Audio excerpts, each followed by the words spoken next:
Akhenaton, son of the sun. Diego Kurilo. D.K. Akhenaton, son of the sun. Page 2. No part of this publication may be reproduced, stored, or transmitted in any manner or by any means, whether electronic, chemical, mechanical, optical, recording, or photocopying, without prior written permission of the publisher. Title: Akhenaton, son of the sun. Diego Kurilo. All rights reserved. Copyright 2023 Editorial Sophia Lux Franklin 2054 Celsius's DBA phone 45,847,847,000. Akhenaton, son of the sun. Diego Kurilo. Diego A. Kurilo. First. Ed. Adapted. Autonomous City of Buenos Aires. Diego Alonso, 2023. ISBN 9,798,394,594,182 404p 21x15 centimeters. Akhenaton, son of the sun. Diego Kurilo. DK. You appear full of beauty on the horizon of the sky, living disk that you start life. As you rise above the Levante horizon, you fill the countries with your perfection. You are beautiful, big, bright, high above your universe. Hymn to Aten. Chapters. Life of Akhenaton. Amarna, the city of the sun. Great temple to Aten the Stellae, limit of the royal city of Akhenaton. Page 67, page 98, page 134, page 149. The cubic reason and its relationship with the Devir, or Holy of Holies players, and ancient songs. The great universal architect. Page 162, page 186, page 261. Atum, conceived from the heart of the god Ptah. Page 281. Talatat, the divine brick. The cult at Amarna, the symbol for life. The Gizeh pyramid and its numbers. Page 294, page 313, page 316, page 322. Akhenaton's spiritual reform. Page 327. The end of the Amarna experiment. Page 332. Akhenaton's family. Page 344. 18th dynasty. Page 354. Iconographic evolution of Aten. Page 374. Bibliography on the Amarna period. Page 389. General bibliography on Egypt. Page 391. Bibliography on Universal Symbology. Page 393. Digital references and Internet blog. Page 395. Bibliography Ancient Myths. Page 397. Epilogue. Page 400. Introduction. Amenhotep IV. 1. He ruled for the first 5 years, maintaining religious policies and traditions just like his father. However, in his 5th year on the throne, he underwent a profound religious transformation and shifted his devotion from the cult of the god Amun to the cult of the sun god Aten, disk of the sun, most likely a symbolic grouping of the symbol of Ra.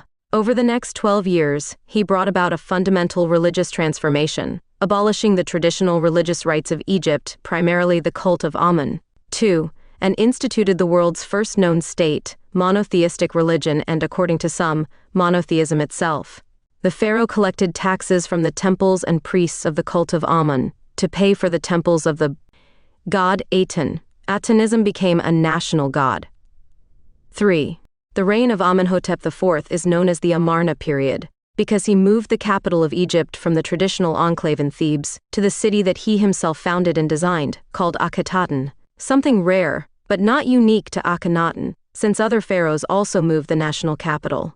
The Amarnian period is one of the most controversial periods in Egyptian history, and has been the subject of much more scholarship, debate, and writing than any other period. Amenhotep IV. Akhenaton may have reigned alongside his father, Amenhotep III, and it has been suggested that the god of the sun disk, known as the Aten, appears in several inscriptions from this early period of his reign. However, the Aten was not something new during Akhenaton's rule, and before his conversion, it was just another cult among the many in ancient Egypt, mainly reserved for the palace. It is important to note that worship and idolatry did not. 3. The famous archaeologist Nicholas Reeves suggests that there could be, beyond ritual motivations or political strategy, compelling reasons for the change to leave Thebes and move to Akhenaton, present-day Amarna.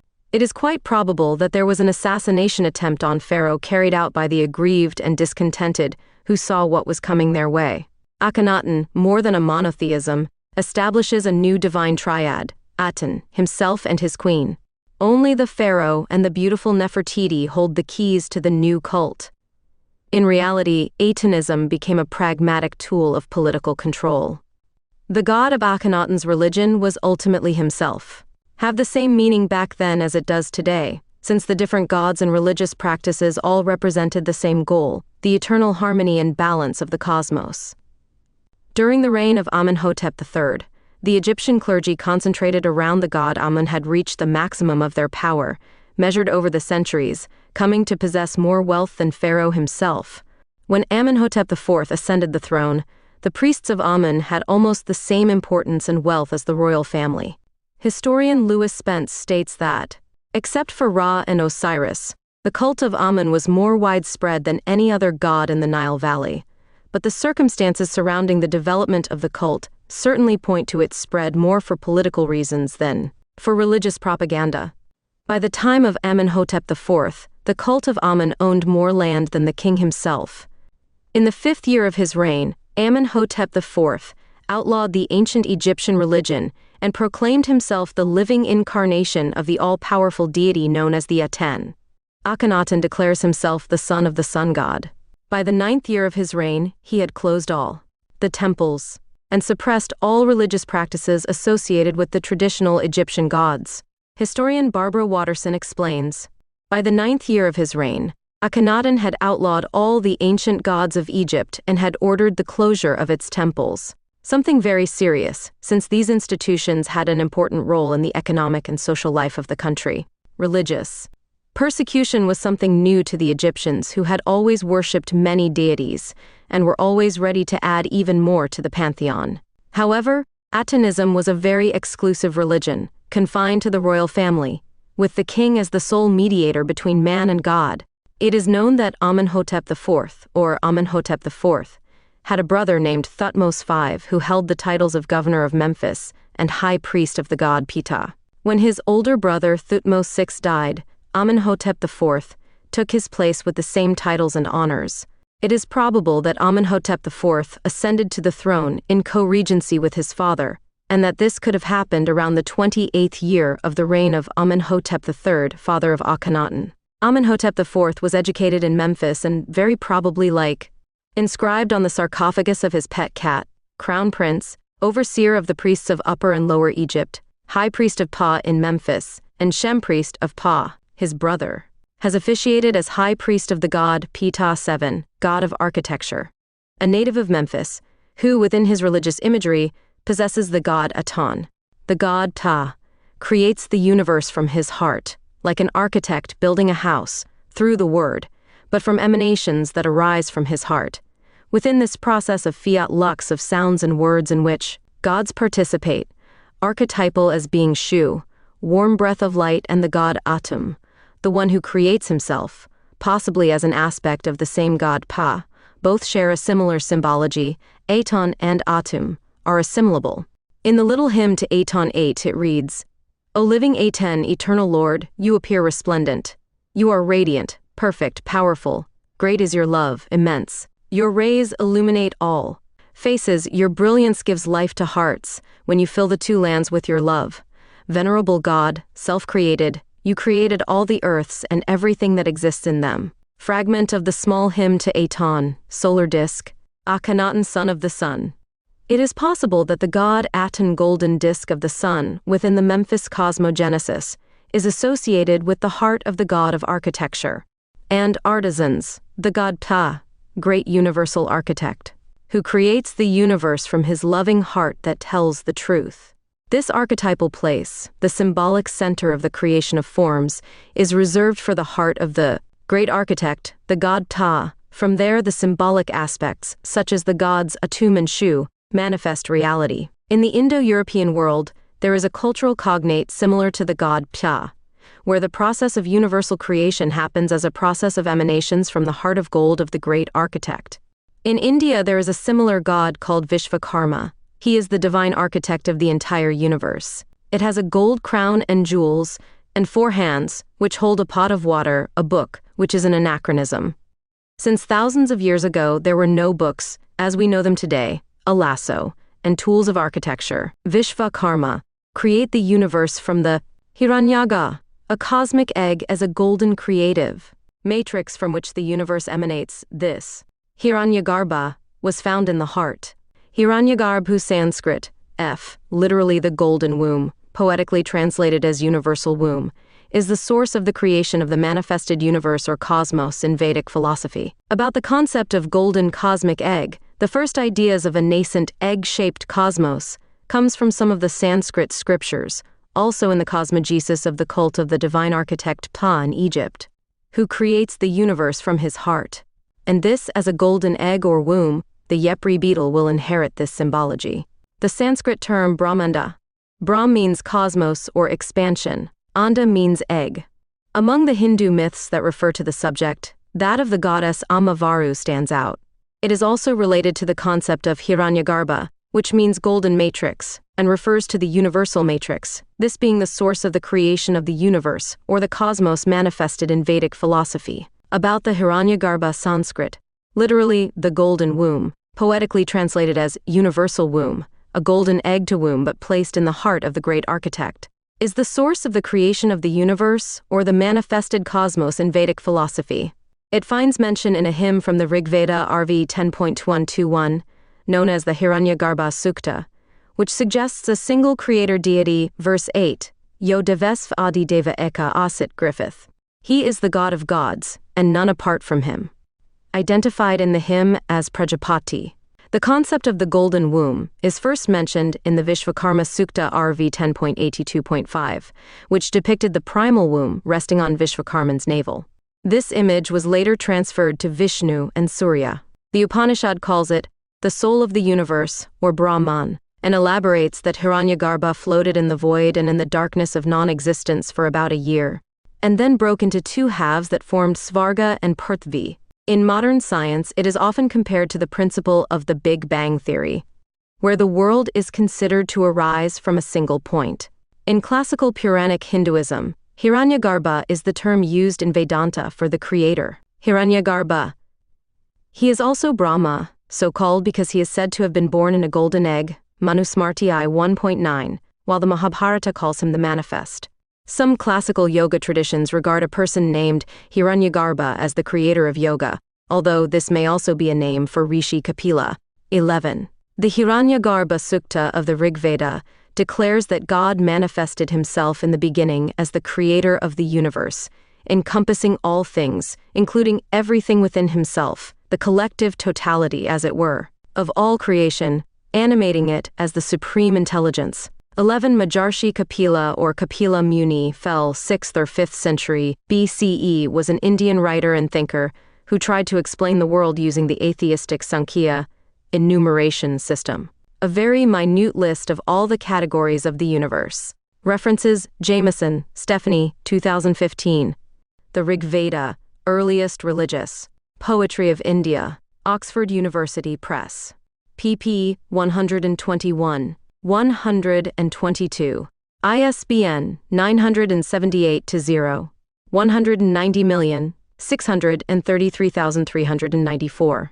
Finds mention in a hymn from the Rig Veda, RV 10.121, known as the Hiranyagarbha Sukta, which suggests a single creator deity. Verse 8, Yo devesv adi deva eka asit Griffith. He is the God of gods, and none apart from he, identified in the hymn as Prajapati.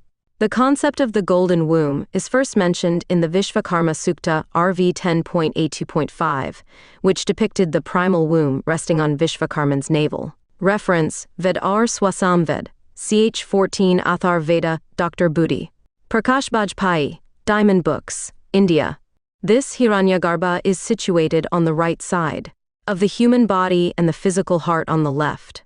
The physical heart on the left side is going to be left one day by some circumstance or other. The Hiranyagarbha, located on the right side of the human body, is always correct, immortal, eternal, and all-encompassing. It is present not only in human beings, but in birds, beasts, and in every living thing. The Vedas say, Eswara Sarvabhutanam, God is present in all beings. Isavasyan idam jagat, God pervades the entire cosmos. It is love that originates from his Hiranya. The three principles of reaction, resonance, and reflection have originated from the Hiranyagarbha. References www.saibabadis.org/32/3.htm. The religious concept of the solar disk Aton, as a self-created god, is similar to the Hiranyagarbha, Hindu, a golden matrix of gold from which the manifested universe emerges, through light, from the heart of gold of the great architect. Symbols such as the fundamental hill of the creation and the heart of gold belong to the Indo-European sphere. It cannot be ruled out that they are cultural cognates of each other. In the first 9 years of the Amarnian period, Aten is identified with Re, Horaiti, and Shu as a symbol of light and scaffolding, being Ra, ruler of Ajti, active in a jet. Ra could be the essence of the solar disk, to which the king will be fused, who is called Ua and Ra, one in Ra, or his body is Ra, his body is gold.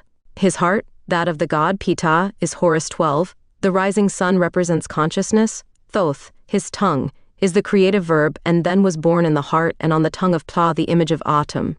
3. Great and magnified be Ptah, who bequeathed his great power to all the gods A and their cause by the strength of his heart and his tongue.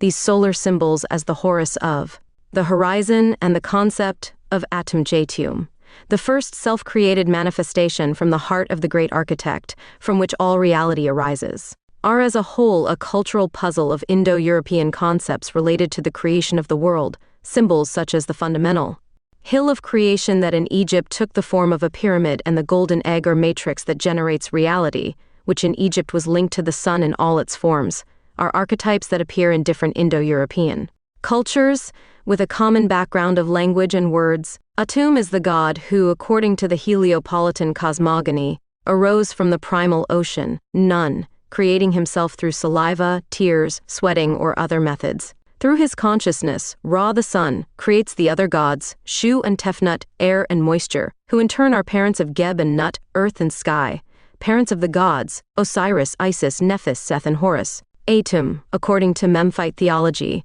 was conceived from the heart of Ptah. As high priest of the god Aton, he promoted the cult of the solar disk. He held the coronation ceremony for him in Heliopolis 14 and Hermopolis 15, two cities with great solar significance.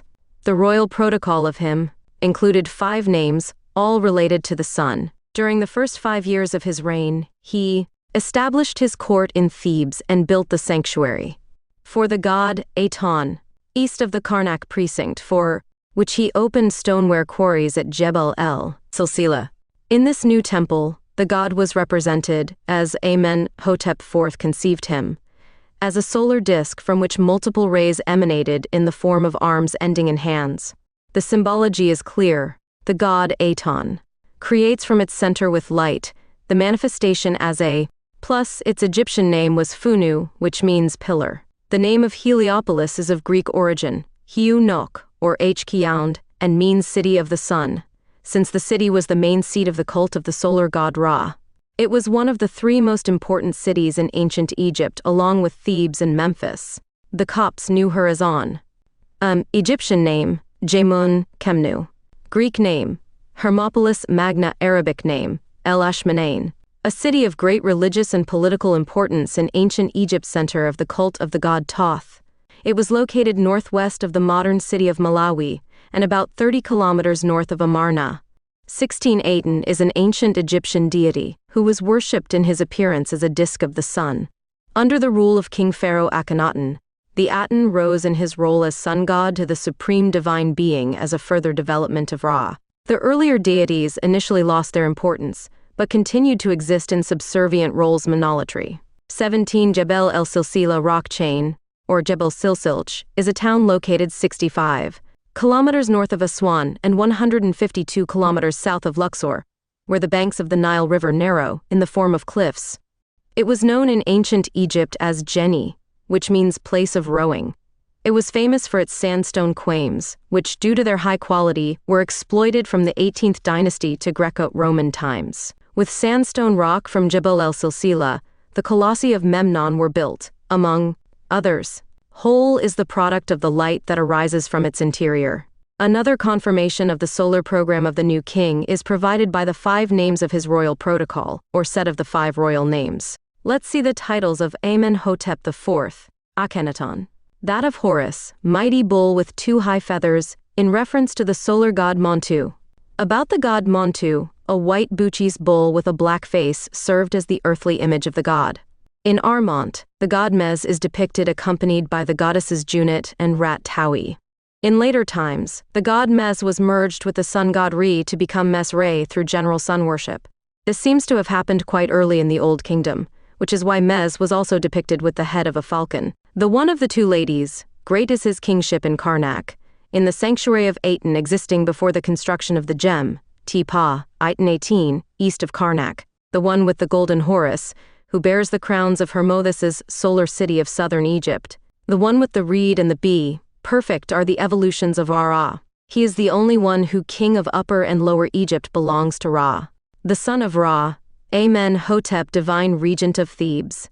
Reference, the reign of Amenhotep IV and the end of the 18th dynasty, Francisco Martín Valentín. www.cervantesvirtual.com/obrevisor/El Reinado Amenhotep ev el final de la dinasta xvid 0/html/002 baf 9682b211 dfacc 7002185ce60642 HTML. Akhenaton became pharaoh with the same birth name as his father. Amenhotep hieroglyphic transcription, JMN-HTP, original Egyptian birth name, also known as Amenhotep IV. This name means Amun is satisfied, or Amun's will be done. His father's full name is Amenhotep III. 19, which translates as beautiful are the manifestations of Ra. Amun is satisfied. After 4 or 5 years of reign, Akhenaton changed his name from Amenhotep to Akhenaton 3H Aten, which means useful to Aten or pleasing to. Akhenaton, son of the sun. Aten, in consequence with his religious reform, another translation will be, Aton is useful. The Egyptian priest and historian Manetho refers to Akhenaton as Horus. Later, other historians also assigned him the name of Amenhotep IV, or Amenhotep IV. In addition, Akhenaton is known by other names such as Akhenaton, Eknaton, and Iknaton. The hieroglyphic transcription of his first throne and birth name is Nefer Jeperu Ra Amen, Hotep. Nefer Jeperura Akhenaton is the transcription of his throne name and birth, after adopting the preferential cult to Aten, according to academic conventions. Nefer Jeperura Amenhotep is the transcription of his first throne and birth name, according to academic conventions. Akhenaton is the most used denomination in Spanish. It comes from the erroneous literal translation of his name from the French language, Akhenaton, although the correct transliteration into Spanish is Akhenaton. During the first years of his reign, he established his court in Thebes and began the construction of a new temple for his god Aton. This temple featured representations of the god Aton 20 in a completely new form, different from the traditional image of the falcon as a solar symbol. The word Aton appears in the Old Kingdom as a noun meaning disk, and referring to anything flat and circular. The sun was called the day disk, where Ra was thought to reside. By analogy, the term silver Aten was sometimes used to refer to the moon. High and low relief illustrations of the Aten show it with a curved surface, therefore the late scholar Hugh Nibley insisted that a more correct translation would be globe, orb, or sphere, rather than disk. Aten is an ancient Egyptian deity who was worshipped in his appearance as a disk of the sun. Under the rule of King Pharaoh Akhenaton, the Aten rose in office from him as sun god to the self-created supreme divine god as a further development of Ra. The earlier deities initially lost their importance, but continued to exist in monolatrous subservient roles. Different spellings of Aton's name. Ankreheru Akti Chai Im Akshet, NHR, Harmonis, 3HTJ-HJ-3H.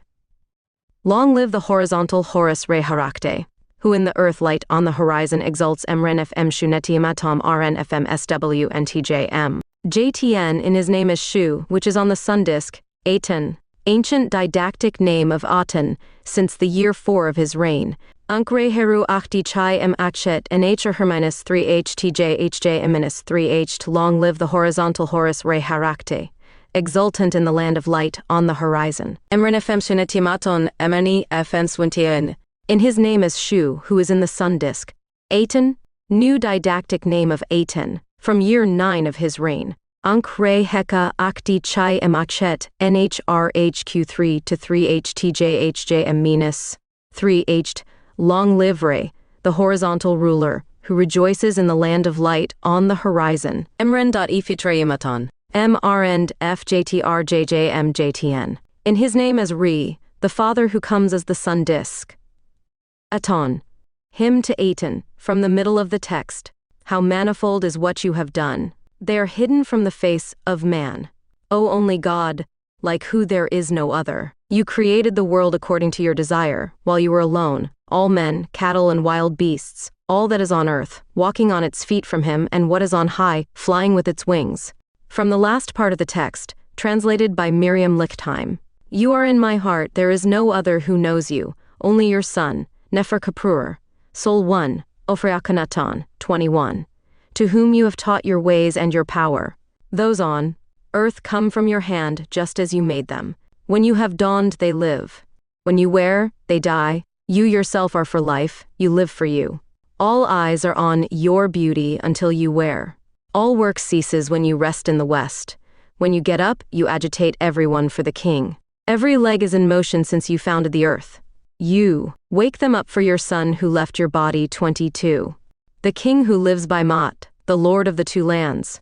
Nefer Kaprur, unique of Re, the son of Re who lives by Mot. The lord of crowns, Akhenaton, great in life. And the great queen whom he loves, the lady of the two lands, Nefer Nefru Aten Nefertiti, living forever. The king commissioned his chief sculptor, Beck 23, the creation of new artistic forms that were not subject to the orthodox norms and canons of the time. 22. Like the Hiranyagarbha, reality arises from its golden womb, Hiranyagarbha Sanskrit. Literally the golden womb, poetically translated as universal womb, is the source of the creation of the universe or cosmos manifested in the Vedic philosophy. It finds mention in a hymn from the Rig Veda, RV 10.121, known as the Hiranyagarbha Sukta, which suggests a single creator deity. Verse 8, Yo Devesv Adi Deva Eka Asit Griffith. He is the God of gods, and none apart from him. Identified in the hymn as Prajapati, the concept of the golden womb is first mentioned in the Vishvakarma Sukta RV 10.82.5, which depicted the primal womb resting on Vishvakarman's navel. These images were later transferred to Vishnu and Surya.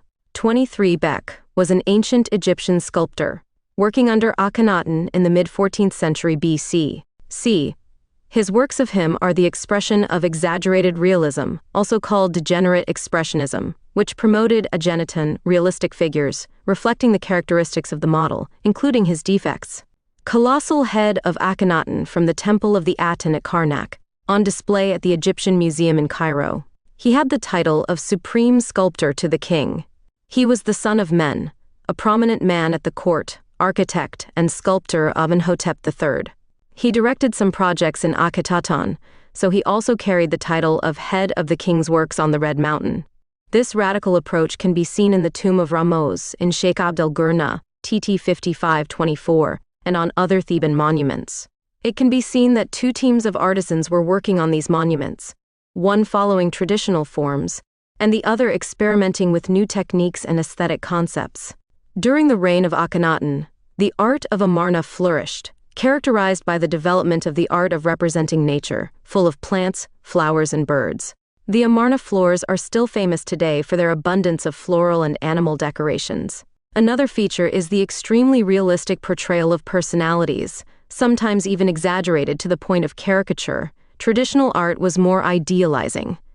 Likewise, the prior art rules of lack of perspective and static were largely abolished.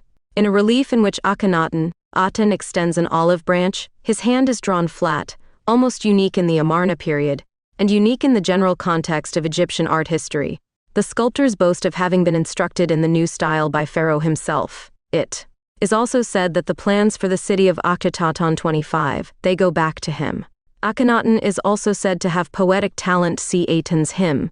The said festival was a very important celebration in ancient Egypt that was held to renew the power of the pharaoh. Usually it was held every 30 years, but in this case it was held in the second or third year of Akhenaton's reign in honor of his new god Aton. The sanctuary of the god Aton built by the king represented the universe, and the rectangular courtyard of the main temple symbolized the earth. The entire city of Akhenaton 26. In Amarna it represented a sacred precinct, a temple under the open sky. The colossi attached to its perimeter were a representation of the pharaoh, but in an anomalous way and different from the traditional way. The buildings in the compound, such as the Apparition Window Palace, served as a place for the pharaoh and his wife to deliver rewards to officials, while the Rud Menu and Teni Menu buildings have one use and meaning that has not yet been clarified. The Ben stone, the shining one, was an important solar cult object, and it is believed that it was brought from Heliopolis, where the main cult of the sun god Ra was located. The inclusion of the Ben stone 27 in the sanctuary of the Aten is an example of how Akhenaton was trying to merge old religious beliefs with his new religious vision, centered on the Aten. The religion of the Amarna period works classic elements of the first religious symbols of the school of the Pantheon of Memphis, fundamental hill in the shape of Benben, the brilliant, with the shape of a pyramid and an autocred center as the emitting heart of universal reality, the solar disk, Aton. From the 5th year of his reign there are substantial changes since first of all, Amenhotep IV changes his name to Akhenaton. 2008. This fact could be coincident with the choice of the place where the city would be located, and the performance of the ceremonies of consecration of its future enclosure to the god Aton. We know these facts from the so-called frontier stelae, which he erected 16 in number, marking the geographical limits of the future city. In them he tells us how his father, the divine Aton, revealed to him only the existence of a place, never before dedicated to any god, where he wanted him to found the new city. The border stelae of Akhenaton are a group of royal monuments in Upper Egypt. They are carved into the cliffs surrounding the Akhenaton area, the Aten sun disk horizon, which marks the boundaries of the site. Pharaoh Akhenaton commissioned the construction of Akhenaton in the 5th year of his reign during the New Kingdom. It served as a sacred space for the god Aten in a previously uninhabited place, halfway between Memphis and Thebes in what is now Tel El Amarna. The boundary stelae include Akhenaton's founding decree along with later additions to the text, which delineate the boundaries and describe the purpose of the site and its founding by the pharaoh. A total of 16 stelae have been discovered around the area. According to Barry Kemp, Pharaoh Akhenaton did not envision Akhenaton as a city but as a tract of sacred land. On the border stelae. To date, 16 border stelae have been found at Tel El Amarna. French Jesuit Claude Sicard was the first European to discover the stelae, having visited the site in 1714. In his work he published a sketch of Stela A and a description of the site. Stela U was discovered by a C. Harris and George Glidden in 1840, while another stela was found by George Lloyd of Briniston in the 1840s. A copy of Stela P was made by Lloyd, which was published along with a new copy of Stela A, and a copy of Stela U made by Émile Price d'Aven. Price was the first to notice, from the stelae inscriptions, that there were at least 6 stelae marking the area of the site. In 1843 and 1845, Carl Richard Lepsius explored the site with a Prussian expedition and discovered 4 new stelae, later known as Stelae K, M, N, and R. The custom of naming stelae with a series of discontinuous letters, to leave space for possible later discoveries, was pioneered by W. M. Flinders Petrie in his study of Amarna published in 1894. In 1892, Petrie found 6 new stelae at the site, Stelae B and F on the western side of the Nile River, and Stelae J, L, P, and V on the east side. Of the stelae previously found, only Stela A is found on the western side. In 1893, Percy E. Newberry discovered Stela Q on the east bank. Jean d'Arcy was the first to publish a printed translation of the legible parts of the text, in 1893, based on copies of Stelae S and R, using variants found on Stelae A and U. In 1898, Georg Steindorf copied Stelae J, K, M, N, Q, R, S, and U, as well as photographing the stelae sites and taking some loose fragments back to Germany. Subsequently, Steindorf made his materials available to the Egyptian Exploration Fund. In 1901, Norman de Garis Davies discovered the northernmost stela on the east bank, which led him to include the bordering stelae in his publication of Rock Tombs of Amarna in 1908. Davies's work included a translation of the two sets different from stelae, which Davies called the earlier proclamation and later proclamation, as well as from the texts that were added to the stelae bearing the later proclamation in the 8th year of Akhenaton's reign. The last addition to stelae A and B was named Colophon by Davies. A partial translation of the stelae had also appeared in James Henry Breasted's Ancient Records published in 1906. References: Roland Joanne, Wilson Penelope, Jeffries David, Nicholson, Paul T., Kemp Barry, Parkak Sarah, Rose Pamela 2006. Fieldwork, 2005-06. The Journal of Egyptian Archaeology, 92 173. doi 10.11770. Quadrillion 750,609,200,101. S2 CID 194,355,759. Murnane, W.J., Van Sicklen III C.C. 1993. The Boundary Stelae of Akhenaton, London and New York, Kegan Paul International.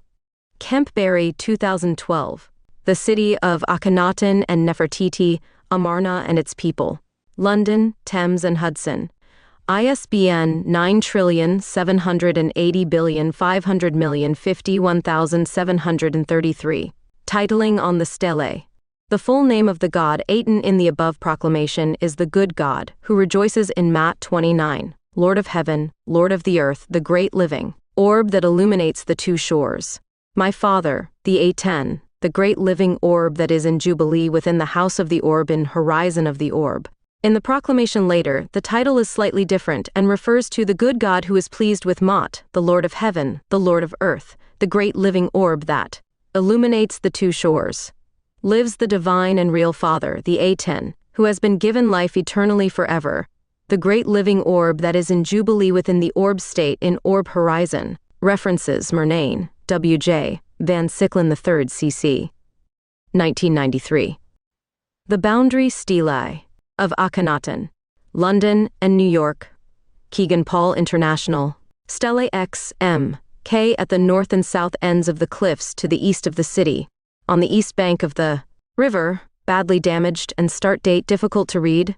Perhaps Akhenaton's regnal year 6. All three have the same inscription, with the dedication of the city to Aten. 11 more stelae, the best preserved being Stela S. All with more or less the same inscription, beginning with the date of year 6, giving a clearer demarcation of the city limits, extending across the fields to the west, which presumably would have provided the main source of food for the city. The inscription specifies that the king must never cross the limits. This was interpreted in some earlier scholarship as evidence that King Akhenaton stayed within the city limits for the rest of his life. But there is evidence that he continued to travel the country. Instead, the wording may be intended to fix the city limits against sprawl on land that was not originally consecrated in dedication to the sun god. In the 8th year of Akhenaton's reign, an inscription was added, renewing the king's dedication of the city to the sun god Aten. The following transliteration and translation gives the contents of the last group, based mainly on Stela S. In the southeast corner of the area, there is an incomplete and now fragmentary cast of this in the Petrie Museum. Regnal year 6 month 4 of winter, day 13. Young God, content with what is right, Lord of heaven, Lord of earth, sun disk, alive, great, illuminating both banks, alive, my Father, the Rahorati 30 rejoicing in what is right, in his name as Shu 31, who is in the sun disk, giver of life forever and ever, sun disk, alive, great, who is in the said festival in the middle of the domain of the sun disk in Akhenaton, the strong living bull of Horus, beloved of the sun disk, he of the two goddesses, great in royalty in Akhenaton, Horus of gold, who raises the name of the sun disk, dual king who lives on what is fair, lord of the two lands, Neferkapepura the only one of Ra, son of Ra, who lives on what is right, lord of the dawns, Akhenaton, great in his life, giver of life forever and ever, the king and his wife, young God, unique to Ra, whose beauty created the solar disk, truly effective in the heart for the God, who made it, the one who makes it happy with what pleases him, the one who does what is useful, Ul for the one who gave birth to him, the one who directs the earth for the one who put him on his throne, the one who supplies his personal patrimony with millions and 100,000 offerings. The one who raises the solar disk and magnifies his name. The one who made the earth was for the one who made it. Dual king, who lives on what is fair, lord of the two lands. Neferkheperura 32 unique of Ra, son of Ra, who lives rightly, lord of the dawns Akhenaton, great in his life, given life forever and ever. The chief woman of the nobles, great in the palace, perfect in appearance, beautiful in the double feather, mistress of joy, united in favor, whose voice the people are glad to hear, great wife of the king, his beloved mistress of the two lands, Neferwatan, Nefertiti, granted life forever and eternity. The king visits the city. Translation. On this day one was in Akhenaton in the tent mat made by his presence. May he live, prosper and be well. In Akhenaton, called the solar disk is contained. Dawn by his presence, may he live, prosper and be well, on horseback, in the great chariot of fine gold, like the disk of the sun when it rises from the horizon, and has filled the two lands with his love. Advancing perfectly towards Akhenaton, in the first time of discovering it by his presence, may he live and prosper and be well, for his foundation, as a monument to the sun disk by command of his father, the living Rahorakti rejoicing in what is right, in his name as Shu, who is in the solar disk, given life forever and ever, to make him a monument within it. Making there offer a great offering of bread and beer, oxen, cows, bulls, birds, wine, fruits, incense, all good plants, on the day of the foundation of Akhenaton for the living solar disk, which receives favors, which is loved by life, prosperity and health of the dual king, who lives by right, lord of the two lands, unique Neferkheperura of Ra, son of Ra, who lives by right, lord of dawns, Akhenaton, great in his life, giver of life forever and ever. Oath of the king. Translation. Oath sworn by the dual king, who lives by what is right, lord of the two lands, Neferkheperura unique of Ra, son of Ra, who lives by what is right, lord of dawns, Akhenaton, great in his life, given life forever and ever. As my father lives the living Ra-Horakti, rejoicing in what is correct, in his name as Shu, who is in the solar disk, given life forever and ever, as my heart sweetens over. The king's wife over his children, may old age be granted to the wife of the great king Neferwatan Nefertiti granted eternal life, in this 1,000,000 years, as long as she is under the hand of Pharaoh. May he live and prosper and be well, and old age be granted to the daughter of King Meritaton 33, and Meketaton 34, the king's daughter. Her children, while they are under the hand of the king's wife their mother forever and ever, my oath in truth, that I mean, that I do not say falsely, forever and ever. South Stela. The southern stele found on the eastern mountain of Akhenaton is the Akhenaton stele. What have I done to be in your position? I will never pass it to the south forever and ever. The southwest stela is made in front of it, on the southern mountain of Akhenaton accurately. Central stele. The middle stela that is on the eastern mountain of Akhenaton is the Akhenaton stela. I have done to be in his position on the eastern mountain of Akhenaton. I will never surpass it to the east forever and ever. The middle stele that is on the western mountain of Akhenaton is becoming facing it accurately. North stela. The northeast stela of Akhenaton. I settled in his place. This is the Akhenaton. North stela of I will never surpass it by sailing north forever and ever. The north stela found on the western mountain of Akhenaton is being made facing it precisely.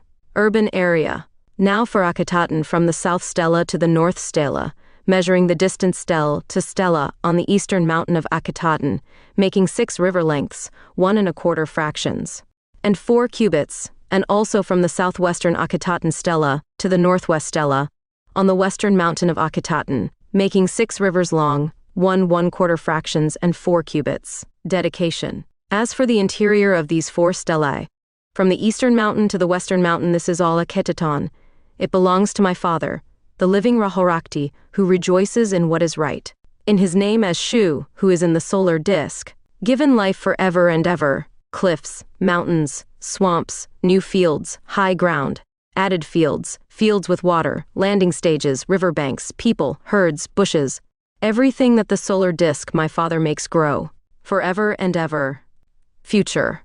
I will not break this oath that I have made for my father's solar disk forever and ever. It is now set on a stone stele. on the southeastern boundary, likewise on the northeastern boundary of Akhenaton, and likewise established on a stone stela on the southwestern boundary, likewise on the western boundary of Akhenaton 35. It must not be cut, it must not be washed, it must not be disfigured, it must not be plastered, it must not disappear. If it fades, if it crumbles, if the stela that bears it falls, I will restore it back to this place where it is. Continuing south, resting in his presence, may he live, prosper, be well, in his chariot before his father the living Rahorakti, rejoicing in what is right, in his name as Shu, who is on the sun disk, given life forever and ever, on the southeastern mountain of Akhenaton, with his father's rays upon him and life and power, making his body young every day. References translation of the Stelae, Lichtime 1973, Miriam Lichtime.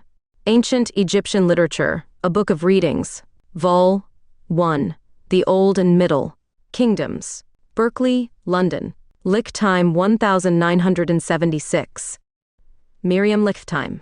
Ancient Egyptian Literature, a Book of Readings, Vol. 2, The New Kingdom, Berkeley, London. Lichtime 1980. Miriam Lichtime. Ancient Egyptian Literature, a Book of Readings, Vol. 3, The Late Period, Berkeley, London. During the reign of Amenhotep III, Akhenaton established a temporary residence in Sisala to celebrate a Jubilee festival in honor of his father and to preside over the festivities, following the example of his father, who had also established a new residence in Malkata. However, he eventually moved to a site located 400 kilometers north of the ancient capital of Thebes, on a larger sandy expanse in central Egypt on the east bank of the Nile and surrounded by rock formations. Akhenaton thought he saw the hieroglyphic sign for horizon, equal to Akhet, with the mythological meaning of beginning and end, on one of the rock formations there when he was driving in a chariot made of gold and silver that moved downriver for some time. In the 5th year of his reign, he decided to found his new capital, Akhenaton Aten's Horizon, near present-day Amarna in that place, where he would establish his tomb on the mountain of Akhenaton, where the sun rises, and where his burial after millions of regnal jubilees. Furthermore, the great royal wife Nefertiti would be buried in it after millions of years, along with her royal daughter Meritaten. Akhenaton became, apart from Alexandria, the only planned city in ancient Egypt and contained some strange elements, such as the fact that the road from the residence to the temple was laid out particularly wide to allow the king's chariot to travel depending on the sun. I will establish Akhenaton for Aten my father in this place. I will not exceed Akhenaton's southern stele to the south. I will not exceed Akhenaton's northern stele to the north to build Akhenaton there. Nor will I build it for him, Aten, on the side west of Akhenaton, but I will build it on the side of the rising sun, in a place that he prepared for himself, and which is surrounded by a mountain for him. Build me a tomb on the mountain of Akhenaton, where the sun rises, in which my burial will take place after millions of regnal jubilees. In it, after millions of years, bury the great royal wife Nefertiti, and may the royal daughter Meritaten be buried in it after millions of years. Trail limit U, reference Hermann Aschlogel, Akhenaton. Munich, 2008, pp 40-41. In addition, for this reason the so-called first change of the theological didactic name of Aton occurs. From this moment, the king begins to transfer craftsmen and specialized workers from Thebes to Amarna, in order to quickly build his new city. It is estimated that in less than a year, in the 6th year of his reign, Akhenaton was ready to begin to be occupied. Reference: the 12th year of Akhenaton, a tradition of events between media staging and sepulchral self-theming. In Fitzenreiter, Martin. Humboldt University of Berlin. 2009, access July 25, 2019. During the construction of Akhenaton, an impressive speed was achieved thanks to the participation of the population, and in particular, the military. In the 8th year of his reign, the city was officially handed over on HA 430 Julian calendar November 21st, Gregorian calendar November 9th. Winfried Barta has suggested that this date could be Akhenaton's original coronation day in 1353 BC. It is known that Akhenaton was a great builder, like Ramesses II, and the theory that he was expelled from Akhenaton, son of the sun. Thebes is untenable in this regard. The entire Egyptian court and administration moved to the new capital. Along with the royal couple, including the archives with foreign policy correspondence. The newly built temples were designed with open roofs in a return to the sun temples of the 6th dynasty, so that the beneficial rays of the sun could penetrate unhindered. Reference: Winfried Barta justifies his assumption with the day of the celestial coronation on the 2nd day of the lunar month. Mythologically, the coronation of the new king was automatically associated with this day. According to Barta's statement, Akhenaton's possible reign was from 1353 to 1336 BCE. BC, according to Winfried Barta, the ascension to the throne and the coronation celebrations as different evidences of the royal seizure of power. In Studies in Ancient Egyptian Culture Sac 8. Busquet, Hamburg 1980, page 43. They began to excavate tombs with a structure very similar to those of the Theban necropolis, although most of them remained unfinished.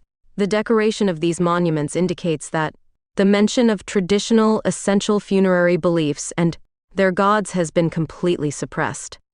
On the other hand, in all of them, an abnormal exclusive presence of scenes of the royal family controlling life in the city is observed: the royal docks, the war chariots, the soldiers who come and go, etc. In some of them, the tombs used were found when being excavated, some fragments of the so-called Book of the Dead, as unequivocal proof that the new adherents to the Etonian religion were not willing to give up their traditional beliefs for nothing.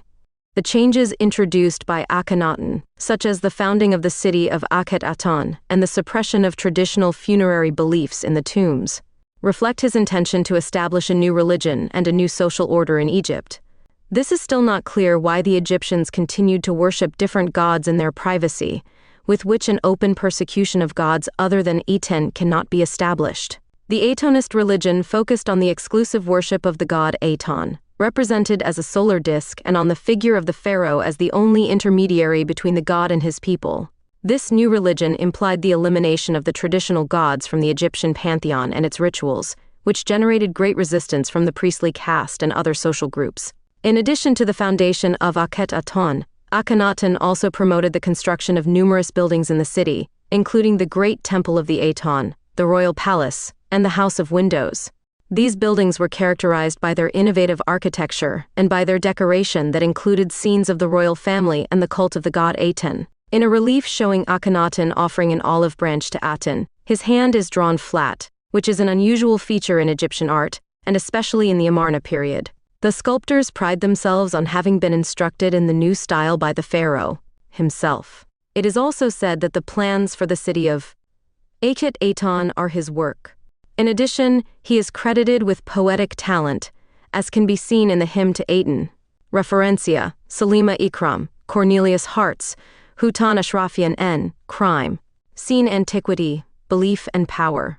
Una película de Christoph Weber, Thomas Legalage, Stefan Avapovich, Heike Sperling. Investigación, Celine Deligny, Dennis Kopich, Alice Likshva.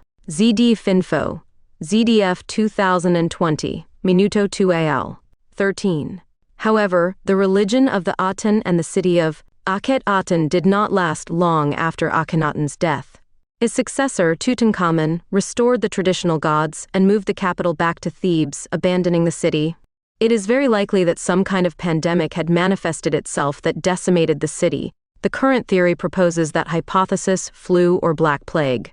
The newly founded city of Akhenaton was characterized by a central nucleus that housed the majestic Greater Temple of Aton 36, the file that kept the famous Letters from El Amarna, the Templo Menor, and the neighborhood of officials near the royal palace. Each member of the royal family had their own personal pavilion, while the necropolises were divided into two sections, one to the north and one to the south of the city enclosure. The royal tomb, for its part, was excavated in a wadi called Darb el-Melik, located halfway between the two necropolises. The city was equipped with its own docks, working-class neighborhoods, and houses with gardens, silos, and ponds, allowing it to be self-sufficient in everything it needed. However, this city represented a closed universe, where the inbred drama of the royal family took place. According to the long corgency theory, this year would coincide with the 12th year of Akhenaton. Therefore, after the death of Amenhotep III, it is plausible that Akhenaton, already king alone, decided to celebrate a special ceremony of homage and submission in the court of Amarna. This celebration was known as the reception of ambassadors from foreign countries carrying tributes, and it took place in the 12th year, as reflected in the tomb of Marine. Source: Director of the Institute of Ancient Egypt Studies, by D. Francisco Martin Valentin. In fact, the political situation outside of Egypt was very different. The revolts and intrigues in Asia were constant, and Prince Aziru, vassal of the king of Egypt, rebelled against his lord in alliance with Shupiliuliuma, king of the Hittites. As a result, the northern border of the Egyptian zone of influence in Asia was seriously threatened. Despite this, Akhenaton followed his father's policy of family alliances and married Taduhepa, daughter of Tushratta, in the 36th year of Amenhotep III. The city of Akhenaton, founded by Pharaoh Amenhotep IV, better known as Akhenaton, was a very special city in many ways.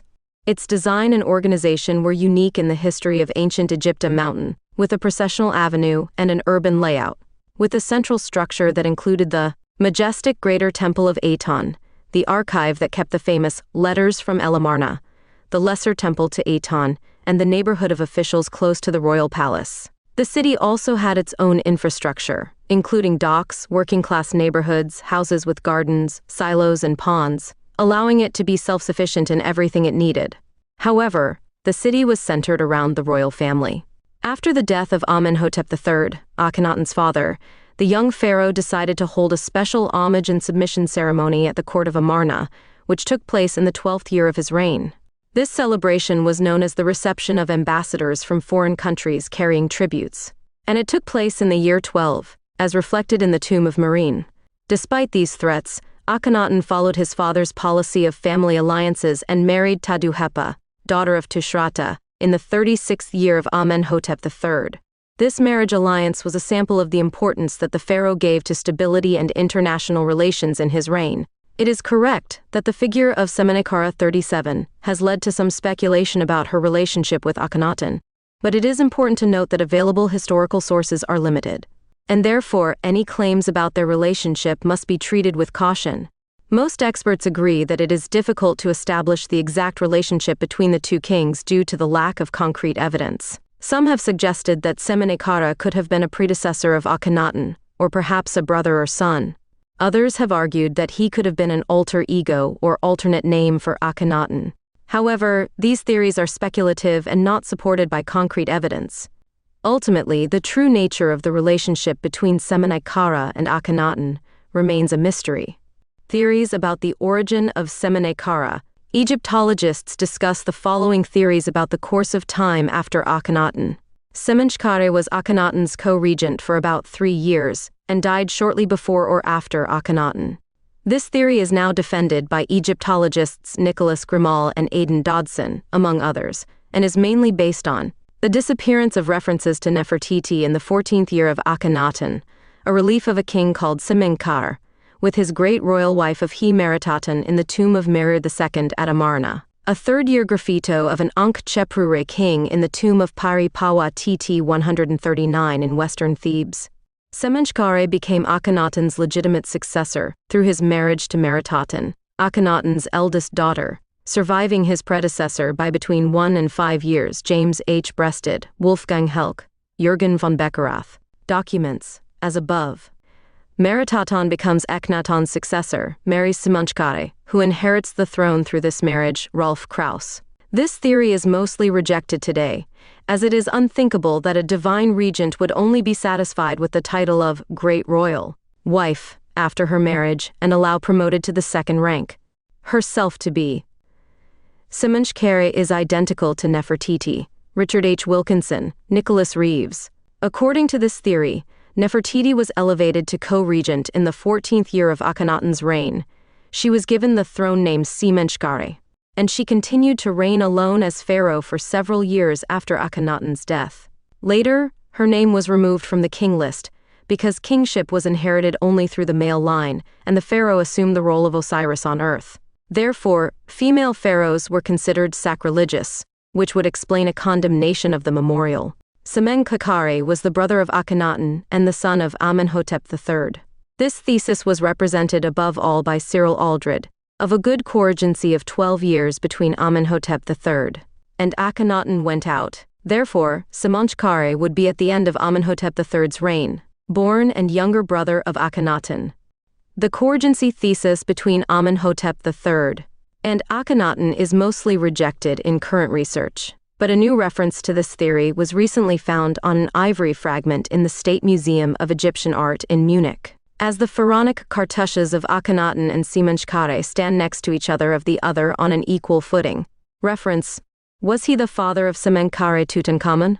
In ZDF Terra X TV. Documentary from October 2, 2022, access December 4, 2022. Cyril Aldred, Akhenaton and Nefertiti, catalog of an exhibition celebrating the 150th anniversary of the Brooklyn Institute of Arts and Sciences, equal to a study book. Brooklyn Museum in association with Viking Press, New York 1973, ISBN 0-670 11139-2, page 25. James R. Harris, speaking of Nefertiti 1, Havem var Nefertiti? In Papyrus, Egyptologisk Tijdschrift, Vol. 28, No. Copenhagen 2008, pp. 1217. Rolf Krauss, Akhenaton as ruling queen of Egypt and successor to her father, Nipkururia Akhenaton Acts.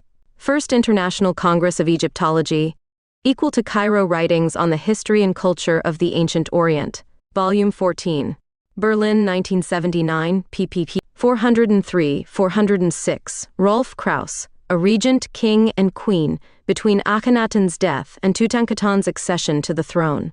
In Ancient Near Eastern Research, Volume 34. Munich 2007, pp. 294-318. What is clear is that the Amarna royal family had a strong penchant for inbreeding, leading to marriages between parents and children, brothers and sisters, and other close relatives. This pattern of marriage was also seen in other periods of Egyptian history, and may have been part of the belief in the preservation of royal blood. Yes, it is true that the fall of the Amarna dynasty and the return to the Theban cult occurred after Akhenaton's death. However, the details about what exactly happened are the subject of debate and uncertainty due to the lack of clear and reliable historical sources. Some scholars believe that Akhenaton's death marked the beginning of the end of the dynasty, while others argue that the decline began before his death and was due to various factors, including lack of political and religious support, destabilizing relations, foreign affairs, and economic decline. In any case, it is known that the succession to the throne was problematic, and that Tutankhamun, who became pharaoh after Akhenaton, restored the Theban cult and abandoned monotheism. It is important to note, though, that there are some theories that suggest that the fall of Akhenaton could have been due to a plague, such as the Black Death. In any case, it is true that Akhenaton's monotheistic religion failed to hold its own after his death, and that the Amarna dynasty came to an end. The traditional Egyptian polytheistic religion was re-established and religious power returned to Thebes. It is also possible that the lack of popular support for Akhenaton's religion was a major factor in his downfall, along with the decline of the royal family. In summary, although it is not known for sure what caused the downfall of Akhenaton and his family, it is certain that his monotheistic religion did not survive his death, and the Amarna dynasty came to an end. The collapse of Atonism began during Akhenaton's last reign, when a great plague swept through the ancient Near East. This pandemic appears to have claimed the lives of numerous members of the royal family and high-ranking officials, possibly contributing to the decline of Akhenaton's rule. The events of this period are not well known due to the scarcity and fragmentary nature of the surviving sources. Under the most likely scenario, widespread deaths due to the plague caused Akhenaton to appoint two co-regents in quick succession, Semenkhare and Neferneferuaten. The origin of both is not attested, although it has been speculated that Semenkhare was a younger brother of Akhenaton, while Neferneferuaten was in fact Queen Nefertiti. Semenkhare died after a short reign, eventually leaving Neferneferuaten as acting regent of Egypt. Fuentes Dodson, Aden 2016-2014. Amarna's Sunrise. Egypt from the Golden Age to the Age of Heresy.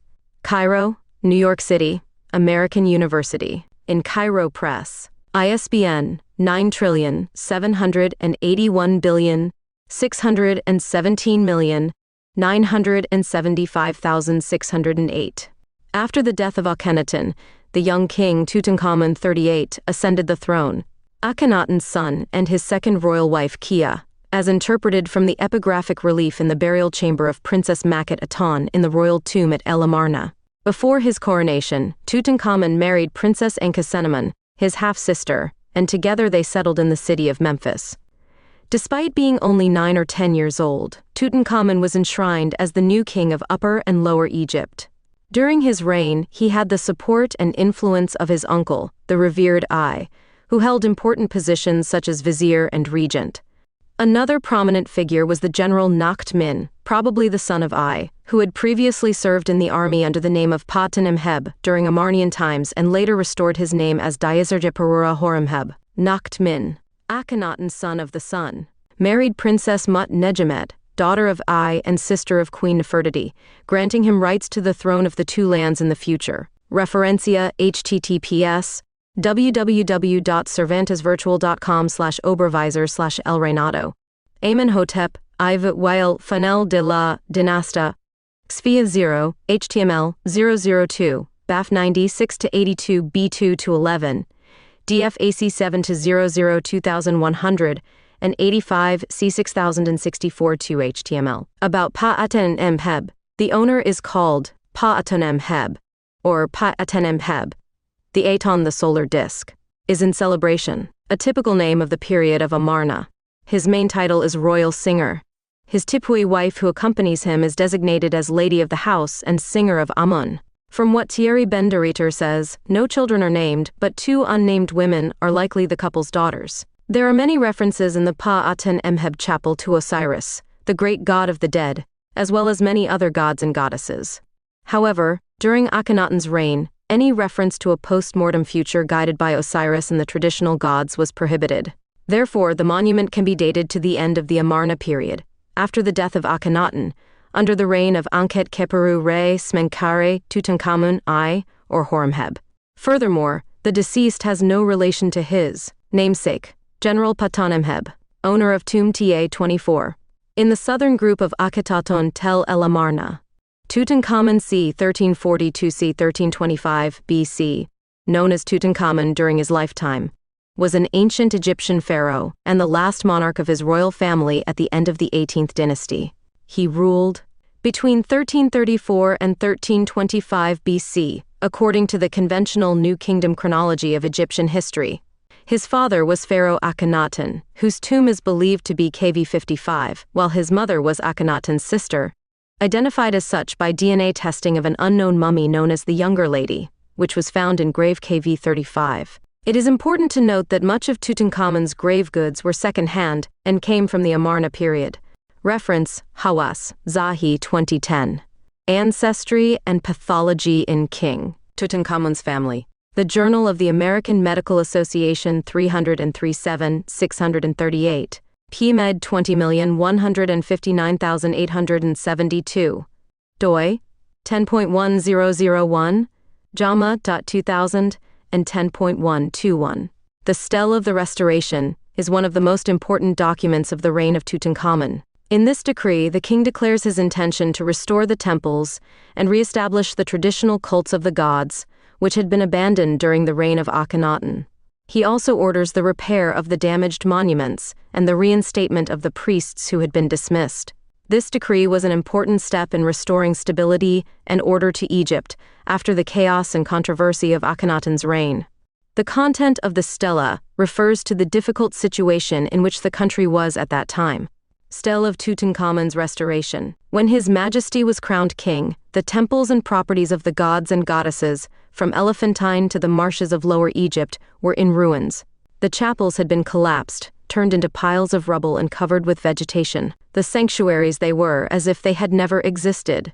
The temples had become trails. The world was in chaos, and the gods had turned their backs on their land. Now a few days after His Majesty from him came to the throne of his father from him and reigned in Egypt. All the lands bowed before his power. Then His Majesty looked into his heart, and she searched for something effective that she could do for Amun. He made a holy statue of genuine electro, like never before. His Majesty made monuments to the gods, making for the electro statues with the tribute of foreign lands. He renewed its sanctuaries and its monuments forever and ever, endowing them with offerings forever. He added wealth to what had gone before, doing more than his predecessors had done never. Translation of Tutankhamun's Restoration Stela. English translation by Benedict G. Davies. Egyptian Historical Records of the Later 18th Dynasty. Fascicle 6, translated from W. Helk, Urkunden der 18. Dynasty, Heft 22, Warminster, 1995. The stela narrates the moment of the coronation of Pharaoh Tutankhamun, who reigned between the years 1336 and 1327 BC, during the 18th dynasty of the Egyptian New Kingdom. His reign was characterized by a return to religious normality, after the period of monotheism promoted by Akhenaton, the pharaoh who ruled before Semenchkara and preceded Tutankhamun. The text describes the outstanding works of construction and sculpture that were carried out during the reign of this pharaoh, reaching an unprecedented level of wealth at that time. A building called the Temple of Neb-Kheperur, beloved of Amun, who put Thebes in order, was built with stone ashlars, talatat, from the temples of the Aten, built by Akhenaton in eastern Karnak, which indicates that the dismantling of these temples was already underway. Many of Tutankhamun's architectural projects remained unfinished when he died, and were completed or usurped by his successors, especially Horemheb. The Avenue of Sphinxes was completed by his successor I, and Horemheb usurped the whole. The Restoration Stele was also usurped by the latter, while the stones from the Neb-Kheperur temple were recycled into Horemheb's buildings. References: Dodson Aiden, 2018. Amarna Sunset, Nefertiti, Tutankhamun, I, Horemheb, and the Egyptian Counter-Reformation, Revised Edition. United States of America, The American University in Cairo Press. pp. 66-68. ISBN 978-977, 416-859-8. Dodson Aiden. 2018. Amarna Sunset, Nefertiti, Tutankhamun, I, Horemheb, and the Egyptian Counter-Reformation, Revised Edition. United States of America, The American University in Cairo Press. pp. 66-67. ISBN 978-977, 416-859-8. Tutankhamun, the new pharaoh referred to, was succeeded to the throne by A, and restored the traditional religion of Egypt, after the brief reign of Akhenaton and his successor Smenkhare. The pharaoh focused on rebuilding the temples and reinstating traditional religious rituals throughout the country. Likewise, he undertook the construction of his own tomb in the Valley of the Kings, but unfortunately passed away unexpectedly before he could finish it. Subsequently, his successor A was in charge of completing the construction of the tomb of Pharaoh Tutankhamun. The city of Akhenaton was gradually abandoned by its inhabitants and officials, who took the remains of the deceased to bury them in their places of origin. It was dismantled and abandoned after Akhenaton's death. After Akhenaton's reign, the city of Akhenaton existed for only a brief period. After Akhenaton's death, King Tutankhamun's court moved to the ancient capital of Memphis, and Akhenaton has ceased to be established on a large scale since then. There is some evidence that the temple continued to function until the time of Horemheb, possibly until Seti I. Later, pharaohs destroyed much of Akhenaton's legacy in order to erase his memory. Many buildings were demolished during the reign of Ramses II, and the materials were reused in various construction projects nationwide. For example, Akhenaton's talatat blocks were found mainly in Antinopolis and in the temples of Hermopolis across the river, where they were used as filler, but were also found in Karnak several hundred kilometers away. The 22nd and 23rd dynasty tombs in the workers' village to the southeast indicate a weak repopulation phase during the late ancient Egyptian period. The Romans built houses and a large cemetery in the northern suburbs, followed by the construction of a fortress in late Roman times. Christian vestiges can be found in tomb number 6, which was used as a church. During this period, Hay was likely the shadow ruler. Tutankhamun died without issue in the 10th year of his reign, and with him the family of Ahmosis became extinct, founder of the 18th dynasty. At this time, the Asian Empire of Egypt was in decline. The Egyptians had been defeated in northern Syria, and the Hittites, breaking a non-aggression pact with the king of Egypt, had invaded the territories in the Lebanon region. Ahmose I, about 1560 BC, about 1525 BC. Egyptian JBMS's JW, also Ahmosis, German LH is born, was an ancient Egyptian pharaoh and founder of the 18th dynasty. Like his predecessors Siganenre and Kamose, he hails from the Theban dynasty of the Ammosids, which opposed the more than 100-year-old foreign rule of the Hyksos residing in Lower Egypt. Revolted after Kamose's death, Ahmose I he ascended the throne while still a child and took the throne name Neb-Peheti-Re, Lord of Power, to Re. It is possible that the letter found in the Hittite archives of the city of Bak-Azikowi, in which a queen, probably Angesenemon 40, he asks Shupaliuliuma, king of the Hittites, to send one of his sons to make him king of Egypt, is located at this time. The Hittite king sent his son Zananza, but he was killed during the journey to the Nile Valley. All these serious events must have occurred during the period of Tutankhamun's funeral, which lasted about 70 days according to traditional rites. O41, who officiated at the young king's funeral as his successor, must have kept a close eye on these events. After crowning himself the new pharaoh of Egypt, he assumed control of the country at a time of great political and military turmoil. The brief reign of A and the subsequent succession of Horemheb mark the end of the 18th dynasty of ancient Egypt and the beginning of the 19th dynasty.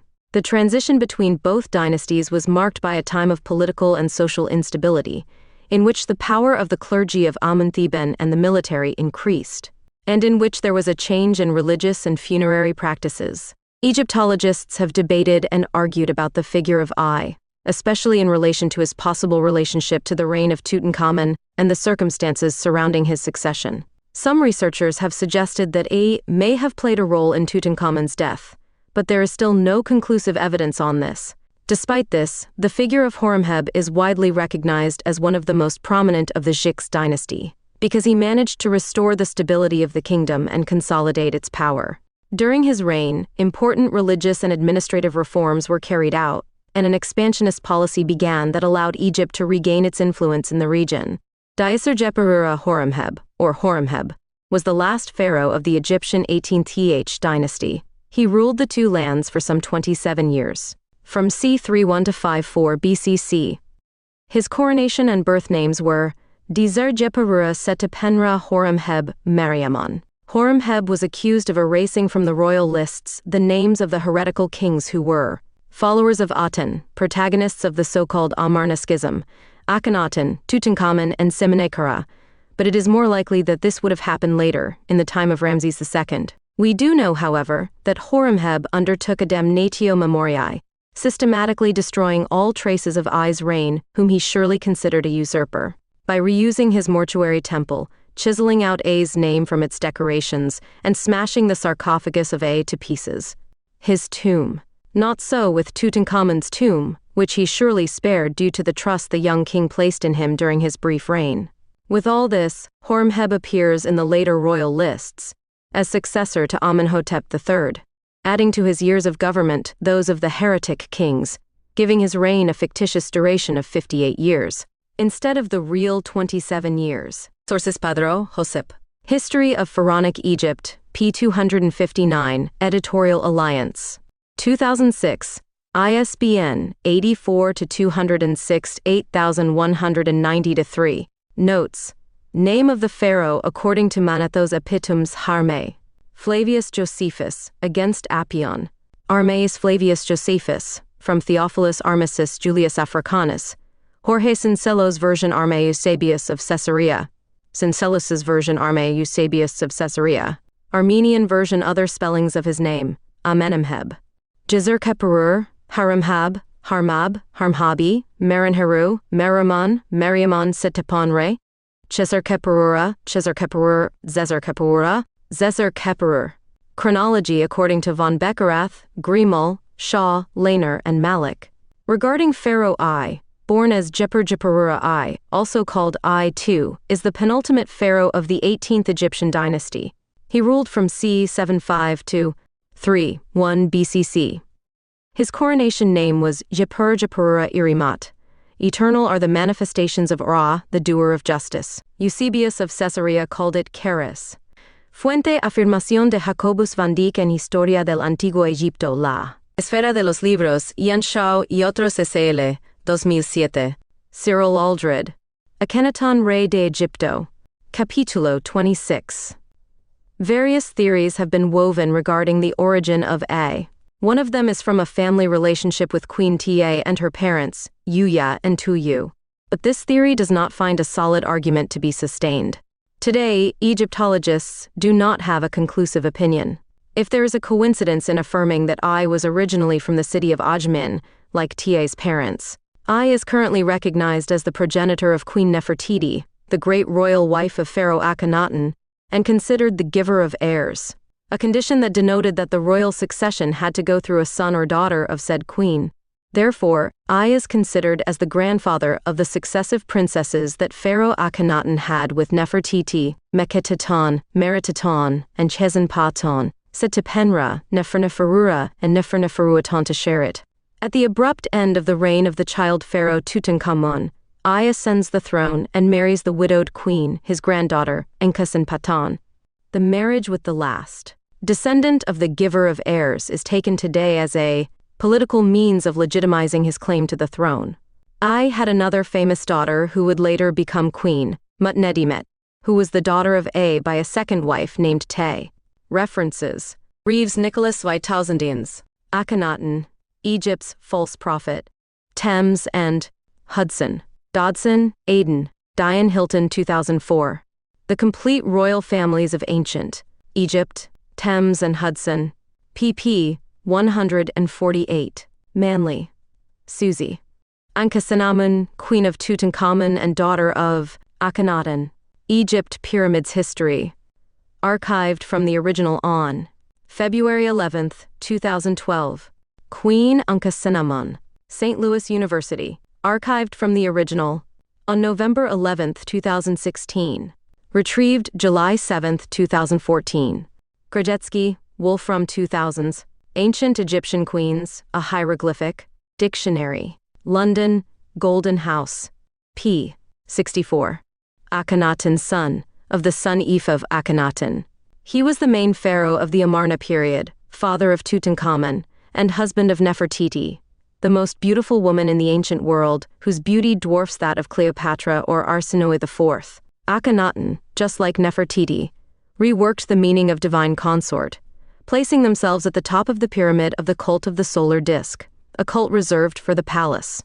But from the 5th year of Akhenaton's reign, he became the only official divinity of the kingdom, prohibiting the non-exclusive worship of other gods, thus assuming the divine type command or priesthood of the only official divinity of the kingdom, the solar disk. The way to worship Aten was through the deified figure of both establishing a co-regency, the divine couple of Akhenaton and Nefertiti.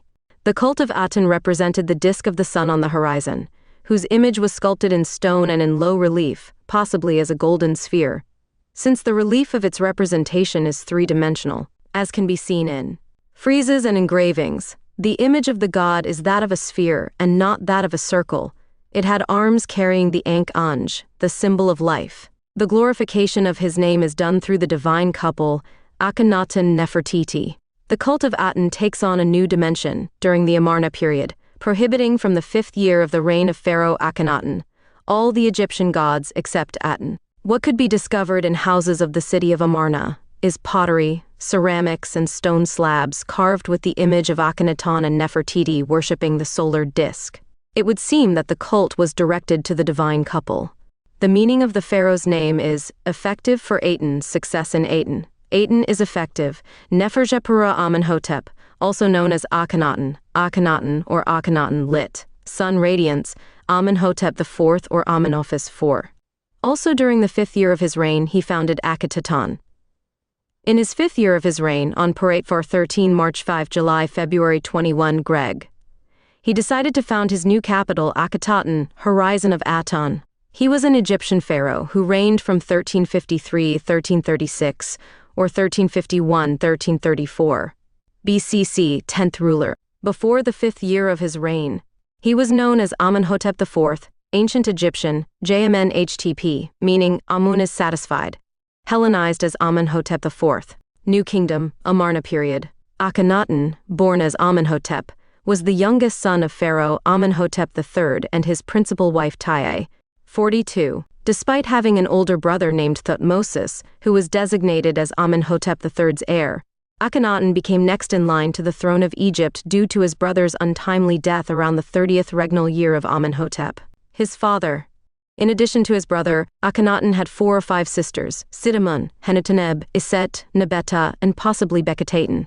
As pharaoh, Akhenaton stands out for abandoning the traditional polytheism of Egypt and introducing Atonism, or a cult centered on Aten, the disk of the sun, a cult reserved for the palace, but which after his reign became the official religion. During the Amarna period, there was a religious syncretism with other Egyptian deities. In the first 9 years of Akhenaton's rule, the Aten was identified with Thoth, the god of writing in his nocturnal aspect, calling him Silver Aten, also in different forms of the rising sun. In the first 9 years of the Amarnian period, Aten is identified with Ra-Horati, Horus on the horizon, and Shu, as a symbol of the breath of warm light that nourishes and vivifies, being Ra, sovereign of Ashti, active in a jet.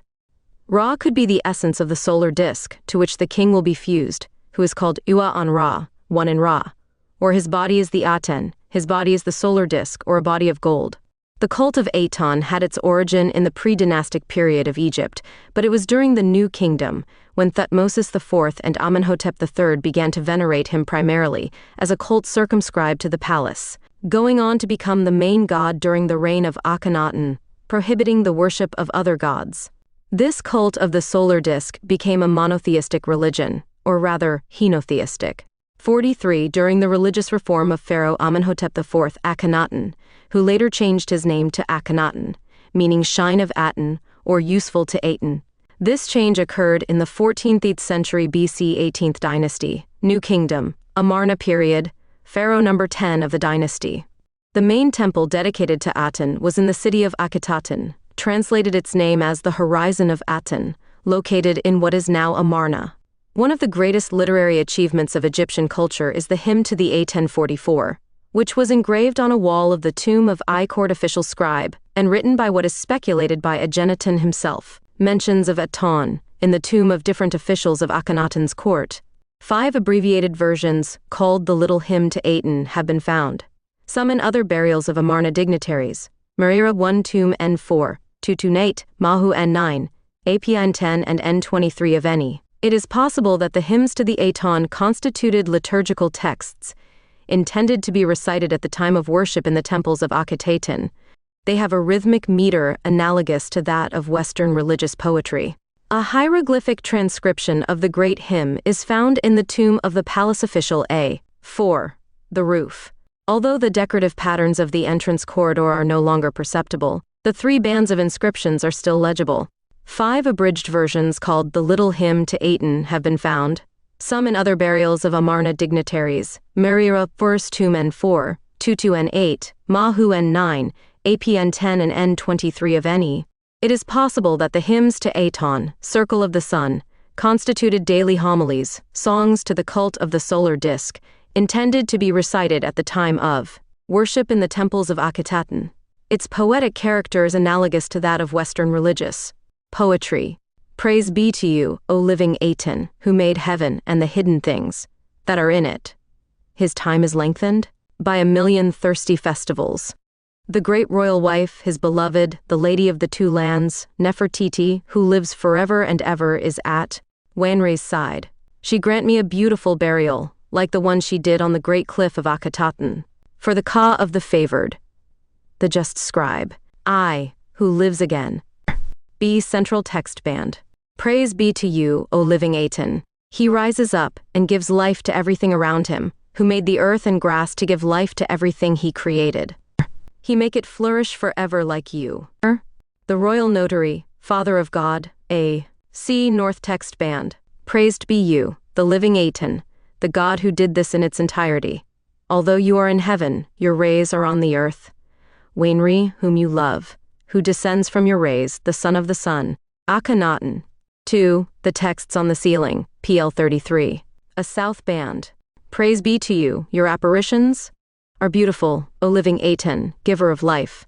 Let you see the rays of Ra as he rises and gives light to the entrance of your tomb. May you inhale the soft breath of the north wind, may your body. With graceful life, a favored one who has reached an advanced age with favors, a righteous man who has fulfilled the orders of the words of his teacher, you were the main one, among the favorites of the king. In the same way, you are at the head of the glorified dead. May you take changing forms like a living Ba on the lofty cliff of Akhenaton. May you leave and return according to your heart's desire. May your rank be proclaimed on earth. May you be endowed with riches by the side of your God, following your heart according to your desire. May your grave be in celebration. Every day may you reach an honest, happy, and peaceful old age, and in the end, this funeral and interment and a closeness to King Wainri. I was a servant who was adopted by his master and whom he buried, because my mouth contained the truth. How glorious is he who practices his teaching. May it reach the region necropolis of the favored. Because the Ka of the favorite of the good God, sincere of heart towards the one who opened his heart, abandoning the lie, to do what is just, a favorite who has achieved favor. Then the titles follow, alas, justified. Be North Band. That you worship Ra 45 every time you get up, that you see it, and that listens to what you say. May he grant you encouragement, and may he unite you with your members. May you go out and come in as one of his favorites. May your body prosper and your name live. For your Ka, may you inhale the breath of the north wind. May offerings and provisions be given to you, that you receive loaves of the king's offering, bread and beer and provisions for all your sanctuaries. May your name go well on your grave, that each generation that arises call you. May you rest in your tomb of the king's gift in the necropolis of Akhenaton, and may an invocation offering of bread and beer be made there for your Ka. May you secure your eternal resting place. May your eternal mansion receive you. May an ox carry you, that is to the grave. Let an embalmer and lector priest walk before you, purifying the funeral bark with milk, their number being such as the Wanri king decrees for a favorite whom he has promoted. May he take you to the resting place of the chosen ones, as who has completed his life in a good way. May your grave be in celebration every day, according to your plans when you were alive. It is your God who has fostered them for you, the living Aten, Lord of eternity, and they are established for eternity without end for a just man, free to do falsehood. For the favorites Ka, etc., alas, justified. See, middle band. Praise be to you when you rise above the horizon, O Aten, Horus of the two horizons. You will not fail to see Ra. Open your eyes to contemplate him. When you pray to him, may he listen to what you say. May the breath of life enter your nostrils. Lying on your right side, lie on your left side. May your Ba be happy in the necropolis. May the children of your house offer you bread, beer, water, and air for your Ka. May you travel freely at the gates of the underworld. May you see Ra at dawn as he rises on the eastern horizon, and may you see Aten as he sets on the western horizon of heaven. May you be given offerings and provisions from the altars of the house of the Aten. May incense and libations be given to you from the main altar of the Aten by the king, the son of the Aten, who has decreed it to you forever. May you receive it, and go forward in his presence every day without fail. May you receive abundance in the necropolis. May your Be rest in your grave. May your soul not be rejected from its desires, but be satisfied with daily offerings. May the desires of your heart be lasting, your heart keeping by the side of the Lord of eternity. May your name be mentioned every day forever and ever, as is done by a deceased favorite, worthy like you.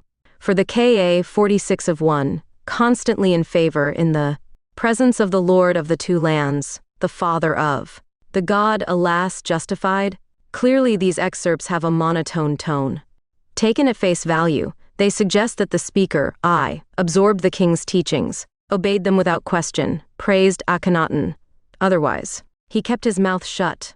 I heard the words of A himself in another part of the tomb. I was beneficial because of my closed mouth. In its beginnings, Aten was represented as a man with the head of a falcon, just like the representation of the Heliopolitan Raharati. Later, he was represented as a solar disk, from which rays emanated with hands extended towards believers, or holding symbols of life. Over time, the Aten was considered the light of the sun and the energy of the world, which meant that he was everywhere and intangible by nature. As a result, he did not have the physical representations that other Egyptian gods had, and he was represented solely by the sun disk and hands as rays of light. The explanation why the Aten could not be fully represented was because he was beyond creation. Stone-carved scenes of the gods, previously depicting animal and human forms, now depicted the Aten as an orb aloft with life-giving rays extending toward the actual figure, demonstrating that his power transcended human or animal form. Later, an iconoclasm movement ensued, including depictions of Aten sun discs being banned in an edict issued by Akhenaton. In this edict, it was stipulated that the name of Aten should be written phonetically. The god of the solar disk could only be spelled, his gematria, the numerical value of the letters in ancient Egyptian for the name of Aten, was 360, in an unequivocal reference to a circle or sphere. Sources: Aldred Cyril, Les Tombes Privées d'Amarna in Akhenaton, p. 39-44. Souil, 1997. Bourriant Urbain, Le Grand Georges, Jacques Gustave, Monuments pour servir à l'étude du culte d'Aten en Égypte, Mifau 8. p. 59-60. Le Caire, 1903 de Garis Davies Norman, The Rock Tombs of El Amarna. Part Z, Tombs of Perenifer, Tutu, and I. Archaeological Survey of Egypt, EEF, 18th Memoir, p. 16-24. Londres, 1908, Gabala a Gabala, Narrative in Egyptian Art. P. von Zaber, 1976, Grande Pierre, Hymnes de la Religion d'Aten, Souil, 1995. Myers Elizabeth Louises, A Program of Political Theology in Amama Tomb Art Imagery as Metaphor. Dissertation, 1981. Available from ProQuest Porter Bertha, Moss Rosalind. Topographical Bibliography of Ancient Egyptian Hieroglyphic Texts, Reliefs and Paintings. 2nd edition, Tome 4. p. 228-230, Griffith Institute, Ashmolean Museum. Oxford. 1994, digital version, top bib. Schaden Otto J., Courtier, Confidante, Counselor, King, The God's Father A, Amama Letters 2, KMT publication. 1992, Schaden Otto J., Paintings in the Tomb of King A. WV 23, and the Western Valley of the Kings Project, Amarna Letters 4. KMT edition 2000s. Schaden Otto J., The God's Father A. Thesis, University of Chicago, 1966, and an expanded version for the University of Michigan. In August 1977, published by University Microfilms International, Ann Arbor. Michigan Vendier Jacques Manuel d'Archéologie Égyptienne. Tome 2 Les Grandes Époques. L'architecture funéraire. L'architecture religieuse et civile. Picard, 1954-1955. Original page created by Thierry Benderitter, based on text by Caroline Thomas Osirisnet 2006-2023. Aten's real name. Akhenaton attributed great importance to the name of the deity that had to be spelled, and from the 8th year of his reign he did not pronounce himself, on a pharaonic titular model, for the god Aten. Aten. The name of the sun disk could be an abbreviation. The texts speak of Pa-Iten Ankh, that is, the living Aten, the living disk, but even this is only an abbreviation for a much longer official didactic name, which is a true theological explanation. From year 1 to year 9 of the Rain Museum of Turin, it is Ra Horakti, who rejoices in the horizonin, his name of Shu, who resides in the disk.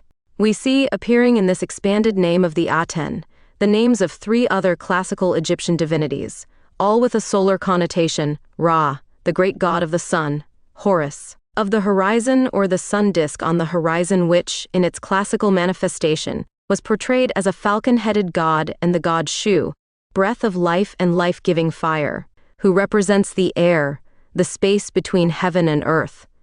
Then we notice that the divine names are incorporated into cartouches, which were reserved for the pharaoh. Note that the writing of the name of the god does not end with the usual hieroglyphic sign of the deity, thus circumventing the category of gods. Aten is he god, and is not one of the gods. The cartouches represent stylized forms of Shen discs, symbols of the sun. This symbology can be studied in its most direct cultural cognate. The symbol for sun of the Hebrew culture, Shemesh, a Shen ring or Shenu, was represented in Egyptian hieroglyphics as a stylized loop of knotted rope, a circumference with a tangent segment. The word Shen meant surround in ancient Egypt and represented eternal protection. As a symbol, in the shape of a knotted ring, it also represented the limitless, that which has no beginning or end. It is often found on amulets or engraved on the walls of tombs or temples. As an element of protection and regeneration, it was engraved on the surface of the sarcophagi. The shen is usually worn by the falcon god Horus or the vulture goddess Nekbet. It was already used during the III dynasty, where it can be seen in the reliefs of the stepped pyramidal ensemble of Pharaoh Djoser. Different symbolic representations of the shen. This symbol could be stretched to contain other objects, which were then understood to be eternally protected by the shen ring. In its elongated form, the shen ring became the cartouche, which enclosed and protected the royal name. In depictions of the goddess Hecate, known as the frog, she is often shown sitting on a shinu. To symbolize eternity, the Renpit papyrus stem usually rests on a shen ring. This symbol is also related to the Egyptian god Ha. As seen on a famous lintel relief of Senusret I, the shen ring is often attached to various types of staffs, such as the staff of authority or power, symbolizing the eternal authority of that power. Additionally, both the goddess Isis and the goddess Nekbet are often depicted kneeling with their hands resting on a shenu. The falcon Horus and the goddess Mut, represented by the vulture, hold the shenu in their talons, wings spread over the scene. An example of this is the Horus with spread wings, holding Shinus in his talons, as can be seen on a pectoral brooch in the Louvre, possibly intended for royalty. Outside of Egypt in southern Spain, the Tartessian archaeological site of Cancho Roano has an altar in shape of a shen ring.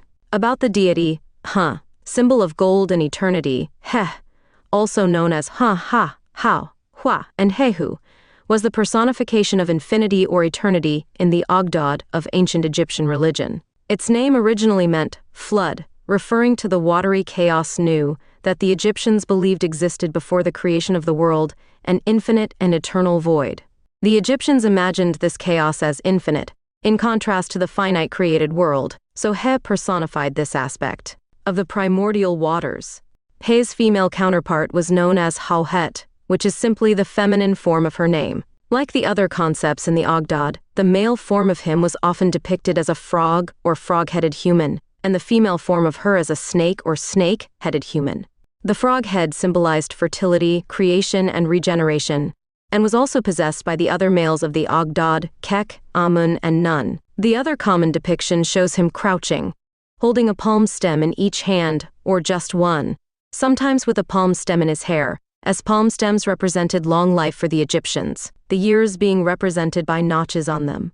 Depictions of this form also had a shen ring at the base of each palm stem, which represented infinity. Representations of Hechich were also used in hieroglyphics to represent a million, which is essentially equivalent to infinity in ancient Egyptian mathematics. Therefore, this deity is also known as the god of millions of years. Origins and mythology. The primary meaning of the Egyptian word He was million or millions. A personification of this concept, He, was adopted as the Egyptian god of infinity.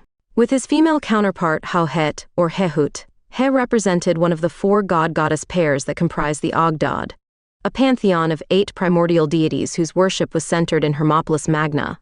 The mythology of the Ogdod describes its 8 members, He and Hauhet, Nu and Naunet, Amun and Amunet, and Kuk and Kauket, who come together in the cataclysmic event that gives rise to the sun and its deific personification, Atum. He sometimes helps Shu, a god associated with air, support the sky goddess Nut with his arms and legs. In the Book of the Heavenly Cow, 8 He-gods are depicted together with Shu holding Nut, who has taken the form of a sacred cow. The meaning is clear. Aten rules the world as a pharaoh of Egypt rules the 2 lands. It is a form of proclamation, the consubstantiality of Akhenaton, and the god from whom he is the emanation. The kingship of Aten in heaven is of the same nature as that of Akhenaton on earth. Akhenaton and the cult of Ptah. Akhenaton became the heir to the throne of Egypt after his older brother Thutmose died during the reign of his father, Amenhotep III. Little is known about Akhenaton's life as Prince Amenhotep. Donald B. Redford suggests that he was born before his father's 25th regnal year, that is, about 1363 to 1361 BC. This is based on the birth of Akhenaton's first daughter, who was probably born early in his own reign.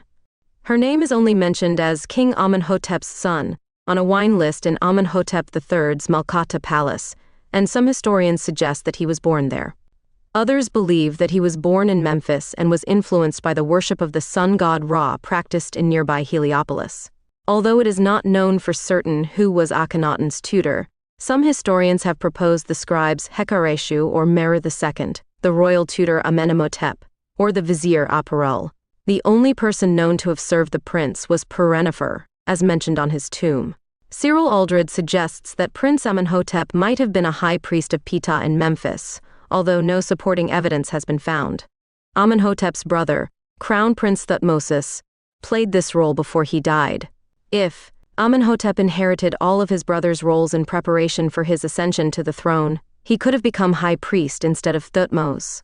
Aldred proposes that Akhenaton's unusual artistic inclinations could have been formed during his time in the service of Ptah, the patron god of architect-craftsmen, whose high priest was sometimes referred to as the greatest of craft directors, the greatest of craftsmen, architects. References: Aldred, Cyril, 1991. 1988. Akhenaton, King of Egypt, London, Thames and Hudson.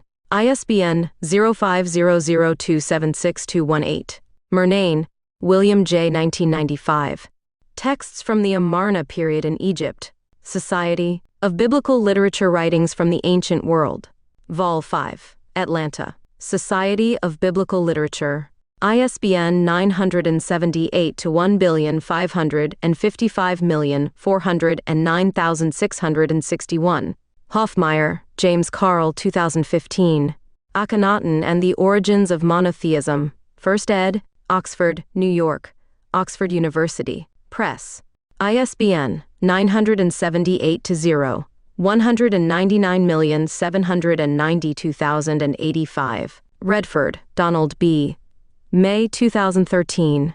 Akhenaton, New Theories and Old Facts.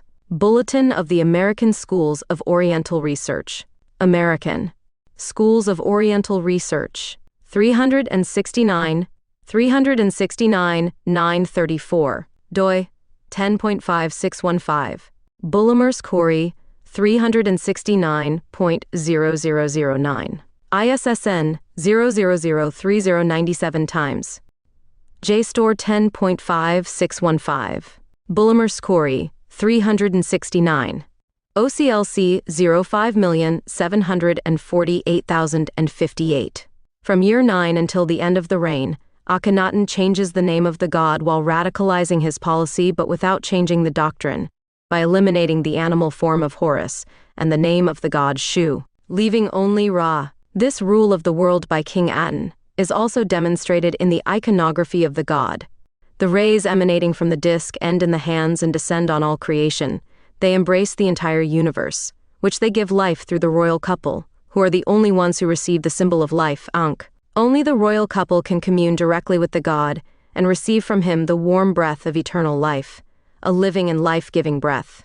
Akhenaton and Nefertiti represented the primordial pair of divine kings through which the palace and the rest of the kingdom could communicate and worship the Aton, but only through them.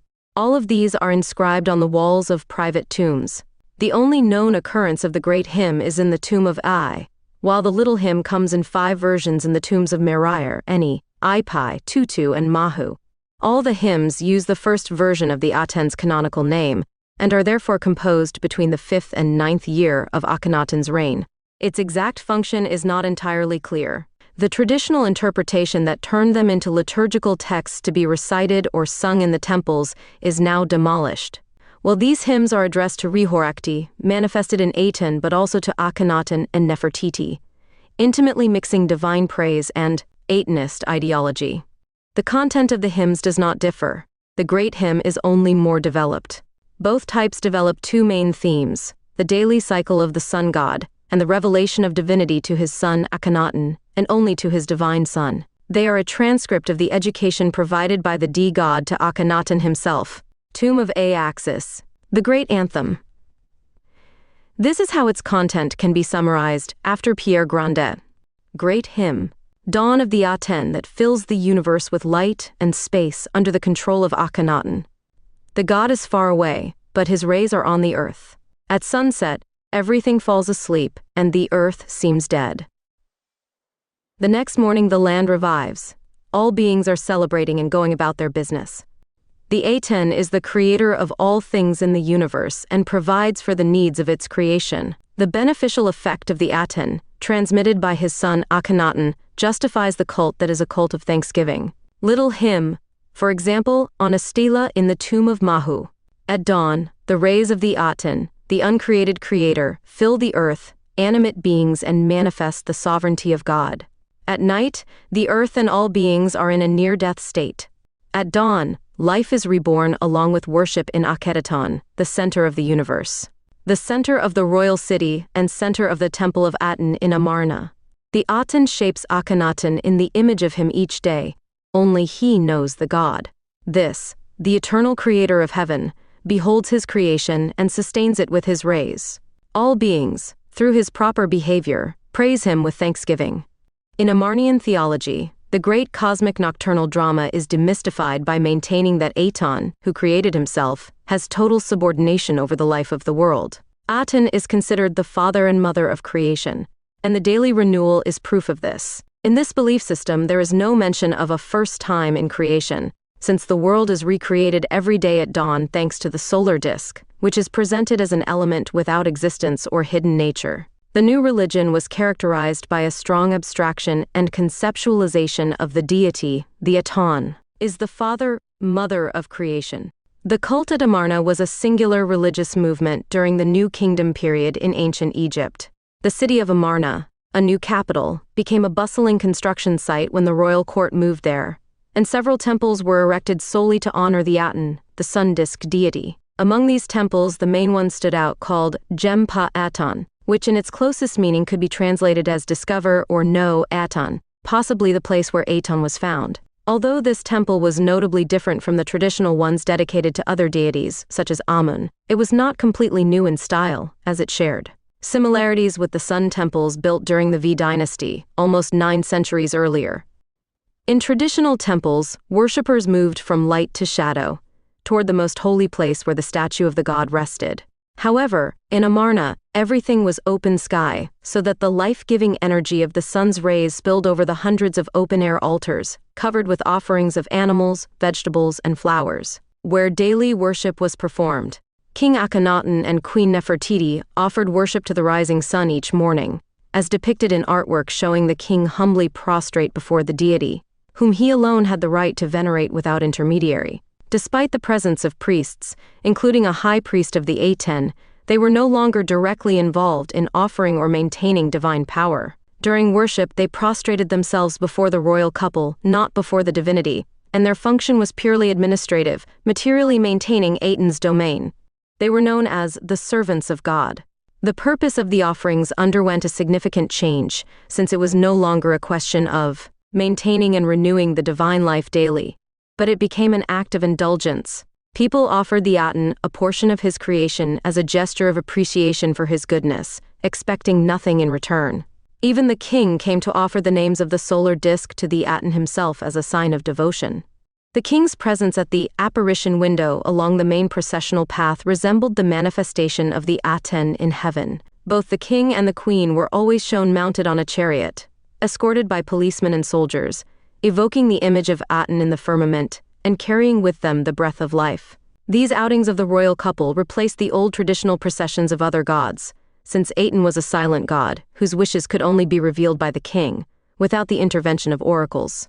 For Flinders Petrie and other ancient Egyptologists, this was the beginning of the first monotheistic religion, the guiding principle of which is summed up in the well-known words of the eminent Egyptologist Cyril Aldred, who, paraphrasing the Quran, stated that there is only one God, and the pharaoh is his prophet. The revolution, provoked by Akhenaton, led to the total elimination of humanized images of the gods in sculptures, reliefs, furniture, and other items, which had traditionally constituted the main iconographic source of Egyptian art. Reference, cf. Barry Kemp, O.P. Sit. Chapter 7, pp. 382-383. In the Amarna system, the practice of magic, which played an important role in traditional religion, was excluded and completely disappeared. This fact illustrates that the king was not a weak figure, but ruled firmly and demanded absolute obedience, which required an effective way of avoiding any criticism of his actions. The king's power was manifested even more clearly in the attitudes of the people in his presence, with many people bowing to him and a large number of soldiers and policemen present. In the Amarna system, the structure was immutable, and only the king had the authority to define it. Individuals were no longer required to follow an attitude in accordance with Ma'at, the ancient Egyptian concept of truth, balance, and order. Instead, they had to show an attitude that was in line with the will of the king. The statues, which the Egyptians used to revere as the manifestations of their gods, have completely disappeared.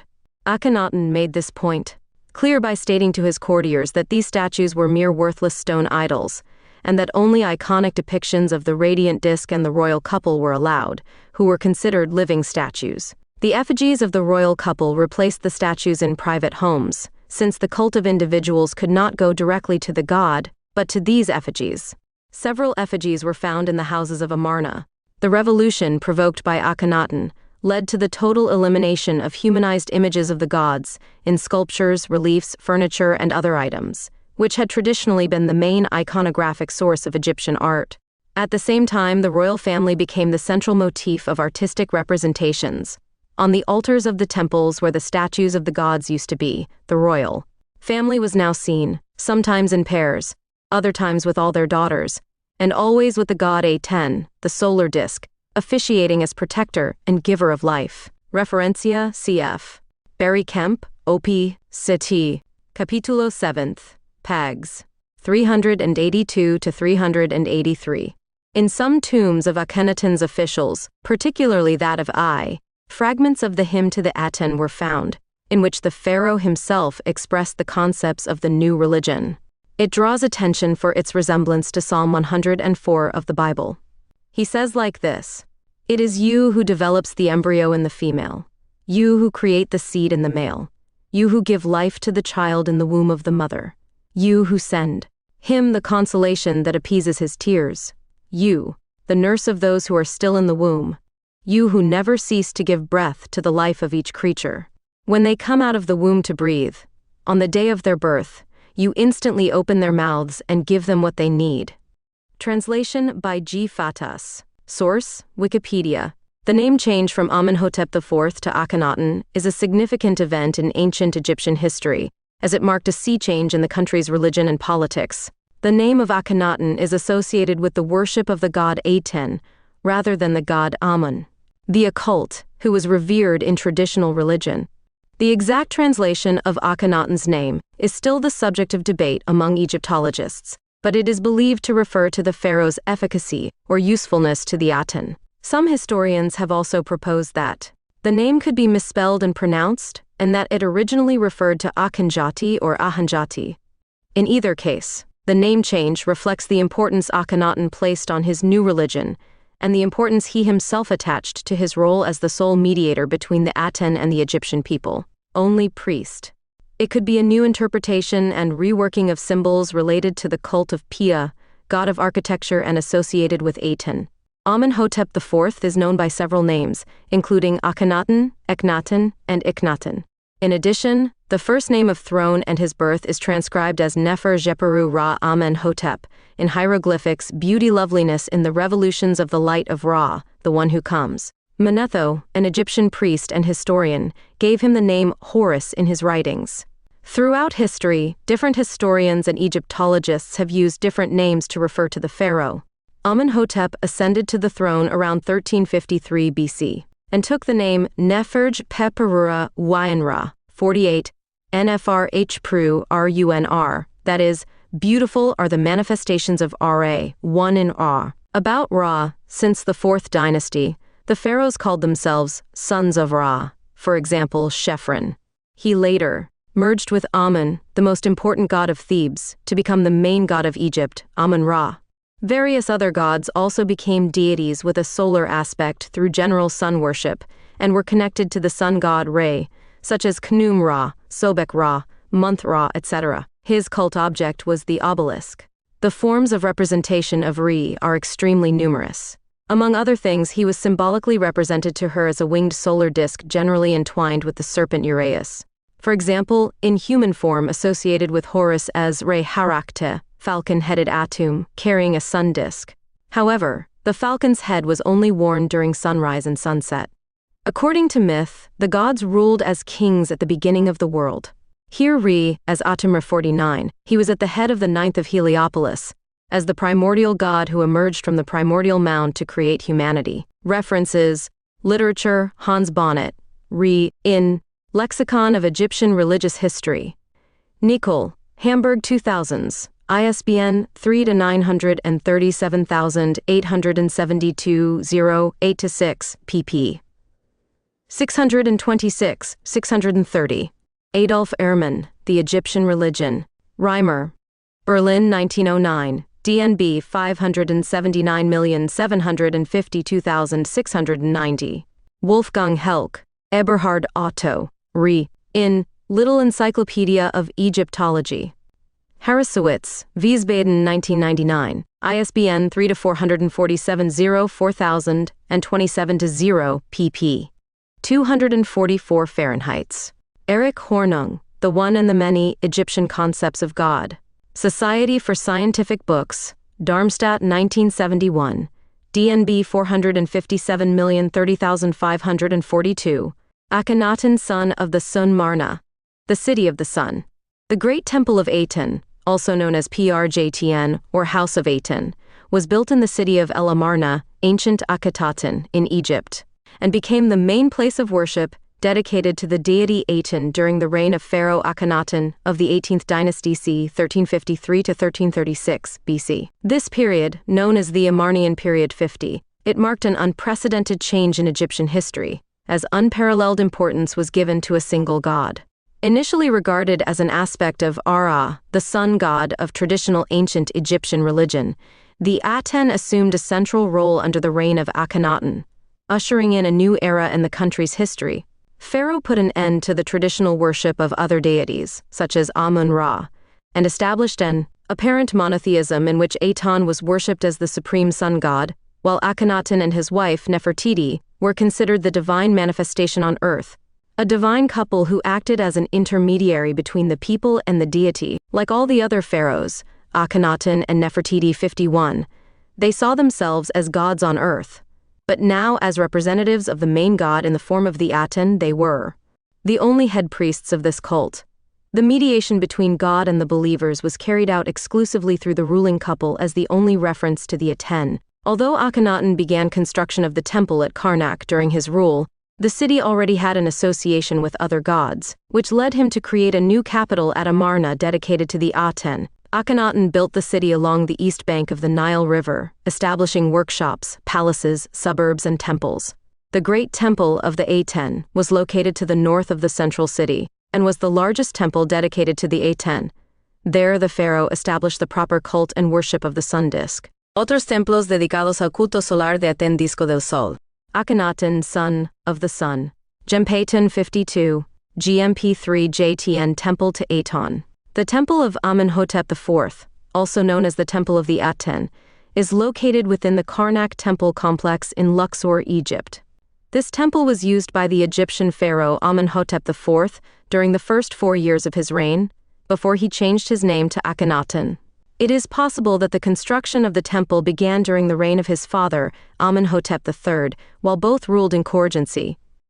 In the early years of his reign, Amenhotep IV continued his father's works at Karnak, building a great entrance hall to the third pylon of Karnak, where he had himself represented before Amun in an attitude of slaughtering the enemies of Karnak, Egypt. However, with the change in thinking, he decided to move away from Amun and the other gods associated with him, and instead began to develop a program of building solar temples dedicated to his god Aten. As part of a religious revolution that it would have great consequences in the history of Egypt. Although he built several sun temples dedicated to the Aten, none of them have survived to this day due to a damnatio memoriae imposed by his successors, who attempted to erase all evidence of his religious reform as heresy. References: Catherine Abard, An Introduction to the Archaeology of Ancient Egypt, Malden, Ma, Blackwell Publishing, 2008, 221-225. Thomas, Susanna. Akhenaton and Tutankhamun, The Religious Revolution. p. 41. The Country, ed. March 18, 2014. Akhenaton would have reigned with his father, according to Spanish archaeologists.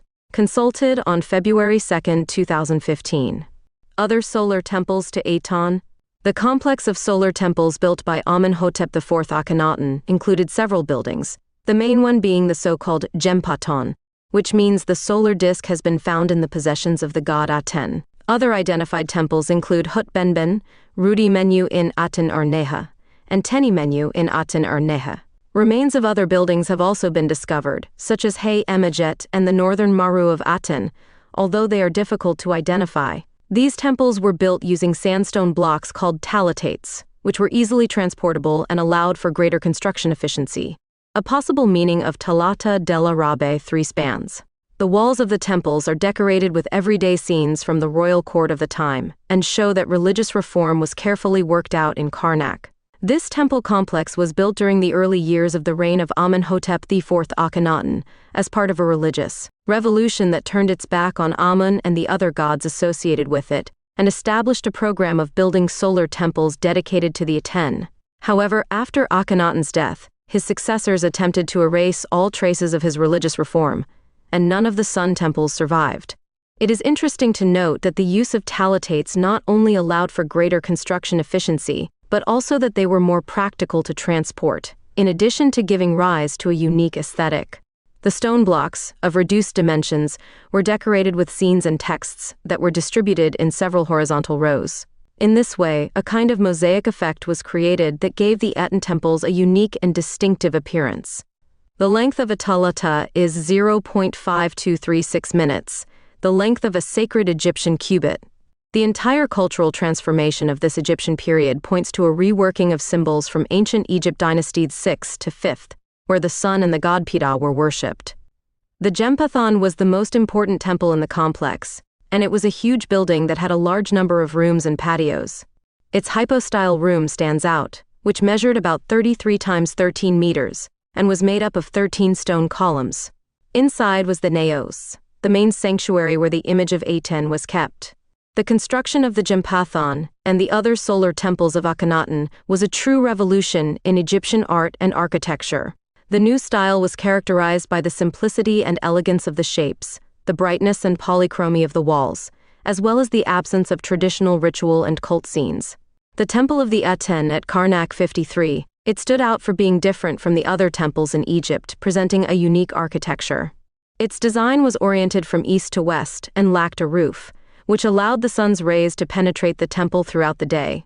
Open Sky Temple, the House of Jubilee that symbolized the pharaoh's residence on earth and in heaven, and was located behind the 2 entrance pylons. The 6 patios that made up the Jempathon were accessed through a hypo-style hall. 54. The heart of the temple. Each of these courtyards was surrounded by columns and was dedicated to a specific function, such as receiving offerings or performing ceremonies. It is true that the temple had 365 altars, one for each day of the year, which suggests that religious ceremonies and offerings were performed daily in honor of the god Aten. In addition, the altars were quadrangular and made of stone, which reflects the importance and permanence of religious practices in the temple. Source: Friends of Ancient Egypt. The main temple of the complex was called GM P3 JTN Jempathon. The Great Temple of the Aten was located to the north of the central part of the city of Akhenaton and was separated from the palace by many warehouses.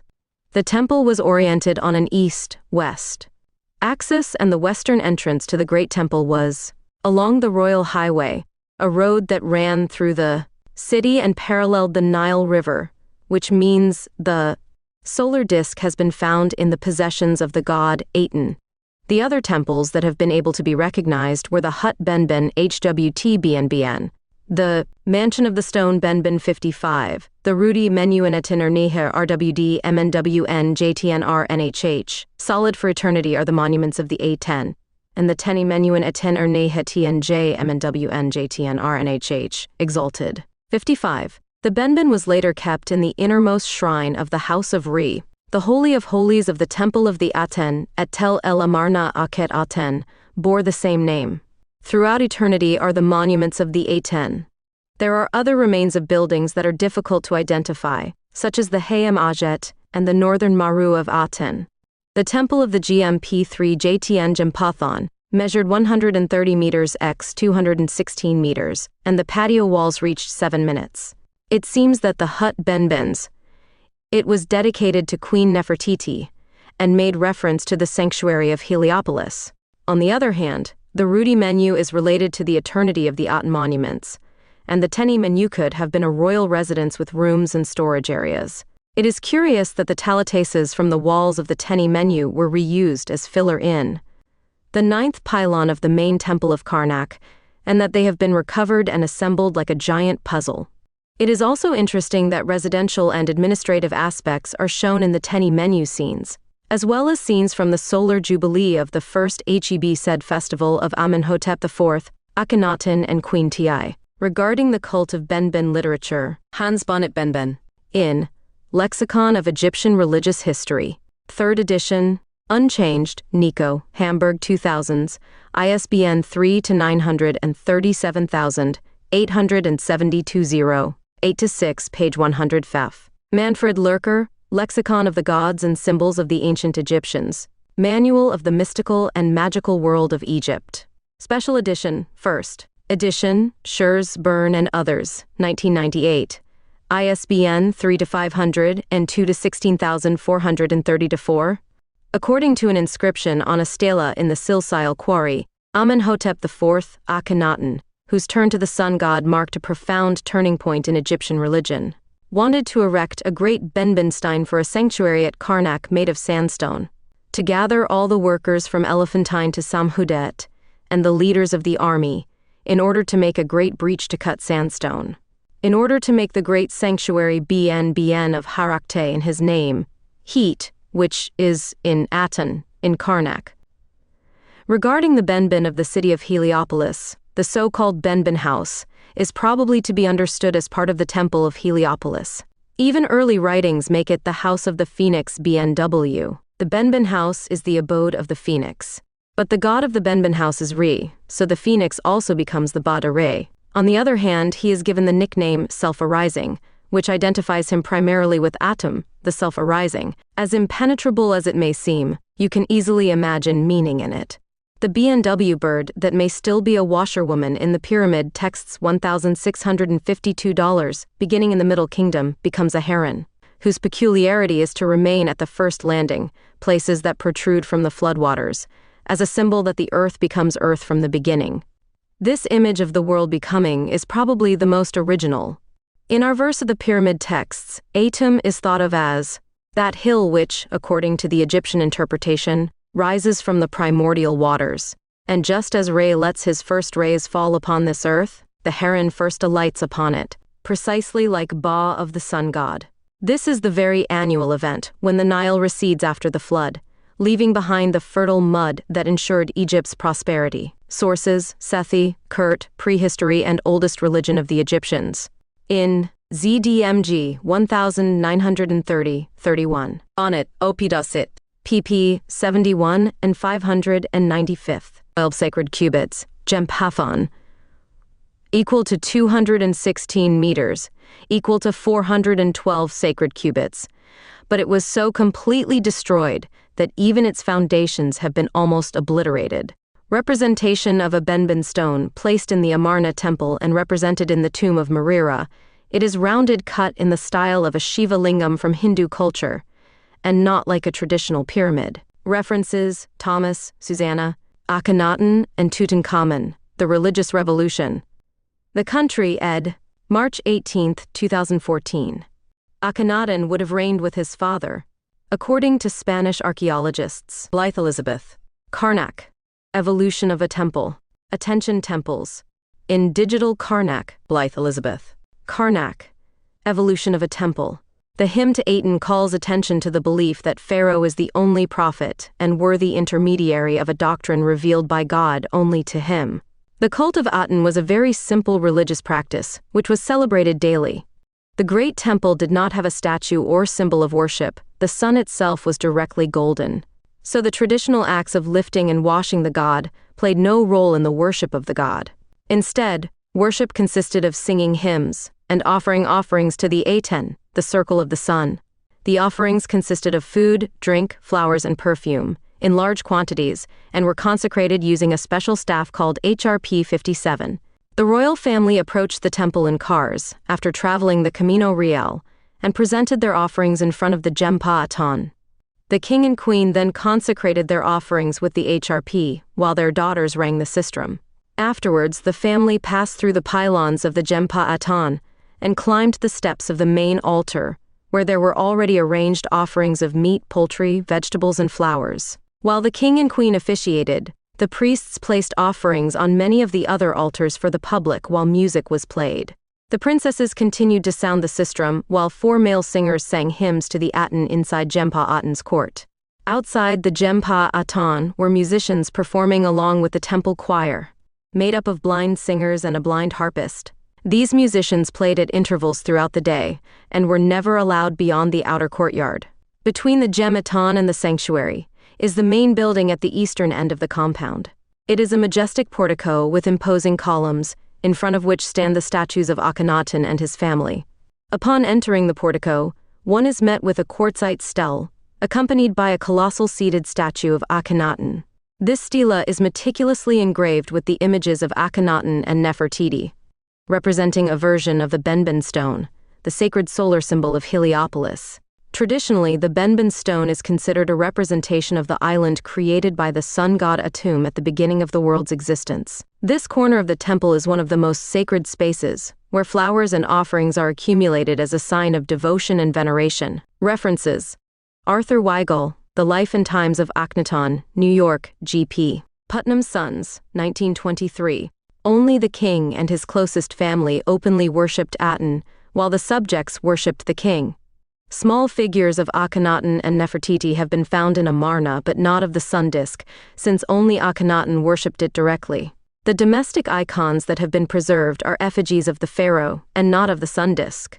All this justifies the frequent allusions in the hymn to the impossibility of man to approach God.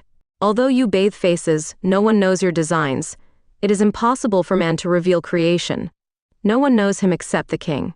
This song of love and clamor, the most beautifully written that ancient Egyptian literature has bequeathed, may have been composed by Akhenaton around 1360 BCC, although it was possibly not written by the pharaoh himself, as it recalls older prayer texts that glorified Osiris or Amun in the same terms. Several similar versions were found in the tombs of Akhenaton's dignitaries, although the most complete document, the so-called Great Hymn to Aten, comes from the tomb of Pharaoh I, where it was found by Urbain Bourriant. Hymn to Aten. Beautiful is your appearance on the horizon of heaven, O living Aton, beginning of life, when you rise up in the far east. You fill all countries with your beauty. Big and bright everyone sees you in the heights, your rays encompass all your creation, because you are Re, and therefore you achieve everything, and dominate all lands for your beloved sun. Although you are far away, your rays reach the earth. Although you bathe the faces, no one knows your designs. When you hide by the western horizon, the earth darkens, as if dying. Creatures sleep without seeing anything around them, as if they had covered their heads. All the goods around, they could be stolen without anyone noticing. It's when the lions come out of their den, and when the crawling snakes bite. The darkness stretches like a silent shroud. For the Creator rests on the horizon. At dawn, when you rise to the east, when you shine like the Aten of the day, you dispel the darkness and cast your lightning bolts. Upper and Lower Egypt celebrate your arrival, awake and standing on their feet. Well, it was you who raised them. And they, stripping and washing his body, they raise their arms to you in prayer. Everyone can start their work. The beasts delight in their pastures, the trees and plants flourish. And, taking flight from their nests, the birds praise your spirit by moving their wings. All animals jump on their feet. The creatures that fly and perch, they come alive when they see you appear. You who have made women fruitful, you, who form the semen in the man, that you keep the child in the womb, that you appease him so that his crying stops, you yourself fertilize even the womb. That gives breath to sustain what is created. When the child descends through the bowels to be born and breathe in the air, you open his mouth wide. You attend to all his needs. When the chick chirps inside the shell, you grant him respite and help. When you've completed his body in the egg, he breaks it and chirps on cue. And when he leaves it, he is already walking on his legs. How many and how diverse are your creations? It is impossible for man to reveal them, O only God, who has no equal. You created the world according to your desire, alone, without any help. Men, cattle, wild animals, how much on earth walks on his feet, and how high flies with his wings. Your rays nurse the prairies, and they live. They grow for you when you rise up.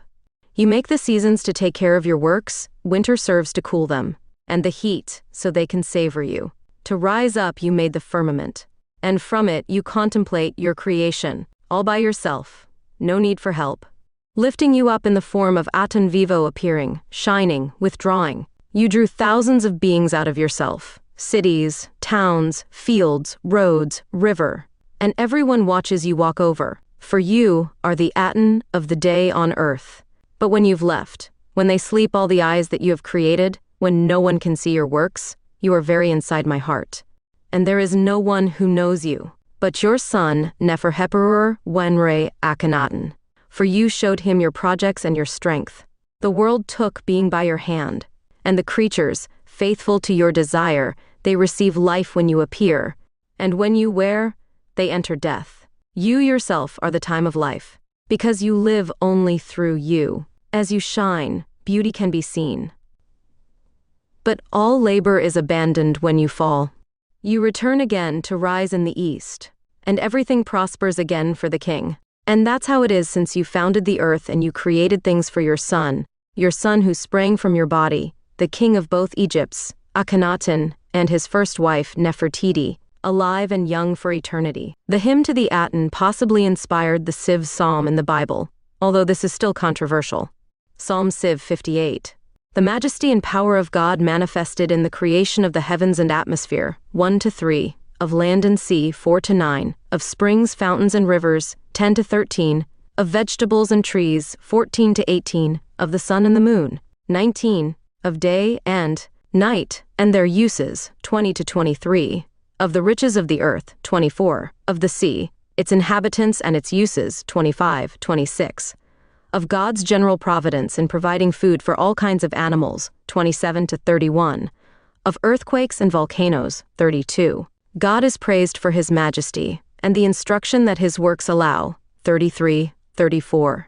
Sinners will be destroyed, 35. Notes on Psalm Civ. This psalm has no title in either the Hebrew or the Chaldee, but it is attributed to David by the Vulgate, the Septuagint, the Ethiopic, the Arabic, and the Syriac. It has the following title in the Septuagint. As it appears in the Complutensian Polyglot, Psi alpha lambda mu omicron tau alpha peep psilon rho tau eta, tau omicron epsilon, kappa omicron sigma mu omicron epsilon, sigma sigma tau sigma epsilon omega, a psalm of David on the formation of the world. The Syriac says it is a psalm of David when he went with the priests to worship the Lord before the ark. It seems a continuation of the previous psalm, and it is written as a part of it in 9 of Kennicott's and de Rossi's MSS. It is properly a poem about the works of God in the creation and government of the world, and some have considered it a kind of epitome of the creation story, as given in the book of Genesis. Verse Psalm 104:1. O Lord my God, you are so great. The works of God, which are the subject of this psalm, particularly show the greatness and majesty of God. The strongest proofs of God's being, to the common understanding, are derived from the works of creation, their magnitude, variety, number, economy, and use. And a proper consideration of those works presents more of the attributes of the divine nature than we can learn from any other source. Only the revelation is superior. Psalm 104, known in Hebrew Masoretic numbering, is found in the Book of Psalms and begins with the words, "Bless the Lord, my soul. Jehovah my God, you are very great," according to the King James Version. It is also known as Benedic anima mea Domino in Latin. It is important to note that in the Greek Septuagint and Latin Vulgate numbering of the Bible, this psalm is known as Psalm 103. This psalm is regularly used in the liturgies of various religions, including Jewish, Eastern Orthodox, Catholic, Lutheran, Anglican, and Protestant. In addition, it has been set to music by various composers, including John Dowland, Heinrich Schütz, Philip Glass, and William Lovelady. A depiction of verse 24 can even be found in the west window of Hook Church in a UK geographic image. Psalm 104 is part of the Ketuvim, which is the third section of the Tanakh, and the Old Testament of the Christian Bible. In the Masoretic text of Psalm 104, the phrase Hallelujah 59, it is placed at the end of the final verse, which is not found in the Septuagint and Vulgate. In the King James Version, this phrase is translated as, Praise the Lord. A lesser-known content of Hallelujah is the testimony of a shortened form of God's name. MJHWJH. The closest parallels are found in the short forms of theophoric personal names. For example, Elijah and Isaiah. Reference Matthias Millard Hallelujah. It is Wibelex German Bible Society, August 1, 2015, accessed October 14, 2022. Psalm 68, 4. Sing to God. Sing songs of praise to His name. Praise Him who rides on the clouds. His name is Yah. Praise His name. The theme of Psalm 104 is closely related to the first creation narrative in the book of Genesis, which is chronologically younger than the second version of Genesis. In this narrative, the waters part before the creation of the sun and the moon. The psalm is also related to written accounts of creation in the ancient Near East, including those of Mesopotamia and Egypt. Although the comparison between Psalm 104 and the great Egyptian hymn to the Aten has been supported, enthusiasm for this influence has waned in recent decades. Some argue that no form of influence exists, while others, such as Egyptologists Jan Assmann and Donald Redford, argue for Egyptian influence in Psalm 104 and the Amarna. Correspondence, especially EA 147. Ultimately, Psalm 104 remains a fascinating text that has inspired interpretations and analysis throughout the centuries. References, cf. Leon Thorns, Literature Panorama 1. From Sumer to Classical Greece, Mesopotamia, Egypt, Palestine, Persia, Greece, Madrid, Ediciones Diamond, Manuel Tamayo, 1968, p. 79. Parallel Latin, English Psalter, Psalmus 103, 104. Archived May 7, 2017, at the Wayback Machine Medievalist.net. Small hymn to Aten, it is represented in the tombs of any royal secretary, Merira, high priest, Epi, administrator, Tutu, chamberlain, and Mahu, head of the guard. The difference between the different versions is that in the first two it was the worshippers who carried out the prayer, while in the other three it was led by the king. The version of Api's tomb has been taken as a basis, worship of Ra-Horaiti 60, who rejoices on the horizon, in his name of Shu, who is Aten, who gives life eternally, by the king who lives by Mat, the lord of the two lands, Neferjepulera Uayenra, son of Ra, who lives by Mat, the lord of the crowns, Akhenaton of enduring life, may he live forever. O living Aten, eternal Lord, you appear resplendent. You are radiant, perfect, powerful. Great is your love, immense. Your rays illuminate all faces. Your brilliance gives life to hearts, when you fill the two lands with your love. Venerable God, self-created, you created all the lands and everything that exists in them, men, cattle and herds, all the trees that grow from the earth, they live when you wake up for them. You are mother and father of what you have created. When you appear, their eyes contemplate you, your rays illuminate the entire earth. All hearts acclaim your presence, when you rise as their Lord. When you hide on the western horizon of heaven, they prostrate themselves as if dead, with their heads covered, their breathing ceases, until again you rise on the eastern horizon of heaven, and their arms hail your Ka. When you nourish their hearts with your perfection, when you throw your rays, life arises and all the lands celebrate it.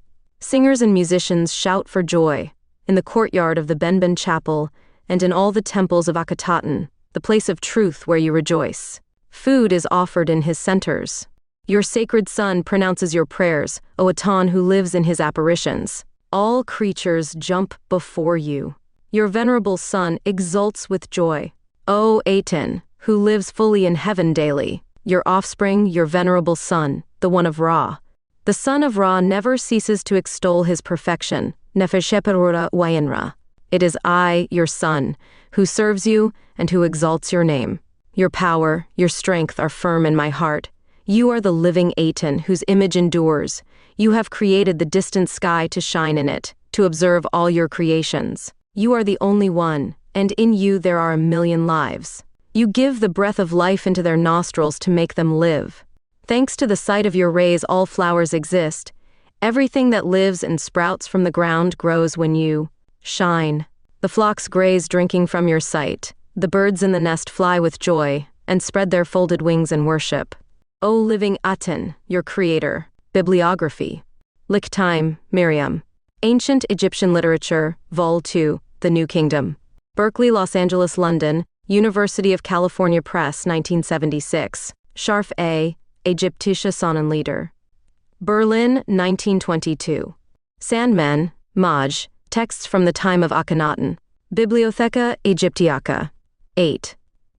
Brussels, 1938, pp. 10-15.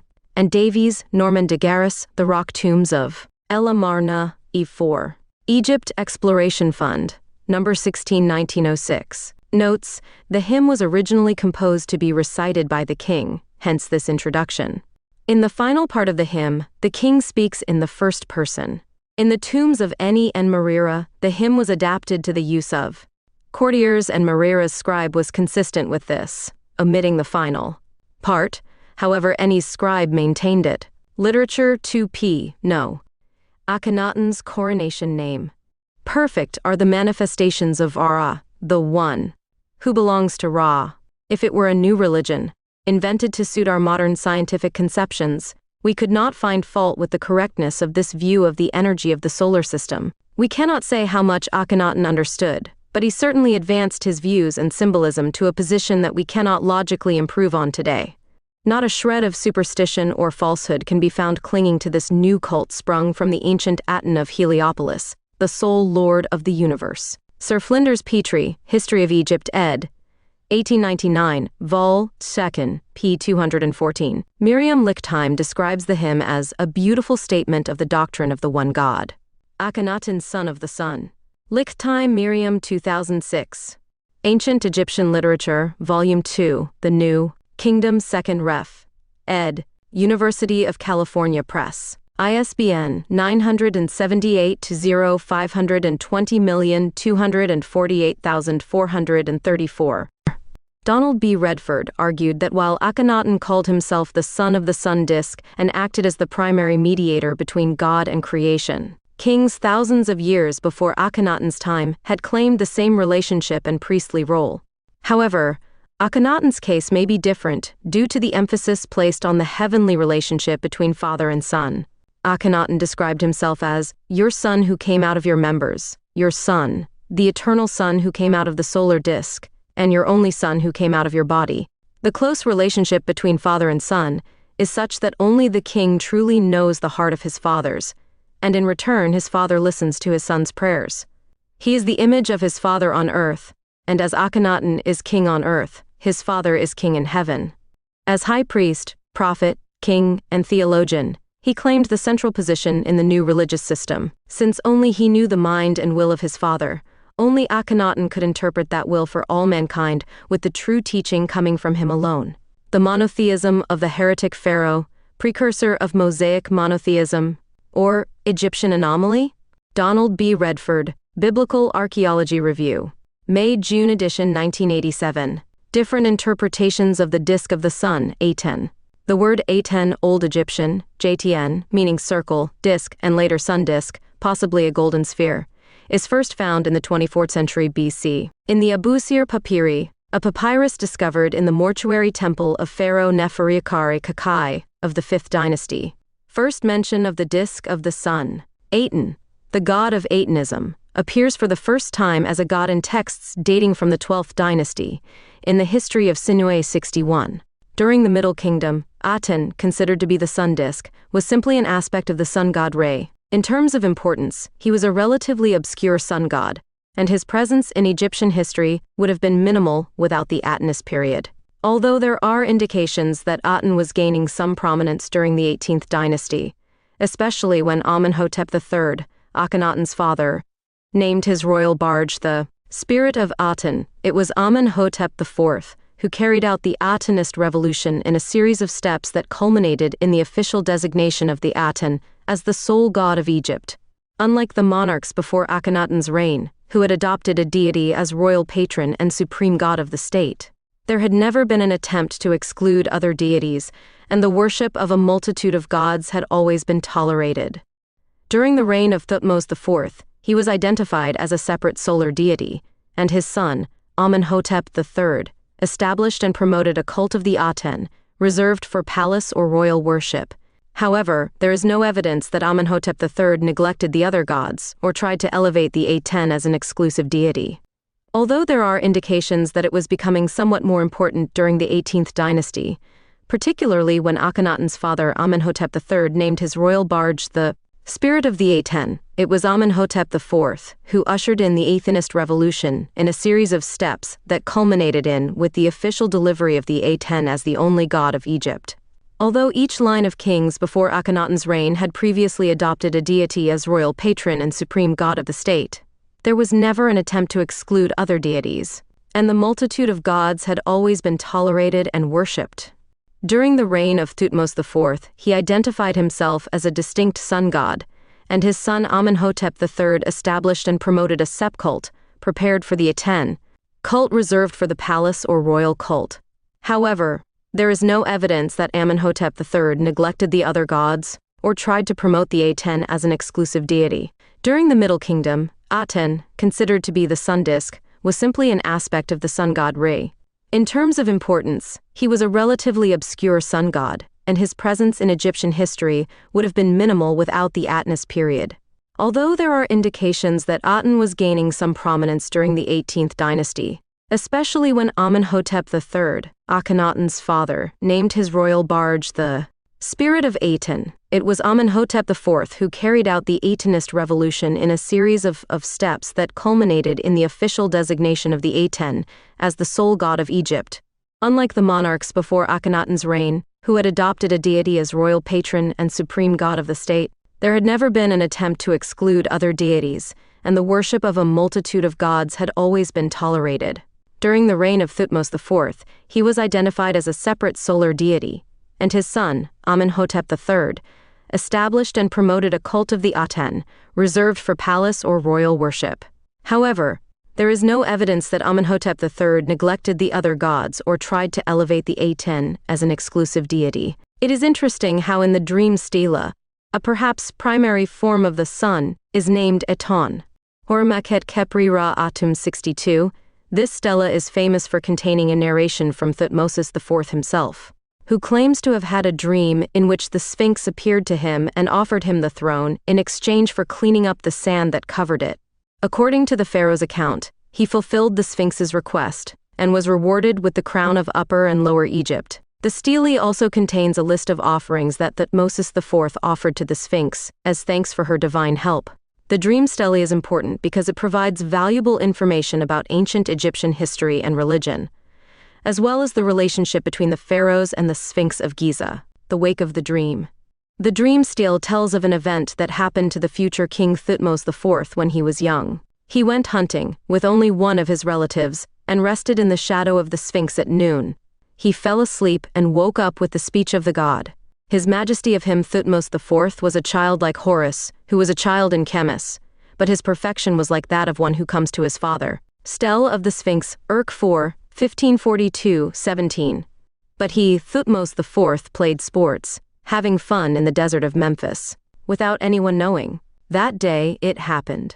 Sleep and drowsiness had overtaken him in the middle of the zenith of the sun. Harmachis. Shepre Reatum speaking to Thutmose IV in a dream. Look at me, my son Thutmose. I am your father Harmachis Chepre Reatum, who gives you the kingdom on earth at the head of the living.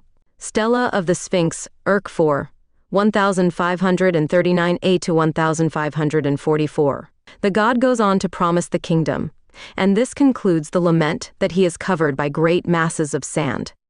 He asks Thutmose to release him. The sands of the desert on which I stand are coming closer to me. I have waited for you to do what is in my heart, knowing that you are my son and protector. Come closer, I am the one who guides you. Stele of the Sphinx, Urk 4, 1539a to 1544. Now the statue of the very great Khepri, the great Sphinx of Giza, rests on this site, great in fame, sacred in respect, the shadow of Ra resting on it. Memphis and every city on its two sides come to it. with the arms raised in adoration of his face, with great offerings to his Ka. One of these days it happened that Prince Thutmose came on a journey at the hour of noon. He rested in the shadow of this great god, and sleep took hold of him at the time when the sun was at its zenith. Then he discovered the majesty of this noble god who speaks from his own mouth as a father speaks to his son and says, look at me, my son Thutmose. I am your father Hormakekepri Ra'atim. I will give you kingship over the land of the living. Behold, my condition is like a disease, all my limbs ruining. The desert sand, which he used to stand on, now covers me, and it is for you to do what is in my heart that I have waited. It is true that the dream stela has a clear political intention to legitimize the reign of Thutmose IV, but it has also been interpreted as a sign of his devotion to the great Sphinx and the sun god. However, it is possible that the pharaoh also intended to reaffirm the importance of other divine beings to the detriment of Amun's powerful clergy, and thereby lay the groundwork for the Amarnian revolution that would take place later in his grandson's reign. Akhenaton. In any case, the dream stela is a key piece to understand the religious politics of the New Kingdom and the tensions that existed between the different cults and clergy in ancient Egypt. References: Shaw, 2000s, The Oxford History of Ancient Egypt, p. 254. Shaw, 2000s, p. 254. Amarna art styles 63 that flourished during the brief period are markedly different from other Egyptian art. They present a variety of affectations, from elongated heads to protruding stomachs, exaggerated ugliness, and the beauty of Nefertiti. Significantly, for the only time in the history of Egyptian royal art, Akhenaton's family was depicted in a decidedly naturalistic manner.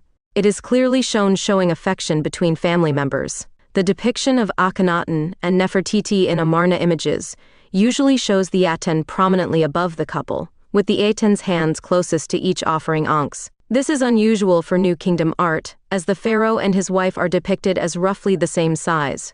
In addition, the image of Nefertiti was used to adorn the minor temple of the Aten at Amarna. This might suggest that she also played a prominent official role in the Aten cult. Artistic depictions of Akhenaton often give him an unusual appearance, with slender limbs, a prominent belly, and broad hips.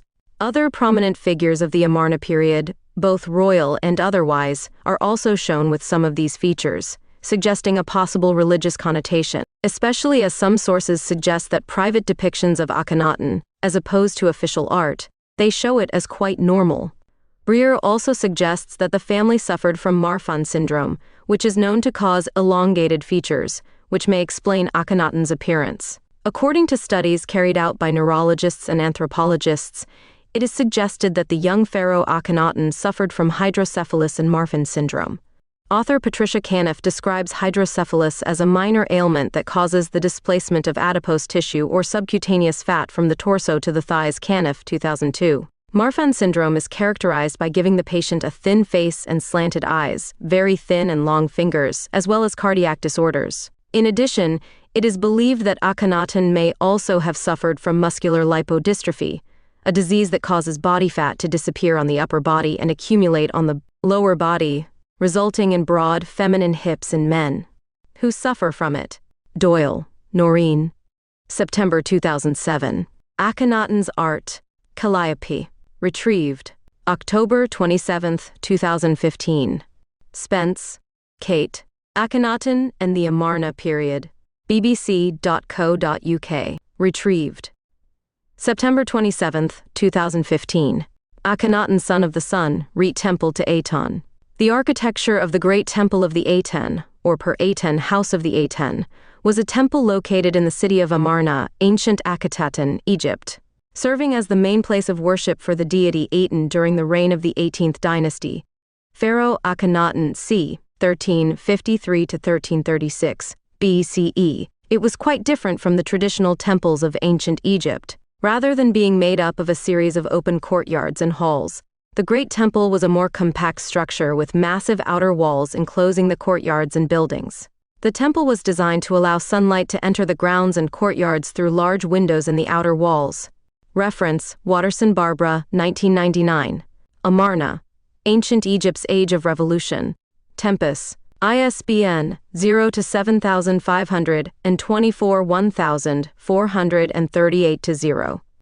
OCLC 41,465,456. Accessed January 25, 2021. The temple was composed of two main courtyards, each surrounded by buildings and structures. The first courtyard, known as the Courtyard of Offerings, was the place where worshippers presented their offerings to the Aten. It was surrounded by administrative and storage buildings, intended for functions related to the management and conservation of offerings. The second patio, called the Patio del Altar, housed the high altar and the Jempa Aton. In this space, the most important religious ceremonies were carried out. The courtyard was surrounded by religious and administrative structures, as well as housing the quarters of the priests and the residence of the high priest, who played a central role in organizing and directing the rituals and activities of the temple. The Jempa Aten was the main building of the temple and contained the chamber of the Aten, where daily offerings to the deity were made. The building was designed to allow the sun's rays to enter the Aten's chamber during certain hours of the day, symbolizing the god's presence. The building was also adorned with reliefs and hieroglyphs depicting the creation of the world and the worship of the Aten. In general, the design of the Great Temple of the Aten was unique and reflected the religious and philosophical beliefs of the pharaoh Akhenaton. Although the temple was destroyed shortly after his death, excavation and reconstruction of the site have provided a fascinating understanding of this time in ancient Egyptian history. Source: Robbins, Gay, 1997. The Art of Ancient Egypt, in English. Harvard University Press. p. 153. ISBN 0 to 674 4660 9. OCLC 36,817,299. Accessed January 25, 2021. Bard Catherine. A 2008. An Introduction to the Archaeology of Ancient Egypt. In English. 2nd edition. Blackwell Publishing. pp. 221 to 225. ISBN 978-1, 118-80-9611-2. OCLC 891,494,879. Accessed January 25, 2021. Hobson, Christine, 1987. Exploring the World of the Pharaohs, A Complete Guide to Ancient Egypt. Thames and Hudson. pp. 108 to 109. ISBN 0 to 500 05040 5. OCLC 17,216,758. Accessed January 25, 2021. The sanctuary of the Great Temple of the Aten was located about 300 meters east of the Jempa Aten, the place of he who found the Aten, and was connected by a processional path. The sanctuary was a small, simple structure, also without a roof, containing a limestone pedestal where a gold sun disk was placed on festivities. In the sanctuary, the officiating priests would perform the daily offerings and rituals in honor of the god Aten. In addition, several chambers and warehouses have been found around the sanctuary, used to store the objects and utensils necessary for the rituals. Overall, the Great Temple of the Aten is an impressive display of Egyptian architecture and design, but it is also significant for its uniqueness compared to other temples of the time. The absence of a cult image and the open-air design reflect the core belief in the cult of the Aten of direct worship of the sun, making it a very important holy site for the understanding of religion and culture. From ancient Egypt, the first courtyard had a high altar with small chapels and chambers on both sides. Each successive court had altars and magazines where offerings could be stored. The fourth courtyard had columns and many furnished chambers where people could rest in the shade. The final courtyard had a main high altar for the royal couple and was surrounded by 365 mud brick altars on each side, one for each day of the year, divided to represent Upper and Lower Egypt.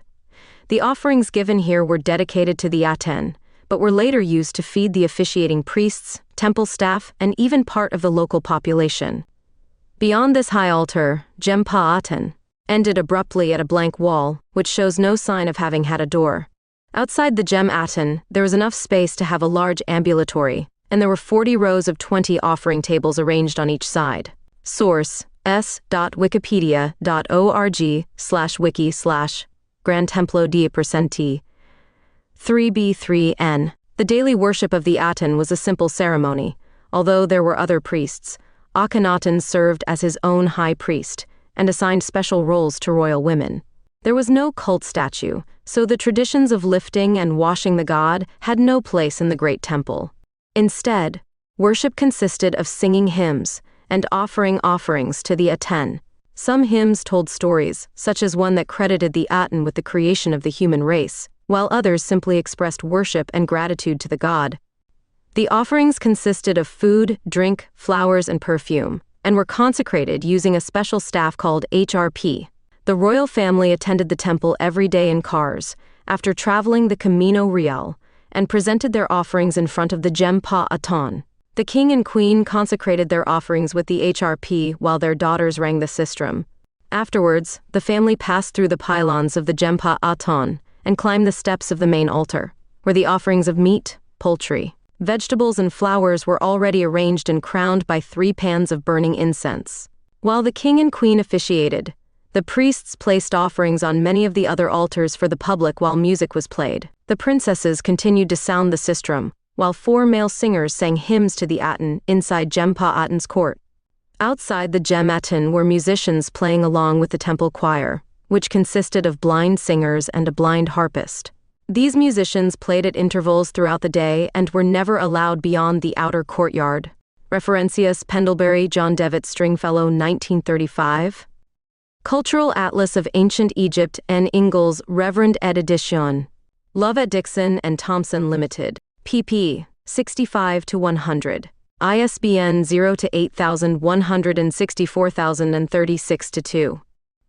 OCLC 42,780,471. Consultado el 25 de enero de 2021. Morenz, Siegfried, 1992. Egyptian Religion, Sigrid Morenz and Ingles. Cornell University Press. p. 51. ISBN 0-8000-14 8029-9. OCLC 2006,552,019. Consultado el enero 25 2021. Harry Robert, 1985. New Kingdom Amarna period. The Great Hymn to Aten and Ingles. E.J. Brill. p. 10. ISBN 90-040-7031-1. OCLC 14,067,933. Consultado el enero 25 2021. Watterson, Barbara Nininin. Amarna, Ancient Egypt's Age of Revolution. Tempest. ISBN 0-7524 1438-0. OCLC 41,465,456. Consultado el 25 de enero de 2021. Between Jempa Aton 64 and the sanctuary, the main building at the eastern end of the compound, was a smaller, more sacred pillared portico, with statues of Pharaoh Akhenaton and his family standing in front of each column.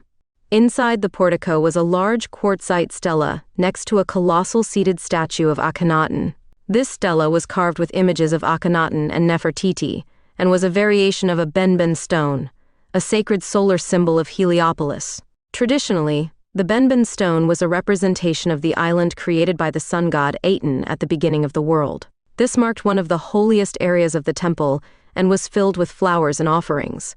Only a fragment of this stone, discovered by Carter in 1892, has been found today, but it was identified as a Benben stone based on temple scenes found in nearby tombs. Regarding the Benben as a pyramid, each of the 4 main cities of Egypt, Hermopolis, Heliopolis, Memphis, and Thebes, was linked to the cult of a specific god. In the case of Heliopolis, which is the present-day suburb of Ain Shams in northeast Cairo, the god in question was Atum, the creator who would have generated himself by emerging from the Benben mound. The pyramid texts refer to Atum himself as the Benben mound, and it is said that he was transformed into a small pyramid within which he resided. This sacred stone was kept in the solar temple of Ra in Heliopolis, and is believed to have served as the model for obelisks and pyramids. it is very likely that the Theban stone originally had the shape of a pyramid. The stones that crown the pyramids, known as pyramidions, are also called Benben stones, since their shape derives from the original Benben, the shining one. In the pyramid text, line 600, 1652, it says, "You who arise, like the Benben, in the abode of Bennu in Heliopolis." Also between Jempa-Aten and the sanctuary in the Great Temple was a large square building where meat offerings were sacrificed and prepared. But further excavation of the area is difficult due to the presence of the modern Et-Til cemetery. Interesting information about the Benben in Egyptian mythology. The Benben was a sacred stone venerated in the solar temple of Heliopolis and was associated with the cult of the creator god Atum. It is believed that the original Benben was a conical stone, but it was later transformed into a small pyramid with a quadrangular base and a peak, often covered with gold foil. The myth of the Benben is also related to the Bennu bird. 65. The mythical and fabulous bird called the phoenix by the Greeks, which was also venerated in Heliopolis, where it is said to perch on the Benben. The Benben could have been a meteorite with a ferrous composition siderite fallen in prehistoric times, according to some scholars and historians. Historical development of the Benben.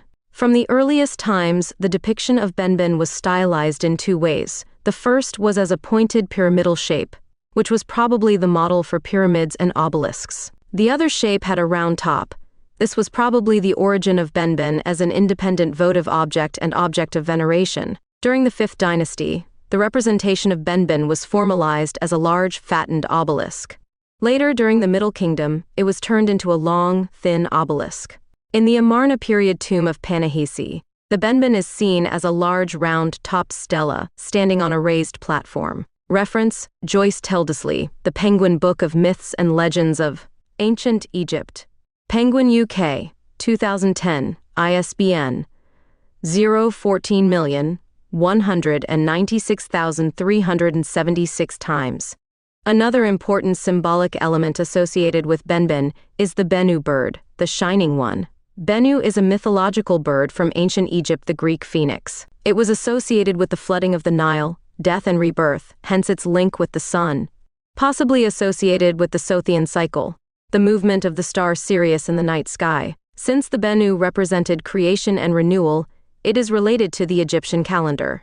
In fact, the Temple of Bennu was famous for the hourglasses and other devices for measuring time that were kept in it.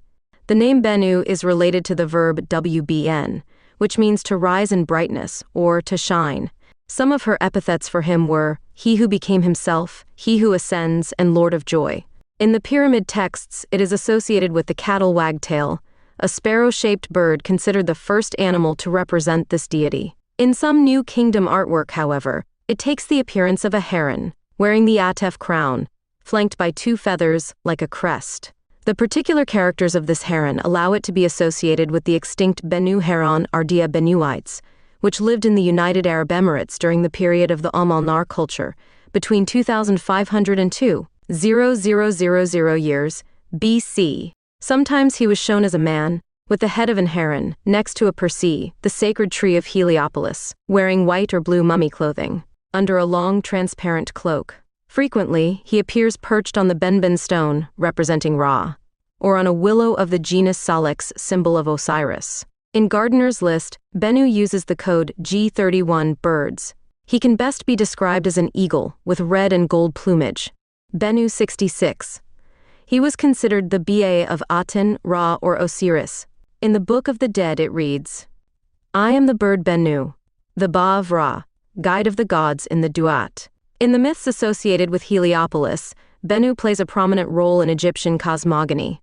According to some sources, he created himself from the fire with which a sacred tree burned in one of the enclosures of the Temple of Ra. Other versions place its origin in the bursting of the heart of Osiris. Sources, Wilkinson, Richard H. 2003. The Complete Gods and Goddesses of Ancient Egypt, London, Thames and Hudson. p. 212. ISBN 0-500-05120-8. Hart George 2005. The Routledge Dictionary of Egyptian Gods and Goddesses 2nd ed. New York, Routledge. pp. 48-49. ISBN 0 to 415 34,495 to 6. Like Atum and Ra, the Bennu were probably worshipped at their cult center at Heliopolis. The deity also appears in funerary scarab amulets as a symbol of rebirth.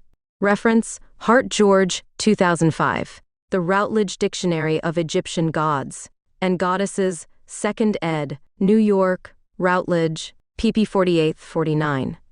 ISBN 0 to 415 34,495 to 6.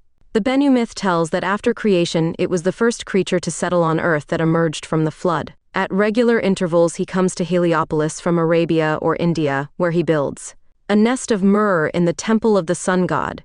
Here he burns at dawn in the embers of dawn, only to rise again from his ashes and fly into the sky.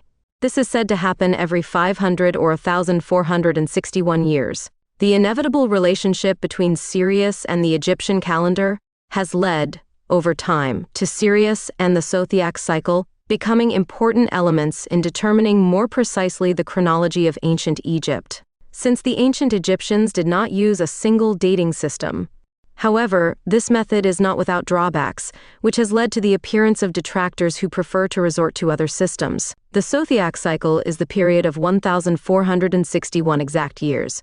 In the Egyptian calendar, in the Julian calendar, there are 1,460 years of 365.25 days that it takes for the heliacal rise of Sirius to coincide again with the beginning of the new year, the first day of the month Thoth. This lack of coordination is due to the fact that the Egyptian year did not coincide with the sidereal year. Thanks to the preservation of archaeological remains that refer to the heliacal rise of Sirius, and that can be attributed to a certain dynasty, such as an ivory tablet of Pharaoh Dire, it is possible to establish a reference from which to date the events that occurred in the ancient Egypt. The Bennu bird, phoenix in Greek, is related to the zodiacal cycle, the star Sirius. Every 1,461 years in its retrograde movement, it reappears in the same place in the night sky. In the literature, the star is described as fiery or flaming. The season after the appearance of Sirius became known as the Dog Days. Holberg, Sirius, brightest diamond in the night sky, Pags, 16-17. Fountain, Kitchen, Kenneth Anderson, 1991. The Chronology of Ancient Egypt, World Archaeology, Chronologies en Ingles, Londres, 23rd 2nd. Archivado desde el original el octubre 19, 2006. Consultado el 4 de mayo de 2011. Kraus Rolf, 1985. Zodis und Monddaten Studien zur astronomischen und technischen Chronologie Altägyptens in Alemán. Hildesheim, Gerstenberg. Amenhotep IV's initial construction program sought to build new places of worship for the A10. He ordered the construction of temples or sanctuaries for the A10 in various cities of the country, such as Bubastis, Tel El Borg, Heliopolis, Memphis, Nekhen, Kawa, and Kerma. He also ordered the construction of a large temple complex dedicated to the Aten at Karnak, in Thebes. 6-7. Northeast of the parts of the Karnak complex dedicated to Amun, the Aten temple complex, known collectively as Per Aten House of Aten, consisted of several temples whose names survive. Jempaten Aten stands on Aten's estate, HWT Benben House or Temple of the Benben, the Rud Menu enduring of the monuments of Aten Forever, the Teni Menu exalted, are the monuments of Aten Forever, and the Seken Aten, Booth of Aten, as can be seen. The symbol of the solar disk was associated with the first mound of creation, and its appearance as Benben, a pyramid-shaped shine. All this symbology is associated with the movement of the star Sirius in the sky, which after 1,461 years returns to the same place from the perspective of the Earth. Reference: Hoffmeyer, James Carl, 2015. Akhenaton and the Origins of Monotheism 1 Stoned. Oxford, New York, Oxford University Press. ISBN 978-0. 199,792,085. The Jempathon was built outside the limits of the sacred enclosure of Amun to the east. At the time of its construction, the sanctuary dedicated to the solar disk must have been larger than that of the tutelary god of Thebes. It must have measured about 130 times 126 meters. Apparently, the Jempathon compound also included a royal residence. Other buildings were also part of the Jimpathon complex, such as the Benben hut, apparently dedicated to Queen Nefertiti, the Teni menu containing storerooms and private chambers, and the Rud menu, the function of which is unclear. The talatats that were part of both the Teni menu and the Rud menu were discovered inside Pylon 9, built by Horemheb. The stone blocks were rescued, and a large part of them could be reconstructed, as if it were a giant puzzle, and are now exhibited in the Luxor Museum. Source: historia.nationalgeographic.com.s/a. Templo, Akhenaton, Karnak, Misterio Fragmentos, 16010. Akhenaton's name change. Among the most recent documents that refer to Akhenaton as Amenhotep IV are 2 copies of a letter sent by the pharaoh to the chief steward of Memphis. These letters, discovered in Gurob, inform the pharaoh that the royal estates in Memphis are in good order, and that the Temple of Ptah is prospering and flourishing. These letters are dated in the 5th year of his reign, on the 19th day of the 3rd month of the growing season. About a month later, on the 13th day of the 4th month of the growing season, one of the boundary stellae at Akhetaten already had the name Akhenaton engraved on it, implying that the pharaoh had changed his name between the 2 inscriptions. This name change reflects Akhenaton's religious and political transformation by promoting exclusive worship of the Aten and moving the capital of Egypt to Akhetaten. Sure enough, Amenhotep IV decided to change his royal title to reflect his devotion to the Aten. He no longer wanted to be known as Amenhotep IV or be associated with the god Amun. Instead, he sought to focus completely on the Aten. The exact meaning of Akhenaton, his new personal name, has been the subject of debate among Egyptologists. The word Ak in ancient Egyptian 3 hours can have several translations, such as satisfied, effective spirit, or fit for. Therefore, the name Akhenaton could be translated as Aten is satisfied, effective, spirit of Aten, or useful to Aten, among other possibilities. By analyzing contemporary texts and inscriptions, Gertie England and Florence Friedman arrived at the translation effective for Aten. This is based on the fact that Akhenaton frequently described himself as effective for the sun disk in his writings. Therefore, England and Friedman conclude that Akhenaton's frequency of use of this term probably means that his own name meant effective for Aten. Some historians, such as William F. Albright, Edel Elmar, and Gerhard Fecht, propose that Akhenaton's name is misspelled and mispronounced. These historians believe that Aten should rather be Jati, representing the pharaoh's name Akhenjati or Ahanjati, pronounced Aikanja-T, as it might have been pronounced in ancient Egypt. Reference: Ludwig Morenz. The Time of the Regions in the Mirror of the Geheline Region, Historical Cultural Reconstructions. Brill, Leiden 2010. ISBN 9004-1676. Page 27. Thomas Schneider, Lexicon of the Pharaohs. Albatross, Dusseldorf 2002. ISBN 3-491-96000 and 53-3 p. 66. T. Ahis Stellae. Limit of the Royal City of Akhenaton. The border stellae of Akhenaton are unique in the surviving record. Among the oldest recorded statements about the founding of a city, they take the form of rock inscriptions on the cliffs around Akhetaten, the horizon of Aten. Akhetaten is the city, founded by King Akhenaton, reigned c. 1351 to 1334 BC, in a desert bay in Middle Egypt halfway between ancient Memphis and Thebes. The inscriptions are the earliest monuments to the kingship written primarily in late Egyptian, closer to the spoken language of the New Kingdom of Egypt 1550 to 1070 BCE, than to the courtier and more formal Middle Egyptian of the Middle Kingdom 2025 to 1700s BC. This modernization of the written language would have created a strong impact on the ancient reader.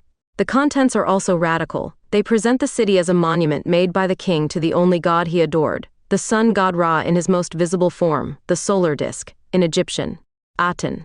This marks the greatest upheaval in ancient Egyptian religious history, and is often labeled the first recorded case of monotheism, exclusive belief in one god. Amarna, known in Arabic as Or El Amarna 68, also as Tel El Amarna or Al Amarna, is an Egyptian region located on the eastern bank of the Nile River. It is famous for being the place where the city of Akhetaten, also known as Akhetaten, was built in the mid to 14th century BC, which became the new capital of Egypt. The stelae provide unique data on the years in which Akhenaton lived in the city. After Akhenaton's death, the city of Amarna lost its status as the center of royal power under the reign of the young pharaoh Tutankhamun. The city's monuments were dismantled by later rulers such as Horemheb. In the time of Ramesses II, a campaign was started to erase Akhenaton's name and image and eliminate his presence in eternity. This was due to the exclusion of other gods from the king's worship and support during his reign. As part of this destruction, the images and the boundary stela inscriptions were erased, as were the references to the king in the inscriptions. There are two groups of stelae, identified by letters in Egyptological publications. Stelae X, MK, on the north and south ends of the cliffs east of the city, on the east bank of the river. They are badly damaged and the start date is difficult to. 68 Amarna, in Arabic El Amama or Tel El Amara Al Amara, is the Arabic name of an Egyptian region located on the eastern bank of the Nile River, famous for being the enclave where the city of Akhenaton or Akhenaton in the mid-14th century BCC, the new capital of Egypt. Read, perhaps Akhenaton's regnal year 6. All three have the same inscription, with the dedication of the city to Aten. 11 more stelae, the best preserved being Stela S, all with more or less the same inscription, beginning with the date of year 6, giving a clearer demarcation of the city limits, extending across the fields to the west, which presumably would have provided the main source of food for the city. The inscription specifies that the king must never cross the limits. This was interpreted in some earlier scholarship as evidence that King Akhenaton stayed within the city limits for the rest of his life. But there is evidence that he continued to travel the country. Instead, the wording may be intended to fix the city limits against sprawl on land that was not originally consecrated in dedication to the sun god. In the 8th year of Akhenaton's reign, an inscription was added, renewing the king's dedication of the city to the sun god. The following transliteration and translation gives the contents of the last group, based mainly on Stela S. In the southeast corner of the area, there is an incomplete and now fragmentary cast of this in the Petrie Museum. Translation of the stelae. Year 6 month 4 of winter, day 13. Young God, content with what is right, Lord of heaven, Lord of earth, sun disk, living, great, illuminating both banks, alive my Father, the living Rahorakti rejoicing in what is right, in his name is Shu 69 which is in the solar disk, given life forever and ever, living great solar disk, which is in the said festival, in the midst of the domain of the solar disk in Akhenaton. The strong living bull of Horus, beloved of the sun disk, he of the two goddesses, great in royalty in Akhenaton, Horus of gold, who raises the name of the sun disk, dual king, who lives on what is fair, Lord of the two lands, unique Neferkapera of Ra, son of Ra, who lives right, Lord of the dawns, Akhenaton, great in his life, given life forever and ever.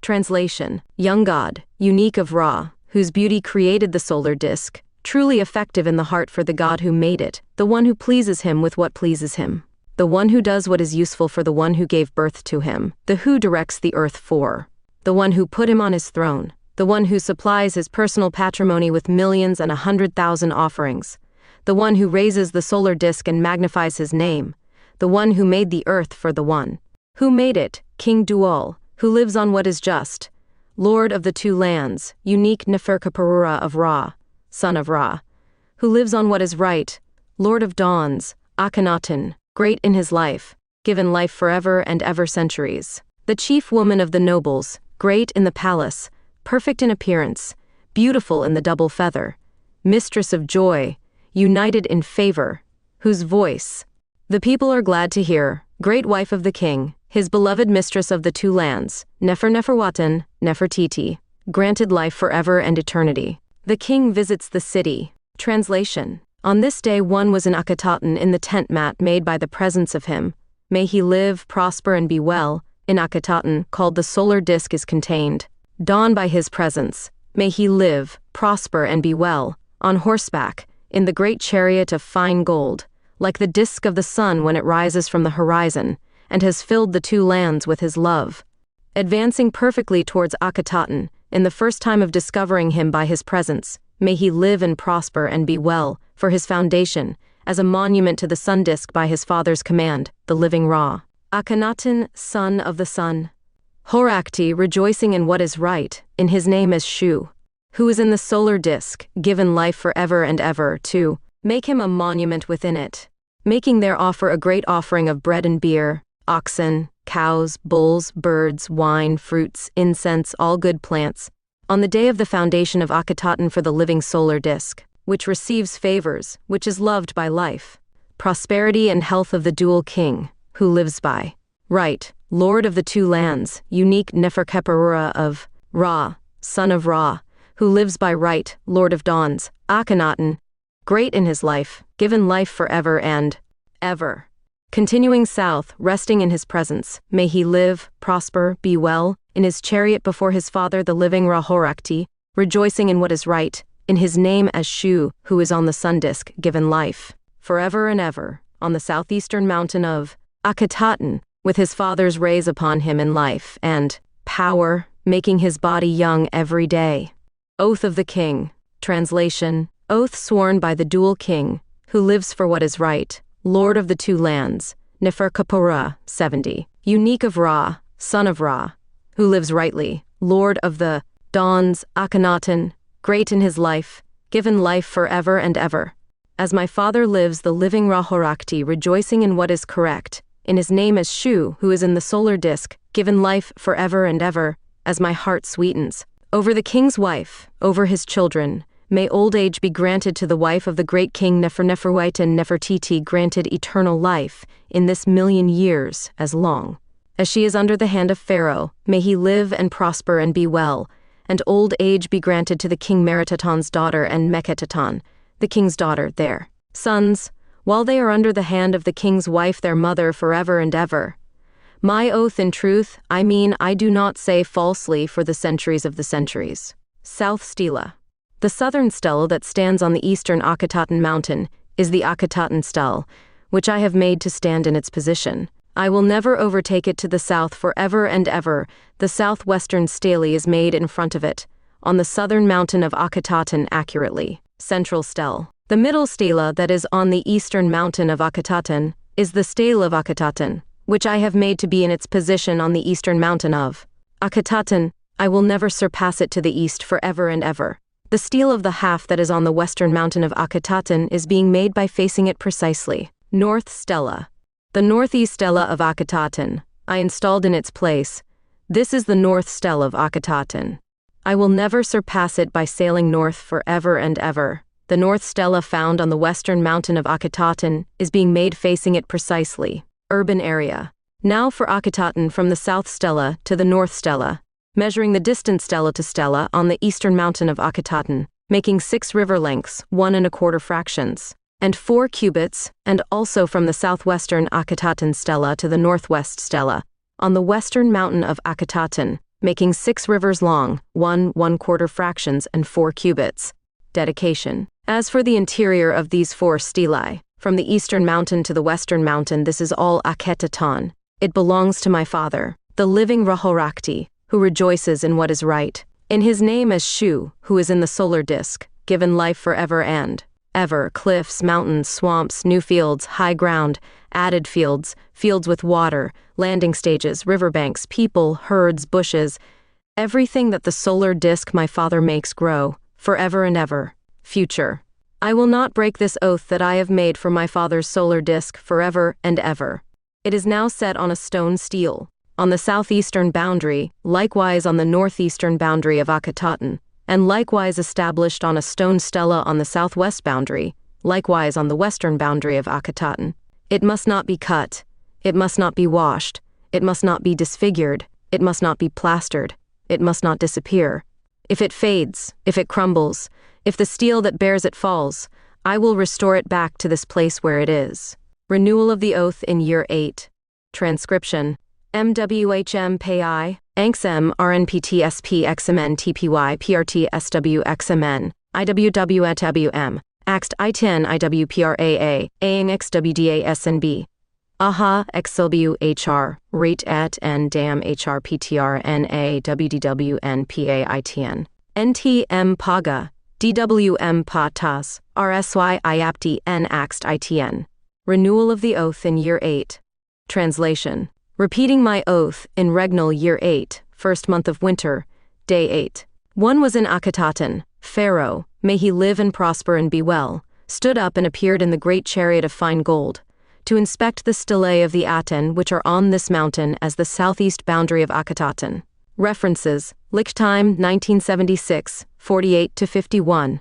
The city of Amarna had a brief existence, limited to just 12 years during the reign of Akhenaton, and an estimated 3 more years during the rule of Tutankhamun. However, this short period witnessed intense intellectual activity, remarkable innovations, and an extraordinary freedom that manifested itself in different forms of art and the rise of small businesses. With its cosmopolitan, dynamic, and creative character, Amarna became a moment like no other in the history of ancient Egypt. The city of Akhenaton was designed with an orthogonal geometric layout, also known as hypodamic, and 14 large stelae were built to Akhenaton, son of the sun, mark its limits. Inside, Akhenaton ordered the construction of majestic buildings, including the Great Temple of Aten, characterized by its construction in the open air and without a roof, which allowed the entry of sunlight. The temple was divided into 2 important sections: the Jubilee House, which included a pylon and a hypo-style hall with 16 columns, and the Discovery of Aten, which consisted of 6 consecutive patios with 365 offering tables. The temple was built using small stone blocks called talatat and the best materials available. The small temple of the Aten, the other temple dedicated to the Aten, probably built earlier, stood next to the king's house and near the royal palace. The royal palaces, built for Akhenaton, Queen Nefertiti, and the royal princesses. One of them included a terrace called the Apparition Window, from which the royal family showed themselves to their subjects and had great symbolic importance. There was also the Northern Palace, built for the queen, which included large gardens and ponds with various animals. Administrative buildings such as the Archives Building, which contained the El Amarna tablets or Amarna letters, royal correspondence. The houses of the nobles, which were in the center of the city and had a rectangular shape. The hypogea, tombs excavated in the rock, located to the north and south of the city. In them, scenes of the daily life of the ancient city could be seen, such as the public appearances of the royal couple. A city for the workers of the necropolis. After Akhenaton's death, the warlord Horemheb became pharaoh and began the systematic destruction of the city of Amarna. He used its ruins, as well as the stone blocks known as talat, to build new buildings in other parts of Egypt. The city had been abandoned approximately 15 years after its founding, around the 3rd year of the reign of Tutankhamun, later known as Tutankhamun. After its abandonment, the Egyptian court and administration returned to Thebes. Names of the god Shu, whose name is in Ra. Under King Akhenaton, in the early years of his reign, the god Shu was, among other things, part of the so-called didactic first name of the god Aten, who had been given a royal title written on 2 cartouches by Akhenaton. While in the first cartouche of Aten the god Re-Harakte is named, in the second it is the god Shu in his meaning as god of air and sunlight to define Aten. In his name as Shu, the one who is on the sun disk Aton is. Beginning in the 9th year of his reign, the didactic name of the Aton was changed, and Shu is no longer mentioned. Another of the names of the god of the void and the air, Shu. Neha Nh. Eternity, the time in which Re does not dwell in the Duat. Reference, Richard H. Wilkinson, The World of the Gods in Ancient Egypt. Faith, Power, Mythology. Stuttgart, 2003. Page 129. Akhenaton, son of the sun, he cubic reason, and its relationship with the Devir or saints of the saints. In the Greco-Latin world, there was a philosophy closely related to architecture known as cubic reason 71, who saw in the number the first cause, or fiat lux, 72 of the existence of the cosmos in the form of a container cube of all created things. The first to write about this philosophy of form was Lucio Vitruvio in Book 5 of his Codex de Architectura, the 10 Books of Architecture. He comments in the preface to this book how, for Pythagoras, the number 216 is the most appropriate to contain knowledge. It seemed good to them to write their theories and their rules in volumes with a cubic structure. They fixed the cube as the set of 216 verses. Vitruvius Pullian, 1st century BC. Reference, De Architectura Libri Decem de Architecture by Vitruvius.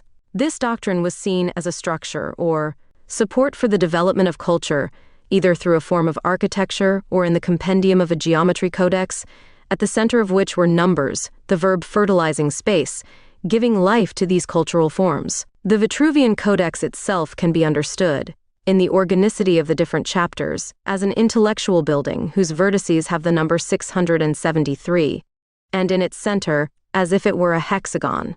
The doctrine of cubic reason. If we analyze the name of the author as the name of the treaty, Lucio Vitruvii, De Architectura, we discover that it is an acronym that veils the real meaning. You can translate this text as born in the light of the emerald TR 6 times 6. This is because the Latin letters can be read as numbers. 73 for Pythagoreanum.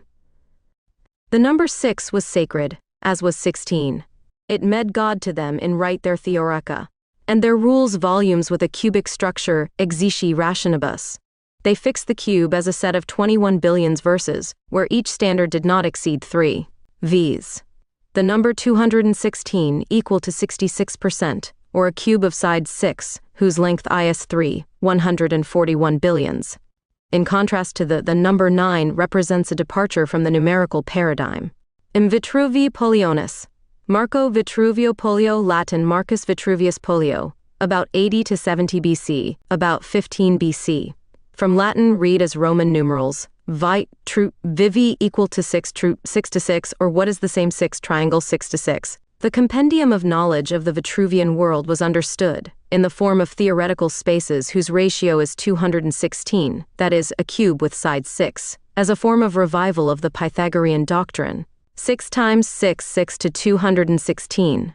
Man, according to Vitruviid 74, in the fullness of its knowledge, it represents a perfectly polished cube, and its cultural expression is the achievement of squaring the circle. Many of the machines proposed in his treatise on mechanics had octagonal wheels, a link between the square and the circle. We can see it in the architectural plan of the Pantheon in Rome 75, contemporary work of the author himself. The dome of this work rests statically on the cylinder that has a radius of 21.6 thousand minutes, the same dimension as the cylinder and its height. The nave of the Pantheon, with square foundations and checkerboard pavement, is transformed into an octagon inscribed in a circle. In flat geometry, the circle is a symbol of heaven and the square of earth, and the octagon is intermediate between one and the other, and through it the squaring of the circle is achieved. The indissoluble union of spirit and matter. The Pantheon is the only ancient building whose architecture reproduces a cosmic sphere resting on the earth. The coffer of the dome, as if it were a crystal, reflects the light from the oculus onto the checkerboard pavement, creating a certain specular geometry of light. Longitudinal section of the Pantheon of Agrippa 27 BC. Agrippa's Pantheon 76. The Pantheon of Rome, Italian Il Pantheon, is a circular temple erected in Rome by Hadrian at the beginning of the Roman Empire, between 118 and 125 AD. It is completely built on the ruins of the temple erected in 27 BC, c. by Agrippa, destroyed by fire in the year 80. Dedicated to all the gods, the word pantheon of Greek origin means temple of all the gods. In the city, it is popularly known as La Rotonda, the Rotunda, hence the name of the square where it is located. Man, as the foundation of the cosmos inscribed within the cube ad quadratum, or Vitruvian man, was used as an architectural plan or model for the construction of sacred spaces since ancient times, and, seen from its implicit geometry, as a repository of cosmic metrics. Fingers, palms, and elbows were used as a mason's rule. The human being and its symmetry were used as a modulator of three-dimensional space. The constructive symbols arose from this codification of the human figure and as recognition within the guild of builders of certain words forms, essential when building sacred spaces. All this metric or ancestral knowledge of the art of architecture was inherited by Europe from the first schools of builders in North Africa and the Mesopotamian culture. The oldest masons' rules, such as the Egyptian sacred cubit, or 0.5236 minutes cubit, were organized to be read as alphabets, and therefore structured as a symbolic language whose matter is stone. This rule worked like a fractal of the number 6, which in ancient times symbolized the creative verb. 31,415, 6 to 0.5236 m. Egyptian sacred elbow, 52.36 centimeters. The Egyptian architect thought in verb portions when organizing sacred spaces. In Egypt, the creation of spaces that resonated with light was sought. a way in which geometry acted as a support for the letters. This Mason's rule started at inch 1, with the symbol for Atum Ra 77, the jewel in the lotus, which arose like a crystal in the heart of the great architect god Ta, and ended at inch 28 in the logogram of the sounds O, in the shape of a sparrow that was engraved on the sacred elbow 2 times at the end of the rule, joining the symbology of the Vesica Piscis and the sound O78. From this logo in the shape of 2 sparrows that symbolize the creative verb, inch 28 in the Egyptian sacred cubit, the mythology of the cherubs of the Ark of the Alliance arose. These sounds in particular represent the verb, and can be translated as light and life force, epithets of 2 of the most important gods of pre-unification Egypt, such as the god Khnum, the eternal potter. 79. Also known as monadic sun, god with human form and ram's head, worshipped as patron of the Nile River, and the divinity or archetype Shu, 80 life-giving breath, warm breath that arises from the mouth of the god Ptah. The word understood as light and scaffolding pushing and supporting the cosmic space. Both carry the character O, the sparrow, in their names, and give us an idea of the implicit meaning of this character, which over the millennia gave birth to the Hebrew letter Vav, heir to all this symbology. In biblical Hebrew, the letter Vav also has the function of inverting the apparent tense of a verb to its opposite, from past to future or from future to past, Vav hahipuj. The first occurrence in the Torah of this type of Vav is the Vav that begins the 22nd word from the beginning of creation. And GD said, this is the first explicit saying of the 10 sayings of creation. And GD said, the verb said is reversed from future to past tense by the Vav at the beginning of the word. And let the light, and it was the light.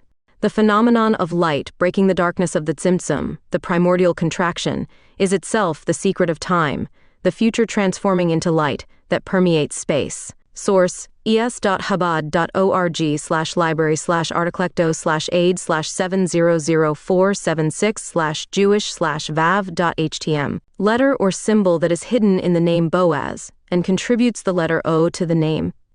Said letter is hidden in the name. Within Egyptian cosmology, there was the idea of creating spaces with a certain light metric, composition of matter resonating in the light. The sacred cubit rule, 2008 inches or 0.5236 minutes, arises from dividing the number pi by 6.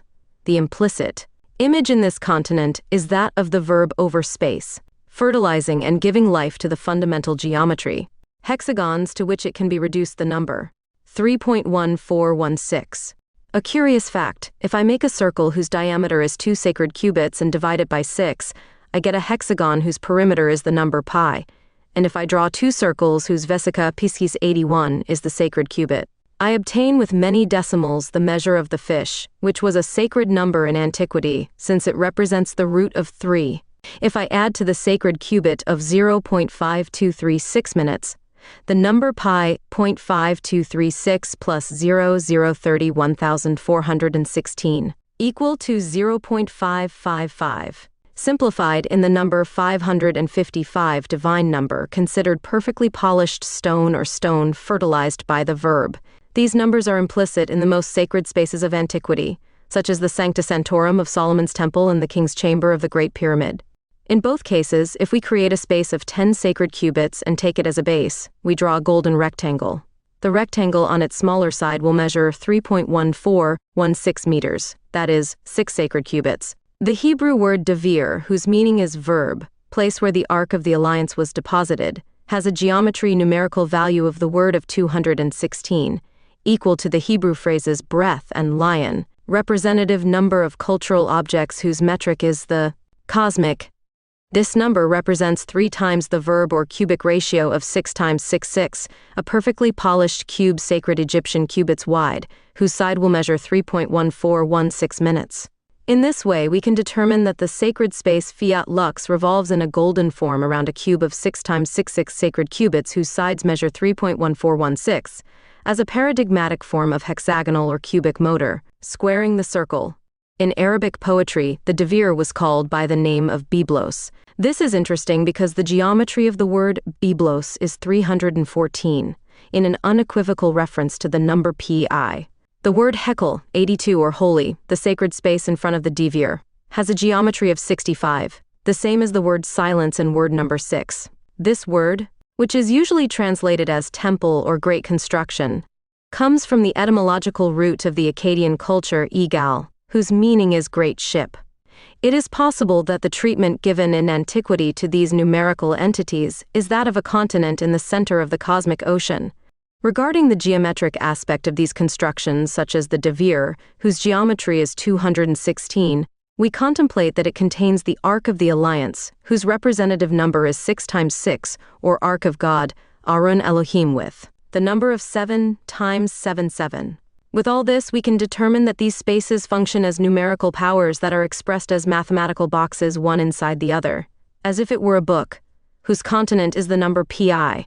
The Egyptians represented the number 3.1416 in the form of a philosophical cube with side 6. This geometric archetype gives rise to the cube-shaped logo of the divine name Ptah, 83 Great Universal Architect, the main creative demiurge along with the god Thoth of all Egyptian cosmology.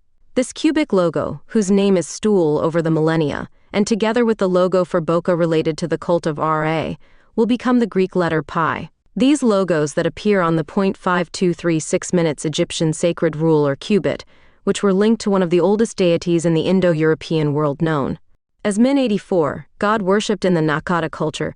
85, unique culture that united Egyptian and Sumerian elements in a cultural expression of rare beauty. The god Min gives birth to the myth of the labyrinth, in whose center is the Minotaur or bull of his mother, and Daedalus, the architect of his own architecture. They share the same epithet with the god Amarna, that of being both bulls of his mother. In other words, fecundators of the natural world. The myth arises from one of the oldest festivities in the world, dedicated to Min, known as the Festival of the Ladder, in which, through a fundamental pole, ropes were stretched and priests spiraled up to the end of the crowned pole, with a fork-shaped symbol, a spiral and the Ima branch, logos related to the 27th and 28th inches of the sacred cubit. Therefore, when we look at bas reliefs of this archetype, on columns and friezes, we are in the presence of an architectural paradigm and rules for sacred architecture. Each part of the body of the god Min was seen as numbers and geometries, such as the sacred cubit of 0.5236 minutes, and the number 6, also the spiral that represented the number 8. The place where the winds are born within the Indo-European culture, the house of the god Triton.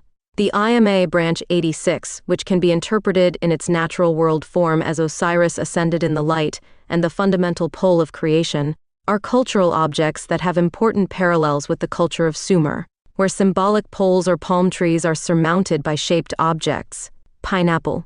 A symbolic reduction can be made of the logos that appear in this Mason's rule in their intrinsic meaning. They can be interpreted as follows. From the heart of the great architect, the jewel in the lotus, to the rise in the light of day. Revolutions in light, the name by which the Egyptian Book of the Dead was known, rise in the revolution of light. It should be mentioned that the dung beetle spins its ball counterclockwise, just like the retrograde motion of Sirius.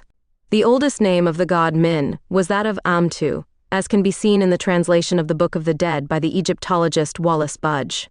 In Sumerian, a similar word is Absu, 87 waters of the cosmic ocean. Egyptian culture has, in part, a Sumerian cultural base, as can be seen in the Nakada cultural stratum, mainly in the recreation of its ceramics, the cradle of Egyptian civilization. There is a similarity between both aesthetics, at least at the beginning of Egyptian history. The name of the city of Min was Apu Panopolis in Greek, the city of Pan. In this epigraph you can find all the symbologies previously exposed, since this name means cosmic ocean, Pan all in Greek. Hav was the god of shepherds, and flocks in Greek mythology. Its meaning is all created things, whose center is plus the creative sound OU, the sparrow, inch number 28 of the Egyptian sacred cubit. Very similar to the name of the god Anubis that the Egyptians called Anpu or Inpu, with the same symbology. Apsu Akkadian, Abzu Sumerian, Abzu or also Anger Sumerian, Anger Akkadian, and Guru literally, AP or AB equal to ocean zoot to know or deep, was the masculine genius, the spirit, and was the name given in the poem Enuma Elish to the primordial masculine principle of the fresh water of the subterranean aquifers in the cosmogonic interpretation of the Sumerian and Akkadian mythologies, and on which the earth floats. Lakes, springs, rivers, wells, or other sources of fresh water would get their water from the Abzu, Apsu, 88. It is possible that religious experiences of extreme emptiness in the Buddhist or Taoist style have a harmony with these symbols in ancient times, that is, that these symbologies represent the cosmic ocean of consciousness that is visualized as an infinite empty space. Experiences of samadhi. To understand this ideology, it is necessary to analyze the way in which geometry was made in the Egypt of the first dynasties, and how certain impressions and models of the world were related to the geometer, and his eternal search for apotheosis in the very experience of the work. Called Engur cuneiform, 1. Lagab Hal, Sumerian, Engur Akkadian, and Guru, lit. AB equal to water, zu equal to deep, recorded in Greek as Axis Apison 1, is the name of fresh water from subterranean aquifers, given a religious fertilizing quality in Sumerian and Akkadian mythology. Lakes, springs, rivers, wells, and other sources of fresh water drew its water from the Abzu. In Sumerian and Akkadian mythology, it is known as the primeval sea below the empty space of the underworld Kur, and the earth Ma, above. In the Book of the Revelations of John, a work that due to its temporal proximity can be considered a contemporary of the Vitruvian Codex, Vitruvii. De Architectura is a treatise on architecture written by Marco Vitruvio, probably around the year 15 BC, can be read in reference to the anathema of the cubic number 216, here is wisdom. Let the intelligent one calculate the number of the spiral. Since it is the number of man, his number is 6 times 6. This particular passage of the book acquires a maximum geometric sense if it is interpreted within the Pythagorean aesthetic recovered by Vitruvius when relating it to the art of architecture and the doctrine of cubic reason, which for the master in architecture represented the continent of the world. This figure or cubic arrangement symbolizes the achievement of perfection in the geometric understanding of the universe. The word Leviathan from the Hebrew, Leviathan 89, coiled, Standard Hebrew Gematria, 496, translated over the centuries as beast or sea monster in a possible etymological relationship with amphibian, gods such as Ea 90, Sumerian god of the primordial, and therefore with the body of fish. Waters, or Digian Philistine god in the shape of a man and the body of a fish, is related within the art of geometry with the golden spirals and with the place where the winds are born, the house of the god Triton. Of these symbols, the myth of the turtle shell arose in the Indo-European world and the Tau symbol for Chinese culture. These symbols as Fibonacci numbers contribute to the imaginary of antiquity, a certain guiding idea where spirals swirl around a cubic space of side 6, as can be seen in sacred spaces of antiquity such as the Devar, 91 of Solomon's Temple, whose geometry 92 is 216, or a cube of side 6. The word dragon in Hebrew Tanin 93, it has a gematria close to the number 555, which is equal to the sacred cubit plus the number pi, 0.5236 plus 0.031416, equal to 0.555, simplified 555. From Akkadian Daninu, Nether world, source of earthquakes, the inaccessible land where the dead remain. The Greek diakrisisads pendakosia penindapende translates as discernment and is transcribed as diakrisis. See 1 Corinthians 12:10, Hebrews 5:14. The Greek epithemia ads pendakosia penindapende. Piotatatopsilon mu alpha translates as desire or lust and is transliterated as epithumia. See Mark 4:19, Luke 22:15, James 1:15, 1 John 2:16-17, etc. From pi epi in and thetopsilon muyotao mega thumiao burn, with the stem thetao mega thuo sacrifice, kill. Within this coding system, where the numerical explains the meaning of certain words, there are a series of words whose geometry is transcendental, related to the art of construction, such as the word devir or Holy of Holies, of Solomon's Temple. This word has a gematria of 216, that is, a cube with side 6 or 6 times 6. In the construction of this space, the Greco-Latin concept of cubic reason is implied, whose center is the number 3.1416. The anagram of the word devir 94, it is the word hexagon, in a clear reference to a cube whose perspective draws a 6-sided figure in space whose length is 3.1416. Another phrase related to the word devir is 20 cubits or 20 cubits. Esarim Amma, the devir of Solomon's Temple was organized as a cube of 20 cubits x 20. This phrase has gematria 6 times 6 times 6, whose result is 216. The number 6 times 6 times 6 appears in important passages of the biblical text. In Jeremiah 10:1-2 we read, "He made the earth with his power, he established the word with his wisdom, and narrowed the heavens according to his discretion." He made the earth. Asa Aretz has gematria 6 times 6 times 6, and the phrase, "Therefore let there be light," Yahi Maroth, has gematria 6 times 6 times 6. This phrase is related to the number 777.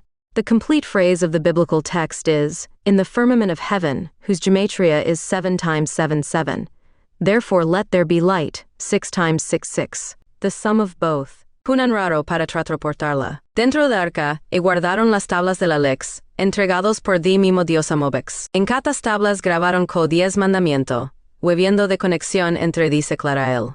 Terms results in 1443, which is equal to 3 times 13 times 37, relating the entire numerical base of the books of the Old Testament. Another phrase with gematria 6 times 6 is the Ark of God, Arun HaKadosh, and the phrase, the Holy Crown, Nizar HaKadosh. The number of talents that King Solomon collected in a year was 666, in a clear reference to the work of the sun. If we study the phrase written in Hebrew Kakarva Shish Shish Himayoth, Shishes in Spanish talent 666, the first 3 letters form the word sun, in Hebrew Shemesh. This is consistent with the Hebrew phrase, "The Lord is a sun," with gematria 6 times 695. Another significant number or phrase in both Greek and Hebrew is the word bibloses, books, has gematria 314, in an unequivocal reference to the number, as well as the Hebrew word Shaddai, one of the names of the deity, with gematria 314. If we study the metrics of the words associated with the sacred spaces of antiquity, we discover that these works were organized from the numerical and geometrical. A term related to the Holy of Holies is Devir 27, transliterated in the Septuagint as Dabir Dasip, and meaning the rear western part of the sanctuary, or else deriving from the Hebrew verb with root dvr, to speak, which justifies its Latin translation in the Vulgate as oraculum, to refer specifically to the Holy of Holies. The Vulgate uses the expression sanctum sanctorum, starting from its Greek equivalent in the Septuagint, hagios ton hagion, gamao mikron tanu gamao meganu, whose meaning is Holy of Holies or Most Holy.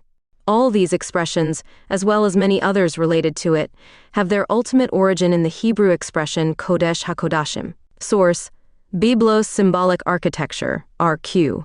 Diego Kurilo Editorial Sophia Lux. The last 60 cubits equal to 0.5236 minutes. X 60 of the Pyramid of Giza, measure in NTS equal to 31,416, in an unequivocal reference to the number 314, it is likely that the figure of the pyramid that in the city of Heliopolis took the shape of a pyramid, the primal mound of creation, this strongly related to the Egyptian sacred elbow. If one studies the sacred constructions of Egypt, Ivor V dynasty, the use of the sacred elbow is notorious. The benben, the brilliant, and the benu bird brightness, phoenix in Greek, perches on the mound, the pyramidon. The star Sirius returns to the same place every 1,461 years in retrograde motion. About the pyramidon benben, ancient Egyptian benbenti for he of the benben stone, is the name of a pyramid-shaped divine stone from Heliopolis capital. Of the 13th intact scepter cannon of Lower Egypt, 12 kilometers northeast of Cairo, the benben is understood to be the primordial hill on which Adam first set foot on land. The benben stone is first associated with the gods Sokar and Atum, who arose from the primordial waters of Nun. Stones corresponding to the benben were found in their temples. The top of an obelisk, such as that of the Egyptian pyramids, the pyramidion, is called a benbene in ancient Egypt. The benben is first mentioned in the pyramid texts in connection with an obelisk Tekken. A connection to the sun god Re at Heliopolis cannot be established for the early phase of the benben stone cult, as inscriptions and archaeological finds are missing. The previously assumed connections of the benben stone as a template for structures in the sun sanctuaries were based on possible interpretations and anachronisms, so these assumptions could not be confirmed. The benben was later kept in the innermost shrine of the House of Re, the Holy of Holies of the Temple of the Aten at Tel El Amarna Akhenaton, bore the same name. Reference: Adolf Ehrman, Hermann Grappau, Dictionary of the Egyptian Language. Hinrichs, Berlin, 1959. Entry 459.1, 3-14. Literature. Hans Bonnet Benben. In Lexicon of Egyptian Religious History. 3rd edition. Unchanged Nico, Hamburg 2000s. ISBN 3-937,872-0, 8-6, page 100 Fahrenheits. Manfred Lurker, Lexicon of the Gods and Symbols of the Ancient Egyptians. Manual of the Mystical and Magical World of Egypt. Special edition, 1 stone edition, Scherz, Bern, et al., 1998. ISBN 3-502-16430-4. Akhenaton, son of the Sunrayers, and Ancient Songs. The Our Father is the prayer with which Jesus of Nazareth taught his disciples to pray to God, in response to their request. It happened that Jesus was praying in a place, and when he had finished, one of his disciples said to him, "Lord, teach us to pray, as John also taught his disciples." LK 11:1. Jesus calls his relationship with the Absolute, Father. And in that relationship, Jesus teaches the prayer Our Father, to enter into communion with the divided or eternal Absolute, that is, God the Father. The prayer appears in the context of the Sermon on the Mount. Jesus had already started his public life, and because he was already a well-known preacher, he gathered many people who wanted to receive his teachings. He decided to climb a mountain so that everyone could hear him, and an important part of Christian teachings is based on this gospel passage. The Beatitudes, MT 5:1-12, the comparison of the disciples with the light of the world, MT 5:14-16. Jesus' attitude regarding the law of Moses, MT 5:17-20, and his comments on the commandments, MT 5:21-37, among other fundamental teachings for Christians. The context in which Jesus expounds the Our Father is that of reproaching those, both Jews and Gentiles, who have turned prayer, like almsgiving, into a merely external habit. MT 6:5-8. Jesus recommends praying in private and simply, and offers them the Our Father as an example of a simple prayer to address the Father. The text of Luke, according to the Catholic translation of the American Bible, says, "Father, hallowed be your name. Your kingdom come. Give us every day the bread we need. Forgive us our sins, because we also forgive everyone who offends us. And do not let us into temptation." LK 11:2-4. New Testament Matthew 6:9-13. Koine Greek. Pater amen pater hemon. Pater hamen ni hantos oranois pater hemon, hoen toi uranoa. Our Father who art in heaven. Gamao tau phasig, matheta tau omega tau nu omicron mu sigma omicron upsilon hegiestato tu onoma sao. Let your name be hallowed. Lambda theta tau omega, bet alpha sigma iota lambda epsilon alpha, sigma omicron epsilon eltheto he basilea su. Your kingdom come. Yenithito tethelimasu, genetheto tethelimasu, thy will be done. Ishen orane kachip tis kies hos en oranoi, kai epi tis Jesus in heaven also on earth. Tanu ro tau omicronu munu tanu, pio tau omicron sigma iota omicronu delta munu ton, arton hementon, epiosion dos hemen semeron. Our supersubstantial bread. Give it to us today. Aphes amen de filimata amen, kai aphes hamen teophilemata hemon, and forgive us our debts. Escavames gefiemen dos aphiledes, amen hos, kai hemes afiementois ophiletais hemon, as we also forgive our debtors. Kappa alpha mu epsilon sigma epsilon nu gamma kappa epsilon, kai me eisenenkis hemases perasmon, and do not lead us into temptation. Alekose hames pitoponiro.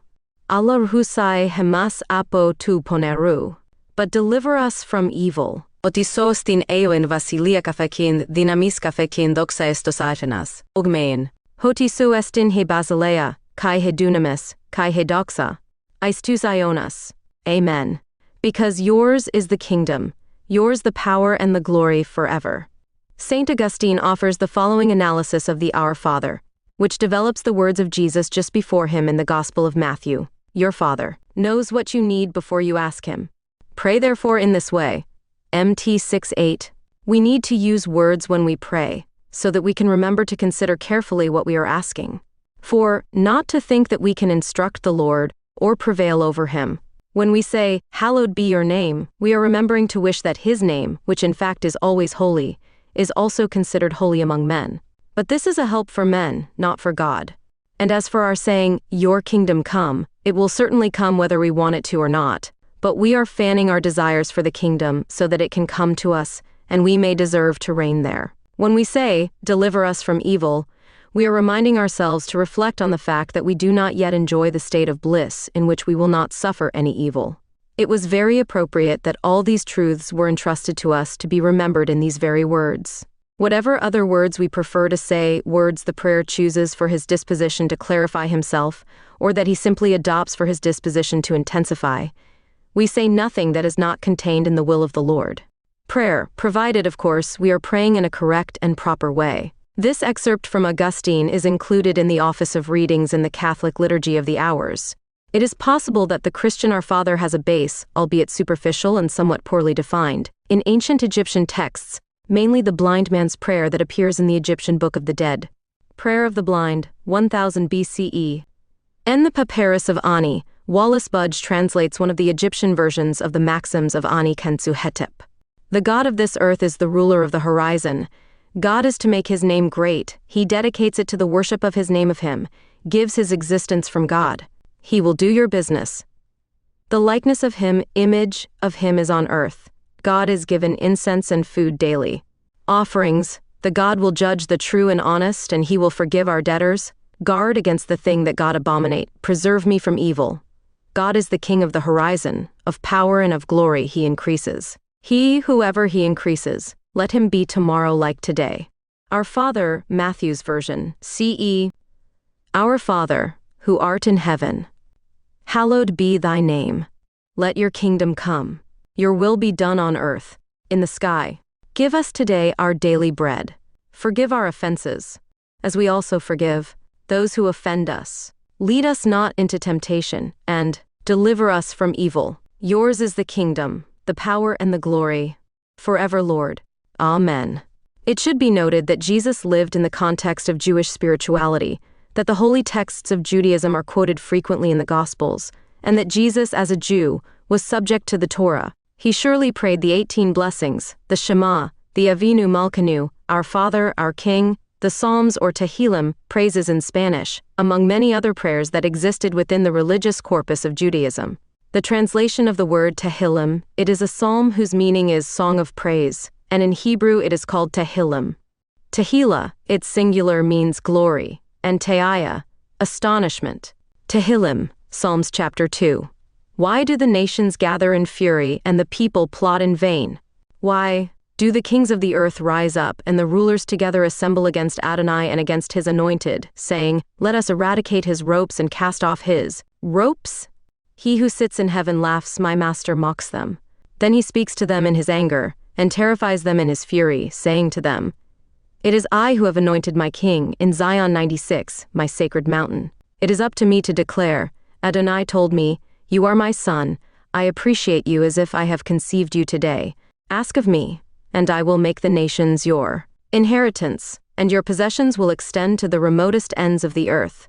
You will crush them with a rod of iron, you will smash them to pieces like a potter's vessel. And now, kings, be wise. Draw a lesson, you rulers of the earth. Serve Adonai with fear, and rejoice with trembling.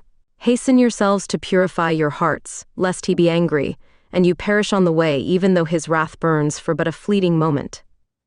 Blessed are all who put their trust in him. It can be assured that if Judaism introduced a great novelty in the religious context of its time, Christianity brought to the world of its time a new vision of divinity. For Christianity, there was a deity, that of the Jews. There was only one true God, but it was not for just one people. The Lord went from being a local God of the Jewish people to being a universal God. That of the Christians was shown to all men who wanted to follow it without distinction of their origin. According to Christianity, the Lord had a new people, to which any man of good will could belong, and that new people was the church. That is the reason why different Christian denominations call themselves the New Israel. It is possible that the prayer known in the West as Our Father is itself a religious syncretism, or a new interpretation of religious prayers prior to the Our Father itself, used in North African religions, as well as in Judaic culture and primitive Christianity that was essentially a religious cultural cognate and amalgamation of many philosophies mainly during the 2nd century. E.C. Hellenistic Christianity was the product of cultural exchange, cultural cognate, in a Roman world where the main lingua franca was Greek, after Latin. In the Eastern Roman Empire, it was mainly spoken in Greek. Koine Greek had become a lingua franca in the Eastern Mediterranean and Asia Minor as a consequence of Alexander the Great's conquests in the 4th century BCE. The linguistic border that divided the Latin West and the Greek East passed through the Balkan Peninsula.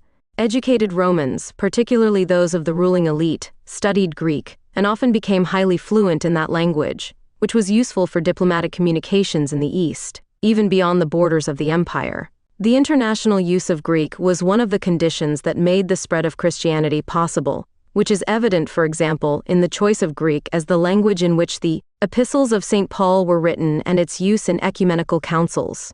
With the dissolution of the empire in the West, Greek became the dominant language of the Roman Empire in the East, modernly called by some historians the Byzantine Empire. Sources: Treadgold, Warren, 1997. A History of the Byzantine State and Society. Stanford University Press. ISBN 9780800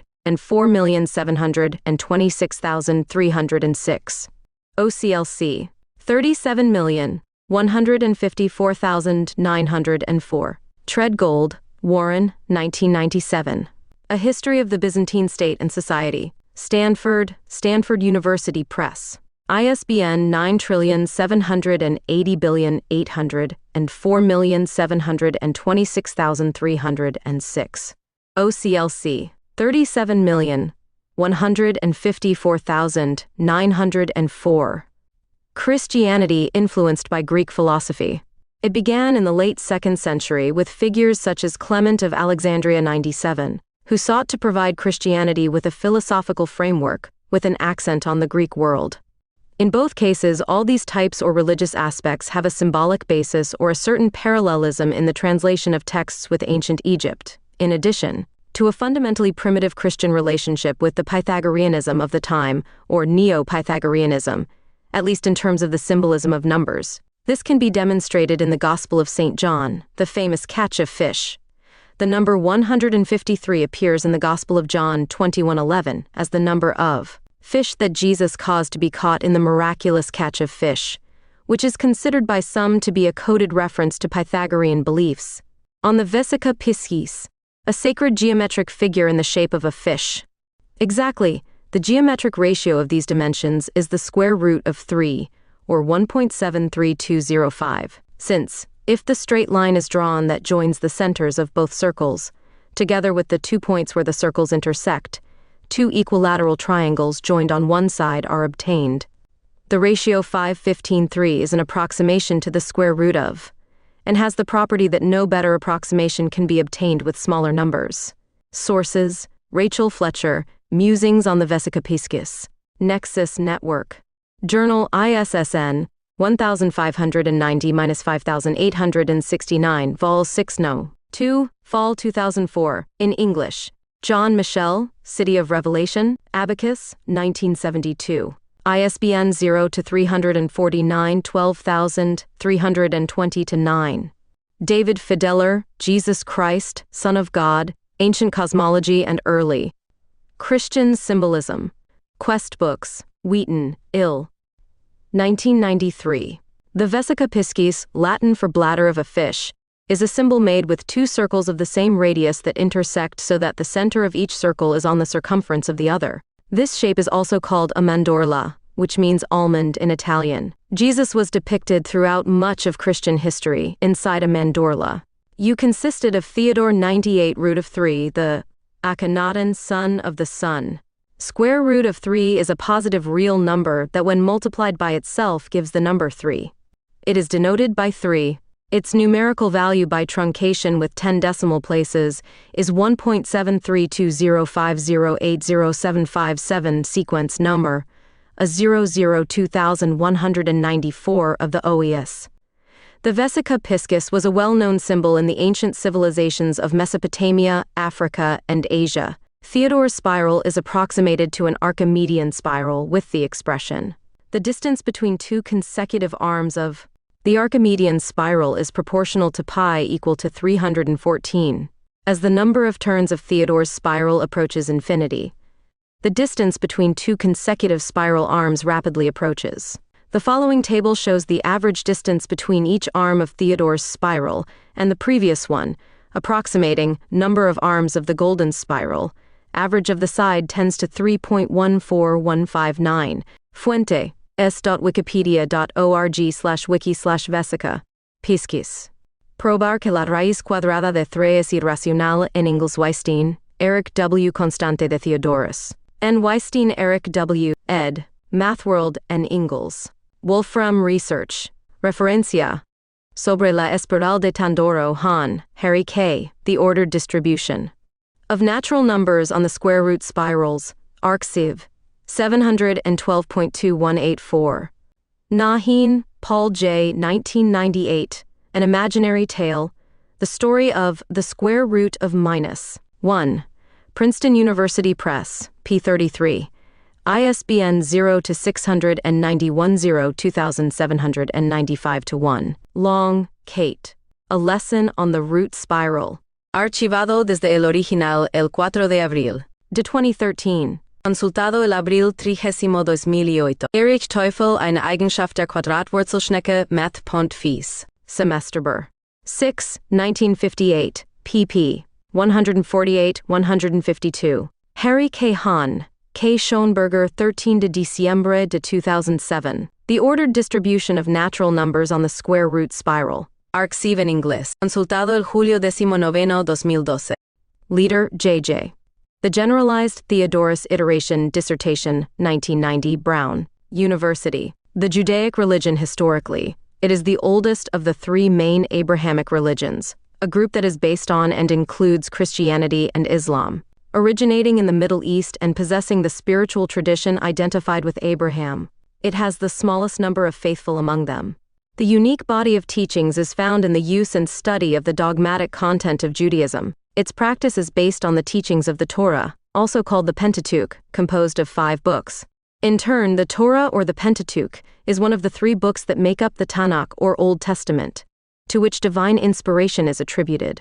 According to ancient beliefs, it was given to Moses along with the Torah and preserved since his time and that of the prophets. The oral tradition governs the interpretation of the biblical text, the codification and the commentary. This oral tradition was transcribed, giving birth to the Mishnah, oral tradition, which would later be the basis of the Talmud and a huge exegetical body, developed to this day by scholars. The compendium of laws extracted from these texts forms the Jewish law or halacha. Sources: Philip Wilkinson, Religions, London, Dorling Kindersley, 2008, Religions, Rio de Janeiro, Zahar, 2011, pp. 61-83. Also, Gabriel Serajna, L'Abécédaire du judaïsme, Paris Flammarion, 2000 Éric Smailvich, Histoire du judaïsme, Paris Presse Universitaire de France, 2012 The Religions Book. G. Jones and G. Palfy, London, Dorling Kindersley, 2013, O Livro das Religios, ed. Carla Fortino, San Pablo Globo 2014, pp. 166 mois, 199, Josie Eisenberg, Une histoire des Juifs, Paris. Cal, 1970. Simon Dubnow, Manual of Jewish History, Buenos Aires, Segal, 1977. Michael Brenner, Kleine jüdische Geschichte, Munich C. H. Beck, 2008. s.wikipedia.org/wiki/Judak 3ads Mosatina Taminas 4.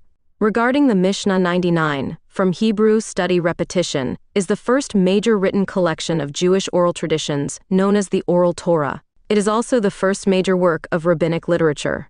The Mishnah was written by Yehuda Hanassi in the early 3 R&D century AD. C. At a time when, according to the Talmud, the persecution of the Jews and the passage of time raised the possibility that details of the oral traditions of the Pharisees of the Second Temple period, 536 BC were forgotten, -70 AD. Most of the Mishnah is written in Mishnaic Hebrew, while some parts are in Aramaic. The Mishnah consists of 6 orders, Sedarim, singular Seder, each of which contains 7 to 12 treatises Masektot, singular Masechet, literally, net, with 63 in all, subdivided into chapters and paragraphs. The word Mishnah can also indicate a single paragraph of the work, that is, the smallest unit of text structure. For this reason, the entire work is sometimes referred to in the plural, Mishnayot. Source, Sila Misna, edition by Carlos Del Valle, editorial Follow Me. p6. One has to say Mishnah, not Mishnah or Mishnah, since the phone mish does not exist in Spanish, and the final H has no phonetic function either in Hebrew or in Spanish. Jewish Virtual Library, ed. Judaism, the Oral Law, Talmud, and Mishnah. The Judaic religion comes from or has its genesis in the Semitic reinterpretation, partly Phoenician nomadic peoples pro-Anatolum, of the worship of Egyptian gods during their occupation of the Nile Delta, whose base was the period called the Second Intermediate Period, Dynasty XVIII, in Egypt. Part of the Nile Delta was controlled by nomadic Semites and Phoenicians known as Hyksos, in Egyptian Heka Kaseshet, foreign rulers. In Greek Kappa Sigma, Hyksoses designates a human group from the Near East in Manetho's Greek text, Pros Anatolin, who took control of Lower Egypt in the mid-17th century BC. This is how Flavio Josefo quotes it. During the reign of Ptolemaeus, the wrath of God fell upon us, and in a strange manner, from the regions to the east, an unknown race of invaders marched against our country, sure of victory. Having defeated the rulers of the country, they ruthlessly burned our cities. Finally, they chose as king one of them, named Saulitis, who placed his capital in Memphis, demanding tributes from Upper and Lower Egypt. Josephus Flavius. Against Apion. On the origin of the Hyksos, the continuous immigration of people from Canaan culminated with the Hyksos invaders, who arrived in Egypt around the 68th BCC, in a time of internal crisis, conquering the city of Avaris. Later they took Memphis and founded the 15th and 16th dynasties. They introduced into Egypt the horse and the war chariot. Long before this time there was already a considerable Asian presence in the Nile Delta, caused by gradual waves of migration. Egyptologists estimate that the duration of their rule over Egypt was more than 100 years. There are even those who speak of an occupation of 5 centuries. The kingdom's capital was in the city of Avaris in the Nile Delta, present-day Tel el-Daba. However, they did not dominate the entire Egyptian territory, as several southern Nomes regions did not come fully under their control, including Thebes. This ideology is explained by finding closer symbolic links during the period in which the biblical Exodus was carried out. The most probable date is close to the year 1570 to 1540 BC, during the reign of Queen Ahotep, whose meaning is, the moon is satisfied. She was an Egyptian queen of the late 17th and early 18th dynasties, 100 who acted as regent during the minority of Pharaoh Kamose and promoted the expulsion of the Hyksos leaders, the invaders, although in North African chronicles of that time, they are called the nomads of the desert. They descended from Phoenicia and the Sinai Peninsula, and took control of part of the Nile Delta. The queen appointed her son Kamose as successor king. Note the similarity of the name with that of Moses. King Kamose possibly died in the siege of Avaris, a Semitic and Phoenician enclave of the Hyksos people.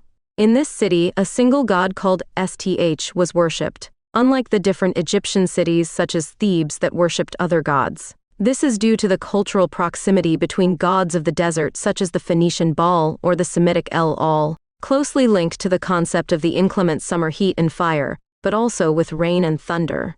101 Phoenicians, at least the kings Manetho 3rd century BC, c.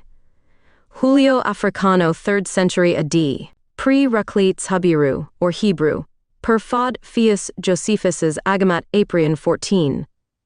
Lit century Waddell, 194,089. The god Seth depicted in Canaanite clothing in the tomb of Seti of 1st 19th dynasty. The god Stich during this period was worshipped as a deity of the militia, both Hyksos Semitic and the Theban army, and became a deity of war. In the city of Avaris, a stele is found 102 of the general Horemheb, in gratitude to the god Est for military triumphs. Already by the Expiate dynasty he was a military deity. When Kamose died in battle, his brother Ah-Mose succeeded him. Note the similarity of all these names. Ah was the name of the moon known as Ah-Juti, the god Thoth in his youthful aspect, and Mole. He is spelled with a double A, hence the name Aaron, brother of Moses. All Egyptian names. Aaron, Hebrew master or exalted, bright, moon-like shine, and in this case linked to the ancient Egyptian Aha-RW warrior lion. B. Ancient Egypt, late 14th century BCE, was the older brother of Moses and the younger brother of Miriam, a member and Levite priest, and the first high priest of Israel, who lived during the 13th century BCE. On the name of the god Thoth, in its lunar aspect, the Indo-European word ye-ya-a gives rise to terms related to the solar year, associated with archaic calendars such as the Zodiaco 103, whose architecture was linked to the appearance of the star Sirius, and the lunar calendar announced the arrival of the rains like the overflow of the Nile in ancient Egypt. Just like the Persian calendar, which was structured in the same way to announce the arrival of the monsoons in Central Asia. Ya-ah was the name given by the Egyptians to the god of wisdom Thoth in his lunar aspect, this archetype expressed as a way of building a body of light, renewing itself every 30 days. The translation for T 365. Akhenaton, son of the sun. P 279, 48, N 1103, 9, N 944, P 203. N 1104 4.4. 11. 1118. Equal to 1. 1. The moon. God, Copt. 102. 1008 1012. AB. The name of the god Dihut. 104. It is Thoth of the Jihut. Aya, Yaoa, Egipcio. Transliterado como Ya-Ja-Ja-W, Joho-A, is a god of the moon in the religion of the ancient Egyptians. His name simply means moon. Aya is first mentioned in the pyramid texts. Old Kingdom, and his presence extends into late period Egypt. In the New Kingdom, he was a minor lunar deity compared to other gods with lunar ties, such as Tot or Jansu, ass. A result of this connection between them, he could be identified with any of these gods. 104. His name Eldadihut referred to the XV-me of Lower Egypt. He received the epithet of regulator of the floods of the waters, that of bull of the stars. For representing the mental powers of Ra, he was also called Silver Aten, in the late period, the night sun. As Lord of Time, he was in charge of armitating on the sheets of Apurses, with the help of Solut, the years of reign of each pharaoh. Abu. Source diets Otto Edzard Realexikon der Assyriologie und Vorderasiatischen Archäologie p. 364. Allen? James P. 2000s, Middle Egyptian, An Introduction to the Language and Culture of Hieroglyphs. Cambridge University Press. p. 436. Remler, Pat. 2000. Egyptian Mythology A to Z. A Young Reader's Companion. Facts. On file, P. 1. S. Quirk and A. J. Spencer. The British Museum Book of Ancient Egypt. London, The British Museum Press, 1992. This lunar archetype has a deep implication in the Indo-European peoples.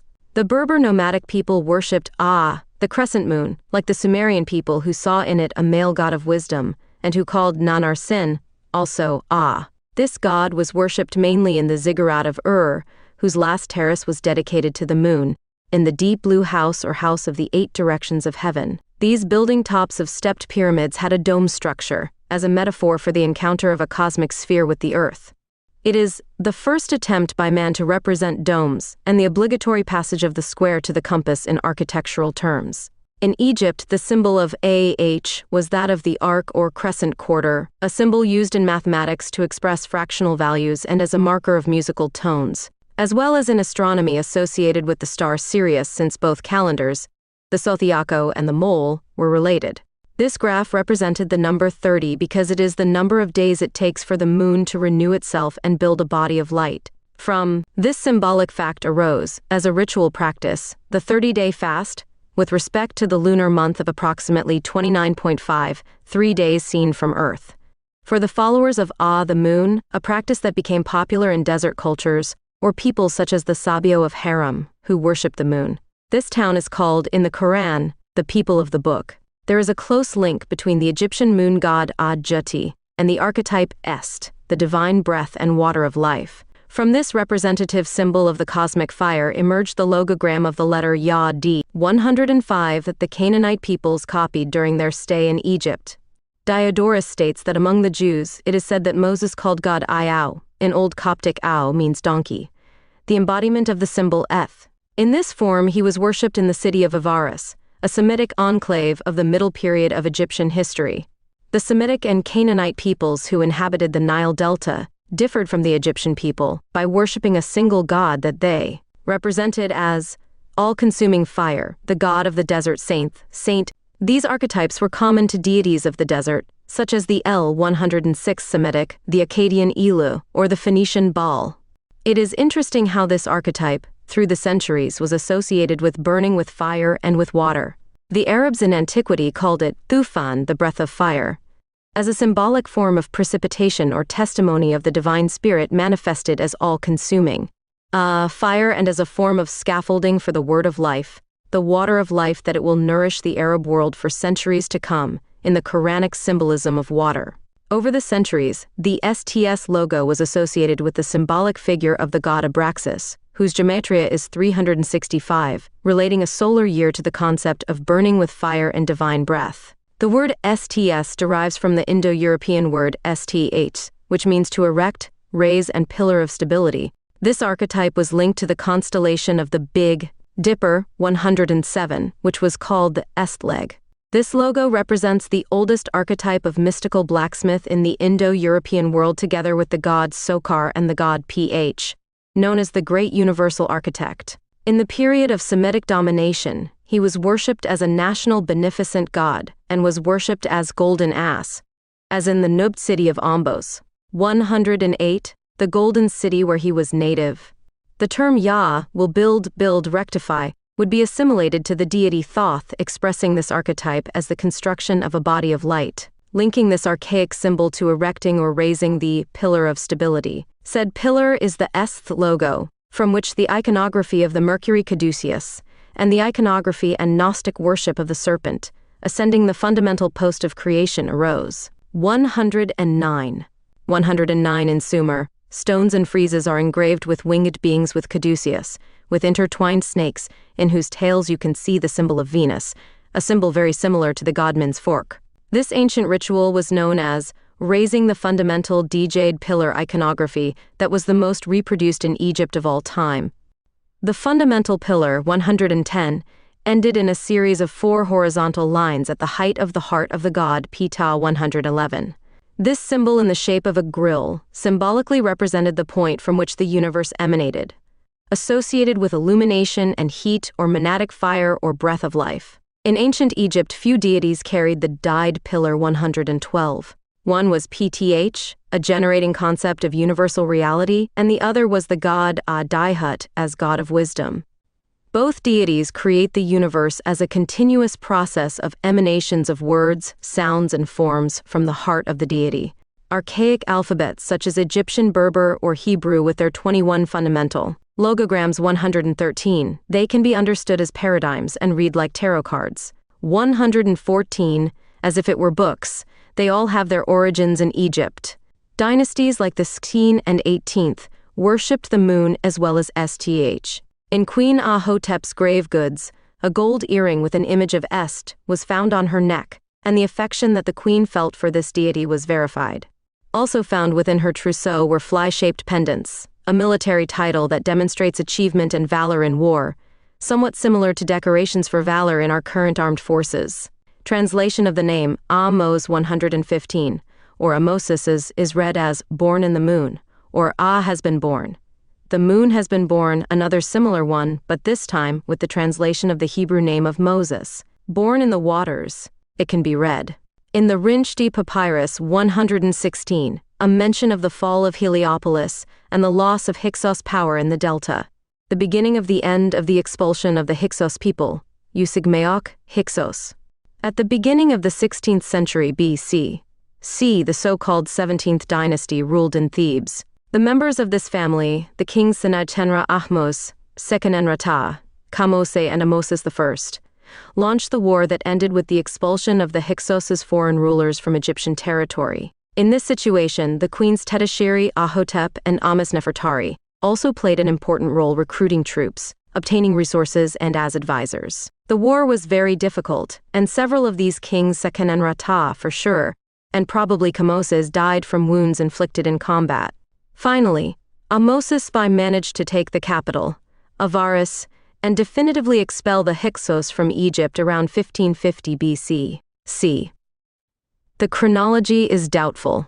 Ahmoses continued the fight entering Asian territory, which makes him the founder of the new kingdom of Egypt. That is why he deserved to be considered the initiator of a new dynasty, the 18th dynasty, the most. 116 11th regnal year, Khan month of Shema, Heliopolis was penetrated. First month of Akhet, on the 23rd, the prince of the south entered Tiara. Phrase found in the Hyloan papyrus is Rathtor Ames, which curiously in mathematical problem 50, exposes a possible squaring of the circle, brilliant in Egyptian history, although there was no lineage break with the 17th dynasty.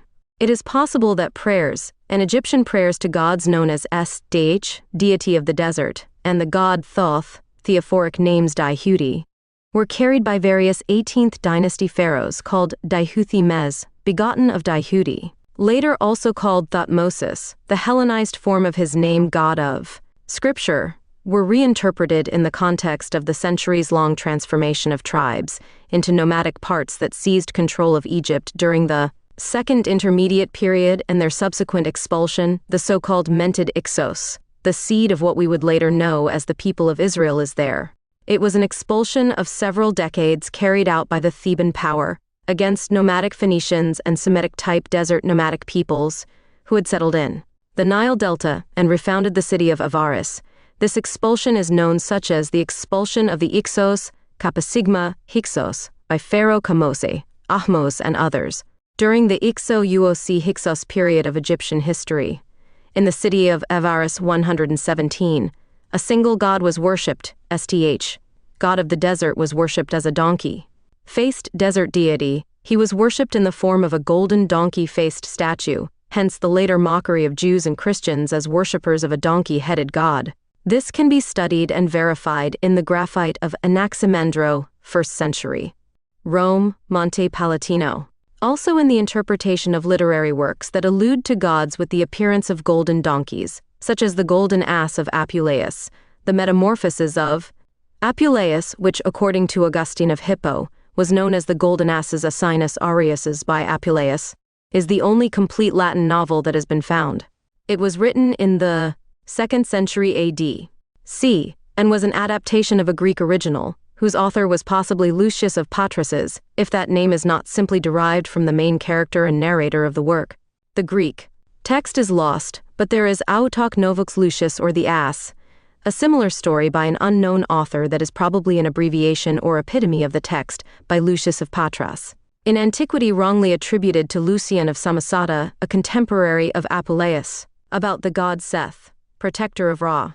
Set was depicted standing on the prow of Ra's barge defeating the dark serpent Apep. In some late-period depictions, such as the Persian period Hybis temple at Karga, Set was depicted in this role with the head of a falcon, assuming the appearance of Horus. In the Amduat, DWT, it is described which Set has a key role in overcoming Apep. During the Second Intermediate Period 1650 to 1550 BCE, a group of Near Eastern peoples, known as the Hyksos literally, rulers of foreign lands gained control of Lower Egypt and ruled the Nile Delta from Avaris. They chose Set, originally the chief god of Upper Egypt, the god of foreigners, and the god they found most similar to their own chief god, Hadad, as their patron. Set was then worshipped as the chief god once more. The Hyksos king Apophis is recorded to have exclusively worshipped Set, as described in the following passage. He chose as his lord the god Seth. He did not worship any other deity in all the land except Seth. Papyrus Salier 1 Apophis and Sikanunra. Reference, Gardner, ed. 1932. Papyrus Salier 1 Apophis and Sikanunra. Asman, January 2008. Of God and Gods, Egypt, Israel, and the Rise of Monotheism. University of Wisconsin Press. pp. 47-48. ISBN 978-0299-22550-6. Jan Assmann argues that because the ancient Egyptians could never conceive of a lonely god without personality, Seth, the god of the desert, who was worshipped for his own sake, represented a manifestation of evil. When Ahmose overthrew the Hyksos and drove them out, in c. 1522 BC. In BC, Egyptian attitudes toward Asian foreigners became xenophobic, and royal propaganda discredited the period of Hyksos rule. However, the cult of Set in Avaris flourished, and Ahmose's Egyptian garrison stationed there became part of Set's priesthood. References: Kiel, Othmar, Eulinger, Christoph, January 1, 1998, Gods, Goddesses, and Images of God. Bloomsbury Academic. ISBN 978-0, 567-0, 8591-7. The founder of the 19th dynasty, Ramesses I, came from an Avars military family with strong ties to the Set priesthood. Several of the Ramesside kings were named after the god, most notably Seti I Lit, man of Set, and Setnacht Lit, Set is strong. Furthermore, one of Ramesses II's garrisons had Set as his patron deity, and Ramesses II erected the so-called 400-year stele at Pi Ramesses, commemorating the 400th anniversary of Set's cult in the Nile Delta. Set also associated with foreign gods during the New Kingdom, particularly in the Delta. Set was identified by the Egyptians with the Hittite deity, Akhenaton, son of the sun. Teshub, who, like Set, was a storm god, and the Canaanite deity Baal, being worshipped together as Set Baal. Additionally, Set is depicted in part of the Greek magical papyri, a set of texts that form a grimoire used in Greco-Roman magic during the 4th century AD, epitomes of the god Seth. The alternate way of pronouncing his name, Setesh, STS, and later Sutej Suth, designates his supremacy, where She means majesty. The exact translation of Sete is unknown, but it is usually interpreted as pillar of stability, meaning associated with the monarchy. Seth was the lord of Lower Egypt in pre-dynastic times and in the Tainite period. One of the more common appellations for him was great in strength. He was also called Nubeti, which means he of the city of gold, in reference to Nubth Kom Ombo, city of gold. According to Herman Tevelde, the demonization of Set took place after the conquest of Egypt by various foreign nations, in the 3rd Intermediate and Late Period. Set, who had traditionally been the god of foreigners, was also associated with foreign oppressors, including the Kushite and Persian empires. It was during this time that Set was particularly reviled, and his defeat by Horus was widely celebrated. The negative aspects of Set were emphasized during this period. Set was the slayer of Osiris, having cut Osiris's body into pieces and dispersed it so that he could not be resurrected. Later, the Greeks would associate Set with Typhon, a monstrous and evil force with a furious nature. Both were sons of representative deities of the earth Gaia and Geb, who attacked the main deities Osiris for Set, Zeus for Typhon. However, throughout this period, in some peripheral regions of Egypt, Set was still regarded as the main heroic deity. Set was worshipped in the temples of Ombos's Nubt near Nakada and Ombos's Nubt near Kom Ombo, at Oxyrhynchus in Upper Egypt, and also in part of the Fayum area. More specifically, Set was worshipped at the relatively large metropolitan albeit provincial site of Seper Meru, especially during the Ramesside period. There, Seth was honored with an important temple called House of Seth, Lord of Seper Meru. One of the epithets for this city was Gateway to the Desert, which fits well with Set's role as deity of the borderlands of ancient Egypt.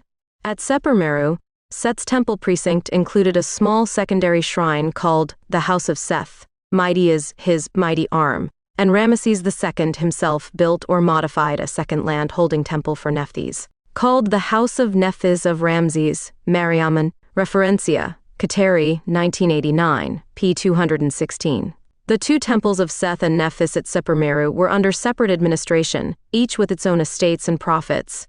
Also, another moderately sized temple of Seth stands out in the nearby city of Pi Wena.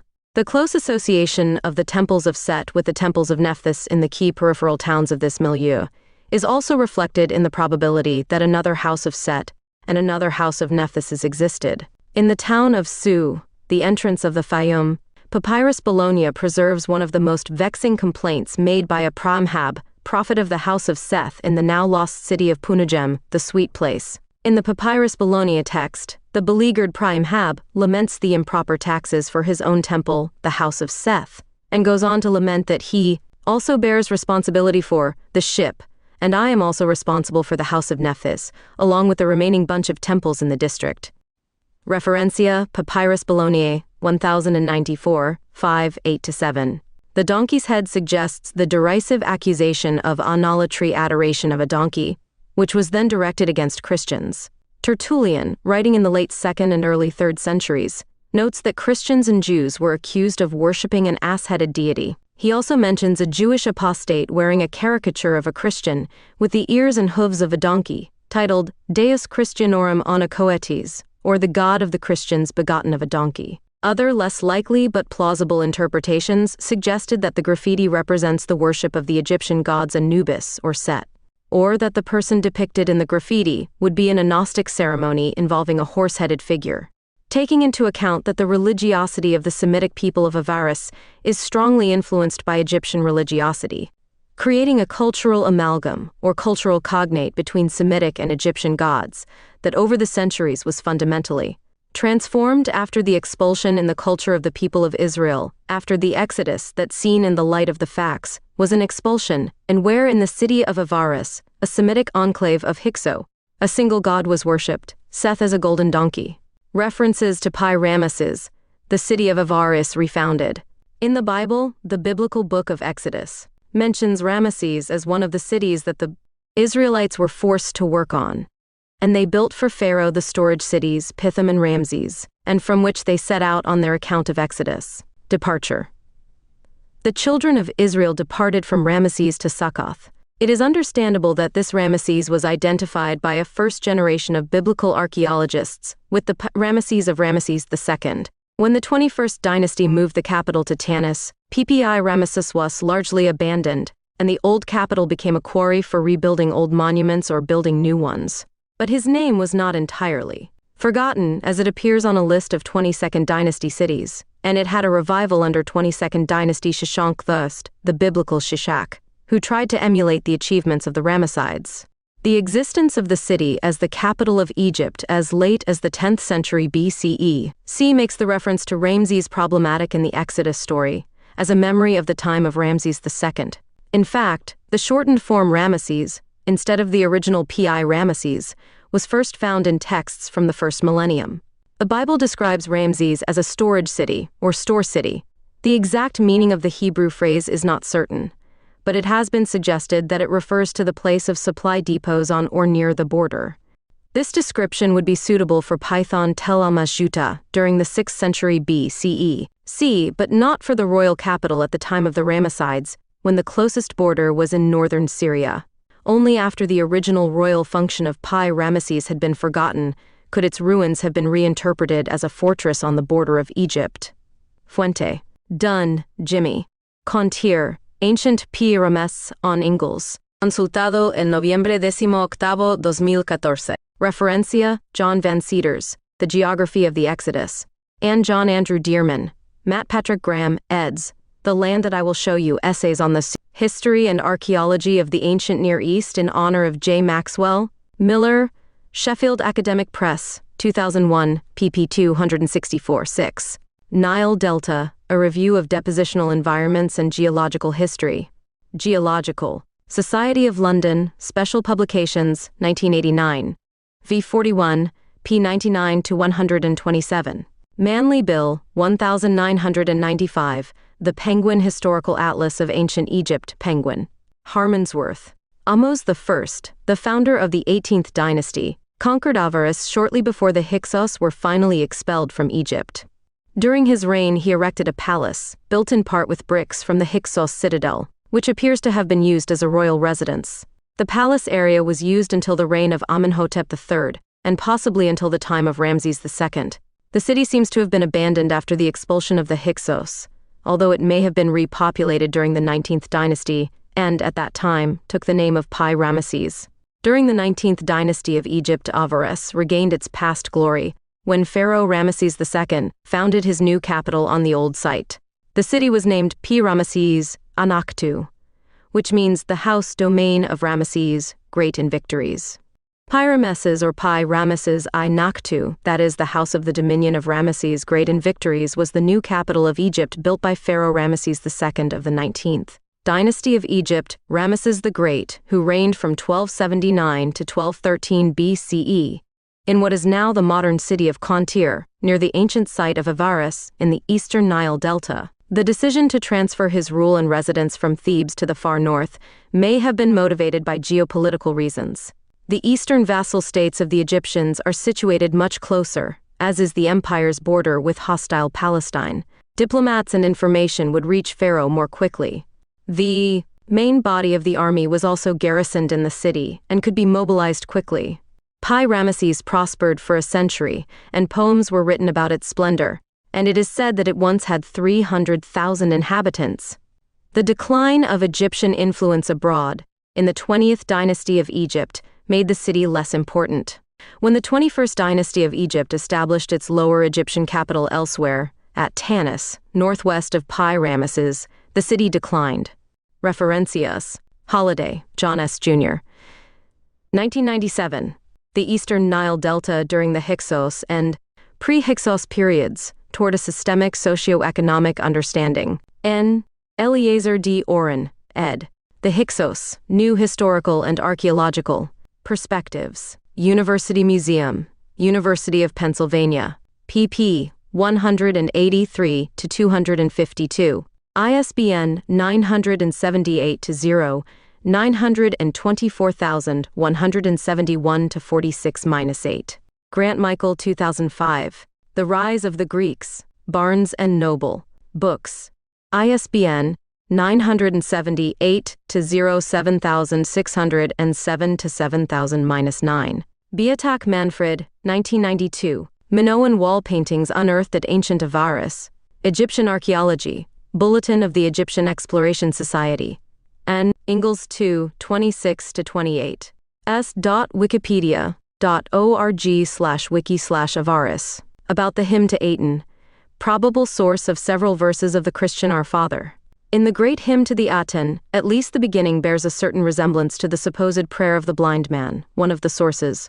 Book of the Dead, Papyrus of Ani, p. 102-103 translation by Wallace Budge. This prayer was addressed to Aten, the solar god par excellence, which Akhenaton wanted to establish as the only god, known as the Great Hymn to Aten, begins with the following sentence. You appear resplendent on the horizon of heaven, O living Aten, creator of life. Great Hymn to Aten. Etymology of the name of Aten. The word Aten appears in the Old Kingdom as a noun meaning disk, and referring to anything flat and circular. The sun was called the day disk, where Ra was thought to reside. By analogy, the term silver Aten, or silver Aten, was sometimes used to refer to the moon. High and low relief illustrations of the Aten show it with a curved surface. Therefore, the late scholar Hugh Nibley insisted in which a more correct translation would be globe, orb, or sphere, instead of disk. The pronunciation of the real name of Aten is JTN, ITN, whose gematria, if we take as valid the Hebrew or Greek gematria taken from Egypt, its result is 360. The first known reference to the Aten, the sun disk as a deity, is found in the 12th dynasty history of Sinuhe, in which the deceased king is described as ascending like a god to the heavens and uniting with the sun disk. The divine body merging with its creator. References, Wilkinson, Richard H., 2003, The Complete Gods and Goddesses of Ancient Egypt, Thames and Hudson, pp. 236-240, Time, Ancient Egyptian Literature, Vol. 1, 1980, p. 223. Redford Donald, 1984. Akhenaton, the Heretic King. Princeton University Press. pp. 170-172. ISBN 978-0-691-0-3567-3. The Hymn to the Aten is considered a masterful work of religious literature. This song of love for God and enthusiasm, the most vibrant that ancient Egyptian literature has ever bequeathed, may have been composed by Akhenaton around 1360 BC. C. was the 10th pharaoh of the 18th dynasty of Egypt and reigned around 1353 BC. Although it was possibly not written by the pharaoh himself, as it recalls older prayer texts that glorified Osiris or Amun in the same terms. Several similar versions were found in the tombs of Akhenaton's dignitaries, although the most complete document, the so-called Great Hymn to Aten, comes from the tomb of Pharaoh Ai, where it was found by Urbain Bourriant, Fuente. Wikipedia, Encyclopedia Britannica, Alejandra Sarsosimo, Preliminary Notes for the Study of the Concepts of Ethics and Morality in Ancient Egypt, in Transoxiana, 5. But so far, the coincidences. Then we have to go to other texts, such as The Maxims of Ani, appeared in a fragment found in 1975 among the rubble of Horemheb's tomb, but in this case it is not written in hieroglyphics but in hieratic script, which is a further simplification of it, although it is believed that the writing was originally written around the 18th dynasty, during which Akhenaton reigned, promoter of monotheism or worship of Aten, the only god in Egypt. 18th dynasty, Akhenaton's reign is dated around 1353 to 1336 BCC, and belongs to the period called New Empire. In the 4th year of his reign he changed his name to Neferyaparura Akhenaton. Principles of Atenism, the tenets of the Aten religion were recorded on the walls of Akhenaton's stone tomb. In the religion of the Atenism, night is a time to fear. Work is best done when the sun, Aten, is present. Aten cares for all creatures, and created a Nile river in the sky, rain for the Syrians. Aten created all countries and people. The rays of the solar disk only give life to the royal family. All others receive the lives of Akhenaton and Nefertiti in exchange for loyalty to the Aten. Aten is depicted caring for the people through Akhenaton by Aten's hands, reaching out to royalty, giving them ankhs that represent the life given to humanity through Aten and Akhenaton. In Akhenaton's hymn to the Aten, love for humanity and the earth is represented in the gestures of the Aten. Aten leans down, close to the earth, to watch over his creation. He takes his place in heaven for the same purpose. He is exhausted in the service of creatures. He shines for all of them. He gives them sun and sends them rain. He takes care of the unborn child and the chick, and Akhenaton asks his divine father to raise the creatures for his sake, so that they may aspire to the condition of perfection of his father Aton. Sources: Freed, Rita E., Doria Sue, Markowitz Yvonne J. 1999. Pharaohs of the Sun, Akhenaton, Nefertiti, Tutankhamun. Boston, Museum of Fine Arts in association with Bullfinch Press, Little Brown and Company. ISBN 978-878,464,708. OCLC 42,450,325. Pinch, Geraldine 2002. Handbook of Egyptian Mythology. ABC Clio. p. 110. ISBN 9781576072424. Retrieved February 15, 2015. Perry, Glenn, 2004. The History of Egypt. Greenwood Publishing Group. P1. ISBN 9780313322648. Retrieved February 15, 2015. Aten Nile River and Sky, Syria. Pinch, Geraldine 2002. Handbook of Egyptian Mythology. ABC Clio. p. 110. ISBN 9781576072424. Retrieved February 15, 2015. Djeser Jeparura Horemheb, or Horemheb, was the last pharaoh of the Egyptian 18th dynasty. He ruled the two lands for some 27 years, from c. 31 to 54 BCC. His coronation and birth names were Djeser Jeparura Setepenra Horemheb Mariaman. A part of this text can be translated like this: Now the god of this earth, it is the sun that is ruler of the horizon, and its similitudes forms, are on the earth, incense with their food is given to. These daily, if she raises her hands to God, he will hear her prayers. Dedicate yourself to God. Keep yourself daily for God, and let tomorrow be like today. Maxims or Instructions of Ani. The Instructions of Ani is the name of a collection of ethical maxims and proverbs from ancient Egypt, probably written in the New Kingdom during the 19th dynasty. It is unknown if Ani is really its author. It is one of the 17 sabbath that the ancient Egyptian literature has left us. This very popular literary genre in the Middle East appears in the Bible in the books of Proverbs and Wisdom. Source: Lichtime Miriam 1976. Ancient Egyptian Literature, The New Kingdom. ed. University of California Press. ISBN 0-520-3615-8. David, Rosalie 2002. Religion and Magic in Ancient Egypt.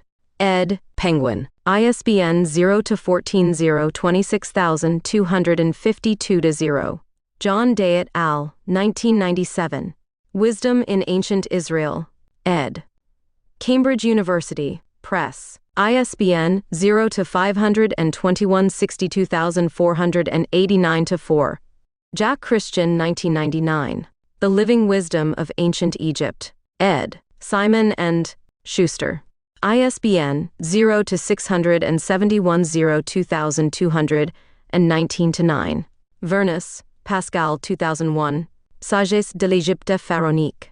Printing National. Editions. Here we observe phrases similar to those exposed in the supposed prayer of the blind man, possibly the source being the maxims of Kensu-Hetep. But there is also talk of a woman who raises prayers, which gives another tone very different from that of a prayer. Therefore, we see that these quotes move further and further away from the Our Father.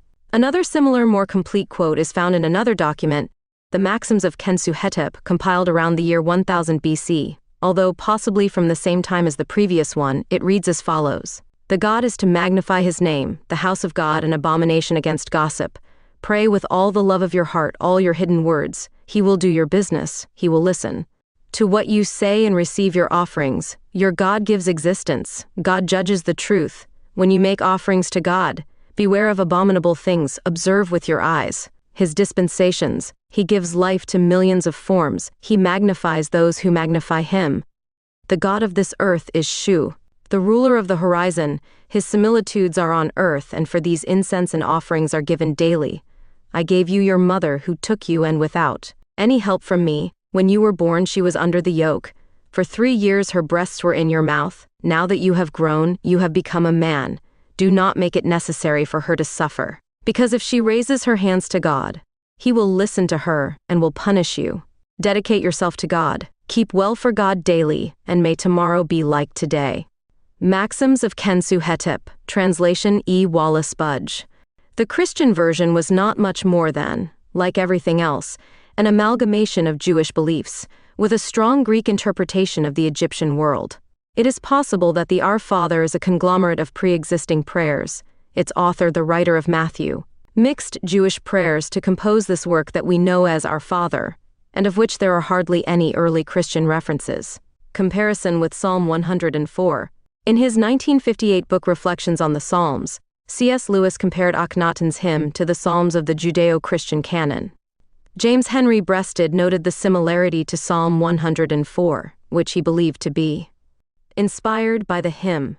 Arthur Weigall compared the two texts side by side, and commented that, in the face of this remarkable similarity, it can hardly be doubted that there is a direct connection between the two compositions, and it is necessary to ask whether both Akhenaton's hymn and this Hebrew psalm were derived from a common Syrian source, or whether Psalm Siv is derived from the original poem of this pharaoh. Both views are admissible. Biblical hymns and psalms. A specific literary interdependence is not likely. Biblical scholar Mark S. Smith has commented that, despite enduring support for comparison of the two texts, enthusiasm for even indirect influence has tempered in recent decades. In some quarters, the argument for any form of influence is simply rejected outright, but some Egyptologists such as Jan Assmann and Donald Redford argue for Egyptian influence as much in the Amarna correspondence, especially in EA 147, as in Psalm 104. Referencia, Breasted, James Henry 2008. A History of the Ancient Egyptians, Ripar ed. Kessinger Publishing. p. 273. ISBN 9 Sitina Ancient Search to the Enjoyable Manner. Dominic 2002. Akhenaton, History, Fantasy, and Ancient Egypt. Routledge. p. 101. ISBN 978-04153100 and 1862. Lichtheim. Miriam, 2006. Ancient Egyptian Literature, Volume 2, The New Kingdom. University of California Press. p. 100. ISBN 978-520,248,434. Smith, Mark S. 2010. God in Translation, Deities in Cross-Cultural Discourse in the Biblical World. William B. Eerdmans Publishing.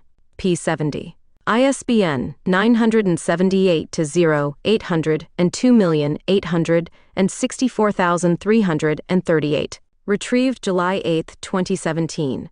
in.wikipedia.org/wiki/Grathimtothiet 11. Excerpts from the hymn poem to Aten, JTN. These particular extracts are not attributed to the Aten himself. This long version was found in the tomb of the courtier A. He was the penultimate pharaoh of the 18th dynasty of ancient Egypt. He held the throne of Egypt for a brief period of 4 years at the end of the 14th century BCE. Before his rule, he was a close advisor to 2, and perhaps 3, other pharaohs of the dynasty. It is speculated that he was the power behind the throne during the reign of the child ruler Tutankhamun. His prename Khepur means eternal are the manifestations of Ra, while his name Ayat Netshir reads, Alas, Father of God.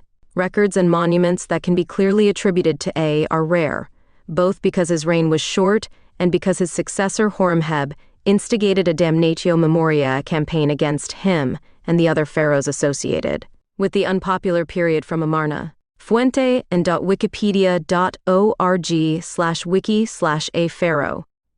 From the middle of the text. How manifold is what you have done.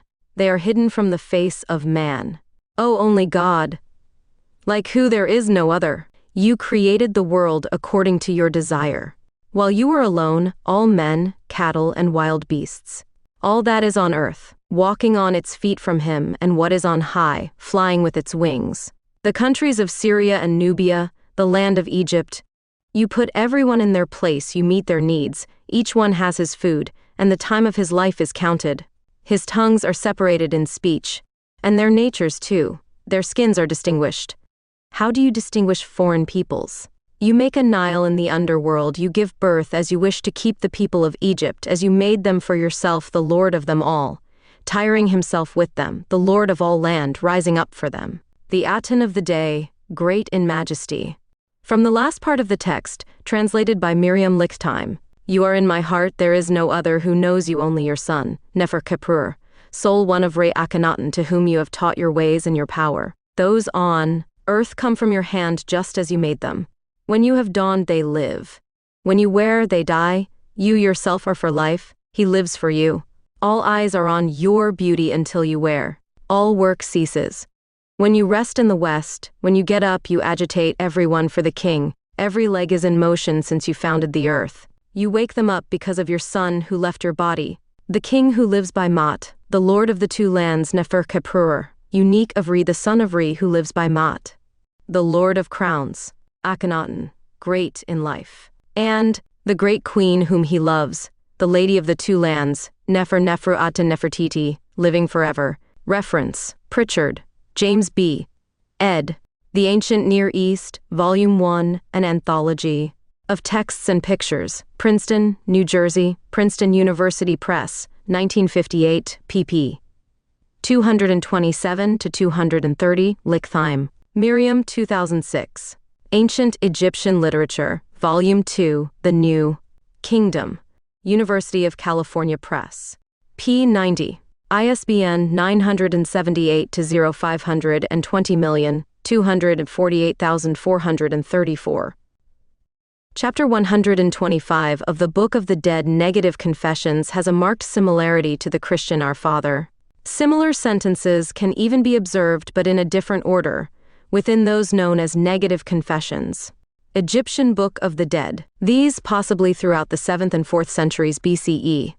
They were transformed in chapter 125 of the Book of the Dead. The first and only reference to this prayer is found in the Didache chap. 8:2, written between the second half of the 1st century and the 2nd century. Do not pray like the hypocrites. but as the Lord commanded in his gospel, so say, Father in heaven, hallowed be your name. Give us our daily bread, and forgive our debt, just as we forgive our debtors.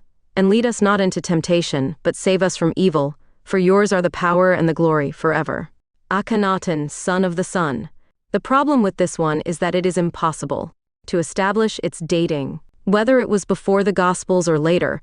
If anything is known, it is that, as with everything in Christianity, this was written outside of Palestine and in Greek by a series of authors who mix concepts of Jewish currents already known at that time. Knowing this, it is easy to understand how and where Christianity got its prayer.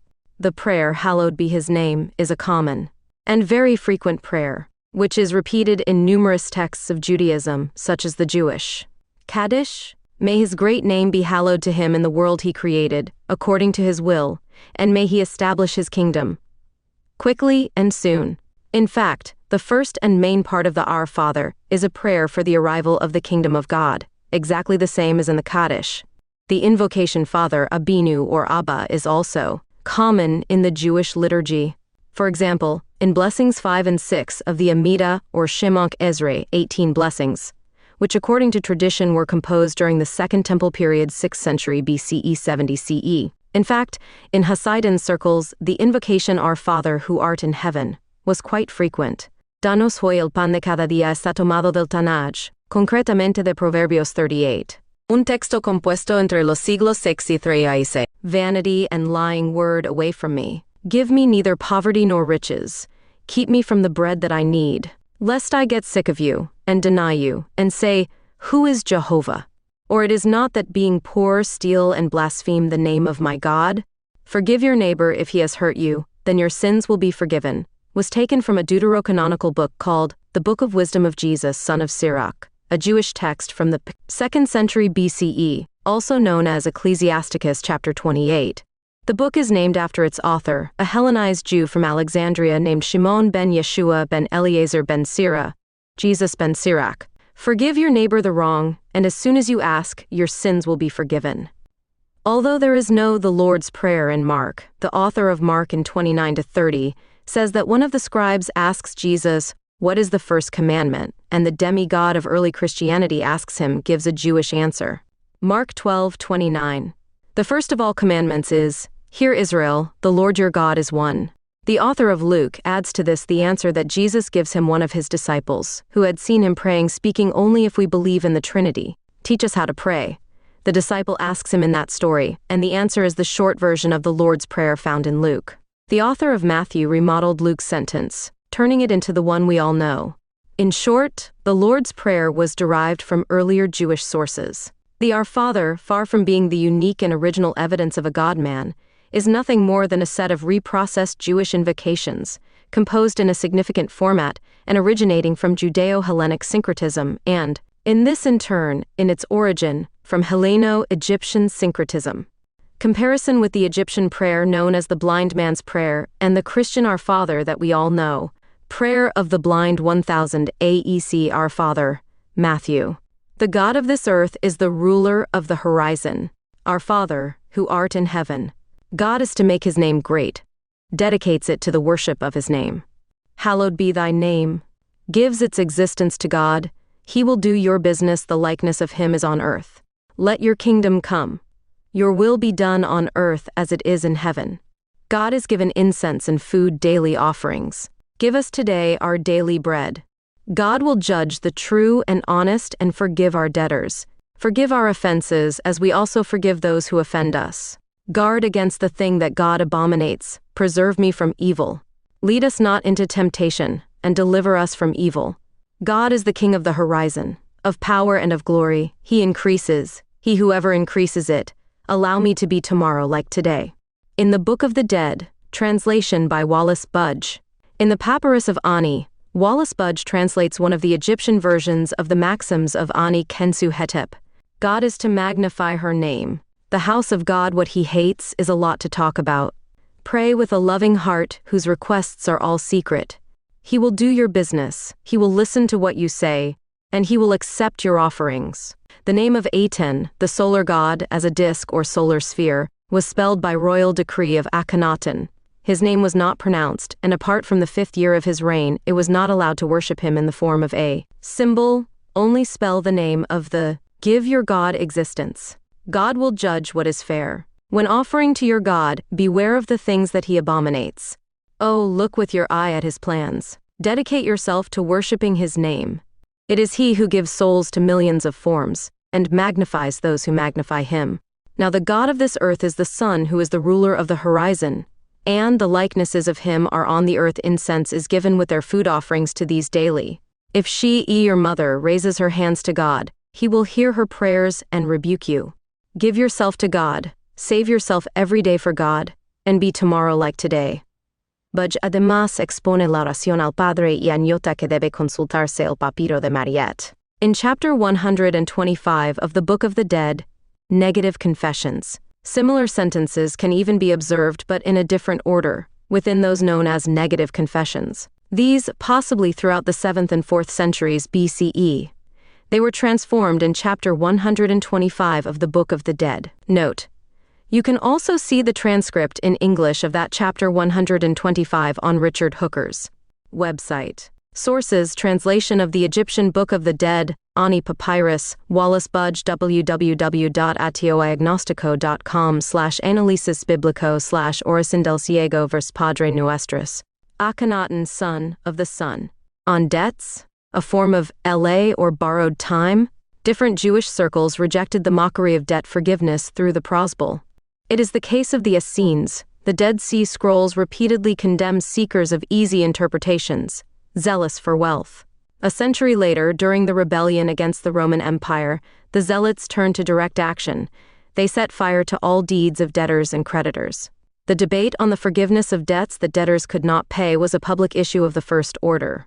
The theologian André Trocmé considers that Jesus clearly related the forgiveness of sins by God's grace with the decision of people to forgive others for offenses, including monetary or material ones, that is, debts.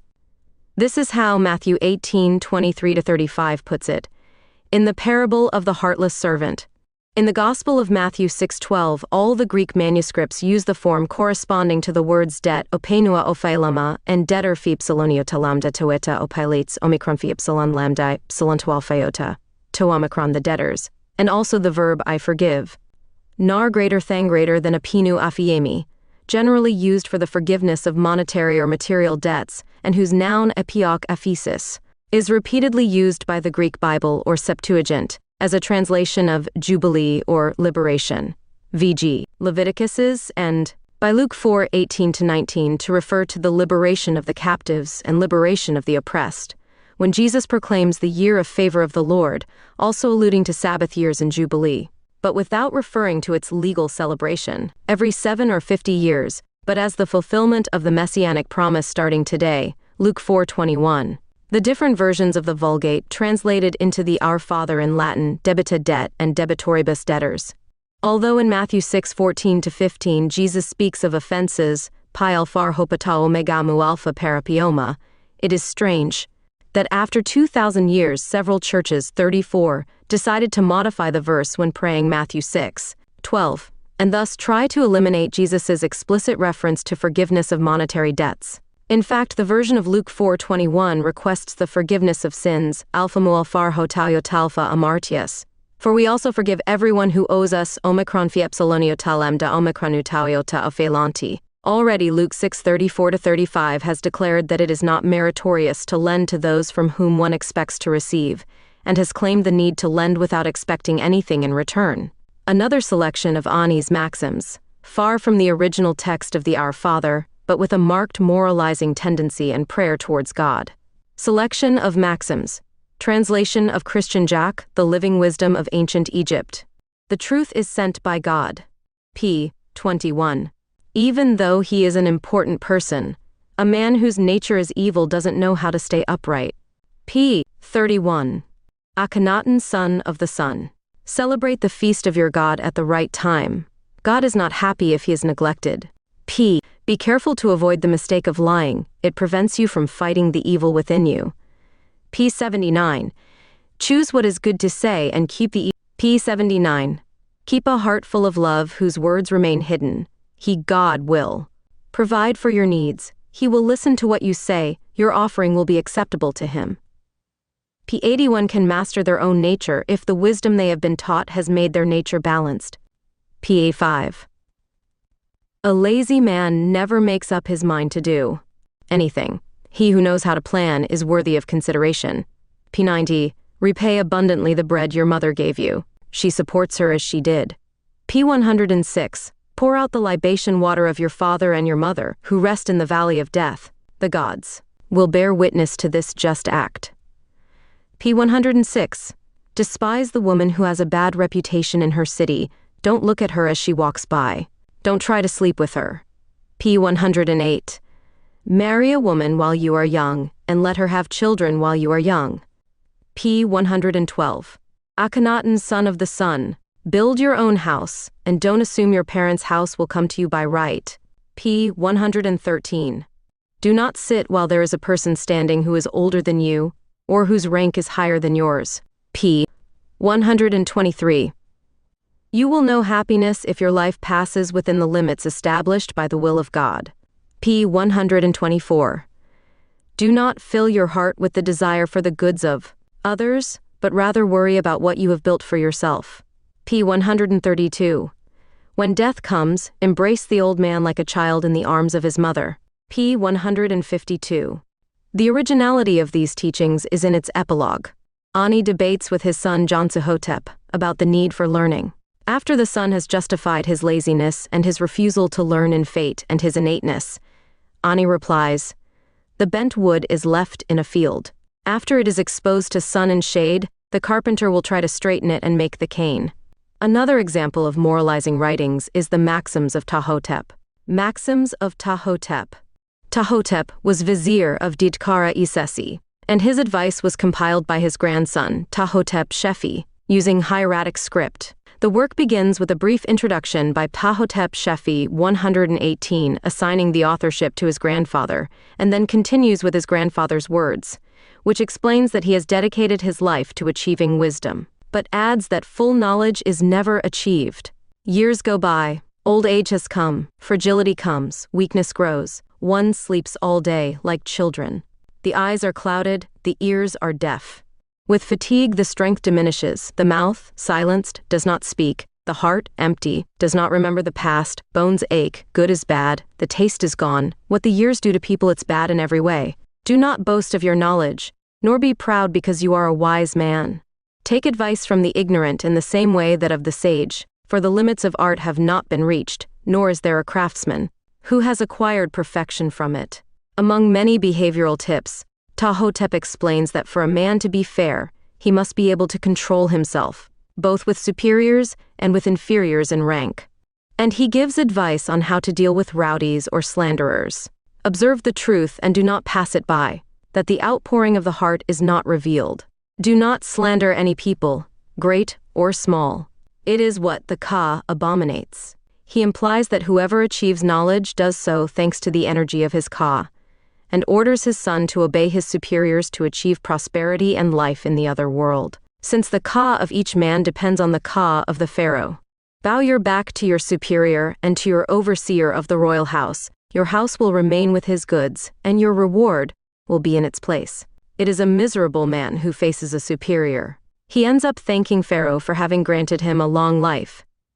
He claims to be 110 years old, according to him, for having fulfilled all those maxims, which he explains to his son and asks her to pass on to his successors. Many times reference is made to God and the way in which everything is under his power. The plots of the people do not prevail.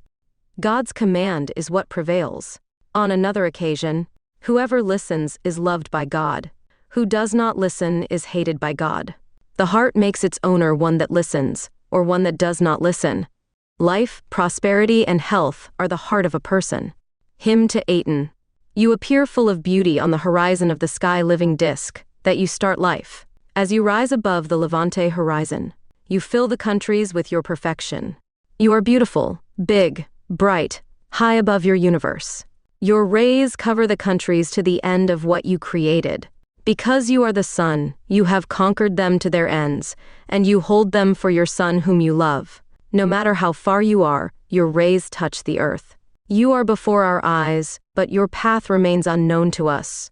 When you hide in the horizon of Westeros, the universe plunges into darkness and remains as if dead.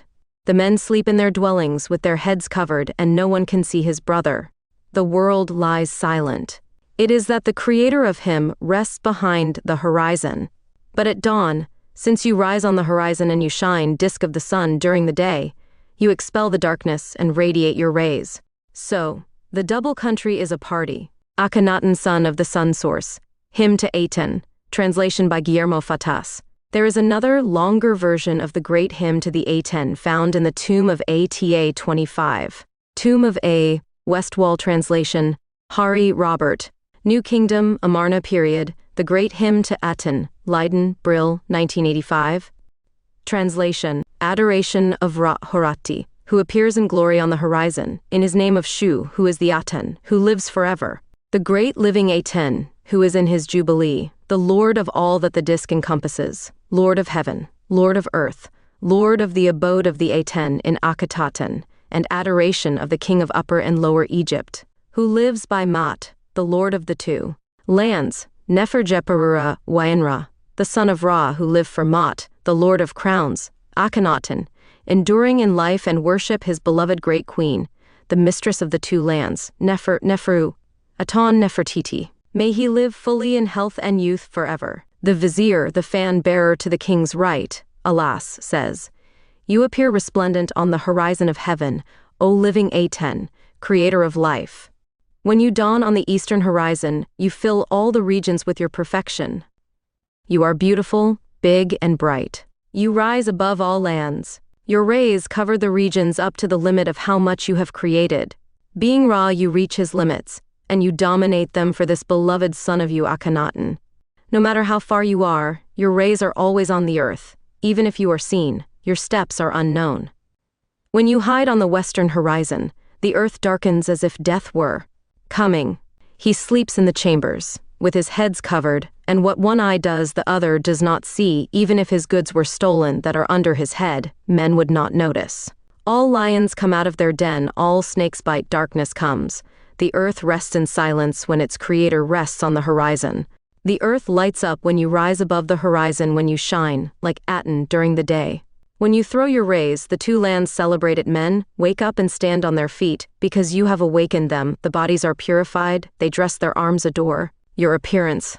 The whole country goes to work, all the animals graze on their grasses, trees and plants sprout, birds fly past their nests, while their spread wings greet your ka.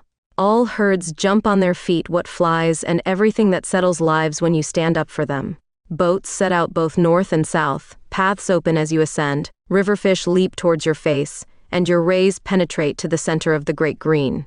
You, who make the seed grow in women, that you create the seed of the people, that you feed the son in his mother's womb, that you appease him to calm his tears, are the nurse in the womb, the one who gives breath and feeds everything created. When he emerges from the womb to breathe on the day of his birth, you open his mouth and provide his needs. When the chick chirps in the egg, in its shell, inside, you give it the breath that makes it live. When you have completed it, it breaks the shell and hatches to herald its completion. Walking on its legs, it has barely finished come out of him. How numerous are your works even when they remain hidden from view. O unique God, incomparable! You created the earth according to your wish, you lonesome, to all men, cattle and herds, everything on earth that walks on its legs, everything in the sky that flies with its wings, the lands of Jaru and Cush, the land of Egypt. You put every man in his place, you provide his needs, everyone has their food, the length of their life is calculated, their languages differ in speech as well as their characters, their skins are different because you differentiated people. You created happy in the duotond, you bring it according to your desirato, feed the people because you created them for yourself. Lord of all, who strives for them, Lord of all lands, who shines for them, Aton of the day, great in majesty. You make all the distant lands live. You created a celestial happy that descends through them, that causes waves on the mountains, like the great green, to flood their fields and their cities. How excellent are your designs, O Lord of eternity, the happy that is in heaven for foreign peoples, and for all the creatures of the countries that walk on their legs. For Egypt, the happy that comes out of the duat. Your rays feed the fields when you shine. They live, they germinate for you. You made the seasons to nourish everything you have created, winter to cool down, heat to be savored.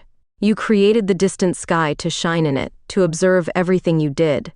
You, alone, shining, in your manifestation of living Aten, elevated, radiant, distant, close, you created millions of manifestations of yourself, cities, towns, fields, the flow of the river, because you are the Aten of the day in the heights. You speak to give existence to the beings you have created. You are above them and you can see their glee. You are in my heart. There is no other who knows you. Only your son Nefershaparura Wenra, to whom you have shown your ways and your power. Those of earth come into existence from your hand, as you create them. When you wake up they live, and when you hide they die. You are, yourself, the duration of life, one lives for you. All eyes behold your perfection until you hide. All work ceases when you rest for the west, and when you dawn you make the whole world move for the king. Each leg moves because you created the earth. You make them arise for your son, who was born from your body. The king who lives by Maat, lord of the two lands, Neferjeparura, the only one who belongs to Ra, the son of Ra who lives by Maat, lord of crowns, Akhenaton. Long-suffering be his life, and that of the great queen whom he loves, the lady of the two lands, Neferneferu Atan Nefertiti, may she live forever and ever. Hymn to Amun-Ra, source of much of this literary exegesis. Great hymn to Amun-Ra Papyrus Bulak 17 Francisco Lopez, Octubre de 2003. This hymn, dedicated to the god Amun-Ra, is found engraved on the Bulak 17 Papyrus P. Cairo CG, 58,038, from the 18th dynasty, and partially on a statue in the British Museum in London, number 40,950, belonging to the Middle Kingdom. It should be noted that compared to the oldest hymns, here an attempt is made to reflect the concept of universality of the god before all his creations, whatever they may be, something that will be repeated later in the great hymn to Aten of the Amharnic period. It is one of the most beautiful compositions of Egyptian religious literature. The hymn is written on the Boluak 17 papyrus along 11 columns, each of which contains 7 lines, except the last one with 5. The scribe divided the text into 4 sections beginning with the sign.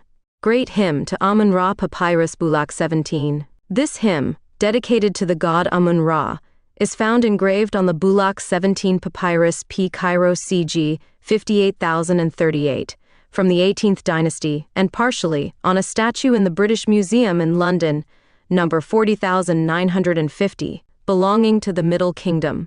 It should be noted that, compared to the oldest hymns, here an attempt is made to reflect the concept of universality of the god before all his creations, whatever they may be, something that will be repeated later in the great hymn to Aten of the Amharnic period. It is one of the most beautiful compositions of Egyptian religious literature. The hymn is written on the Boluak 17 papyrus, along 11 columns, each of which contains 7 lines, except the last one with 5. The scribe divided the text into 4 sections beginning with the sign de Fuentes: Literature, Castor, Joseph, the Literature and Mythology of Ancient Egypt. London, Allen Lane, The Penguin Press, 1970. S. Claggett, Marshall, Ancient Egyptian Science. A Source Book. Volume 1, Knowledge and Order.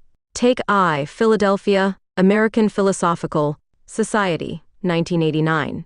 Faulkner, Raymond O. A Concise Dictionary of Middle Egyptian.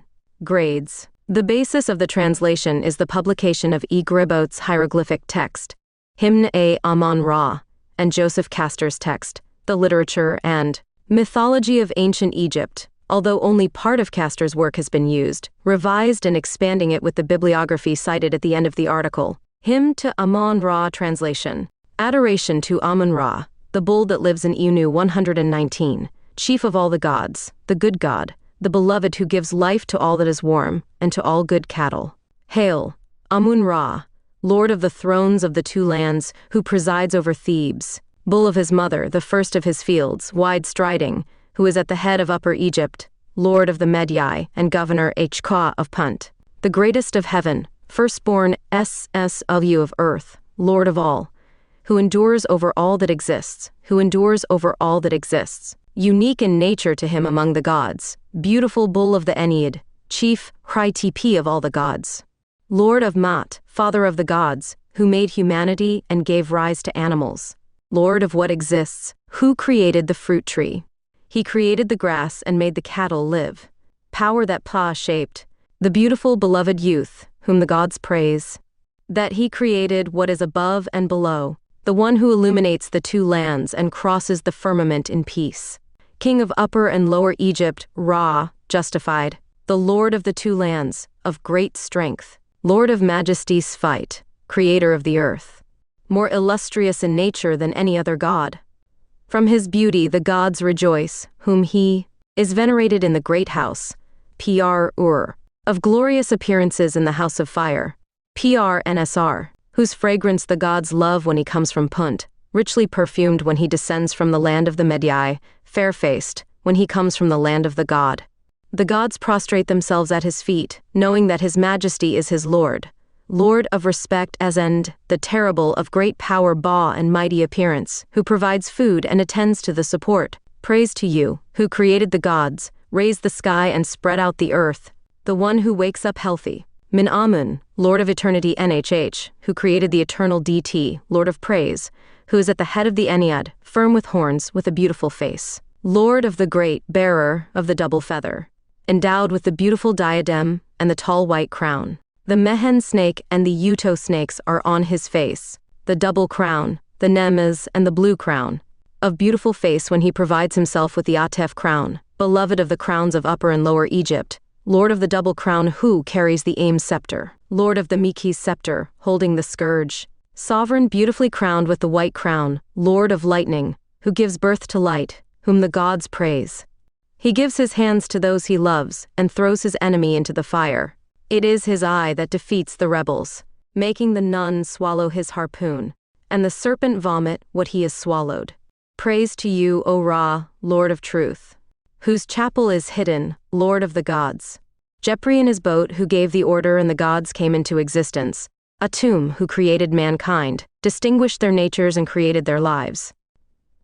What made the colors different, one from the other? The one who listens to the pleas of the accused, BTNW. Kind-hearted when someone calls, who rescues the fearful of the oppressor. And he judges between the wretched and the powerful. Lord of knowledge, Sia, in whose mouth is the authority, HW. The Nile has come by your desire for it. Lord of great sweetness, BNRT, the beloved, when he comes men live. He makes all eyes widen on the nun.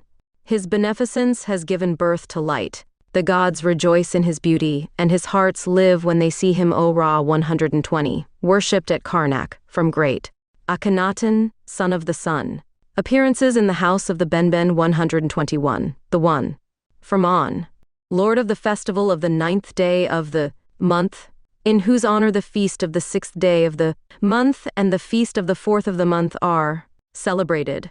Sovereign and Lord of all gods, Falcon in the midst of the horizon, Lord of the silent among men, whose name remains hidden from his children of him MSWT, in his name of Amun. Praise to you, O fortunate one, Imi MHTPW, Lord of joy, and mighty in his appearance, Lord of the great and tall double feather, who wears the beautiful diadem and the high, white crown. The gods wish to admire you when the double crown rests on your forehead. Love to you stretches across the two lands, your rays shine in the eyes. The well-being of humanity appears when you rise, and the animals are languid when you shine. You are loved in the southern sky and pleasant in the northern sky. Your beauty captivates hearts and love for you makes arms languish. Your beautiful manifestation weakens the hands and the hearts become careless when they see you. You are the one who gave birth to everything that exists. He one and only, creator of what exists, from whose two eyes sprang mankind, and from whose mouth the gods came into being. He who created the grass that gives life to cattle and the plants for men, who created that on which the fish in the river live and the birds that dwell in the sky, who provides the breath to what is in the egg.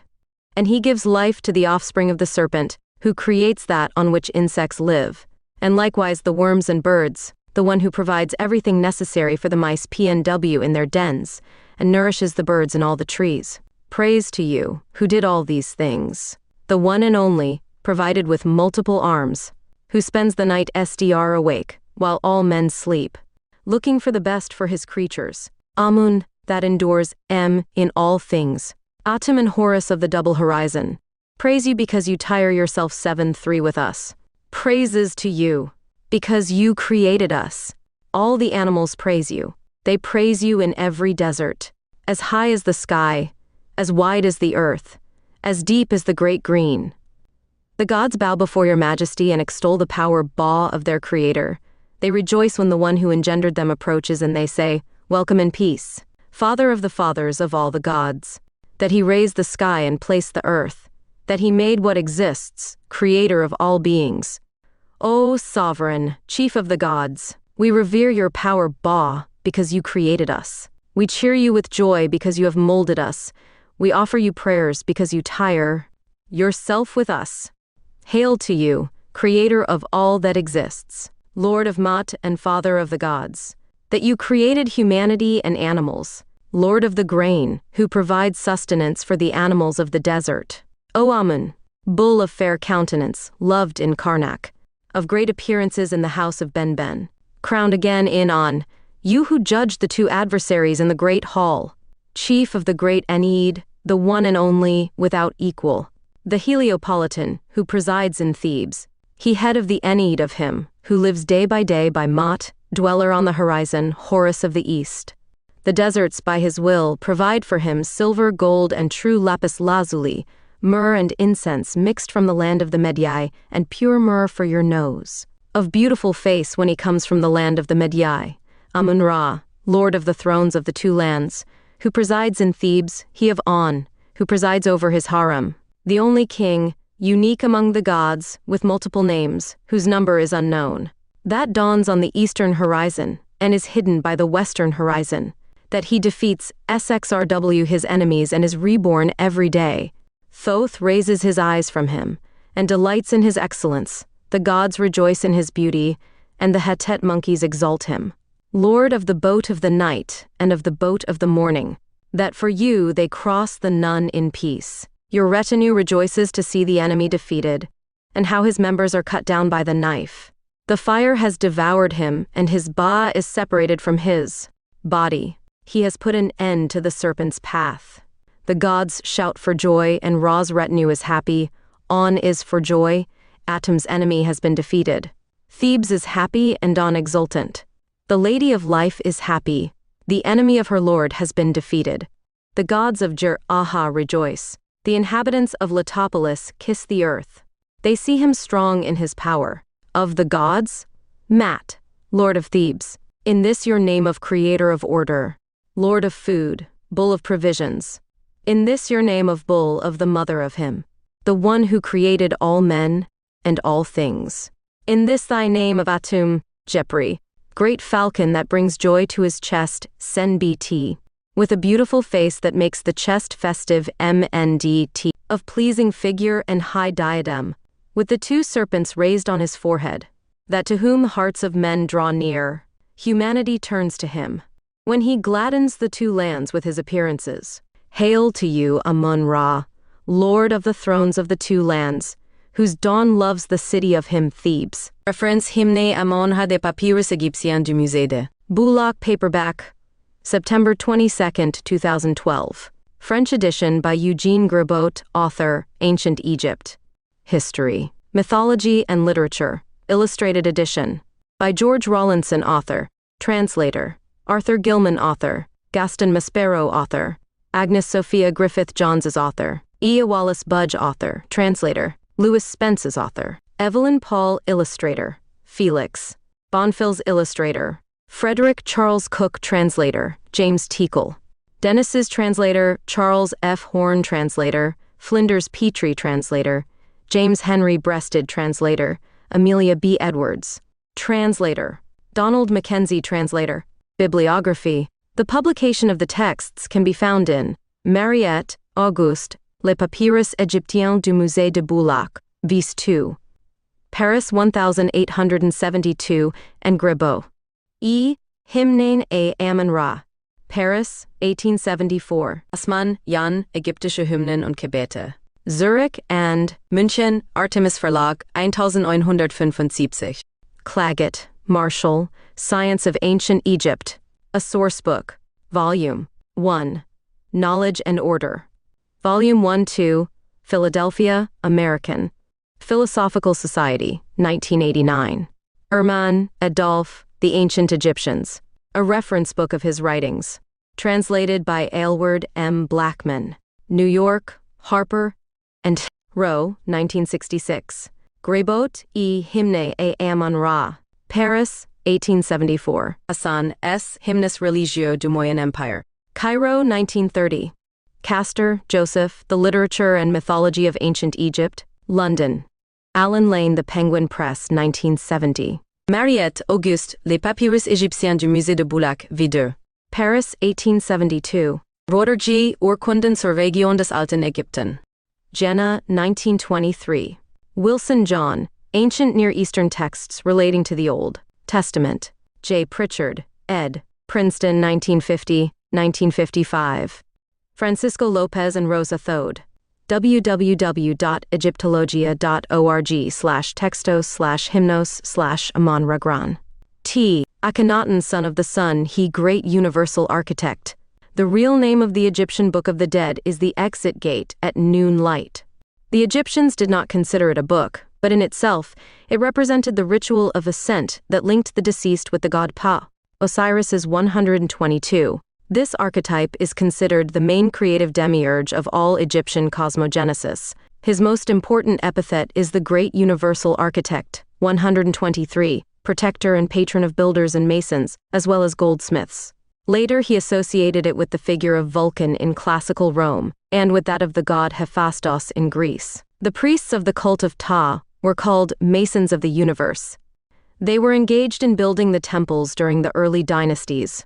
123 he had the titles of Lord of Magic, Land of Darknum, Lord of Truth, Lord of Serpents and Phobo, and he of the Beautiful Face. The great universal architect was worshipped in the city of Memphis 24 where it originated from. It was the most important religious capital in the world 5,000 years ago. This city had a white perimeter wall that gave the city its name, White Wall.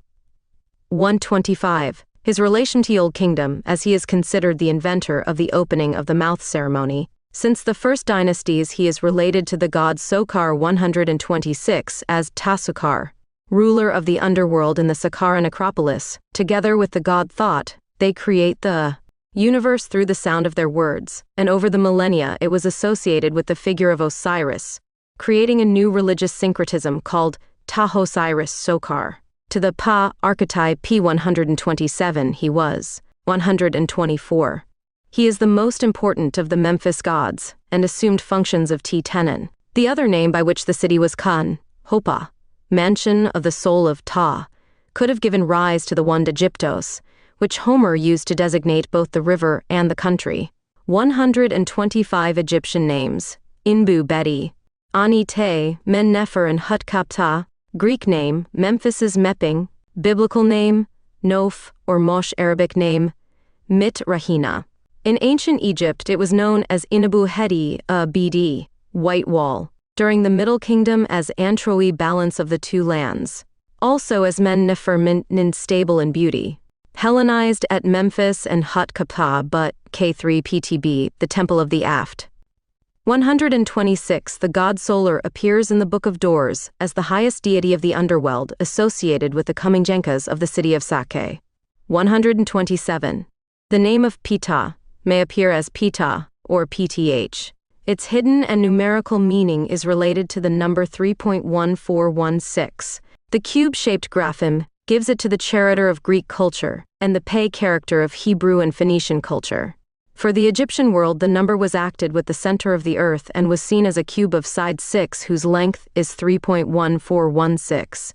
Considered the universal work and great architect of the work, in this sense he built within himself. The universe for the Egyptian culture, and since the oldest cosmogenesis, was produced and seen as a process of successive emanations of thoughts or mental forms through the sound of their words and through their heart. One of the most important parts within the universe. Resurrection ritual carried out in the Egyptian Book of the Dead was the opening of the mouth. The entire scenic ritual consisted of imitating the moment of creation and linking the deceased with the god Osiris Ptah and with the imperishable stars. those that do not descend from the cosmic ecliptic during the night. Ancient poems dedicated to this god have been found on different papyri and carved stones, such as the Sabako stone. One of them says curiously the following: "In the beginning there was nothing, only the original chaos. The Word was with God, and God was the Word." God separated the light from the chaos, and the light was very possibly the source of the first verse of the biblical Genesis. The titles of the god Ptah were the most beautiful, the wisest, also the destroyer of images 128. In relation to these titles, the most important texts to understand Egyptian cosmogenesis are found in the Book of the Doors, rituals that also appear as texts of the pyramids, and that were later reflected in the Book of Daylight, or Book of the Dead. In the period of the first dynasties, these passages were not understood as if they were books, but rather as an initiation way of linking the deceased with the DWT, and as a geometric or numerical form of light. The pyramid from the Egyptian conception is the manifested body of an archetype form Osiris pH, or the manifestation through a process of emanations of a certain sound form number, where the universe is partly the product of the word, as well as a manifested geometry. 129. The most important moment of the ritual of ascent of the deceased was the opening of the mouth 130, where, imitating the moment of creation, the creative power of the word was returned to the mummy, and the original form in which the universe was emanated was recreated. She also linked the heart of this being with the center of creation, the heart of the god, Ptah. From the most archaic Egyptian perspective, the universe emerges around us as a work of our thoughts, via the heart of man, a musical and partly metallurgical work. The heart for the Egyptian imaginary symbolized the seat of the soul and thoughts. At the moment the deceased was raised from his stone sarcophagus, a magical moment took place where the mummy or hierophant, ritually incarnating the god Ptah, recreated the moment of the birth of the universe. It is possible, but we do not know, that at that precise moment she received this symbolic question: "What have you discovered as a teacher reborn in the light?" And the builder responded, "I found myself lost outside of time and space. One day on earth was equivalent to an aeon. I ceased to be, I was nothingness itself. I saw the universe emerge from my dark birth. All creation passed before my being in an instant, and I could see how my thoughts recreated the world." The weighing of the heart of the deceased, in the ritual of going out into the light of day, is a paradoxical image that has influenced many religions, such as the judgment of the soul and its subsequent entry into eternal life. In Egypt, the sky was visualized in the symbol of the DWT, the underworld. At the beginning of this civilization, this role was played by the center of the earth and the star Sirius. During the ritual, the heart could not weigh more than the feather, a symbol of the lightness of the spirit, symbol of wind and silence, as well as of universal order, but it could not weigh less either. There had to be a balance in the scales of judgment to the deceased 131. The Egyptians called the breath Ka, and it was considered a word or sound, as well as a geometric shape and a number. 132 that flowed above a string of light. 133. The sound had to be in balance and heard pure in the universe, in order to experience that world, both upper and lower, known as DWT, originally a mountain of light, the entrance mountain to the underworld. This image is present in the oldest logos discovered in Egypt and in the Naqada culture, from which the Egyptian culture has its germ. 134. 134. This culture had Sumerian influence. Ceramics and stone engravings from the Naqada period, I and II, have been found with representations of characters with haircuts and Sumerian-type clothing.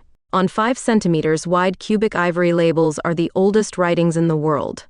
One of them shows a paradoxical image in which the god Thoth is seen represented as a hermit ibis, next to 3 mountains of light 135 and a snake. Its translation is the mountains of light, the eastern side of the Nile, the place where the sun rises, and the gates of the DWT, the gates of the underworld. The DWT, originally, was associated with the star Sirius in the center of the earth, the most important star for Egyptian culture since it announced the overflow of the Nile River and the time of sowing. The arrival of the green fields. From this observation, the first solar lunar calendar was created based on the Sirius star, known as the Sothian T26 calendar, with 365 days, of which 5 were sacred, considered the days of the birth of the gods. The etymological root of the divine name Ptah is the Indo-European word PTR 136, whose meaning is clay, stone. From this ancestral idea, this god was. 136 can also be found as Pita. The title of Putter is the oldest title of architect. He was identified with the original nun. In late times, he was assimilated to chairs, and in this way the funerary god Ta Sokar Osiris are represented mammiform he ori, characterized as a potter, just like the god Janum 137, the eternal potter, an aspect of the god Ra or sun at noon, giver of the ka, or breath of life at the moment of birth. There is a common etymological relationship between the Indo-European god Dyaus Pita, one of the oldest gods in the world, god of heaven, root of the word God, one of the oldest names referring to God, representing the god of heaven of the peoples of Central Asia, and the god Pa in Egypt, lunar archetype. In the Vedic pantheon, Dyaus Pita, or Dyaus Pitar, also Dyaus Pitar, divine consort of the Prithvi, and father of Agni, god of fire. Both gods, the god Pia in Egypt and the god Pita in India, create the universe as a product of pottery. In both cases, both are portrayed as potters. In the Rig Veda, according to a version of creation that materializes in India, Rig Veda RV, mortal life came out of procreation by Dyaus Pita, for which Mother Earth, goddess Prithvi, was fertilized by means of the rains. This myth could well have a numerical basis and be related to the number. Dyaus Pitar was depicted as a thunder-screaming Red Bull, as opposed to Mother Prithvi, depicted as a 137, the giver of the ka to both god and mortal, a function he performed on his potter's wheel. Cow, or as the night sky in the form of a pearl-adorned black horse, a symbol of the stars. In art, Dyaus appears in the above two forms. Etymologically, Dyaus is the name from which the root word morpheme diu, 0 degree, diu forms, and diwa derives from the Proto-Indo-European language, meaning to shine. There are words related to Dyaus in Sanskrit, such as de, divasa, divine, heavenly divya, illuminating light, dioda, etc. Dyaus Pitar is the Sanskrit version of the Proto-Indo-European language concept of the sky god. The sky god personified by Dyaus, appearing in many other Indo-European religions with similar attributes. Dyaus had become Diu Pater, literally sky father or bright father. This is reflected in the word Jupiter, die spider, and from the Greek Zeus Pater. In his aspect of God the Father, his consort was Plutwe Mater, Mother Earth. Names related to Dyaus Pitar appear in Greek as Zeus Pater, accusative de, genitive God, in the word Jupiter from archaic Latin Pater Iovis, sky father, in Slavic mythology as Div, and in Norse mythology as Tyr 138 O Zeus, hymn to the creator of the earth, Pa, god of the Egyptian city of Memphis. Hail, O Pa, considering your primordial gods. What have you done after you were created as God? Body that has built its own body, before the sky was created, before the earth was formed, as the high tide did not rise yet. Who have bound the earth, you have gathered your flesh, that has counted its members, you have found the one who has created your sight, O God, that make up the two countries. You do not have a father who begot you, as he came. You don't have a mother who gave birth to you, your own creator Khnum. Let the equipped armed forces come out. You were on earth during your fatigue. Where were you in your clay figure? In the land of elevators, in its being the combination of the two countries, what his mouth has begotten and his hands have created, you have pulled it out of the primordial waters. The work of your hands, your beauty is compared. His son, as in his figure the sun that have led to darkness and sadness by the rays of his pair of eyes. Verses to the god Pita. On the Shabako stone commissioned by King Shabako, 8th century BC, Geb, the lord of the gods, commanded the Ennead 139 to meet him. He judged Horus and Set, and sealed the dispute between the two. He made Set king of Upper Egypt in the land of Upper Egypt, in the place where he was born, which is Shu, and Geb 140 he made Horus king of Lower Egypt, in the land of Lower Egypt, in the place where his father Osiris was drowned, and which is the separation of the two lands. Thus, Horus kept watch in one region and Set in the other region. They kept peace in the two lands, in Ion. That was the separation of the two lands. Then Geb believed that it was unfair that Horus's portion was identical to Set's. Thus Geb granted Horus his inheritance, for Horus is the son of his firstborn. Geb's words to the Ennead were, I have named Horus, the firstborn. Horus is the one who became king of Upper and Lower Egypt, who united the two lands at the nome of the Memphis Wall, the place where the two lands meet. Before the double doors of the house of Ptah, the temple of Ptah in Memphis, the reed and the papyrus were placed, and Horus and Set were pacified and united. They fraternized and ceased disputes wherever they might be, and are now united in the house of Ptah, the scales of the two lands, in which Upper and Lower Egypt were weighed. Ptah, who is on the great throne, who created the gods. Pa-Nun, the father who begat Atum. Ta-No-Ne, the mother who gave birth to Atum. Ta the Great, who is the heart and tongue of the Ennead. This stone contains a section that tells how Ptah brought Atum, Shu, Tefnut, and the rest of the Heliopolitan Ennead into existence, along with all the elements of divine and human existence. Reference, Bier Finistad, 1976 pp. 81-83, Allen. 1988 p. 42-43, Tobin, 2001 a. p. 462, 2001 b. p. 465, 2001 c. 470 Pinch, 2002 p. 32-34, Okinga, 2010, p. 99-100, McLean, 2011 p. 3, about the god Ptah, the creator god of Ptah, in his most extreme expression, so to speak, which is what places him in a fundamental place in the process of genesis of the cosmos along with other primal powers, is to understand how important one of the means through which creation takes place in the Egyptian world, the power of magic, Heka. Magic is the principle through which a verbal order becomes reality. It is the principle of the creative word, which forms a conceptual couple with the principle of perception, to which it is usually linked, and to which it logically follows. In the created world, perception and enunciation are the means by which the forces of nature, the gods and the king, perceive what must be done. The function par excellence of these principles, however, occurs during the creation of the cosmos. The first creator perceives the universe as apprehends it in his heart, a mental form placed in his heart, by which said perception is given reality through the creative word. Ptah is deeply related to all of this. Allen, 1988, pp. 36-38.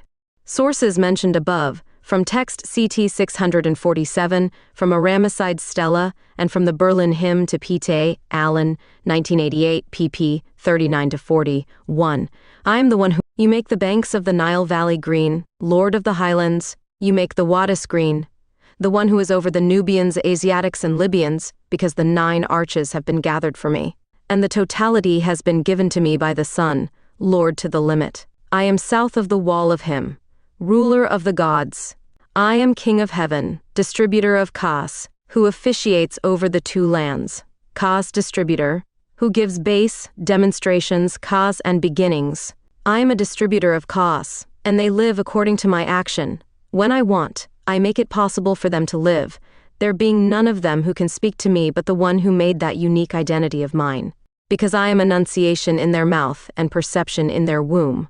Sincerely praise thy perfection, Pa the Great, south of his wall, Ta-Tenin in the middle of Memphis, the one who made it possible for everyone to live, into whose heart he spoke himself, who saw them unfold, who predicted what was not and thought of what is. There is nothing that has developed without him, the one whose development is the development of him in the course of each day. You have established the world to its laws as you did, and the black land is fixed under your rule, as the first occasion. Worshipping Ptah, father of the gods, Ta-Tenin, eldest of the originals at dawn. Recitation, greetings, Ptah, father of the gods, Ta-Tenin, eldest of the originals, who begat himself by himself, without any development having been developed, that he made the world in the design of his heart, when the development of him unfolded. Model that gave birth to all that is, begetter that created what exists. Greetings, before your originals, whom you made after having developed in the body of the God, who built his body by himself, without the earth having developed, without the heaven having developed, without the waters having entered. You tied the world, you added your flesh, you took into account your parts, and you found yourself alone, maker of places, God who melted the two lands. There is no father of yours who begat you in your development, no mother of yours who gave birth to you, your own uniter, an active one who arose active. Form of Ta-Tenin, in your development of combiner of the two earths, He whom your mouth engendered and your arms have created, you took from the waters, your action copying your perfection. Your Son, distinguished in his development, who dispels for you the uniform darkness with the splendor of his 2 eyes. Be afraid of him, this God who relieved you. Power and be content through the 2 healthy eyes of him.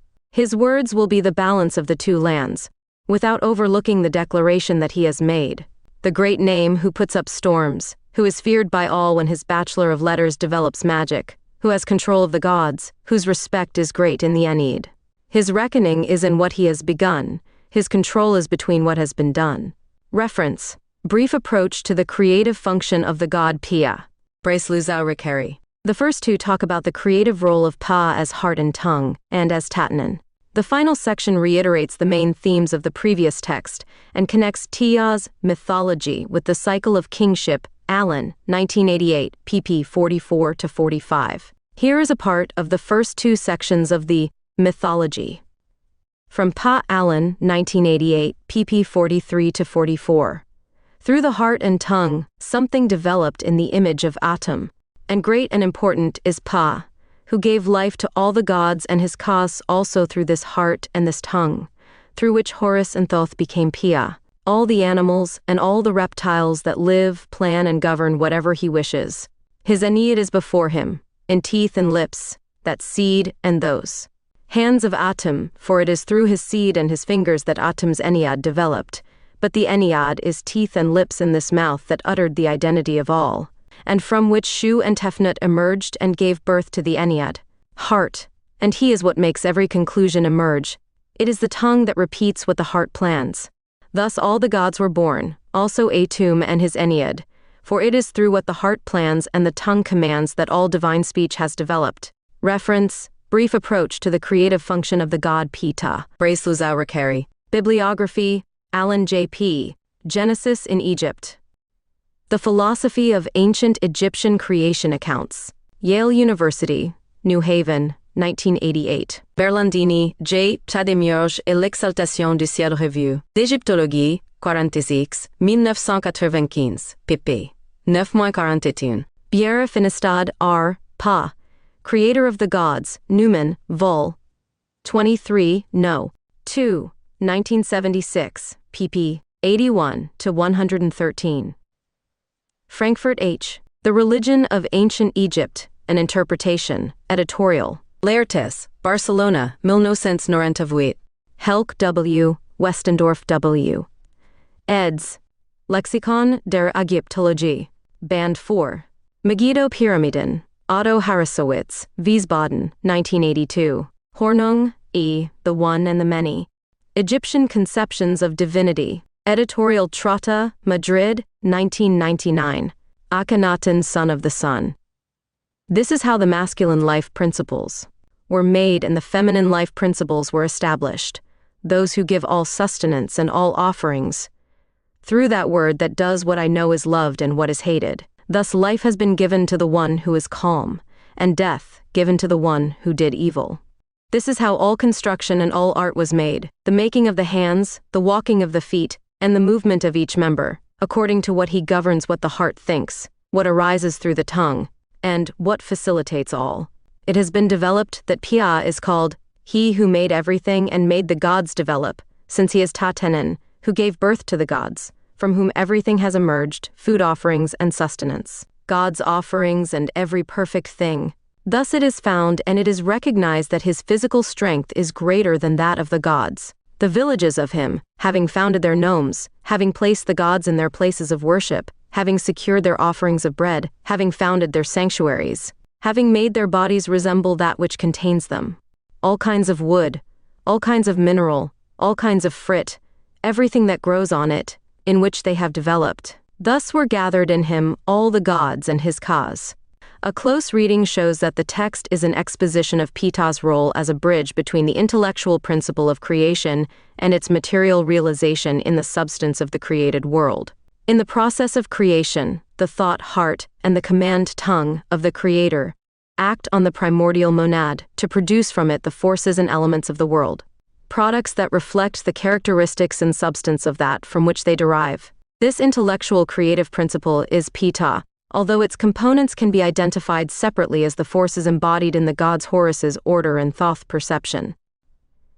The operation of this principle in creation is exactly analogous to the way in which it continues to operate on living beings, through conceptualization and action. These concepts and other similar ones are the tone that articulates the rest of the text. All creation is, in a way, a hieroglyphic text of the original concept of the Creator. And this text includes not only the static elements of existence, but also the dynamic principles of life, social behavior, and all activity. And everything is governed by the same intellectual principle, the work of the mind translated into action. Allen, 1988, pp. 45-46. But Ptah also has another aspect, a physical principle that is the source of all matter, conceptualized in his identification with Tatanen, the primal hill. Not only does his material power not precede all things, but his material power also precedes them. This combination of the material and the non-material is seen very well in Ptah's appearance as patron of craftsmen.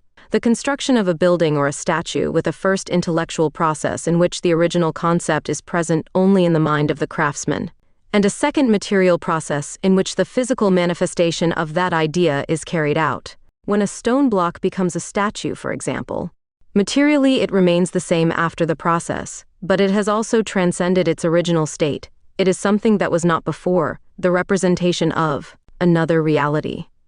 And what has meant the difference between both states has been the action developed from the concept of the sculptor. Allen, 1988, p. 46. Reference: Brief Approach to the Creative Function of the God Ptah. Bracelozarakari. Allen, J.P. Genesis in Egypt. The Philosophy of Ancient Egyptian Creation. Accounts. Yale University, New Haven, 1988. Akhenaton, son of the sun Tum, conceived from the heart of the god Ptah. He was represented as a man, wearing the double crown, or as an old bearded man and universal lord, as a sun god, with the head of a ram, with the head of a mongoose, or as a phoenix bird. He is the first god represented with a human body, since before all the deities of the ancient Egyptians had the shape of animals. In mythology, Atum is the god who, according to the Heliopolitan cosmogony, emerged from the primal ocean, Nun, creating himself through saliva, tears, sweating, or other methods. Through his consciousness, Ra creates the other gods, Shu and Tefnut, air and moisture, who in turn are parents of Geb and Nut, earth and sky, parents of the gods, Osiris, Isis, Nephthys, Seth, and Horus. Atum, according to Memphite theology, was conceived from the heart of the god Ptah. The first descendants of him make up the Heliopolitan Ennead. He created his children, the gods Shu and Tefnut, from his saliva. In Heracleopolis his hand was the female principle, personifying Nebuchadnezzar, the Lady of Satisfaction. According to other later myths, he had relations with his shadow, or with the goddess Iusas.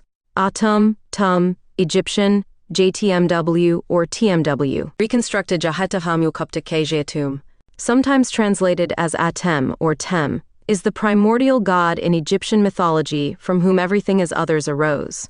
He created himself and is the father of Shu, warm breath of light, and Tefnut, moisture dew, the divine couple, who are the ancestors of the other Egyptian deities. Atum is also closely associated with the afternoon sun. As the primordial god and as the evening sun, Atum has clonic and underworld connections.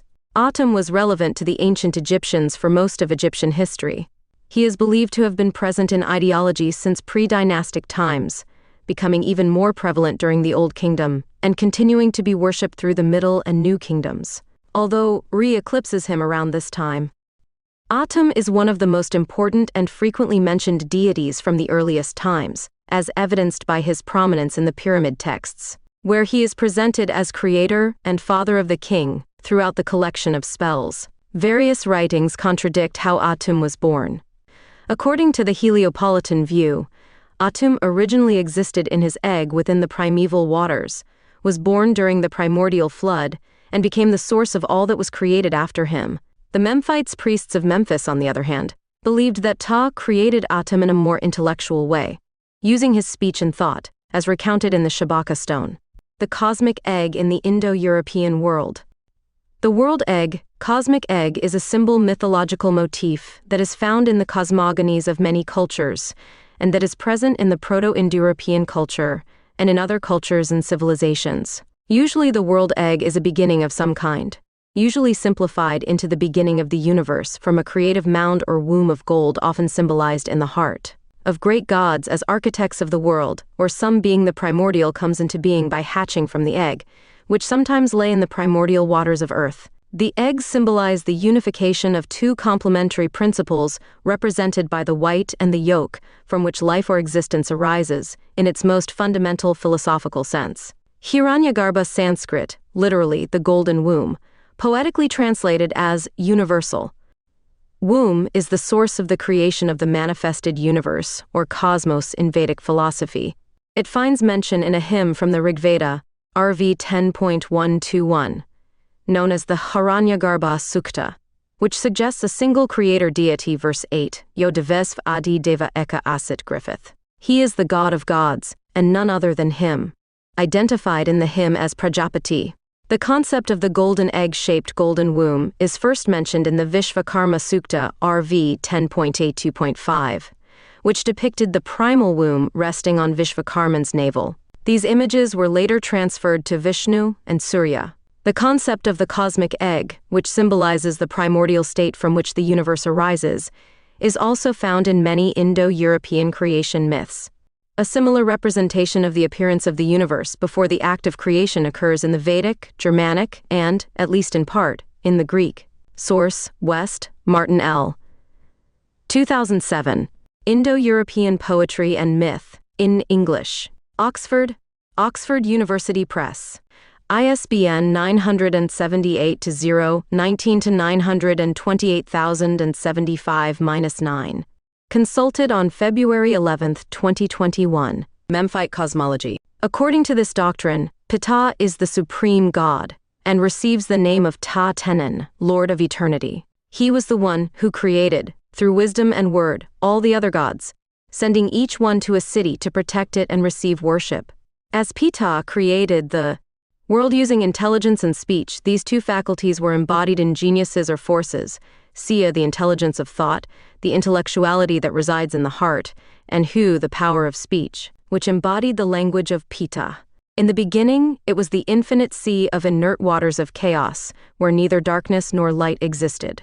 Ta, as supreme God and creator, through an idea of his thought through his heart and through his word, used to describe his desire, expressed through his tongue, transforms it into a reality. And so, in the heart of Pa, the image of the god Atum was conceived. Through his tongue he pronounced the name of the god to be created, and Atum came true. And he created the first waters Nun and Nunet, from where life will emerge, and all the gods and their cows or energetic essences. Memphite theology is captured in the Shabako stone, a black granite slab measuring 137 by 66 centimeters, damaged from later use as a millstone. The text was copied on said stone by order of Shabaka king from ca. 716 to 702 BC, belonging to the XXV dynasty, possibly because the original would be deteriorated due to having been written on papyrus of earlier dating. In one of his stanzas he says, Los dioses que vinieron a la existencia de Ptah, Pa, on the great throne, who created the gods Pa Nun, the father who begat Atum, Ta Nune, the mother who gave birth to Atum, Ta, the great, who is the heart and tongue of the Ennead. Some Egyptologists date the original text to the Old Kingdom because of the archaic language of its inscriptions, although others such as Efungé believe that the archaic style was deliberate to solemnize the text. Reference, Lopez Francisco, 2003. Memphite Theology and the Shabako Stone. Archived from the original on June 14, 2018. Retrieved October 29, 2019.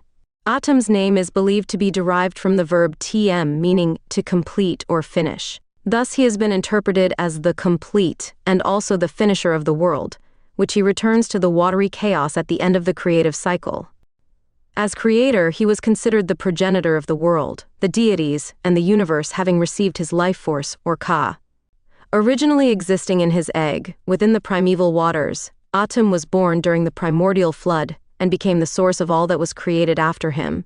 The Memphites, priests of Memphis, on the other hand, believed that Ta created Atum in a way through intellect, using his speech and thought as told in the Shabaka stone. In the Old Kingdom, the Egyptians believed that Atum lifted the soul of the dead king from his pyramid to the starry sky. He was also a solar deity, associated with the primary sun god Ra. Atum was specifically related to the evening sun, while Ra, or the closely related god Khepri, was connected to the morning and noon sun. In both cases, all these forms of the sun represent matrices that create reality from the heart of the great universal architect. But this heart as a vulva or matrix through which the universe arises, it is possible that Akhenaton during the Amarna period and the cult of the disk solar has tried to synthesize in his cult all these aspects of the sun god, creating increasingly radical religious abstractions trying to return to the original concept of the Memphite creation with Atum and the architect god Ptah, since everything arises from his heart, but this seen as a creative vulva. This heart was visualized as a golden egg matrix, possibly influenced by the myth by different Indo-European currents that saw in the creation of the universe a fundamental hill that ascended from the primordial waters. This hill had a pyramid shape, and a golden cosmic egg from which creation arises, that in the Memphite myth this function was reserved and corresponded to the heart of the great architect, the god Ptah. It is probable that Akhenaton created a religious syncretism between all these symbols, simplifying them in the disk of the sun as creator. It is also interesting to see the similarity of names and graces between Atum, self-created, and the god Aten or Aton, solar disk, that also has the attribute of being self-created. Actually, all these divinities emanate from the creator and self-created god Pa, patron saint of Egypt. Atum was a self-created deity, the first to emerge from the darkness and endless watery abyss that existed before creation. Product of the energy and matter contained in this chaos, he created his children, the first deities, from solitude. He produced from his own sneeze his, or in some accounts, semen, Shu, the god of air, and Tefnut, the goddess of moisture. The brother and sister, curious about the primal waters around them, went to explore the waters and disappeared into the darkness. Unable to bear his loss, Atum sent a fiery messenger, the Eye of Ra, to find his children. The tears of joy that she shed on his return were the first human beings. When depicted as a solar deity, he can also be depicted as a beetle, and when referring to his primitive origins, he is also represented as the primitive mound. Wilkinson, Richard H. The Complete Gods and Goddesses of Ancient Egypt. New York, Thames and Hudson. pp. 100, 100, and 1st. ISBN 0-500-05120-8. OCLC 51,668,000. Primal mound in the shape of a pyramid, golden matrix or cosmic egg, creative heart, and primordial waters are symbols and archetypes linked to the myth of the fundamental Indo-European hill.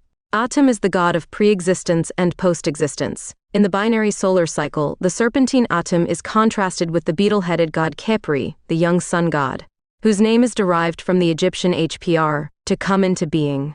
Khepri Atum spanned sunrise and sunset, thus reflecting the full cycle of morning and evening. Torn, Karel van der Becking, Bob Horst, Peter Willem van der 1999. Dictionary of Deities and Demons in the Bible. W.M. B. Erdman's Publishing. ISBN 9,780,802,824,912. Another form of the sun was represented in the form of the god Khepri, a form of the revolutions or manifestations of the sun Ra. However, the sun god was included in the creationist theory of Heliopolis, and later in Thebes. Often Khepri and another solar deity, Atum, were seen as aspects of Ra. Khepri represented the morning sun, Ra was the midday sun, and Atum was the evening sun. As a deity, Khepri's four main functions were creator, protector, sun god, and god of resurrection. The central belief surrounding Khepri was the god's ability to renew life, just as he restored the sun to existence each morning. Mummified scarabs and scarab amulets have been found in pre-dynastic tombs, indicating that Khepri was respected from the very beginning of ancient Egyptian history. Source Studies in Aegean Art and Culture, a New York Aegean Bronze Age colloquium, in memory of Ellen N. Davis. Instap Academic Press, 2016, doi, 10.2307, JCTT1, KK66GK, ISBN 978-1, 931,534-86-4. JSTOR JCTT1 KK66GK. Popielska-Gzybowska, Joanna. The concept of HPRR in Old Kingdom religious texts. Old Kingdom, New Perspectives. Online, Oxbow Books. pp. 230-234. Etymology of the name Khepri, HPRJ, KPR. The name Khepri appears most frequently in the pyramid texts, and usually has the scarab hieroglyph as its determiner or ideogram. Khepri HPRJ, transformations in light, can also be spelled Khepr, which is the Egyptian term used to denote the sun god, the scarab, and the verb to come into being. Khepr could also mean to change, transformations, happen, etc. Source: Liska, Kate. Scarab amulets in the Egyptian collection of the Princeton University Art Museum. Record of the Art Museum, Princeton University, Vol. 74th, 2015, p. 419. JSTOR, www.jstore.org/stable/263888759. Accessed 1 December 2020. According to the ethnographer Arthur Hocart, in cultures where the role of the sacred king is increasing, the cult of the sun acquires greater relevance. In Sumerian Akkadian mythology, although the sun god Shamash was still less important than the moon god, he was already becoming a highly revered deity. In the religion of ancient Egypt, solar cults played an important role and included deities such as Ra, Horus, Amun, and Khepri, the scarab god, who was in charge of rolling the sun across the sky.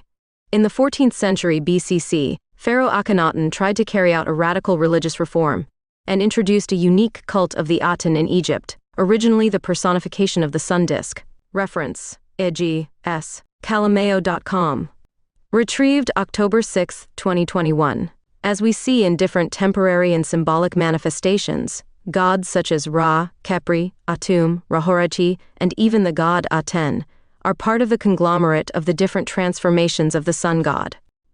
With Rahorati, Ra is described as the sun god who appears in the east. He is the real name of the god Ra of Heliopolis. As the Heliopolitan sun god, he emphasizes his character as world ruler. Ra-Horati of Heliopolis was considered in Edfu to be identical with the god Horus. Pharaoh Akhenaton called himself high priest of Ra-Horakti, and at the beginning of his reign he represented the god still in his conventional form.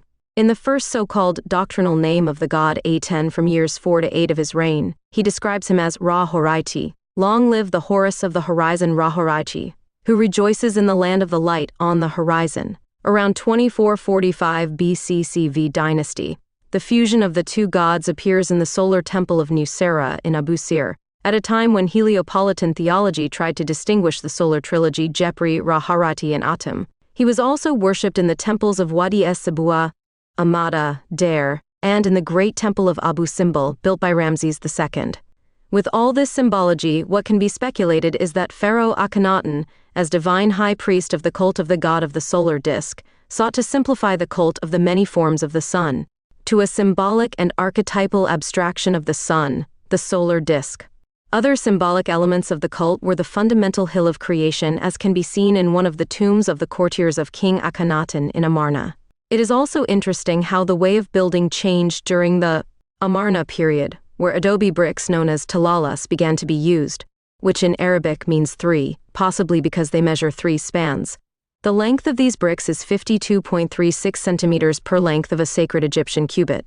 During the reign of Akhenaton, a standard-sized block of sandstone called a talatat was used in the construction of the Aten temples at Karnak, Akhenaton, and other buildings at Tel El Amarna. Each talatat had an ideal measurement of 1 Egyptian royal cubit long by 1/2 royal cubit wide and high. The actual cubit equals about 52.3%, 6 to 52.64 cm. The standard size and low weight of the talatats made them easier to transport, making construction more efficient. Its use is believed to have begun in the 2nd year of Akhenaton's reign.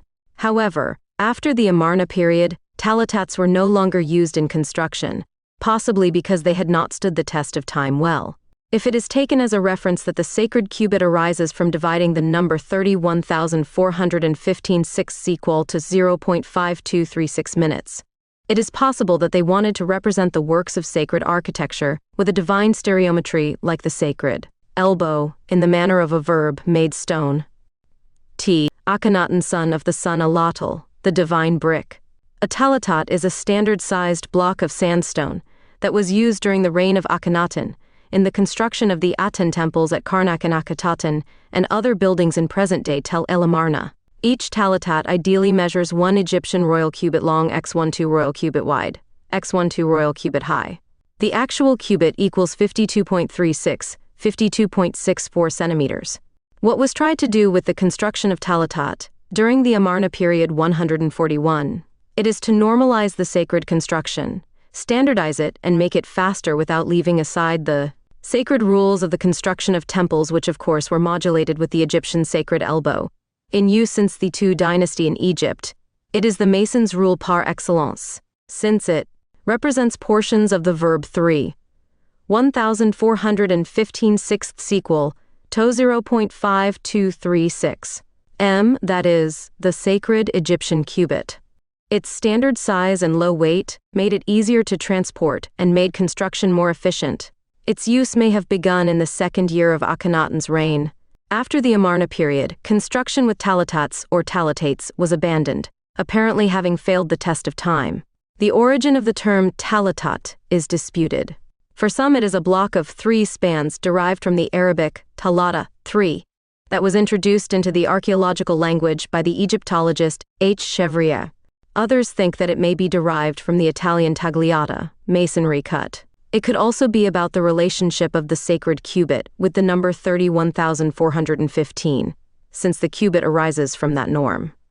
31,415 sixths equal to 0.5236 m. The cult of Aton, Amenhotep, the father of Akhenaton, was increasingly growing during his reign, approaching the solar cult very shortly after Amun, the hidden god, syncretized with the sun god Re, until giving shape to the divinity Amun.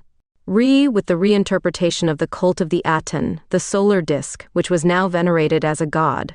The first appearance of the solar disk, with rays ending in hands, holding the Ankh, symbol of life, Ankh cross. On this stela, erected in Giza at the time of Amenhotep II, the grandfather of Amenhotep III. In it, Akhenaton, son of the sun.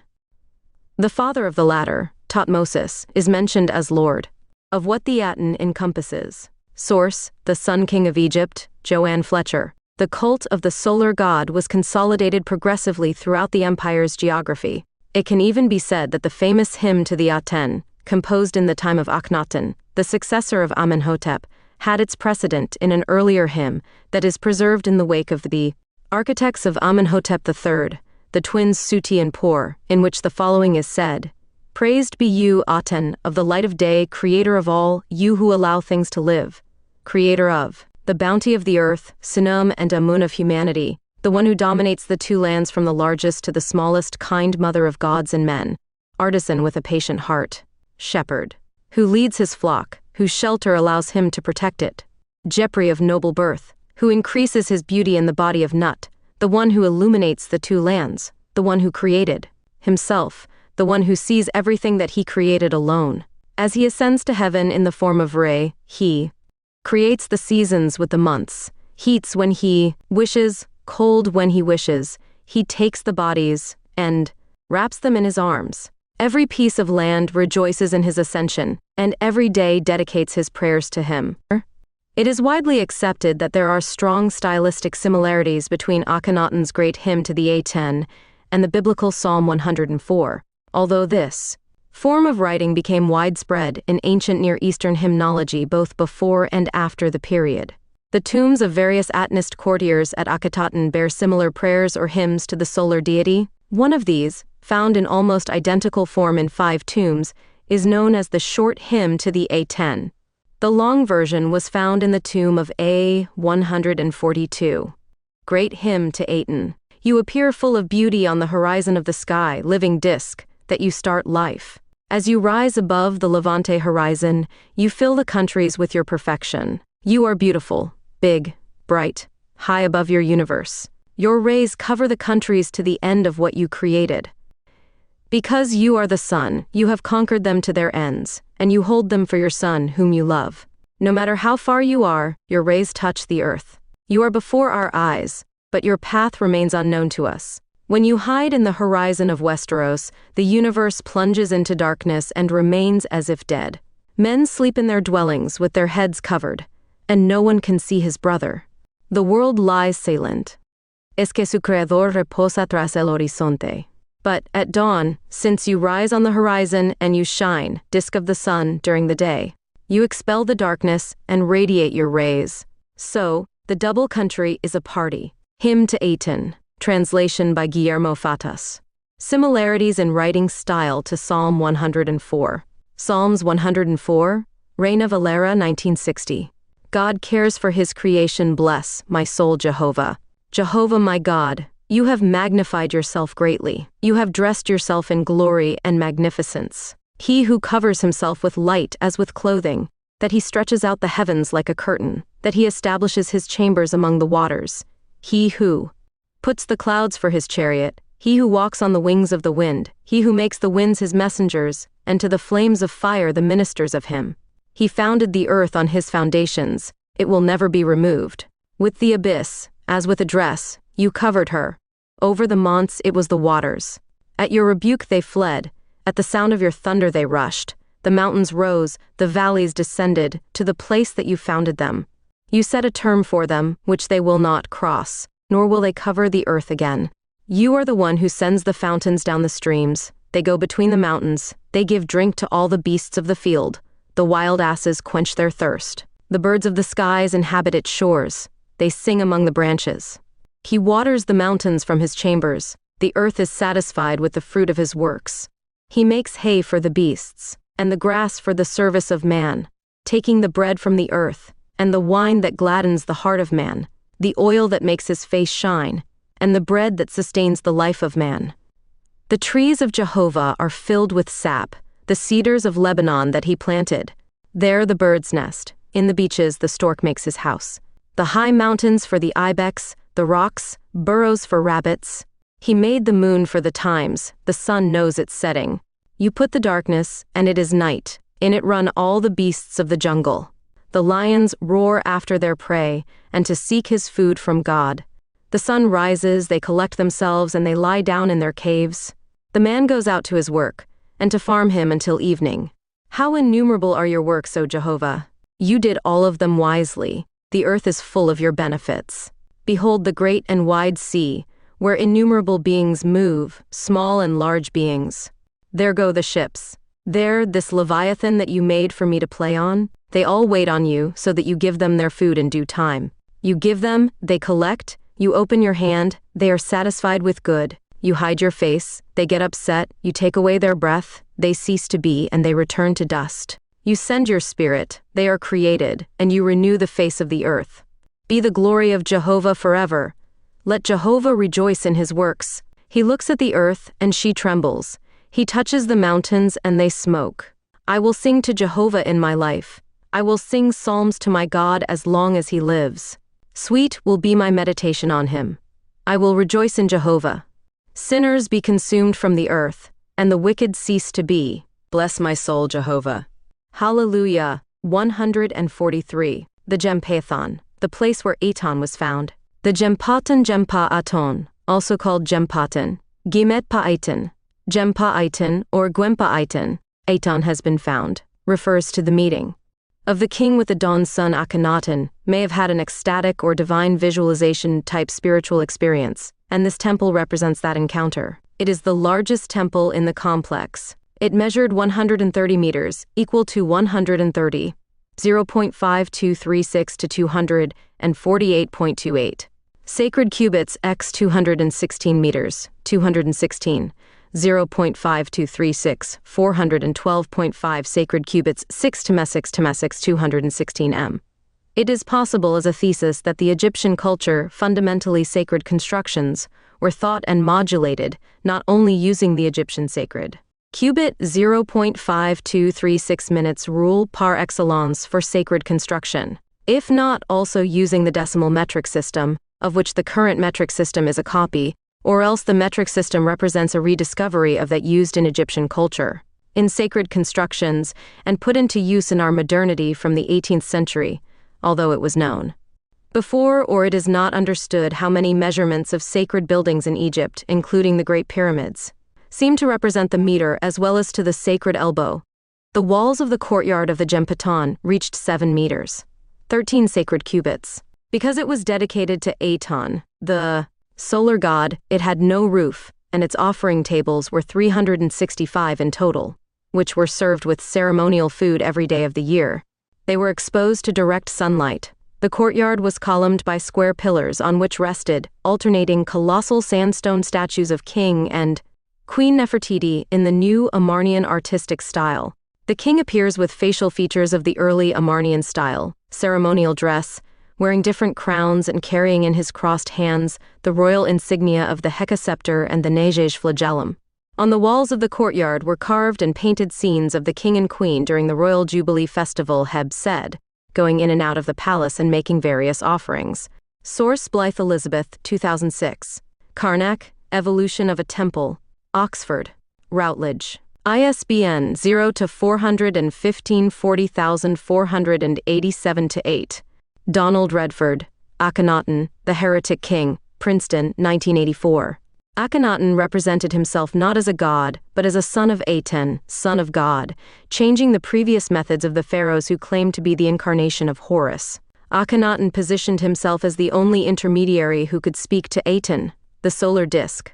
This contributes to the belief that Atonism should be considered a monotheistic religion, where the living Aten next to whom there is no other, he was the only god. There is only one known instance of the Aten speaking, said by the living Aten, "My rays illuminate."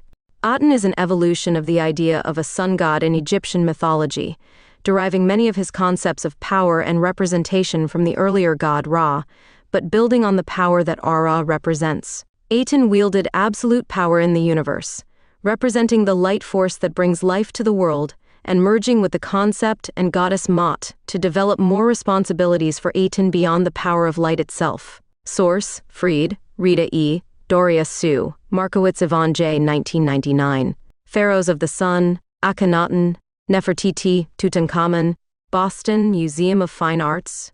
In association with Bullfinch Press, Little, Brown and Company, ISBN 978-0, 878,464,708. OCLC 42,450,325. Goldwasser, Orly, 2010. The A10 is the energy of light, new evidence from the script. Journal of the American Research Center in Egypt. 46, 163. JSTOR 41,431,576. Redford Donald, 1984. Akhenaton, The Heretic King. Princeton University Press. pp. 170th, 172nd. ISBN 978-0, 691-0, 3567-3. Later, Akhenaton in a royal edict forbade Aten to be portrayed in any way. Iconoclasm was imposed, and even depictions of Aten's sun discs were prohibited. In the edict, he stipulated that Aten's name be spelled phonetically, title of Aten, as it appears on the different stelae of the city Akhenaton. The full title of the god Aten in the above proclamation is, the good God, who rejoices in Mot, Lord of Heaven, Lord of Earth, the great living, orb that illuminates the two shores. My father, the Aten, the great living orb that is in Jubilee within the house of the orb in horizon of the orb. The title given in the later proclamation is slightly different and reads, the good God who is pleased rejoiced with Mot, the Lord of Heaven, the Lord of Earth, the great living orb that illuminates the two shores. Lives the divine real Father, the Aten, given life eternally forever, the great living orb that is in Jubilee within the state of the orb, in horizon of the orb. Source: Murnane 1993, p. 99. Bibliography. Dodson Aden, 2014. Amarna Sunrise, Egypt from Golden Age to Age of Heresy. Cairo, American University in Cairo Press. Kemp Berry, 2012. The City of Akhenaton and Nefertiti, Amarna and its People. London, Thames and Hudson. ISBN 9,780,500,051,733. Murnane, W.J., Vensiklin III, CC. 1993. The boundary stelae of Akhenaton, London and New York, Keegan Paul International. Text from Stella K, boundary of the city of Akhenaton. Year 5, month 8, day 13. Hail, good God, who delights in the truth, Lord of the heavens, of the earth.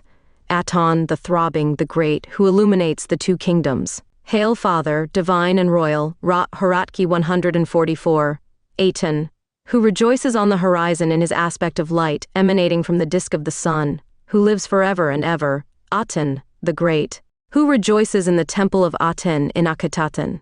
Hail, Horus! Strong bull loved by Aten, Horus, name of Akhenaton, male of 2 women, great in the kingdom of Akhenaton, Nebdi, name of Akhenaton, golden Horus, bearing the name of Aten, Akhenaton's golden Horus name, the king of Lower and Upper Egypt, the one who beats in the truth, Mat epithet. From AK5, Lord of the Two Kingdoms, Nefer Jeperur, Wainer prename, carved in the likeness of the figure of Ara, the only begotten of Ra, the son of Ra, the one who beats in the truth, Lord of the Crowns, Akhenaton name. May his days on earth be long, may he live forever and ever. The good God, the only begotten of Ra, whose beauty Aton created, truly excellent for his maker, who satisfies him with what the spirit wants, serving him who created him, administering the earth for him who instituted him on his throne, furnishing his eternal mansion with so many riches, carrying Aten everywhere and glorifying his name, who creates the earth to belong to its maker, and the heiress, magnificent in the palace, the one with the beautiful face, adorned with light feathers, lady of happiness, source of virtues, the voice that pleases the king to hear, the king's favorite wife, his beloved, the lady of the two kingdoms, Neferton Nefertiti. Save her forever and ever. Caldred. Source: www.oocities.org/Athens/Sparta/987/Telemarna. Esteles.tm. Cult of the Aten during the reign of Amenhotep III, father of Akhenaton. Continuing the path of his father, Amenhotep progressively increased his approach to the solar cult, shortly after Amun, the official god, syncretized with the sun god, until giving shape to the last divinity of the Egyptian pantheon, Amun-Re. The cult solar was taking an even bigger step towards its consolidation by the hand of the Aten, the solar disk, which was now venerated as a god. Reference: the Sun King of Egypt Amenhotep III. Joanne Fletcher. The first mention of the Aten dates back to 1961 BC, during the Middle Kingdom, and the first associations of the latter with the figure of the king take place as early as the beginning of the 18th dynasty. The first representation of the Aten in the characteristic shape of a disc adorned with the royal cooing, with the rays ending in small hands that hold the anus, comes from a stela erected in Giza in the time of Amenhotep II, the grandfather of Amenhotep III. In it, the father of the latter, Tutmosis, is mentioned as lord of what Aten encompasses, precisely Aton, and not the god Amun, who appears in one of the inscriptions commemorating Tutmosis' military victories, and it is that he did not hide at any time the predilection that he felt for the sun god to the detriment of Amun. One of the king's favorite nicknames was Aten Daihen, whose meaning is dazzling solar disk, a name that, on the other hand, was also carried by a company of the king's soldiers and the royal Falua, which remained anchored just in front of the royal palace of Thebes. The same palace had the name of Splendor of Aten. Reference: the Sun King of Egypt Amenhotep III. Joanne Fletcher. It is possible that the hymn to the Aten has a precedent in an earlier hymn, preserved in the stele of the architects of Amenhotep III, in which the following is said. Stele of Sudi and Hor BM 386. A worship of Amun when he appears as Horakti by the supervisor of the works of Amun Suti and the supervisor of the works of Amun Hor. They say, "Greetings to you, O Ra, the beauty of every day, the one who appears in the morning without rest. Jepri, the one who is tired with work. You shine in the face, still unknown, the electrum falls short of your splendor. Creator of yourself, you shaped your body, creator who has not been created, the only, the one who goes through eternity above the roads, with millions of people under his guidance. That's how your splendor is, that's how the sky's splendor is, but your colors are brighter than theirs. You cross the sky with everyone looking at you, and when you leave, you remain hidden from their gazes from him. You appear at dawn daily, and your navigation is successful under the rule of your majesty. In a short day, you travel a path of millions and hundreds of thousands of Icarus. Every day is a moment under your command, and it has already passed when you go to rest. The hours of the night pass for you in the same way, and you put it the night in order without ceasing in your efforts. All eyes are on you, and there is no profit when your majesty sets. When you get up early to shine in the morning, your rays of light open the eyes of the flock. And when you get in the west, then they sleep like they're dead. Greetings to you, O sun disk of the morning, creator of all, who makes them live. Large spotted falcon plumage. Beetle that rises by its own means, who came into being by himself and has not been begotten. Horus the eldest in the midst of Nut, who is acclaimed for his going out and his setting in, who creates what the earth produces. The Khnum and the Amun of humanity, who seizes the two lands, from great to small, beneficent mother of gods and men, patient and indefatigable craftsman when they were created without number. Brave shepherd, who drives his cattle to his shelter and makes them live, who hurries, hastens, and runs. Jepri, whose birth is distinguished, who exhibits his beauty in the body. Nut, who illuminates the two earths with his sun disk. Primordial god of the two lands, who created himself, who sees all that he has created. The only, who reaches the edge of the land every day in full view of those who walk on it, who rises in the sky transformed into Ra. He creates the seasons with the months, hot breath when he wants it, cold when he wants it. He makes the bodies weak and then hugs them. Every land rejoices at his rise from him each day to worship him. The supervisor of the works Sudi, and the supervisor of the works Hor says, I am an administrator in your harem, supervisor of the works in your own sanctuary that your son built. For you, your beloved, the Lord of the two lands Nebmat Ra, endowed with life. My Lord appointed me to manage your monuments because he knew that I was vigilant. I acted as a brave administrator in your monuments, who makes fulfill Mat according to your wish, because I know that you are pleased with Mat and magnify the one who practices it on earth. As I practice it, you made me great and made me favored on earth in Karnak. I am in your retinue when you appear. I am a just man who repudiates evil and who is not pleased with every word he tells lies about. However, my brother, my fellow man, I am satisfied with his conduct. He came out of the womb with me on this day. The supervisor of the works of Amun in the temple of Luxor Sudi and Hor says, I am the administrator of the west side, and he is of the east side. We administered the great monuments of Karnak, opposite Thebes, the city of Amun. Grant me to be an old man in your city, that I can contemplate your perfection, a burial in the west, the place where the heart rests, and that I can join the praised who marched in peace. Give me a sweet wind when I moor, and let them be garland. Covers on the day of the Wag festival. Stele of Sudi, and for little hymn to Aten. Stella EABM 826 from the British Museum. Stela from the collection of S. Anastast, Catalog 62 Sudi and Hor, Architects of Amenhotep III, New Kingdom. As featured in John Fletcher's book, The Sun King, Amenhotep III. Praised be you, Aten of the light of day, creator of all, you who allow things to live. Creator of the bounty of the earth, Sinum and Amun of humanity, the one who dominates the two lands. From the greatest to the smallest, kind mother of gods and men, artisan with a patient heart, shepherd who leads his flock, whose shelter allows him to be protected. Jepri of noble birth, who increases his beauty in the body of Phut, the one who illuminates the two lands with their light. The oldest of the two earths, the one who created himself, the one who sees everything when he created, alone. When he ascends to heaven in the form of Re, he creates the seasons with the months, heats as much as he wants, cools when he wants, he takes the bodies and wraps them in his arms. Every piece of land rejoices at his ascension, and every day dedicates his prayers to him.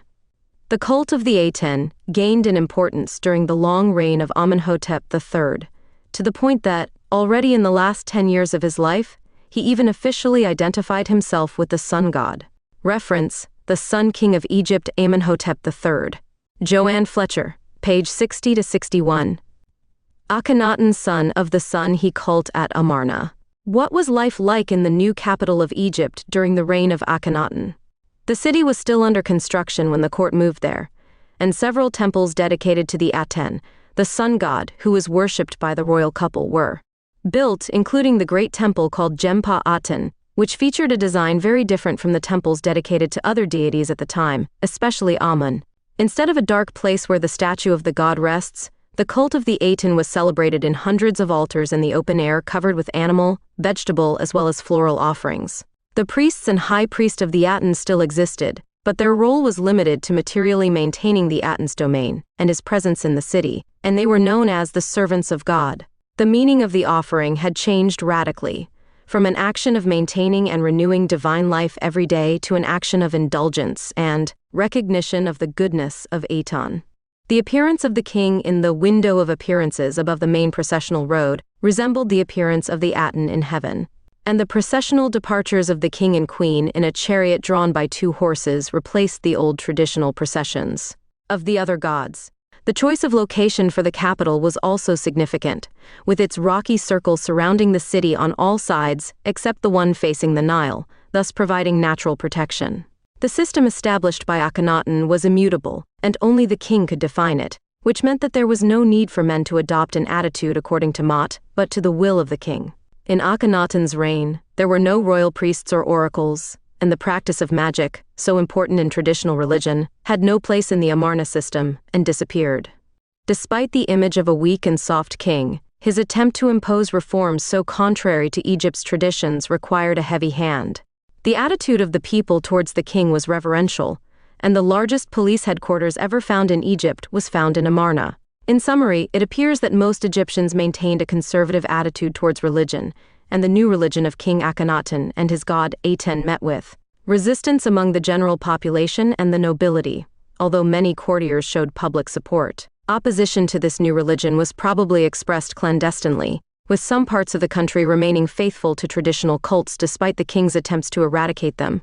The destruction of the statues and temples was focused on the Theban region, and everything related to the god Amun, but other cults apparently held on smoothly. In general, the attitude of the Egyptian people toward the king's new religion was ambivalent, and while some might have been attracted to the Aten's message of unity and peace, many others opposed the removal of the traditional gods and the persecution of their gods' followers. Akhenaton, son of the sun, he symbol for life. The symbol of the Anj cross, life or life, El Anj Ant plus, is an Egyptian hieroglyph meaning life, a symbol widely used in the iconography of this culture. Also called the ansata cross, with the top shaped like an oval, loop, handle, or ansa, crux ansata, in Latin the key of life, or the Egyptian cross. With the symbols of stability, the dyed pillar, and the symbol of divine or deified force, the Uas scepter, associated with the god Seth, divine power, represent the 3 symbols of greatest power and light associated with the major gods and the pharaoh. The shape of the Anj could be a reinterpretation of the Shem symbol, the power of the sun, a Shem ring stylized as a cartouche. It was used to record the divine names of the pharaohs. A Shen or Shenu ring was represented in Egyptian hieroglyphics as a stylized loop of a knotted rope, a circle with a tangent segment. The word Shen meant, in ancient Egypt, surround, divine circle, and represented eternal protection. As a symbol in the form of a knotted ring, it also represented the limitless, that which has no beginning or end. It is very possible that it symbolizes the sun, in its numerical aspect, since in Hebrew the word Shem means sun. It usually goes on amulets, or is engraved on the walls of tombs or temples. As an element of protection and regeneration, it was engraved on the surface of the sarcophagi. The Shem is usually worn by the falcon god Horus, or the vulture goddess Nekbet. It was already in use during the 3rd dynasty, where it can be seen on reliefs in the step pyramid complex of Pharaoh Djeser. Let's see now in the Hebrew culture. Within this coding system, where the numerical explains the meaning of certain words, there are a series of words whose geometry is transcendental, related to the art of construction, such as the word Devir, or Holy of Holies, from the Temple of Solomon. This word has a gematria of 216, that is, a cube, with sides 6 or 6 times 6 6. In the construction of this space, the Greco-Latin concept of cubic reason is implied, whose center is the number 3.1416. The anagram of the word devir, 145. It is the word hexagon, in a clear reference to a cube whose Perspective draws a six-sided figure in space whose length is 3.1416. Another phrase related to the word devir is 20 cubits or 20 cubits, esarim. Amma.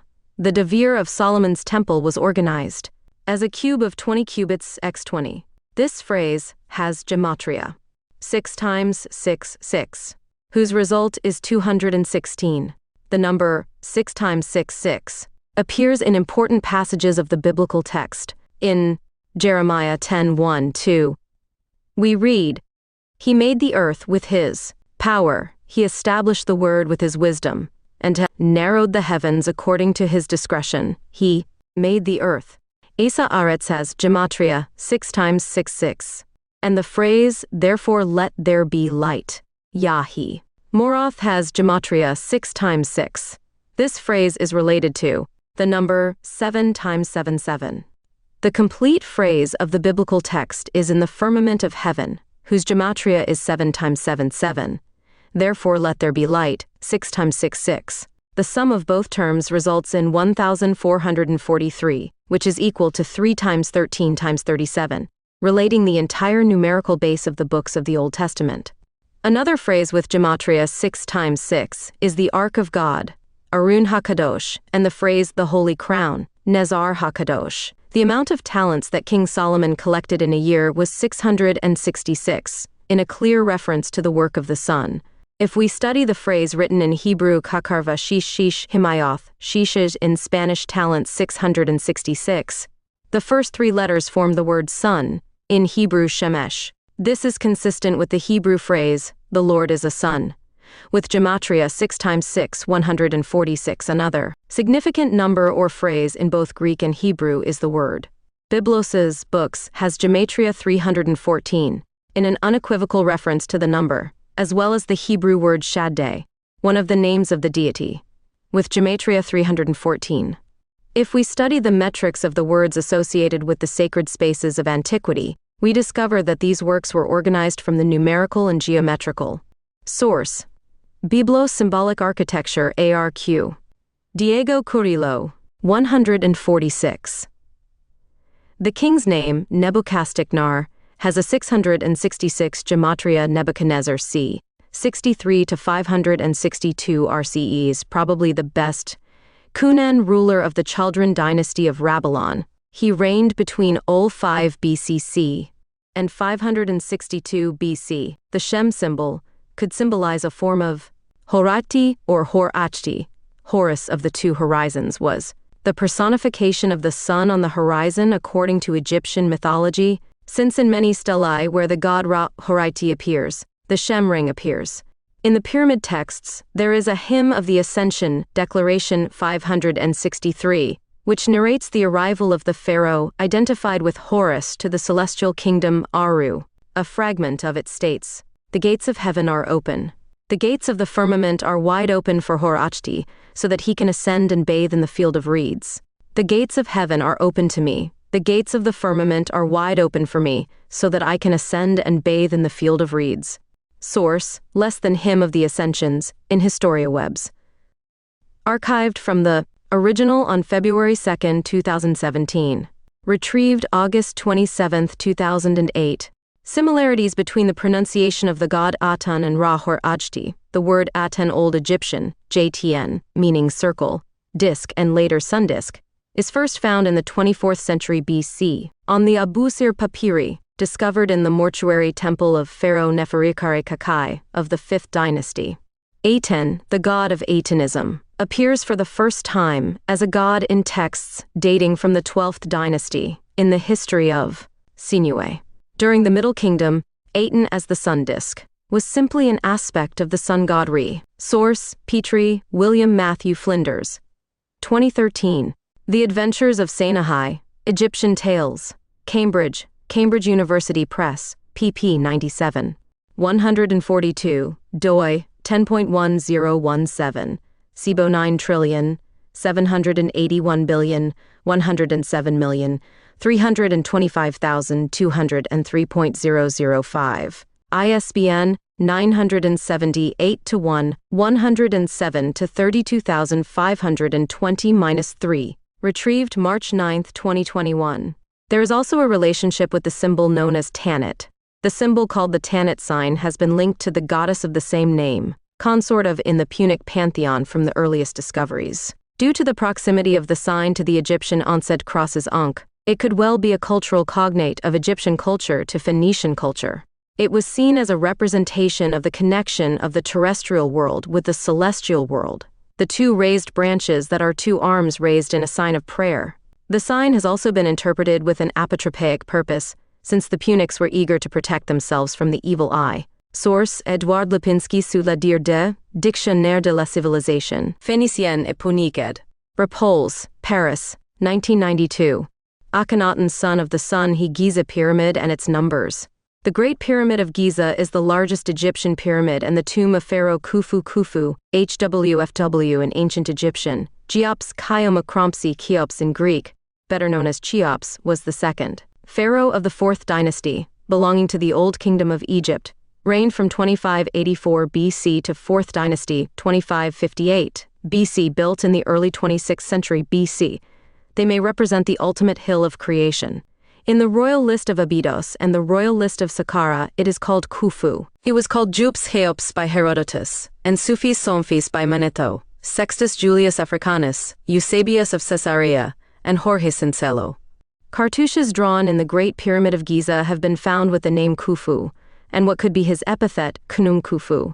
The god Khnum protects me. Over a period of around 27 years, the pyramid is the oldest of the 7 wonders of the ancient world, and the only one that remains virtually intact. It is the most famous monument of the Giza Pyramid Complex, in the fields of the pyramids of Memphis and its necropolis, a UNESCO World Heritage Site, in Giza, Egypt. It is at the northernmost end of the line of the 3 pyramids at Giza. With an initial height of 146.6 meters, 481 feet, 280 sacred cubits, 146.66 meters high, and 230.38 meters wide sacred cubits, wide 440 cubits, the Great Pyramid was the tallest man-made structure in the world during more than 3,800 years. Over time, most of the smooth white limestone facing was removed, reducing the height of the pyramid to the current 138.5 meters, 454.4 feet.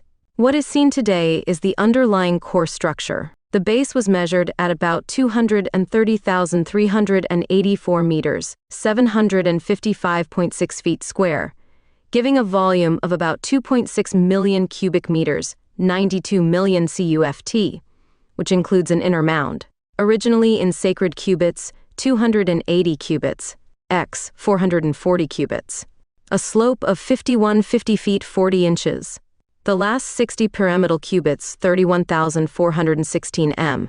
The pyramid was designed in large cubits using the Egyptian sacred cubit, 220 sacred cubits on each side, measuring from the pyramidal axis 220 cubits on the left side, 220 cubits on the right side, and 220 high plus 60 final cubits, 31,416 m. The pyramid bears that name because it worships the number pi. The pyramidal diagonal is 356 cubits, equal to 186.44 meters.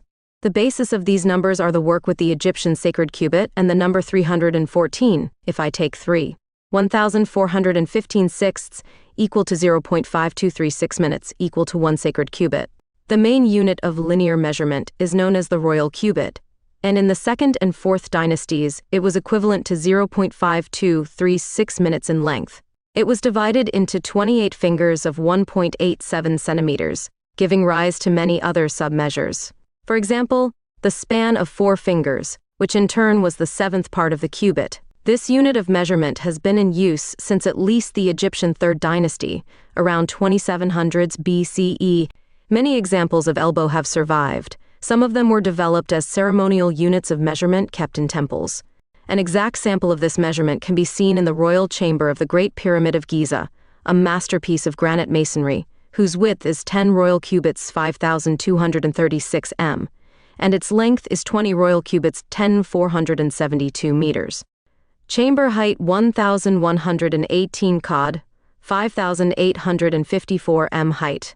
Around the year 600 AC, During the Xxvii dynasty, an important reform is introduced to unify various stockings. The short cubit disappears and the so-called reformed cubit is established, equivalent to the old royal cubit.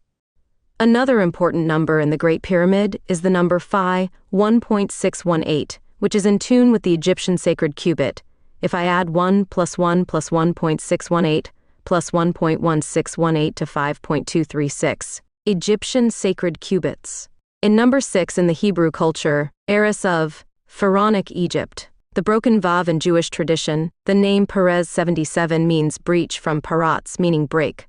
God was going to break up the families of mankind in order to restore creation back to his original intent. The letter vav represents man, and the first ve in the Torah is associated with the first and last man, as seen in Genesis 1:1. The letter vav represents the number 6. The restored vav is an image of the Messiah, who would descend from the generations of Perez. He would be the one to break down the gates of death on our behalf. Just as the original vav was lost through the first Adam and his sin, so the vav is restored through the obedience of the second Adam, the Messiah Yeshua. The story in Numbers chapter 25 is about Phinehas, the grandson of Aaron the priest, and his quest to remove evil from Israel by driving a spear through a man who was fornicating with a Moabite woman. Because of Phinehas' act, God stopped the plague, and Israel was spared from destruction. From a messianic point of view, we can see that Phinehas is a type of Yeshua, since it is written that he was zealous for his God and made atonement for the people of Israel. Numbers 5:13. From a point of TPs, we can think beyond this broken vav as the image of the breaking of the Messiah for our final liberation. How is that? Well, since vav represents the number of man, the dashed vav represents a man who is broken. In this particular pasuk verse, man has broken for the sake of a peace pact that led to Israel's atonement, another image of Messiah Yeshua and his final deliverance for us. Akhenaton, son of the son Akhenaton's spiritual reform. The new religion arose as a result of the reform promoted by Akhenaton, which was unreservedly supported from the highest political level of the pharaonic state. The pharaoh proclaimed himself the sole representative on earth of the god, thus eliminating the need for a priestly caste. Pharaoh and his great royal wife officiated as intermediaries between the people and the Aten. This led some Egyptologists, such as Flinders Petrie, to consider that the first monotheistic religion was beginning, with the pharaoh as its prophet, as stated in the Quran. As high priest of the Aten, Akhenaton rejected the authority of the high priest of Amun, who held great political power and the title of chief priest of all the gods. In the 10th year of his reign, he ordered the removal of the name of Amun and his wife Mut from all monuments, including cartouches with theophoric names of all pharaohs, including his father's. The new religion was characterized by a strong abstraction and conceptualization of the deity. Akhenaton did not use the opportunities of calendar-related festive events to worship the Aten, and the orientation of the buildings dedicated to the Aten did not follow any solar or cosmic pattern, but instead conformed to the topography of the land. This leads to the conclusion that the new religion was based on a strong conceptual abstraction, to the detriment of other more concrete religious manifestations. This originated an important problem in the Egyptian belief system, since the people did not conceive of the gods without form and image, but necessarily embodied them, either in an anthropomorphic or zoomorphic image. By the 9th year of his reign, Akhenaton had outlawed the ancient gods of Egypt and ordered the closure of its temples, a very serious matter. Since these institutions played an important role in the economic and social life of the country. Religious persecution was new to the Egyptians, who had always worshipped many deities, and were always ready to add new gods to the pantheon. Atenism, however, was a very exclusive religion confined to the royal family, with the king as the sole mediator between man and God. The religious revolution promoted by Akhenaton through royal edicts promulgated the total elimination of humanized images of the gods in sculptures, reliefs, furniture, and other items, which had traditionally been the main iconographic source of Egyptian art. Instead, the royal family became the central motif of artistic representations. On the altars of the temples where the statues of the gods used to be, the royal family was now seen, sometimes in pairs, other times with all their daughters, and always with the god Aton, the solar disk, as protector and giver of life. Simultaneously, there was a radical change in the forms and ways of officiating religious ceremonies. The old closed and dark temples, where the main thing was the concealment of the divinity and restricted access, gave way to open-air temples, where the observation of the divinity was within the reach of any neophyte or uninitiated. However, there are still many questions regarding individual or family worship and its relationship with the afterlife in the new religion.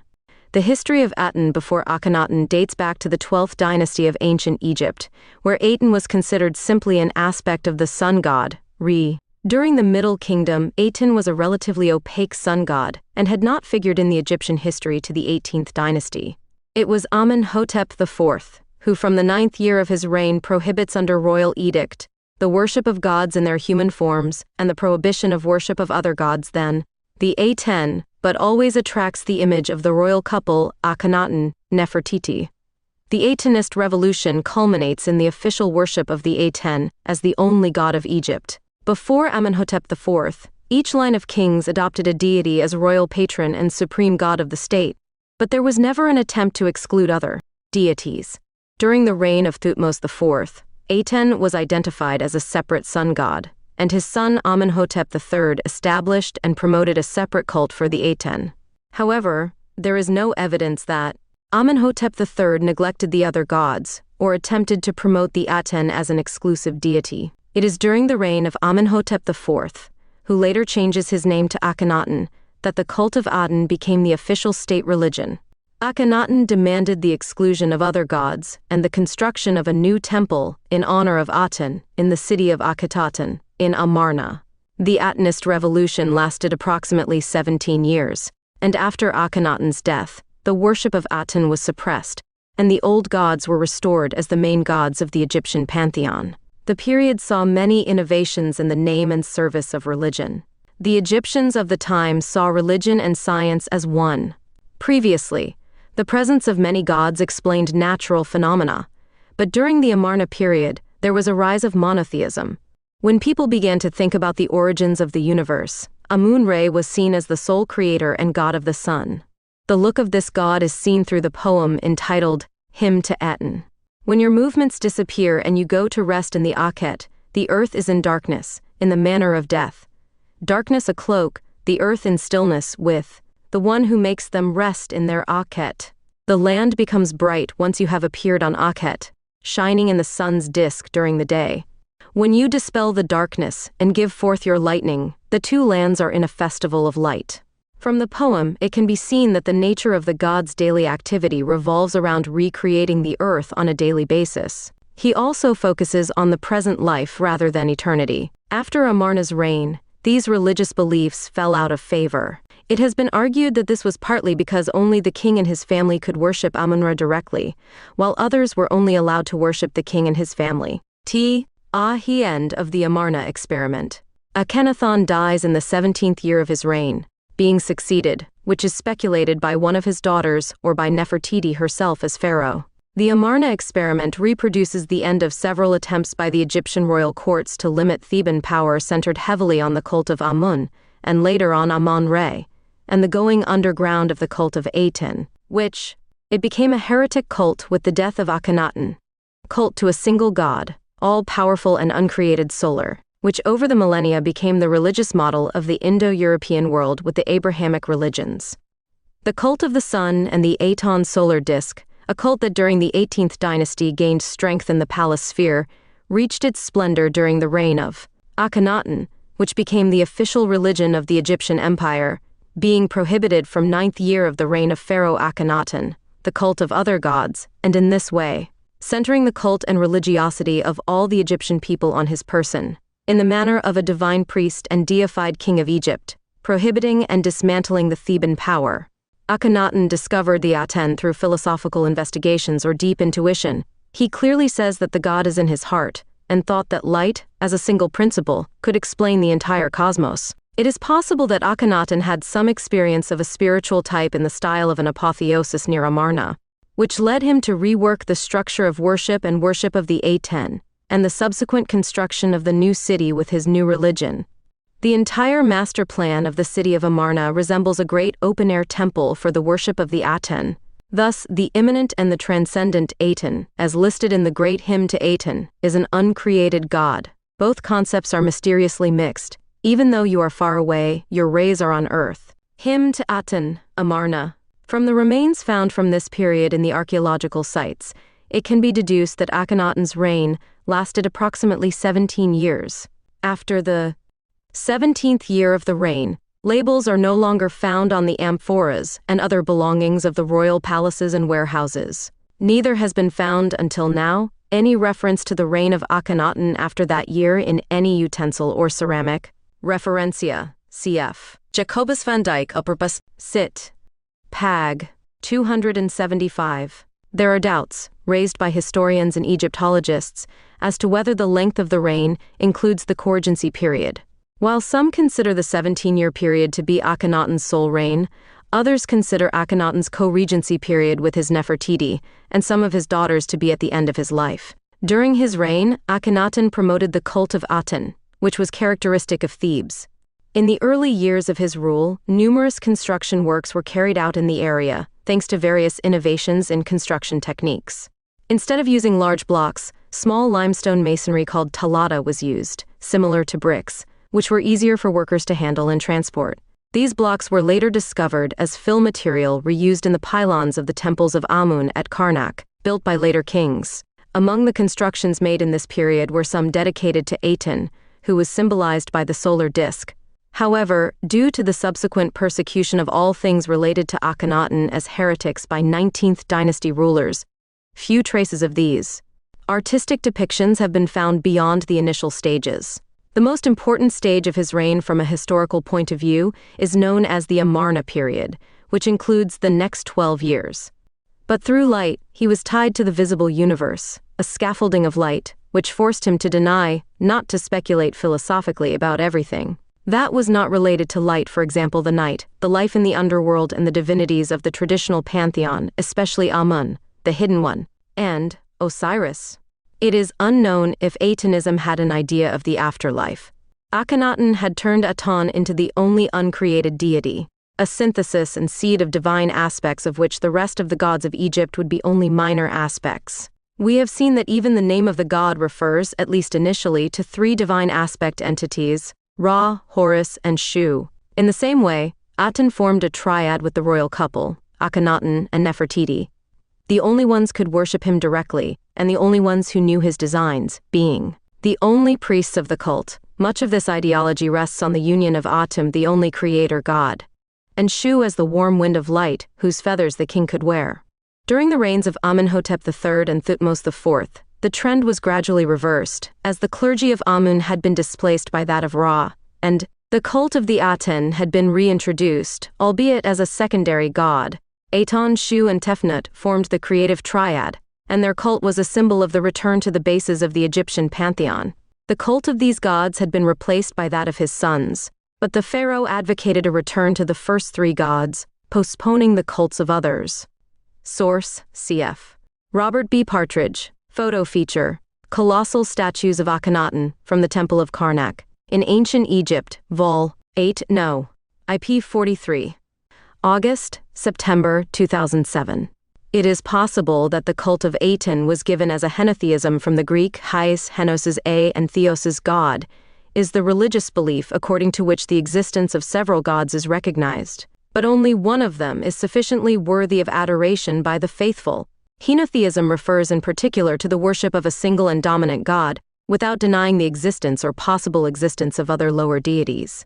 Friedrich Schelling, 1775 to 1854, coined the term, and Friedrich Welcker, 1784 to 1868, used it to refer to early monotheism among the ancient Greeks. There are many unanswered questions. What happened after Akhenaton's death? Where was he buried? Who happened it? We know that Tutankhamun's reign saw the end of Akhenaton's revolution and the restoration of the old ways, and the boy king himself was the last of the family line. But it seems clear that there was at least one other pharaoh between Akhenaton and Tutankhamun. Who were they? Could it have been Nefertiti? And who was Smenkhare? Akhenaton is mummified and temporarily buried in the tomb that he had prepared in the royal tomb at Amarna. Later, his mummy was returned to Thebes. Possibly his final resting place is Tomb KV 55, close to the tomb of Tutankhamun, his son. Today it is commonly accepted that it was a woman who ascended the throne of Egypt on Akhenaton's death. The current dominant theory, Kraus-Gabolde Laborie, postulates that she was Akhenaton's daughter Meritaton, who succeeded him on the throne. Nobody knows exactly what happened to Queen Nefertiti. What happened to the Atanismo? The size of the chasm that had opened between the king and his subjects is now made evident by the speed with which the religion of the Aten as such will be abandoned, at least in its executive form, denying the other gods. The city apparently empties very quickly of its inhabitants. In addition to ideological reasons, one may wonder if this abandonment was not related to the disease. In fact, paleoentomologist Eva Panagiotakopoulou found a large number of various fossilized insect remains in the houses, including fleas that carry the plague bacillus. Source: www.osirisnet.net/docu/Akhenaton/Akhenaton03.htm. On the other hand, the actual systematic destruction of Amarnian monuments will date back to the time of Seti I and Ramses II. All reference to the king, all images of him and his name were systematically destroyed. His sarcophagus was smashed. His mummy was repatriated to Thebes and finally disappeared. All this was done with the general approval of the entire population, without seeming to raise a voice in defense of heretical religion. Under Tutankhamun, the spring stela proclaimed that the Reformation was complete, that the cults of the traditional gods and goddesses, neglected for too long, had been re-established. This damnatio memoriae will flourish to the three immediate successors of him, including Tutankhamun. The entire royal house of the Amarnian period happened to be erased from history and memory. Finally, when the general Horemheb became pharaoh, his 59-year reign was attributed as if he had been the successor of Amenhotep III, thus literally erasing the Amarna period from Egyptian history. 3/4 of a century after his death, during the reign of Ramses II, the king was recorded only under the terms of enemy, or rebel, or even according to some as criminal. Akhenaton's legacy. Akhenaton's ideas, however, marked the mindset of the Ramesside age and beyond more profoundly than is sometimes admitted. Thus, we observe new theological developments on the question of the One, especially in relation to the first time, the beginning of the world. There is a tendency to represent the One as a manifestation prior to creation, which is divided into millions at creation, and whose parts are equal to the whole and therefore deserve worship. This is the fundamental difference with the religion invented by Akhenaton, and indeed with later monotheisms. The importance of the living Ba initiated by Atonism will develop, and we may consider the images of the Ba bird near the sycamore goddess in many post-Amarna tombs to be a derivation from it. See on Irinifer. As an important sequel to Amarnism, we see some doubt about the destination in the afterlife appear. Along with the songs of the harpist that question what will really happen in the afterlife, since no one ever came back, with the advice to have a good day. Ultimately, according to Osman, the effect of the Amarnian experiment was to clarify the ancient beliefs by confronting them with their antithesis. And this is particularly true of the held conception of the underworld and its ruler Osiris, that it will progressively dissolve completely into Ra. Akhenaton's reign was a period of great transformation in Egyptian history. During his reign, the pharaoh tried to reform the Egyptian religion and change the capital of the empire to Akhenaton. There has also been speculation about his possible illness and physical deformity, which would have affected his appearance and his ability to rule. The death of his daughter Akhenaton and the disappearance of Nefertiti from historical records have been the subject of speculation among historians.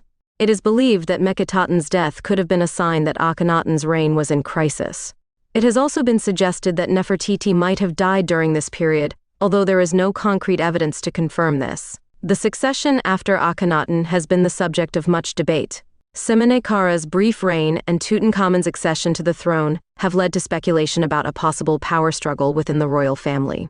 It has also been suggested that later pharaohs erased the records of Akhenaton's reign by erasing his legacy. This was for the purpose of legitimizing 19th dynasty pharaohs to the throne, such as Horemheb. Regarding the death of the daughters of Akhenaton and Nefertiti, there are two main theories. One suggests a hereditary disease, while the other suggests an epidemic that affected the royal family and much of Egypt. However, the lack of concrete evidence has made it difficult to confirm any of these theories. In short, Akhenaton's reign remains one of the most enigmatic and intriguing in Egyptian history, and his legacy continues to be the subject of study and discussion by historians and archaeologists around the world. When I died, Horemheb ascended the throne and, to legitimize his rule, reinstated religious orthodoxy, claiming that the old gods had chosen him to return the country to traditional values and erase the heretic king's family name from history. All public monuments erected by Akhenaton during the Amarnian period were destroyed or obliterated, and Horemheb also tried to remove all traces of Tutankhamun. The young royal couple had ruled for 10 years, and in that time attempted to restore Egypt to the glory he had known before Akhenaton's monotheistic reforms. It is very likely that there were stelae and inscriptions bearing witness to the achievements of his brief reign, but any that existed would have been destroyed under Horemheb's edicts. Bibliographic reference: Bunsen M. The Encyclopedia of Ancient Egypt. Gramercy Press, 1991. Durant, W. Our Oriental Heritage. Simon M. Schuster, Tuhat Uheksasaja Vieskumen Hawass, Z. The Golden King, The World of Tutankhamun, National Geographic, 2004. Shaw I, The Oxford History of Ancient Egypt. Oxford University Press, 2004. Watterson, B. The Egyptians. Blackwell Publishers, 1997. Wilkinson, T. The Rise and Fall of Ancient Egypt. Random House. Trade Paperbacks, 2013. www.worldhistory.org/trans/es/112613/Ankhenaten, Akhenaton, son of the Sun Khenaton's family. Akhenaton, the future pharaoh of Egypt, was born Amenhotep, the youngest son of Pharaoh Amenhotep III, and his principal wife Ti. Although his older brother Thutmose was recognized as the heir to Amenhotep III, Thutmose's early death made him next in line to the throne of Egypt. Akhenaton had 4 or 5 sisters, including Sidamun, Henuteneb, Iset, Nebeta, and possibly Bekhetaten. Akhenaton is known to have married Nefertiti, his great royal wife, though the exact time of their marriage is unknown. Inscriptions from the pharaoh's building projects suggest that they were married shortly before or after Akhenaton assumed the throne. According to Egyptologist Dimitri Laborie, the marriage may have taken place in the 4th year of Akhenaton's reign. In addition to Nefertiti, another secondary wife of Akhenaton named Kia is known. Some Egyptologists believe that Kia rose to prominence as the mother of Tutankhamun. William Murnane theorizes that Kia is actually Princess Mitanni Tadukipa, daughter of King Mitanni. Tushratta, who had previously married Amenhotep III before becoming Akhenaton's wife. Akhenaton's other consorts include the daughter of the ruler Enisasi Satia and another daughter of the Babylonian king Burnaburiash II. Sources: Dodson Aiden, 2009. Amarna Sunset, Nefertiti, Tutankhamun, I, Horemheb, and the Egyptian Counter-Reformation, 1st ed., Cairo, New York, The American University in Cairo Press. ISBN 977-416-304-3. Ridley, Ronald Thomas. 2019. Akhenaton, A Historian's View. The AUC History of Ancient Egypt. Cairo, New York, The American University in Cairo Press. ISBN 978-974,167,935. Laborie, Dimitri. 2010. Akhenaton. Les Grands Pharaons in French. Paris. Pygmalion Flammarion. ISBN 978-2,756,400,433. The Royal Family at Amarna. University College London, 2001. Retrieved June 10, 2020. Some historians such as Edward Wente and James Allen have put forward the theory that Akhenaton may have taken some of his daughters as wives or sexual consorts with the aim of producing a male heir, although this remains the subject of debate. Although the idea may seem shocking, there is some historical support in other cases. Akhenaton's father, Amenhotep III, married his daughter Sitamun, and Ramesses II married 2 or more of his daughters. Although these marriages are believed to have been mainly ceremonial, in Akhenaton's case, his eldest daughter, Meritaten, is known as the great royal wife of Smenkhkare, but she also appears in a burial box in Tutankhamun's tomb, alongside the pharaohs Akhenaton and Nefertiti as the Great, royal wife. Furthermore, letters written by foreign rulers to Akhenaton refer to Meritaten as mistress of the house. Source: Robbins G. 1993. Women in Ancient Egypt. Harvard University Press. Ridley, Ronald Thomas, 2019. Akhenaton, A Historian's View. The AUC History of Ancient Egypt. Cairo, New York, The American University in Cairo Press. ISBN 978-9,774,167,935. Allen, James Peter. 2009. The Amarna Succession. In Brand, Peter, Cooper, Louise eds. Causing His Name to Live. Studies in Egyptian Epigraphy and History. In Memory of William J. Murnane, PDF. Culture and History of the Ancient Near East. Vol. 37. Leiden, E. J. Brill Academic Publishers. pp. 9th-20th. doi. 10.1163. EJ 9,789,004,176,447. Imenis 240.9. ISBN 978-9047-40-2988-3. Archived PDF from the original on May 21, 2020. Retrieved May 21, 2020. The young pharaoh Akhenaton gradually imposed a henotheistic or even monotheistic religion that favored the cult of the Aten sun disk. He abandoned the cult of the dynastic god Amun and forbade the worship of idols and images, including images of animals. He founded the city of Akhenaton, dedicated to the god Aten, and moved the court and administration there. This cultural and religious revolution is often attributed only to Akhenaton, but it seems that he only set a trend born during the reign of his father Amenhotep III. Akhenaton ordered the destruction of the images of the ancient deities, with the notable exception of Re, and made the sun disk the universal god. The king was the earthly image of Aten, and his only mediator with humans. The divine triad of Aten, the royal couple and the pharaoh, was worshipped in the residences of high dignitaries. The town, for its part, continued for the most part with the traditional private cults. Akhenaton, son of the sun. According to Sigmund Freud, the cult of the Aten is one of the first manifestations of the notion of infinity, although contemporary Egyptologists point out that it is already understood in the Ouroboros, a snake that bites its own tail. Reference: 1939, Sigmund Freud. Der Mann Moses und die monotheistische Religion, ed. Surkamp Verlag, Frankfurt am Main 1164. Translated from the German by Anne Berman, under the title Moïse et le monothéisme, and available online at the digital library Les Classiques des Sciences Sociales of the University of Quebec at Chicoutimi. The king is the earthly image of the Aten, his perfect son. Along with the great royal wife Nefertiti, he is the sole intermediary between the deity and humans. Like the Amun, Maut, Khonsu triad, the royal couple with Aten form a divine triad worshipped in the residences of high dignitaries. The people, for their part, perpetuate the vast majority of traditional private cults. The young ruler, gradually at first, and then with more brutality, imposed a religion that some described as henotheistic, and others as an exclusive monotheism similar to the Abrahamic religions. Without any denomination in the plural of divinity, this religion favored the worship of the Aten solar disk. Although the reasons behind this change are still unknown, it is believed that it may have been due to the conservatism and hostility of the Theban clergy. With this new religion, the worship of idols and images, including animal images, was prohibited, with the exception of those of the god Aten and the royal family.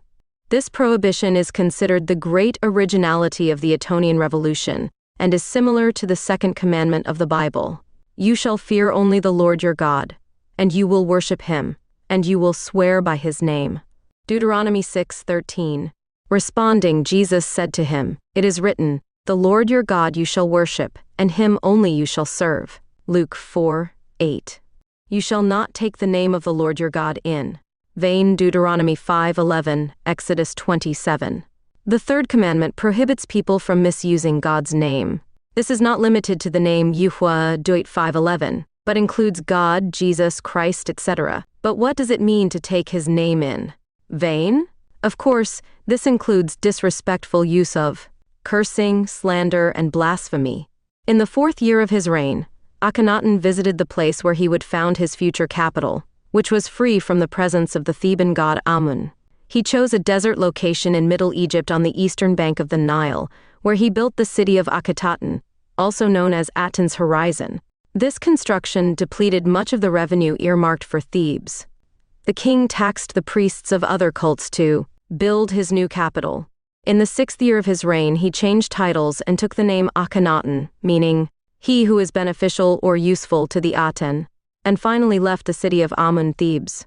His great wife, Nefertiti, took the name Neferwatan, which means beautiful is the perfection of the Aten. The royal court and administration also moved to the new residence, still unfinished, whose temples, dedicated to the single god Aten, were built in the open air to allow the penetration of its beneficial rays. Although this cultural and religious revolution is often attributed solely to Akhenaton, it seems that he only set a trend that had already begun during the reign of his father, Amenhotep III. Nicholas Grimal speaks of a solarization of the main gods under this king, and the exclusive cult of the solar disk would be the logical result. Before Akhenaton, Aten was a minor god whose existence is attested as early as the Middle Kingdom.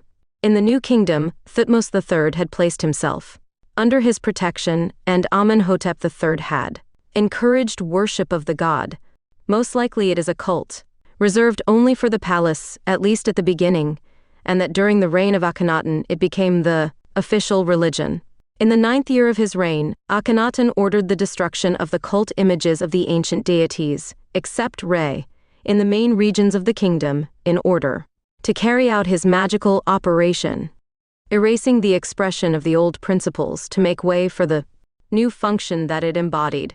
By hammering out the names of the gods, he nullified their ability to incarnate and hid his influence. In this way, the sun disk became the universal god and the only one who has no equal. References Nicolas Grimal, born November 13, 1948 in Libourne, Gironde, is a French historian, archaeologist, and Egyptologist. Professor Emeritus of Universities, he was professor at the Collège de France between 2000s and 2020 and permanent secretary of the Académie des Inscriptions et Belles Lettres from 2022.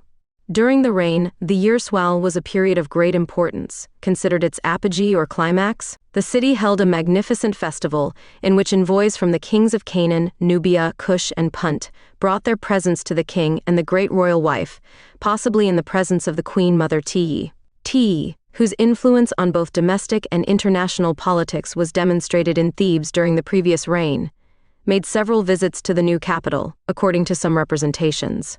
It is possible that she even resided there, and seems to have held some influence over her son.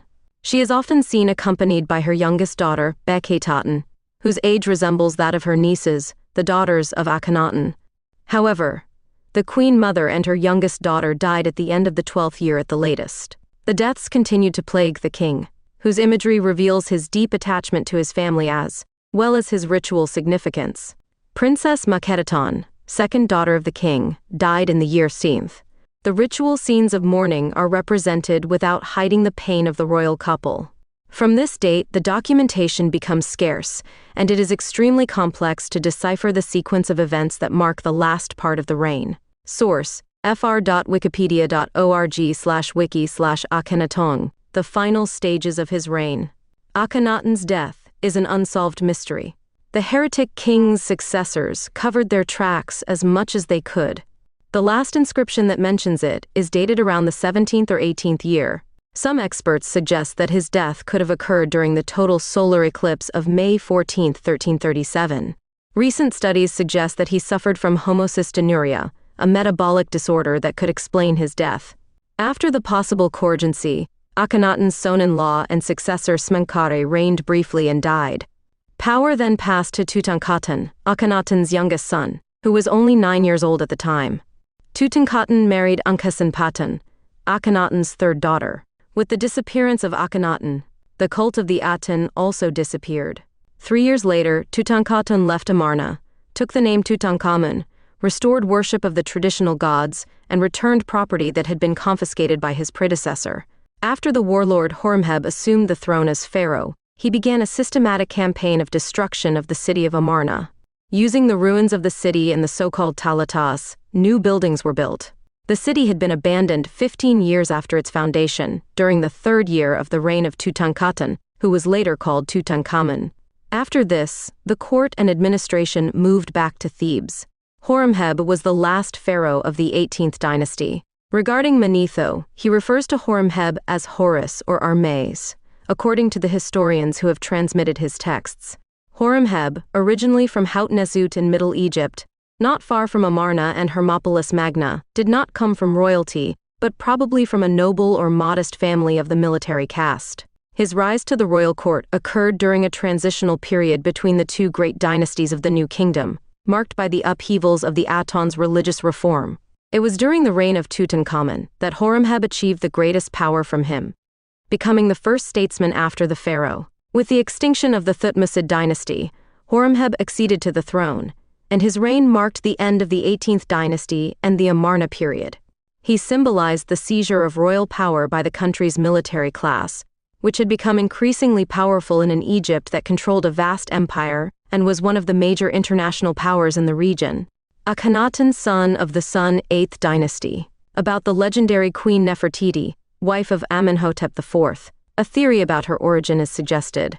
It is not known for certain who Nefertiti was, but some have proposed that she was Tatohipa, daughter of the king of Mitanni. Although this seems unlikely, as documents indicate that Tatohipa arrived in Egypt long after the marriage of Nefertiti and Amenhotep. The theory is that Nefertiti was not from the ruling family, but that she was the daughter of the divine father a high court official and possibly Queen Ti's brother. Therefore, although Nefertiti was not of divine blood, she was at least close to the royal family through her father, and her marriage to the heir to the throne, Amenhotep IV, would conform to Egyptian customs. From the marriage of Nefertiti and Amenhotep IV, 6 daughters were born, among them Meritaton, Meketaton, Ankhesenpaton, who later became Queen Ankhesenamun, and 3 other sons of whom nothing is known. Born of Aten, Akhenaton assumed prerogatives until then reserved for prophets and high priests, and even sought, without precedent in the history of Egypt, to guide those close to him on the path of revelation. Many are the courtiers of Tel el Amarna who, on the stelae they had engraved at the entrance to their tombs, pride themselves on having been instructed in the doctrine by the king himself, or having heard the doctrine day after day since the mouth of the king himself. Stripped of their primary powers, the traditional clergy came into open conflict with the king. What could have been only a happy purification of metamorphosed dogmas into a fierce struggle for prestige between supporters of the Heliopolitan tradition and supporters of Theban orthodoxy, then between Ra manifested in his form as Aten and Amun, and finally between the king and the priests. It was then that the drama broke out, because pushed by events, Akhenaton had to adopt a more intransigent policy than he would have liked. In the 4th year of his reign, he changed his name from Amenhotep, Amun satisfaction in Akhenaton, acting spirit I incarnation of Aten. Source, https://www.foundationburger.ch indexamarna.html. Another interpretation of the hymn to the Aten as it appears in the tomb of Akhenaton's government official. This song of love and religious fervor, the most vibrant that ancient Egyptian literature has bequeathed to us, is said to have been written by Akhenaton himself, around 1360 BC. Several variant versions have been found in the looted tombs of Tel el Amarna dignitaries. We offer here the essential passages of the most complete copy of the tomb of A. You appear resplendent on the horizon of heaven, live record that inaugurated life. As soon as you're on the eastern horizon, may you fill every land with your perfection. You are beautiful, tall, brilliant, raised above the entire universe. Your rays encircle the countries to the end of all that you have created. It is because it is you who have conquered them to their extremes, and you bind them for your Son whom you love. No matter how far away you are, your rays touch the earth. You are before our eyes, but your walk remains unknown. When you set on the western horizon, the universe is plunged in darkness, and as if it were dead, The men sleep in their houses with their heads bandaged, and none of them can see their brother. Would we steal all your possessions from your bedside? They wouldn't notice. All the lions have come out of their dens, and all the reptiles bite. It is the darkness of an oven, and the world lies in silence. It is that its creator rests on the horizon of it. But at dawn, as soon as you are on the horizon, you drive away the darkness and release your lightning. So the double country is celebrating, humanity is awake and on its feet. It was you who raised them. As soon as your body is purified, they take your clothes. And your arms are in adoration when you get up. The entire universe is busy with its work. You put each man in his place and provided for his needs. Everyone has enough to eat, and the time of their life is counted.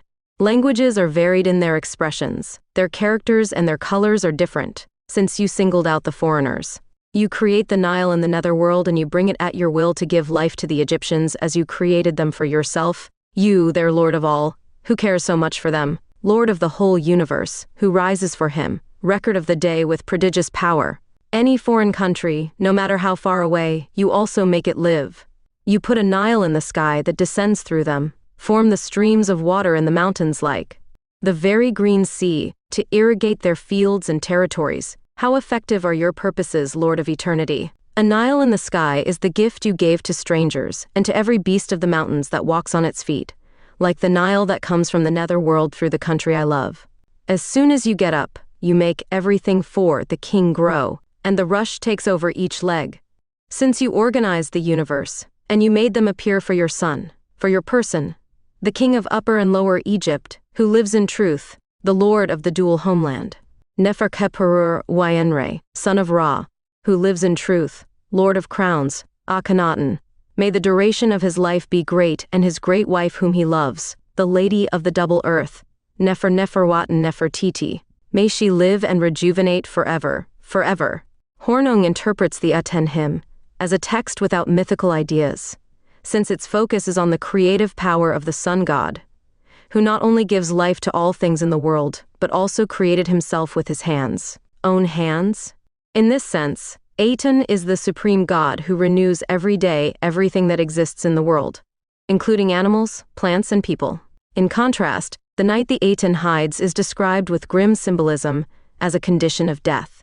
In Amarna theology, the sun god and King Akhenaton are directly related, and the unique position of the sun god in heaven corresponds to the exclusive position of the king on earth. As the sole mediator between God and man, King Akhenaton received exclusive revelations from the Aten. In the hymn, images of other gods are replaced by images of real nature, expressing a strong connection between religion and nature. The hymn also highlights the joy and gratitude of nature for the creation of the Aten, which allows all living things to flourish and prosper. Reference, translation by Eric Hornung in Hermann Schlagel, Akhenaton. Tutankhamun, Data, Facts, Literature. Wiesbaden 1993, page 116. However, Donald Redford does not see this concept related to nature as positive. Aten seems to have no compassion for his creatures. He gives them life and sustains them, but in a rather mechanical, disinterested way. In no text can one read that he hears the cry of the poor, helps the sick, or forgives sinners. Referent, Donald B. Redford, Akhenaton, the Heretic King. Princeton. University Press, Princeton, 1984. ISBN 0-690-10, 3567-9, page 178. Reeves notes that some motifs from the Aten hymn also appear in a pre-Amarna hymn, which is composed almost identically to the hymn dedicated to the god Amun Papyrus Bulaksiten. Given this observation, the question arises as to how we should interpret such loans. To this, Reeves replies that, while we can't help but feel an instinctive sense of well-calculated planning, cynically combining familiar elements and repackaging them with a specific goal in mind, the religion of the Aten was really nothing more than a pragmatic element of political control. Reference, N. Reeves, Akhenaton, The False Prophet of Egypt. Mainz, 2002, page 166. d.wikipedia.org/wiki/Aten hymnus. The Aten hymn was found to be very similar in content to Psalm 104:2, 7 to 28 of the Bible, as was Psalm 145.15 to 16. This is probably due to the general presence of this text in the Middle East. Some theologians infer an influence of Amarna theology on the theology of Moses from Exodus in the Bible, and consider parts of Psalm 104 to be a direct translation of the Egyptian text. Reference: Jan Assmann, Moses the Egyptian, Fischer, Frankfurt 2004, ESBN. 3 to 596, 14371 to 3, page 255. www.bibleserver.com/EU/Psalm 1452, c. 15 to 16. The 18th dynasty is made up of the group of pharaohs who ruled Egypt between the years 1575 and 1295 BC, c. approx. This era is considered the period of maximum splendor of the pharaonic civilization, as well as a moment of great territorial expansion. It is the beginning of the period called by historians the New Kingdom of Egypt. The prosperous 18th dynasty consists of 14 or 15 kings, almost all of them fairly well documented. The names listed below are the most common Hellenized ones, followed by the Spanish transcriptions of their titles. The throne name, or Nezid Bidi, and the birth name, or Sa-Ra, the most used by these pharaohs in inscriptions and monuments. Ahmosis I, Nebpetira Ahmose. Ahmosis was the son of the Theban king Sikanenra-Ta, and brother of the forerunner of unification Kamose. He is considered the liberator of Egypta territory that had been partly dominated by the Asian Hyksos people for about 100 years. During his 25-year reign, Ahmosis managed to restore the political system prior to the Hykson conquest and protect Egypt's borders by building numerous fortresses. Amenhotep I, Dizerkara Amenhotep. He was a monarch especially praised by the builders and came to be deified and worshipped for many years afterwards by the craftsmen and tomb builders of Deir el-Medina, leading to the belief that he was the true founder of the Valley of the Kings. However, this has yet to be demonstrated, as there is no serious candidate to be the tomb of Amenhotep I, neither in the Valley of the Kings nor outside of it. Even so, his mummy was found in the DB 320 cache, Thutmosis I, Aja Perkara Thutmose.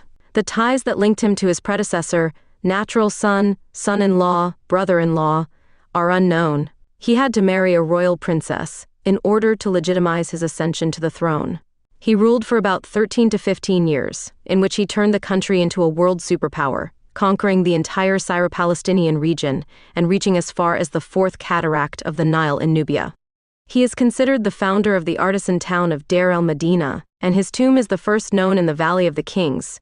And, in short, he was one of the greatest pharaohs in history. Thutmose II, Ashperenra Thutmose, son of the above with a secondary wife. His ascension to the throne is legitimized with the adoption as great royal wife of her half-sister Hatshepsut. The exact time of his reign is unknown, ranging from 3 to 13 years. When he died, he inherited his kingdom from him, his son Thutmosis III, but his minority prevented him from reigning, and Hatshepsut had to do it. It seems that he was a very inactive king, who passed without pain or glory. Hatshepsut. Ma'at Kara Hatshepsut. Wife of the former, she was the daughter born to Thutmose I by his great royal wife, and therefore the sole bearer of legitimacy. She is one of the most attractive characters in Egypt due to the fact that she was crowned Queen Pharaoh on the death of her husband, and established a co-regency with the legitimate king, Thutmosis III, for 20 years. She was a great builder, who knew how to surround herself with efficient men, but she gave excessive powers to the clergy of Amun. After her death, her images and her name were damaged damnatio memoriae, and the exact reasons are unknown. In 2005, Zahi Hawass, director of the Egyptian Mummy Project and Secretary General of the Supreme Council of Antiquities, and his team focused on a mummy called KV60A, discovered more than a century earlier. At no time was it believed that this mummy was so important as to be removed from the floor of a minor tomb in the Valley of the Kings. Since it was found without a coffin, and without the treasures that distinguished the pharaohs, discovering many years later that it was the mummy of Queen Pharaoh. Hatshepsut's mummy was unveiled to the public in June 2007, after a long period of uncertainty about its correct identification. Zahi Hawass, Secretary General of the Supreme Council of Antiquities in Egypt, said it was the most important archaeological discovery since the discovery of Tutankhamun's tomb in 1922. According to Egyptologist James Henry Breasted, she is the first great woman in history we are told of. It is pertinent to note that her mummy was identified by a missing molar because she was erased from history for reasons policies. Thutmose III, Menjipera Thutmose, son of Thutmose II, and a lower-ranking royal wife. He had to share the throne with his step-aunt for 20 of the 54 years of his reign. Upon Hatshepsut's death, he erased all traces of memory of him and usurped his monuments. He has gone down in history as the Egyptian Napoleon for his victorious Asian and African campaigns, which made him the most important pharaoh ever born and the terror of other peoples. During his reign, Egypt reached its maximum territorial expansion. Amenhotep II, Ajaparura Amenhotep. Son of the previous, he continued in the footsteps of his father's glory with excellent results, but he refused to continue advancing in the conquests, contenting himself with having Nubia and all of Syria in his power. He reigned for about 26 years, in which he managed to keep the country at the top and center of the then-known world. Thutmose IV, Menyaperura Thutmose, son of the previous, his 10-year reign devoted them to keeping things as they were, signing beneficial peace treaties with Mitanni and Babylon. There would be no more Egyptian conquests. It was time to reap what was sown. Thutmose IV was the first of the kings to begin to noticeably distance himself from the all-powerful priests of Amun, establishing the solar cult as an alternative sea dream stele. Amenophis III, Nebmatra Amenhotep, son of the previous, he is, par excellence, the most opulent king in the world and in the entire dynasty, and without a doubt, the richest monarch of the time. He was in charge of enriching the state like never before thanks to the conquests of his predecessors. His long reign of 38 years devoted him to an intense construction activity, second only to Ramses II. At the end of his reign, he is deified while still alive, and the cult of Aton, the solar disk, is implanted as a clear opponent of Amun, beginning internal tensions. Akhenaton, Neferjeper Amenhotep, Neferjeperura Akhenaton o Amenhotep IV. Son of the former, he was crowned as Amenophis IV, but changed his name during the 4th year of his reign. His reign is unique for executing for the first time in the history of human civilization a monotheistic religious reform around Aten and suppressing to a greater or lesser degree the rest of the creeds, especially that of the god Amun. He changed the capital from Thebes to Akhenaton, founded by himself, and ignored external threats. In his 17-year reign, the Egyptian foreign empire deteriorated significantly, and all Syrian possessions were lost to Hittite conquests. Neferneferuaton, Anjetjeperura Neferneferuaton, name taken by Akhenaton's great royal wife, the beautiful Nefertiti, and also the name by which Akhenaton's first co-regent was designated. As she sometimes appears under a woman's name, it has been thought that Nefertiti was promoted to the rank of corregent, the same as Hatshepsut, retaining her title of Neferneferuaton, Semenekara, Anjeperura Semenekara. He was the last co-regent of Akhenaton during the space of his last years of reign. Everything about this ghost king is unknown, and it has come to be thought that he is just another name for Queen Nefertiti. Whether he was a man or a woman, the truth is that after Akhenaton's death it seems that he ruled alone for a few more months, in which it seems that contacts with the priests of Amun already began. Akhenaton's dream had ended. Tutankhamun, Nebjeperura Tutanjamon. He was a king child managed by the great characters of the court. His 10-year reign was very intense in the sense that he tried to recover everything lost during the heretical time of Akhenaton. Thebes regained its capital status, Amun returned to be the head of the pantheon, all the monuments were restored. After his untimely death, the royal lineage descended from Ahmose was extinguished definitively. Studies of his DNA in February 2010 revealed, in addition to his death from Kohler's disease and a vascular bone necrosis aggravated by malaria, that he was the son of Akhenaton, and also determined that the mummy in tomb KV35YL, known as Young Lady, is that of the true mother of Tutankhamun, also revealed as Akhenaton's full sister. This discovery makes the young pharaoh, at least, the fruit of royal incest. Jeperjeperura I, Tutankhamun's vizier, one of the most important characters of the court. He was the progenitor of Queen Nefertiti, and there are hypotheses of some blood relationship with Queen Tai, the main wife of Amenhotep III.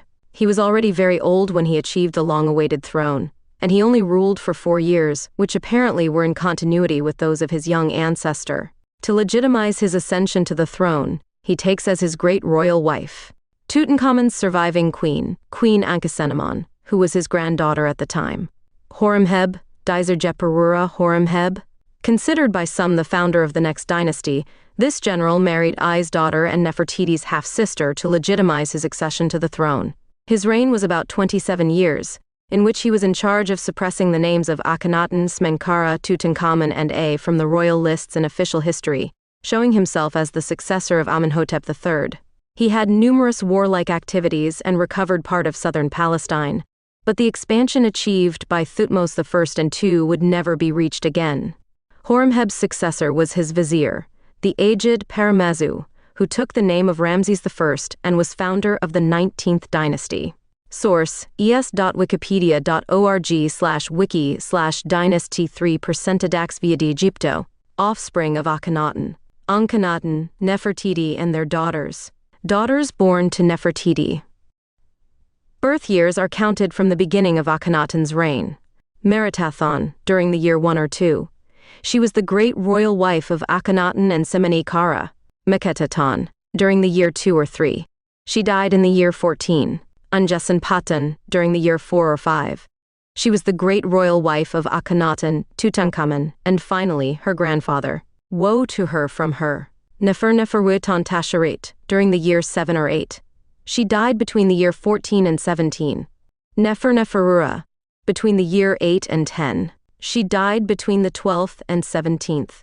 Setapenra, between the year 10 and 12. She died between the year 12 and 17. Daughters born of Meritaton Tasherit, between the year 14 and 17. She died on those dates. Daughters born to Ankhesenpatan Tasherit, between the year 14 and 17. She died on those dates. Children born to Kia Tasherit. Children born to an unidentified sister, Tut-Anj-Amun Tutankhamun, later Pharaoh of Egypt. Notable courtiers. The memory of the courtiers of Pharaoh Akhenaton survives in the reliefs of his tombs located in Amarna, more precisely in the group of tombs in the north sector. Much has been written about the body of court servants, of whom conjectures of various kinds have been woven. From simple upstarts who followed the pharaoh and his mystical delusions, to a group of unconditional courtiers of the pharaoh and his creed. However, history did not reveal many of its secrets to this day. The following is the information that is available. Flea, overseer of the royal house of Generet, overseer of the royal treasury, and steward of Queen Mother Ti. It is clear that Huya was an inherited official in the administration of Pharaoh Amenhotep III. He followed the surviving Queen Tiye in moving her to the new capital of Akhenaton during the reign of her son Akhenaton. His tomb is identified as number 1 within the group of tombs in the northern sector of the city. Merira II, royal scribe, steward and overseer of the 2 treasuries, overseer of Nefertiti's royal house of Generet. His tomb is number 2 in the set of tombs in the north sector. Ames, royal scribe of the king, steward of Akhenaton's estate. His tomb is located in the north sector and identified with the number 3. Merira, high priest of the Aten in Akhenaton, carrier to the king's right. His grave is number 4. Pentu, royal scribe, Aten's main servant in the Aten's estate in Akhenaton, chief of the doctors. He corresponds to grave 5. Panahisi, principal servant of the Aten in the temple of the Aten at Akhenaton. It is sepulchre number 6 of the set of tombs in the north sector.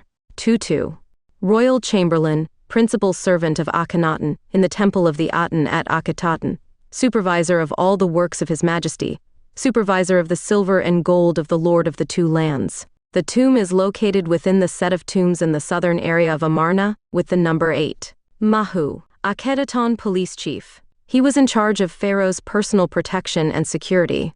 He can be seen guarding Akhenaton on his carriage rides within the city. The sepulchre is number 9 of the tombs on the south side. Ramos, royal scribe, commander of the troops of the Lord of the 2 lands, steward of Amenhotep III. He is another of the officials inherited from Akhenaton's father and accompanied Akhenaton in his new city. His tomb, identified as number 11 in the southern group of tombs, shows that he was of advanced age when the move to the new capital of Egypt arose. Maya, royal scribe, scribe of recruits, steward of Akhenaton's palace in Heliopolis, overseer of the cattle of Ra's estate in Heliopolis, overseer of all the king's labors, general of the Lord of the Two Lands. He is a courtier from the city of Heliopolis, center of the solar cult in ancient Egypt. His preeminence at the Amarna court suggests that Pharaoh Akhenaton nurtured followers drawn from worshippers of the ancient god Ra. O. Father of the god, overseer of His Majesty's horses, overseer of the royal treasury. It is believed that the title of Father of the God was an honor to denote extreme closeness to the pharaoh in familial terms. He was the father of the giver of heirs, the beautiful Nefertiti, and grandfather of the later queens, Meritaten and Anjasenpaten.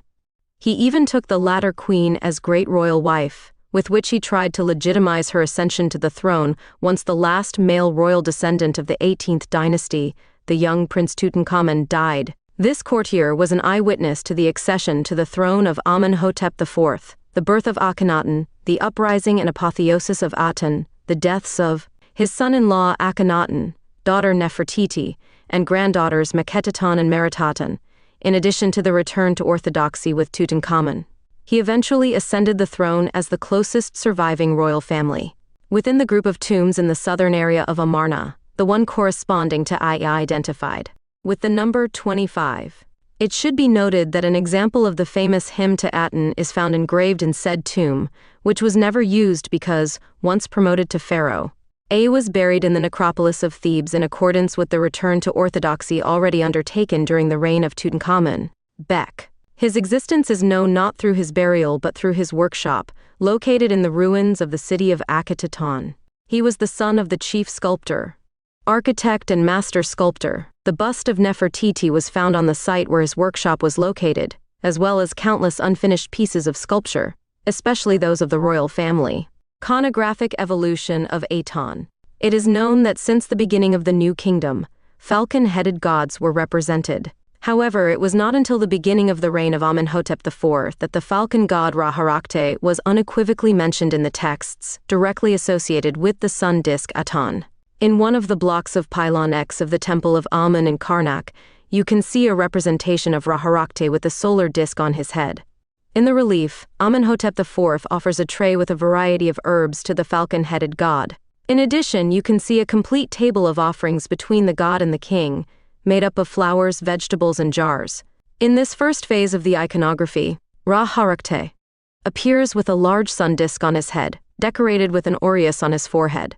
The use of traditional symbols of power such as the W3S scepter and the clothing adorned with the uraeus evidences the connection of Ra-Harakte with royal power and the figure of the king. Although the falcon-headed god was a prominent figure in this period, he was not the only one invoked or worshipped. In some of the reliefs of the time, the falcon god appears associated with other gods such as Atum and Hathor, as can be seen in the tomb of Kuruif, with Amun and Khonsu, as in the tomb of Ramose, or with Osiris, Anubis and Amun, as depicted on the statue of an officer now in the Brooklyn Museum. In Kuruif's tomb and in the Berlin 2072 block, Ra-Harakte is referred to as the Great Lord, Lord of the Heavens. In the statue at the Brooklyn Museum, he is called Ra-Harakte, the primordial creator of all that he is. On the stela of Beck, the chief sculptor, this god is described as the living solar disk Aton, illuminating the earth with its beauty. 28. On the Amun-Mose stele of Heliopolis, he is mentioned as Ra-Harakte Atum, the Lord of the Two Lands, the Heliopolitan, the great sun disk, Aton, the bright-faced, the great god, Lord of the Heavens. Finally, he is named as the august god of the primordial moment. From the mentioned representations and the epithets used, it can be affirmed that at the beginning of the reign of Amenhotep IV, the solar disk acquired at least three characteristics of its own: 1, a creative nature; 2, a primordial existence; and 3, a relationship with sunlight. However, these scenes and accompanying texts also indicate that offerings destined for the sun disk are placed on the offering tables of Ra, and that Amenhotep IV, the king of Upper and Lower Egypt, Neferkeper, Ra, Wa and Ra, he hands them over to his father Ra. This suggests that, although the sun disk acquired certain characteristics of its own, it was still considered a manifestation of Ra, who was an extremely important god in the Egyptian pantheon, and a figure of great importance to royalty. It is true that Amenhotep IV tried to identify himself with Ra-Harakte and achieve a kind of divinity on earth. However, the evidence suggests that this attempt was unsuccessful. Despite representations and epithets linking him to the falcon god, Amenhotep IV failed to be considered an incarnation of Ra-Harakte, or a god on earth. In fact, during his reign, there was strong opposition to his religious reforms and his attempt to impose the cult of the Aten. After his death, his name was expunged from the records, and an effort was made to erase his memory from Egyptian history. During year 2 of the reign of Amenhotep IV, there is a closer rapprochement between the anthropomorphic god and the king. In this year, Amenhotep IV himself began to use the epithet of the falcon god, he who rises on the horizon, while on some occasions a room in his palace which was destined for the celebration of the royal jubilee was called the castle of the one that rises on the horizon. This rapprochement between the king and Ra-Harakte is corroborated by representations of the falcon god who, like the future Akhenaton, is represented with a bulging belly in the Amarnian style. The scenes and epithets of the first 2 years reflect that Amenhotep IV's purpose was to achieve an identification with Ra-Harakte. However, we believe that his attempt to become regarded as an earth projection of the god himself was unsuccessful. It is interesting to observe how the cult of Aton evolved from the representation of an anthropomorphic god towards an abstract symbol of greater universality. This evolution is reflected in the iconography used in the Karnak blocks, where a transition is observed from the representation of the falcon-headed god Ra-Harakte to the use of 2 cartouches with the name of the god Aton. The representation of the solar disk with 2 uraeus and symbols of life suspended in the air suggests an idea of unity and life, which does not depend on an anthropomorphic image, but on an abstract symbol. This idea of unity and life became a key concept in the theology of the cult of Aton, which promoted the idea that all living things and nature in general emanated from the divine energy contained in the solar disk. In conclusion, the iconographic evolution of the cult of Aton reflects a transformation from an anthropomorphic image to an abstract symbol of greater universality, which conveyed an idea of unity and life. This change in the representation of the god Aton also reflects a change in the religious conception of the Egyptian people, who sought a greater connection with divine energy and an idea of unity that transcended traditional anthropomorphic images. Until the 3rd year of his reign, the name of the god Aton lives Ra-Harakte, he who rises on the horizon, in his name of Shu, who is Aton, was inscribed on columns, and only at the end of this year, and at beginning of the next 2 cartridges begin to be used. From year 5 of the reign of Amenhotep IV, the scenes depicted in the tombs of high officials, first in Thebes and then in Amarna, show further iconographic development in the search for an abstract image for this god. In this last iconographic stage, some significant changes from the artistic point of view can be seen. The image of the falcon-headed man with the sun disk is replaced by that of a sun disk with a series of long arms ending in hands. The great innovation of the new iconography are the rays of the sun in the shape of arms. In Amarnian art, these arms perform 3 functions. 1, they provide life and prosperity to the officiant of a celebration. 2, they protect the king and the uraeus from him. And 3, they take possession of the offerings destined for the god. The hands of the lightning god Aton usually hold 2 symbols, the NH and the scepter W3S, which represent the life, prosperity, and dominion bestowed on the king. These are not always directed towards the face of the king or queen. In some scenes, the arms that support them descend to the waist of the royal figure and surround it as a sign of protection. The protection of the king and queen by the arms of the god once again symbolize the close union established between the king and queen and the god Aton. However, we believe that the approximation between both worlds, the divine and the earthly, is mutual. On the one hand, by extending his arms and protecting the king, the god wishes to reach the earthly world and the temporal domain of the king, as confirmed by the use of royal cartouches. For his part, the king himself appears represented caressing the cartouches of the god, as a sign of adoration. On the other hand, the disc bears only 1 uraeus, which is placed on it and not suspended like the double uraeus of the earliest representations. The fixation of the uraeus on the upper part of the disc symbolizes that the god Aton is empowered, that is, crowned, in his function as ruler of the world.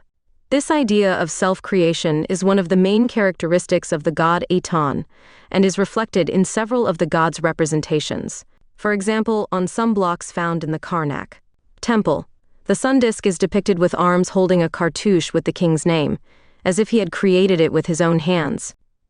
This idea of the self-creation of the god Aton becomes a metaphor for the creative power of the king on earth.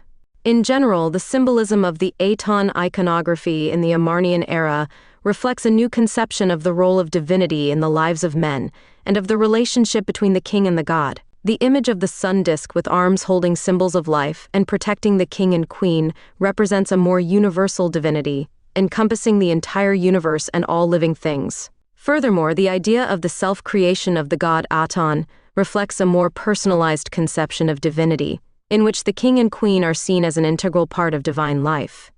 The political and religious changes made by Akhenaton in the reform of Amarna had negative effects on the stability of the Egyptian state. Political centralization and the exaltation of royal power weakened traditional power structures, which eventually led to a loss of territory and power by Egypt. Furthermore, the monotheism imposed by Akhenaton created a religious polarization within Egyptian society, which likely contributed to the fall of the dynasty. Despite the efforts of his successors to restore traditional religion and political stability, the damage had already been done, and Akhenaton's reign is generally regarded as a period of decline. Regarding the religious field, some of the innovations occurred from his 4th year of reign, in which the name of the god Aton, Ra-Harakte, the one who rises on the horizon, in his name of Shu, who is Aton, is inscribed within a cartouche similar to the one used by kings, a fact that shows that from this moment this god was treated as a ruler. Although the name of Aton still includes the names of Horus and Shu, the iconography of Aton undergoes some changes, since this god, until then represented under anthropomorphic and zoomorphic forms and associated with the falcon god, will now be represented as a solar disk, with rays that end in hands, which shows progress in the search for a more universal god. In the 6th year of his reign, the king changed his name Amenephis. Amun is satisfied to Akhenaton, the effective spirit of Aten, and Queen Nefertiti assumed, along with her name. The from Nefer Aten, fair of beauty in Aten. Some high court officials also changed their names to names containing the name of Aton, Atenhotep, Atenamhat, and Mekheteton. Changes in royal or individual names reflect the choice of Aton as the new state god. In the 6th year of Akhenaton's reign, the royal residence and capital was moved from Thebes in Upper Egypt to Akhetaton, Aten's horizon, in present-day Tel El Amarna, in Middle Egypt. The sources reveal that Akhenaton chose this site not only as his seat of government, but also as the residence and property of his god.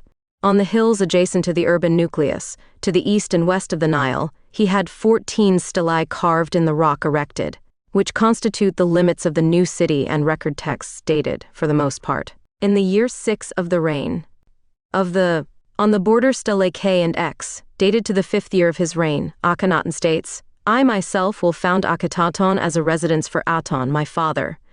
I will delimit Akheton on its south-northwest sides and this. The fact that the king himself affirmed his desire to found a city was not an innovative act, and neither was it that the court moved to a new place. Since this happened during the 12th dynasty when the city of Itawi was founded in Egypt, medium, as royal residence and capital without tradition, Akhenaton's innovation consisted in the particular way in which he carried out the founding rite, which makes this city the most pristine seat for a royalty of divine origin. On border stela Cis, it is stated that the king addressed Akhetaton on the 1st anniversary of his visit to the city, which His Majesty founded as a monument to Aton, according to the order of his father Aton. The territory is consecrated to the god Aton, so the gesture assumes the character, analogous to a divine foundation. Likewise, Akhenaton swears that, when they, the king, queen, and their daughter Meritaten die, whether in a city to the north, south, west, or east, they shall be carried away and buried in Akhetaton. In addition, he adds that, in Akhetaton, a necropolis will also be built for the Mnevis bull, the sacred animal of Ara that was worshipped mainly in Heliopolis, a provision that evidently reveals Akhenaton's relations with the Heliopolitan clergy and the return to the solar cult traditional. In short, the foundation of Akhetaton is an act of renewal, since, although the traditional solar cult of the Old Kingdom is returned, the forms of that cult are renewed in terms of their symbolic and theological expressions. The name of the city, Akhenaton, the horizon of Aton is written without the determinative of city. This is probably because Akhenaton had no past and was not a traditional city NIWT.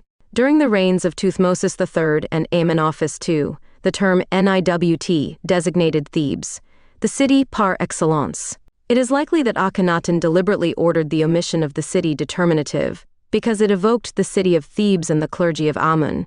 Another explanation could be that one of the two terms used to name the city Akhet, the horizon, was used during the New Kingdom to designate the temples of the gods, and therefore that Akhenaton was not considered a city, but the temple of Aten. The delimitation of Akhenaton, by means of border stellae, reflects the sacred and inviolable character of the city and symbolizes the universality of Atonism. In short, the two explanations are valid and complement each other, since Akhenaton avoided any compromise with Thebes and the Ammonian clergy, and founded Akhenaton as a sacred place for Aton, and not for men. During the 6th year of his reign, Akhenaton celebrated his and the Aten's first jubilee, thus emphasizing the fact that he and his god had ruled together.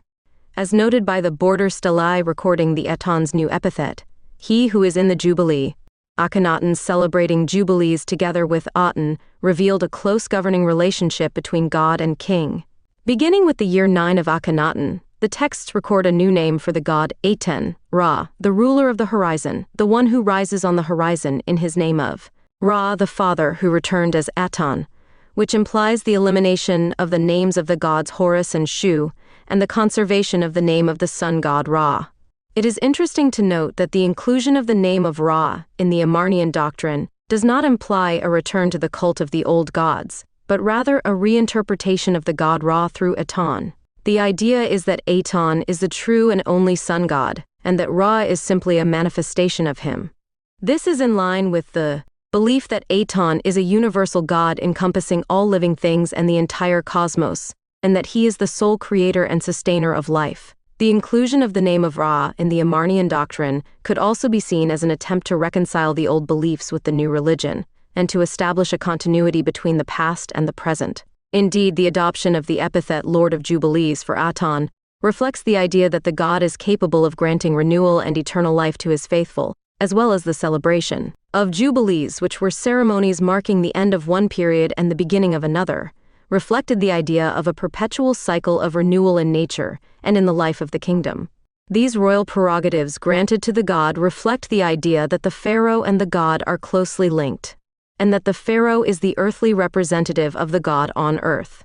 Indeed, the cult of Aton in the Amarnian religion was characterized by its simplicity and its focus on nature and creation. Hymns to the Aton were poetic, describing the beauty and glory of the sun and its role in the creation of the world and in sustaining life. The figure of the pharaoh had a central role in the cult, as a mediator between the Aton and the Egyptian people, and as the only one who could perform the offerings and ritual ceremonies on behalf of the people. Additionally, the Amarnian religion promoted equality between men and women, and it is believed that Nefertiti may have played an important role in promoting this idea.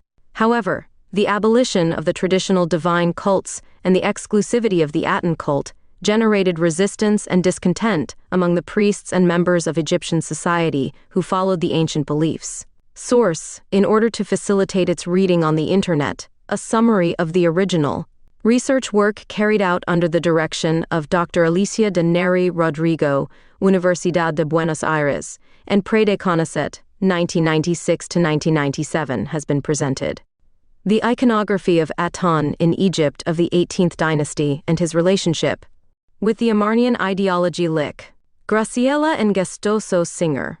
www.transaxiana.org/0106/gestosoiconografia.http. During the Amarna period, there was a major pandemic that was probably caused by the bubonic plague, polio, or influenza. This pandemic originated in Egypt and spread throughout the Mediterranean Levant, claiming the lives of many notable people, including the Hittite king Suppiluliuma I.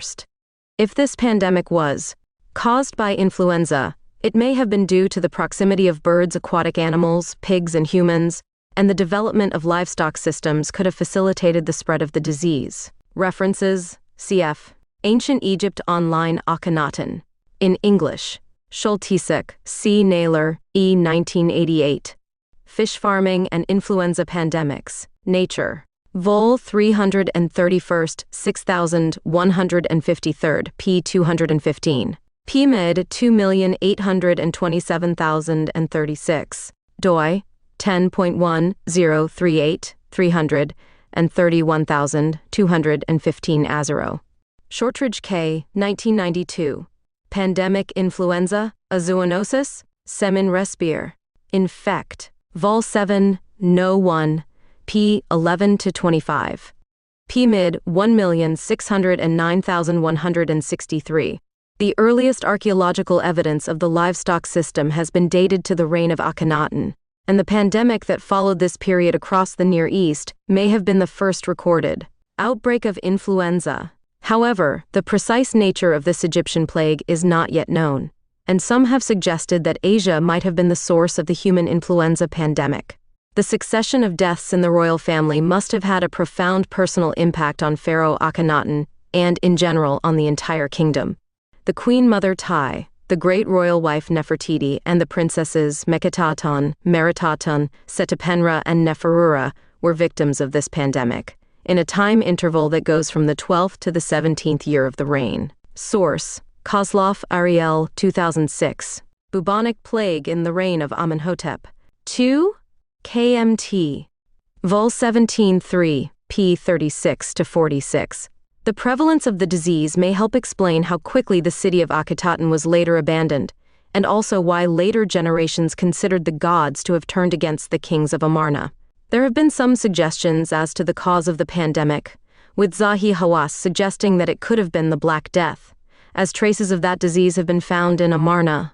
Ariel Kozlov, for her part, has argued that the epidemic was caused by a bubonic plague along with a polio epidemic. However, her argument has been refuted because she ignores the evidence that diseases are less virulent the longer they are present in the human population. Tuberculosis. Akhenaton, son of the sun, as demonstrated with syphilis, and source: Kozlov Ariel 2006.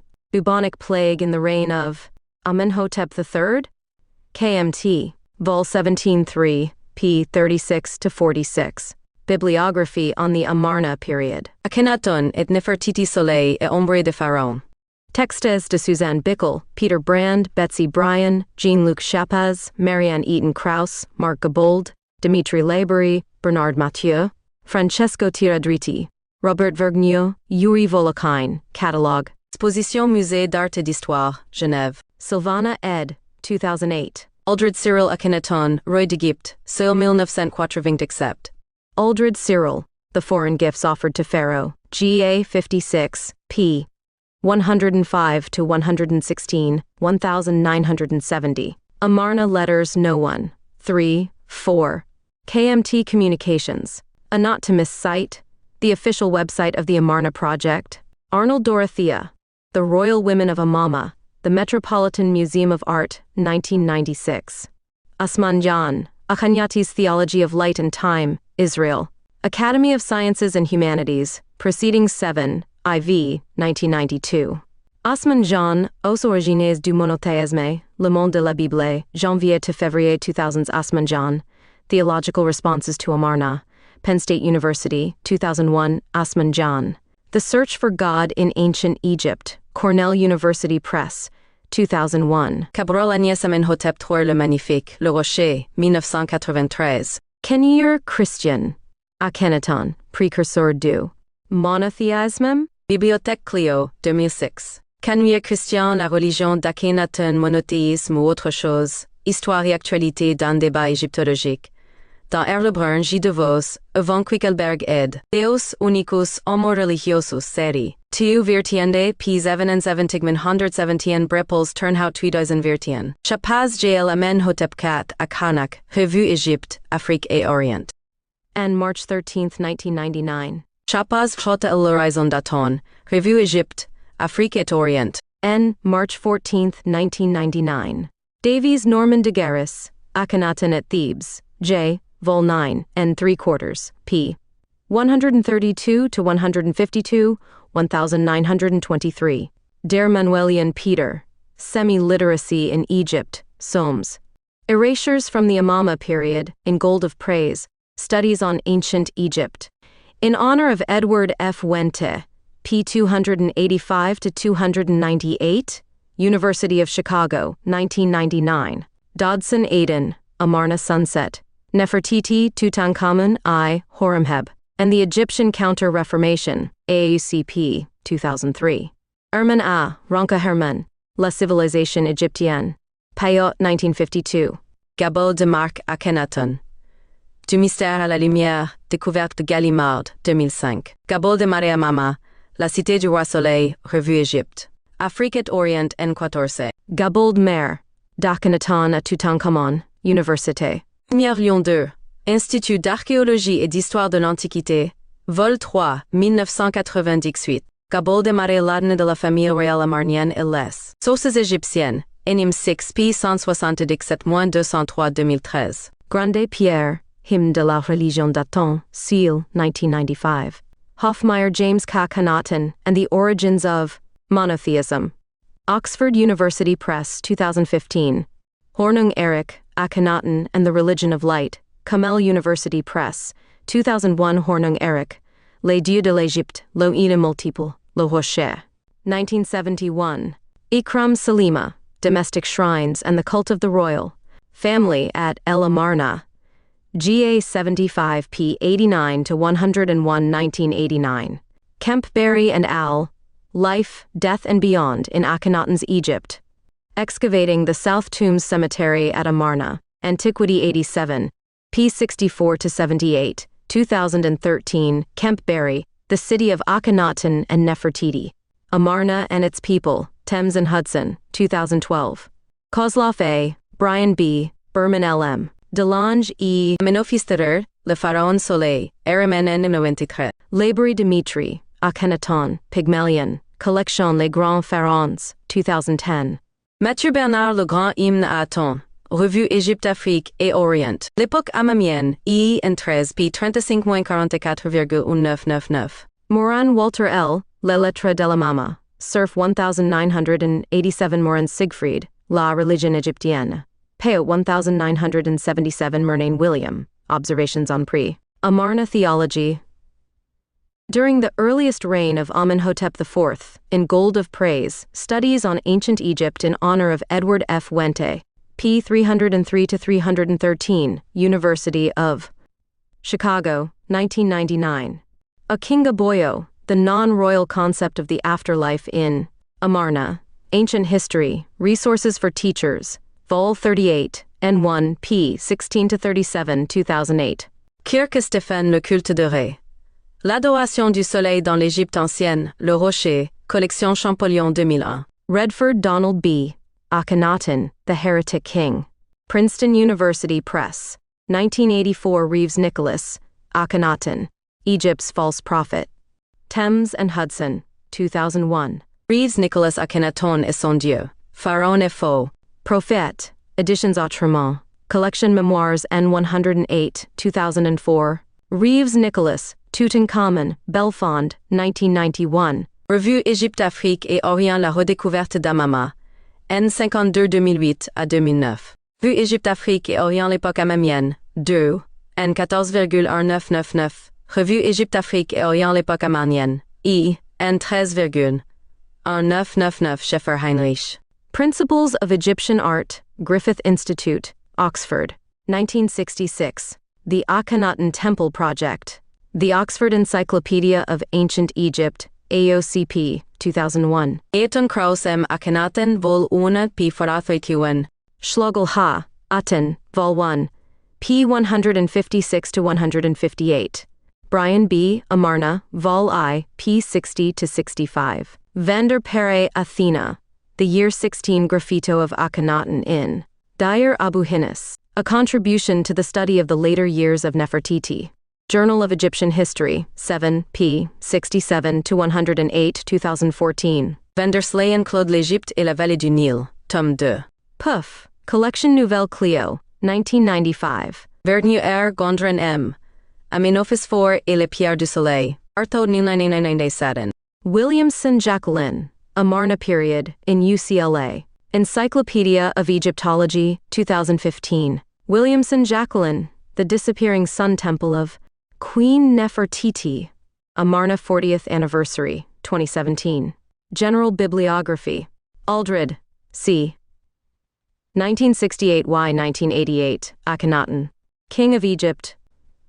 Londres. Badawi A. 1962. The Symbolism of the Temples of Amarna greater than, Zas 87th pp. 77-95. Berman ed. 1990. The Art of Amenhotep III. Art. Historical Analysis. Cleveland. Bernhard K. 1969, Amenophis 4 and Psalm. 104th greater than, Mio 15, pp. Borchardt L. 1980, Die Wohnhäuser in Tel El, Amarna, Berlin. Brian M. B. 1984. The Reign of Thutmose IV. Baltimore, I. Londres. Cooney J. 1965, Amarna Reliefs from Hermopolis, Nueva York. Crocker P. 1985. Status Symbols in the Architecture of El Amarna, GS 71, pp. 52-65. Davis N. 1903-8, The Rocks Tombs of El Amarna, Londres. Hari R. 1985, New Kingdom. Amarna, period. Leiden. Janssen J. 1983, El Amarna as a Residential. City, Bior 40, pp. 273-288. Kemp B. 1977, The City of El Amarna as a Source, for the Study of Urban Society in Ancient Egypt. World Archaeology I, pp. 123-39. 1981, The Character of the South Suburb at Tel El Amarna greater than, M-Dog 113 pp. 81-97, 1985-89, Amarna Reports, 5 vols, Londres. 1989, Ancient Egypt, Anatomy of a Civilization, Londres, Kozlov. Et Ali 1922, Egypt's Dazzling Sun, Amenhotep III and His World. Cleveland, Crumpton J. 1981, Le Décret de Horemheb, Bruxelles. Leprohon, R. 1985, The Reign of Akhenaton Seen. Throughout the later royal decrees greater than, Ifau pp. 93-103. Martin G. 1976 Y. 1989. The Royal Tomb at El Amarna, Londres, 2 vols. Murname W. 1977, Ancient Egyptian Corrigencies. Chicago, Sayok, 40. Nenliguri, J. et Ali, 1923-51, The City of Akhenaton. Londres, 3 vols. Redford D. 1966, History and Chronology of 18th Dynasty. Toronto, 1984. Akhenaton, The Heretic King. Princeton. Russman, 1990, The Egyptian Sculpture at Cairo and Luxor. Londres. Sadiq I. 1988, Popular Religion in New Kingdom. Hab 33. Samson J. 1989, Nefertiti and Cleopatra. Londres. Schulman A. 1979, The Nubian Campaign of Amenophis IV. L'Egyptologie in 1979. Paris. Smith H. 1976, The Fortress of Buhen. Londres. Taufik S. 1972-88. Aton Studies. Siete Estudios. Publicados en Matic. Tobin V. 1986, Mythic Symbolism in the Amarna. Religion, JC 16, pp. 5-18. Wells R. 1989, The Amarna MSK Boundary Stele. Date, Sac 16, pp. 289-327. Bibliography on Universal Symbology. Arquitectura, los 10 libros de arquitectura Vitruvio Polión. Traducción de Don Joseph Ortiz y Sans Imprenta Real, año 1787. Adam Alsuch Boardman. Historia Ilustrada de los OVNIs Editorial Zorro Rojo. 2021 ISBN 978-84-123143 1-1. El Libro Egipcio de los Muertos. Traducción de Wallace, Budge Editorial, Kier Buenos Aires, ISBN 13-9,788,417,030,506. Palladio, Andrea, Los 4 libros de arquitectura, traducción de Don Joseph Ortiz y Sans Imprenta Real, año 1799. El sueño de Polífilo, Hipnerotomaquia Polifili. Francesco Colonna, Venecia, 1499. Dios de la confusión, un estudio sobre su rol en la mitología y religión egipcia, Henk Tevel de Leiden y J. Brill, 1977. Hermann Hesse, Damien. Historia de la Juventud de Émile Sinclair, 1919. Charles William King, Los Gnósticos y sus remanentes, 1887. Vitruvio, el gran arquitecto de la antigüedad greco-romana, Francesco Pallotti, 1944. Editorial Clot, Buenos Aires. Símbolo y arquetipo, estudio del significado de la existencia, Martin Lings. Sofía Perennis, editor, José J. J. Olaneta, ISBN 7884 9716-6. Giordano Bruno de la Causa, Principio y Uno. 1584, ISBN 9,500,397,773. Editorial Losada. Michael Meyer, La Fuga de Atalanta, 1617. Editorial, Atalanta, ISBN 9,788,494,523,113. My Fuga, 1000. Francis Bacon, Teoria del Cielo, Descriptio Globi Intellectualis y Tema Coeli, 1612. El Asno de Oro de Lucio Apuleo Siglo I. Las Metamorfosis Pluvio Video Siglo Fis, de Mysteris Aegyptiorum Hamblico, Siglo III. Digital references and blogs of interest. Wikipedia.com http n.wikipedia.org/wiki/internet. Vitrum specialized in Vitruvian topics. www.arcweb.com/vitrum/index.asp. Amentet Neferet, on the visual language of Egypt, amentetneferet.wordpress.com. Bible Wheel, Gematria of Greek and Hebrew words, www.biblewheel.com/wheel/wheel.php. Keystone the Creative Word, by Per Sanchez Fer Caputanguli.blogspot.com.ar. Hebrew for Christians, Texts and History of Letters, www.hebrew4christians.com/index.html. Architecture, Classic Architecture, Texts. Architectura.cesr.univtors.fr/trait/index.asp. Param equal to n. Word etymology, etymologias.dechile.net. On the liberal arts, La Formula delapiz.wordpress.com/tag/circle. About Egyptian gods. www.egyptologia.org/mytologia/pantheon. Min, H.M. www.egyptologia.org/mytologia/leyendas. Creacionra. On symbolic architecture, www.arcweb.com/arco/arco2.asp. On Vitruvian themes, the myth of the founding city, www.arcweb.com/vitrum/rito.asp. About squaring the circle, http puimac.metem.unam.mex. Puimaco quadratura. HTML, index.html, bibliography, ancient myths. Vitruvius Polion. Marco, 2009. The 10 Architecture Books. With a prologue by D. Rodriguez, Vitruvio y la piel del clasicismo, pp. 11-51. Madrid, Editorial Alliance. ISBN 9788420671338. Architecture, Books I Ver.